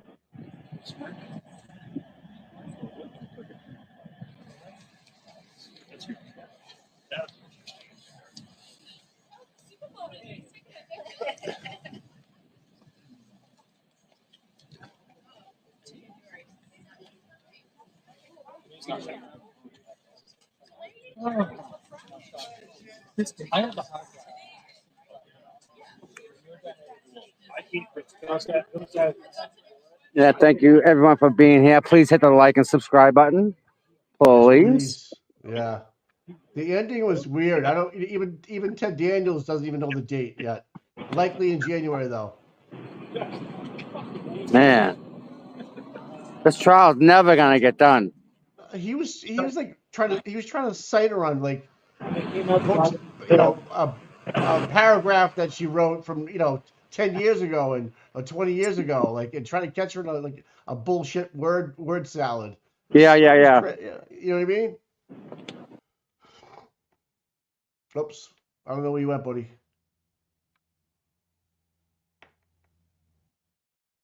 Come on back, buddy. Come on back.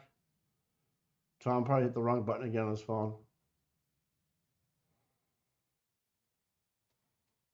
But anyways, did anybody in the chat get, yeah, he asked her about something 52 years ago, yeah. You're back, Tommy, you're back. Oh, yeah, all right. I keep getting kicked out. It's strange, man. Well, probably a lot of internet people there. Actually, I was downstairs streaming it through my phone to the TV, and I got bounced out too. So Wow. yeah. JM, thank you. Yeah, we tried to. We're on 9 hours and 4 minutes of streaming today, so not bad, man. And then we get a Cheers. second. All right, man.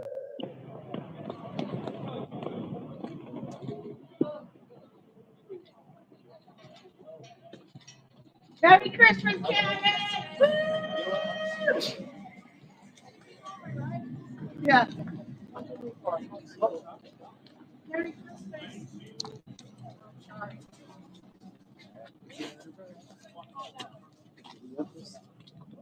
Good job, guys. You asked me if they got a date. No. Yeah, the reporter's running ahead of us. She's gonna try and ask a question of David Iannetti or Alan Jackson. All right.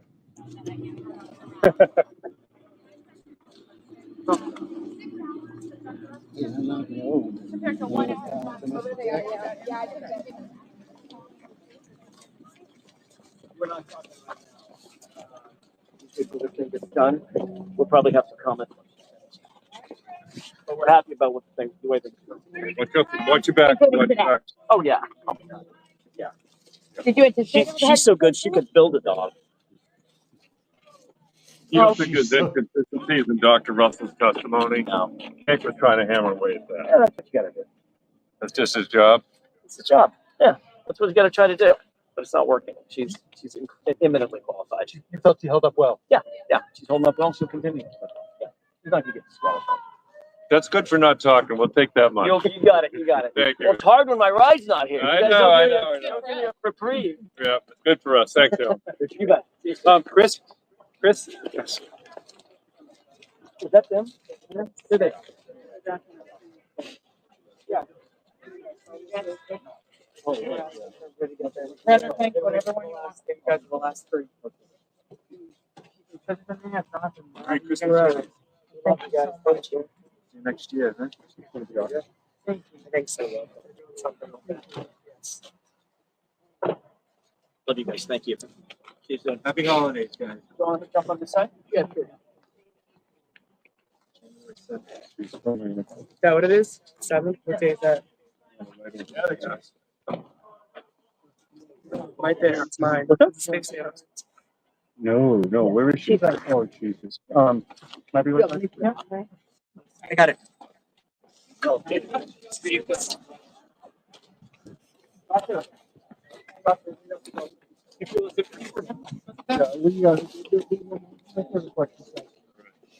She's a live witness on the case.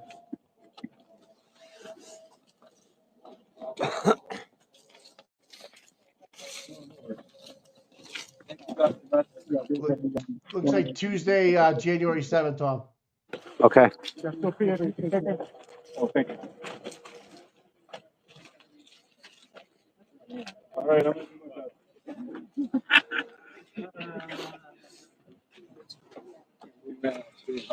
Thank you. I appreciate it. It worked. Happy New Year, Merry Happy New Year to you guys. Have a good New Year, David. Thank you. Sweet. So January 6th, Mike, right? 7th. 7th. Shit, man. We should just get a friggin' bed, bath, and Airbnb around here. I'm telling you, when the trial starts, I think we might look into it. Man. Yeah. You got that, Scott? You gotcha. Scott, Scotty knows what's going on. He knows. What do you Of got? course. Check. Tell him You guys have a careful driving home, all right, guys? We'll see you later.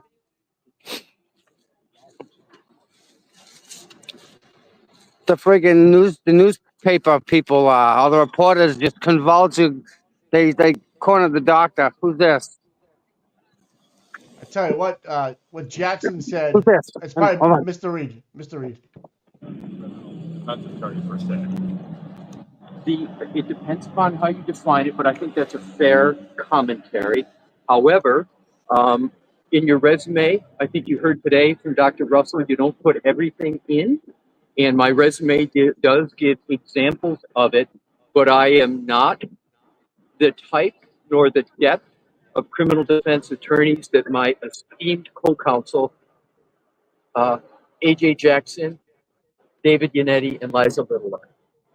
Thank you. Thank you. Yes. Thanks for chatting just for a second. Oh, you're welcome. All right, well, he seems pretty sharp.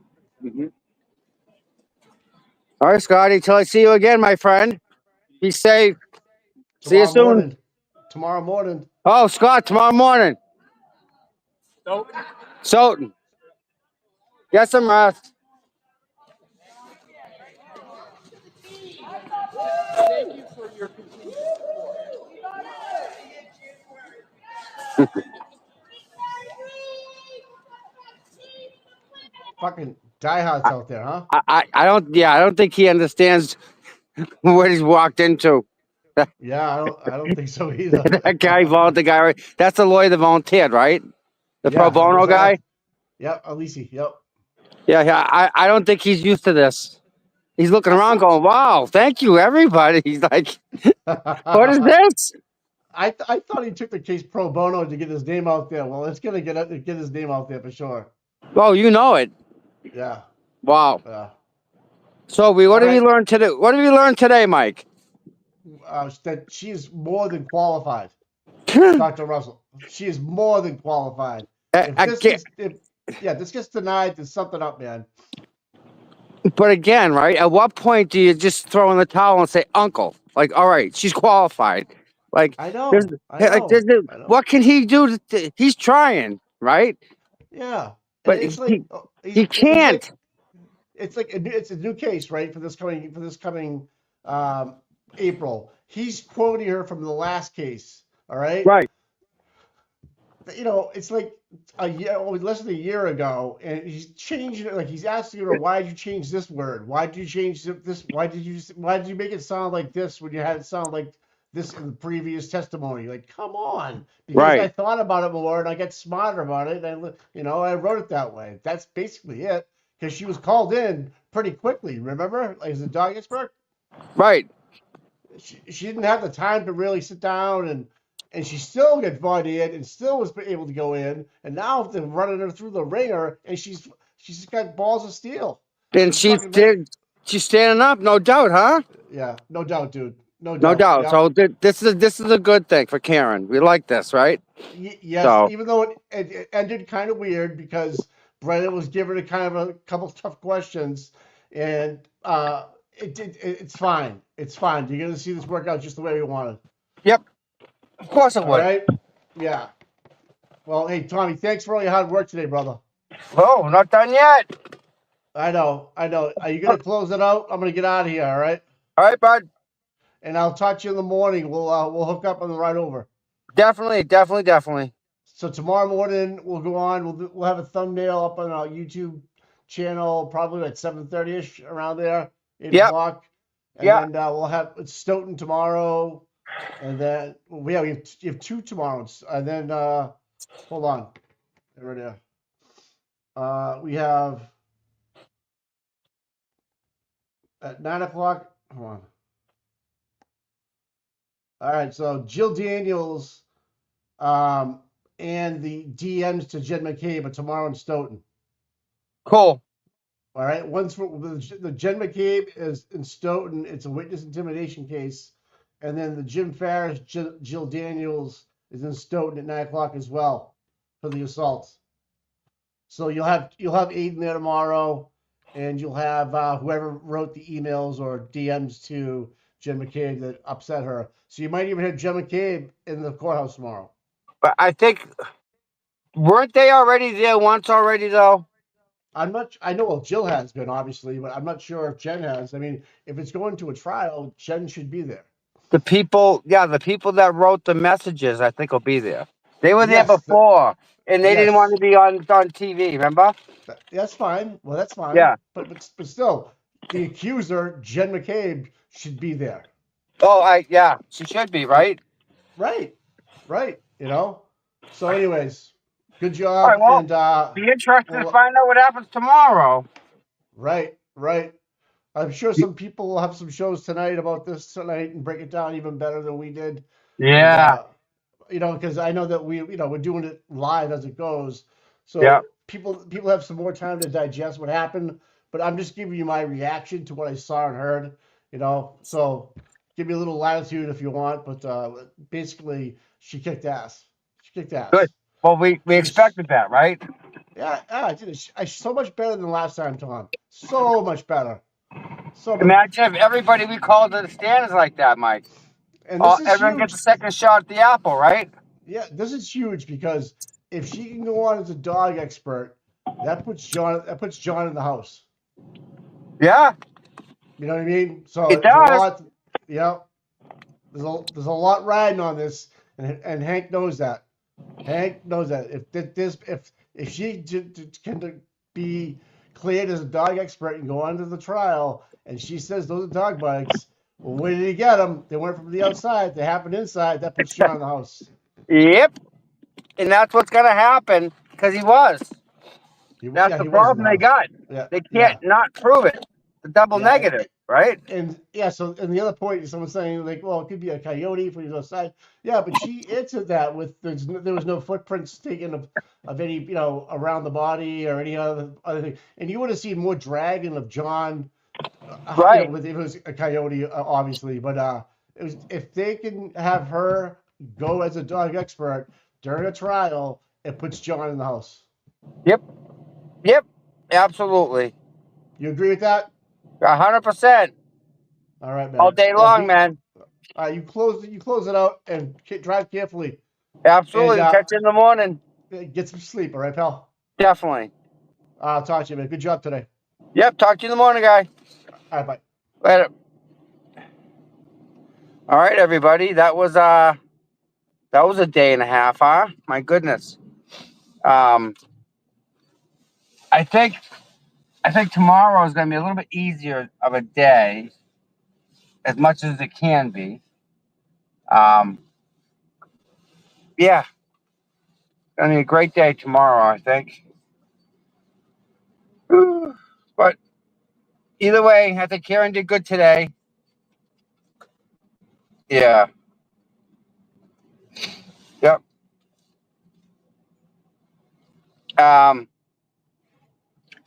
Yeah, so tomorrow is going to be an interesting day too. Because like the dog expert, there's no way that they can defend what they're trying to defend against. So, it's going to be a good day. All right. It was cold out here today. Not going to lie. It's really freaking cold. And now we got to ride home. We got an hour and 10 minutes home to go home. All right, everybody. Yeah, the police destroyed the crime scene. They used snow blowers and stuff on the crime scene. I'm sorry, a leaf blower to blow the snow away. Because, the snow would show the drag marks coming from behind the fence. But then again, if John was where he was when he was, the snow would be on top of him, not underneath him. But either way. All right, everybody. I love you all. Thank you all for being here. And we'll catch you guys tomorrow morning. Early. Again. Not as early as this morning, but early. Definitely early.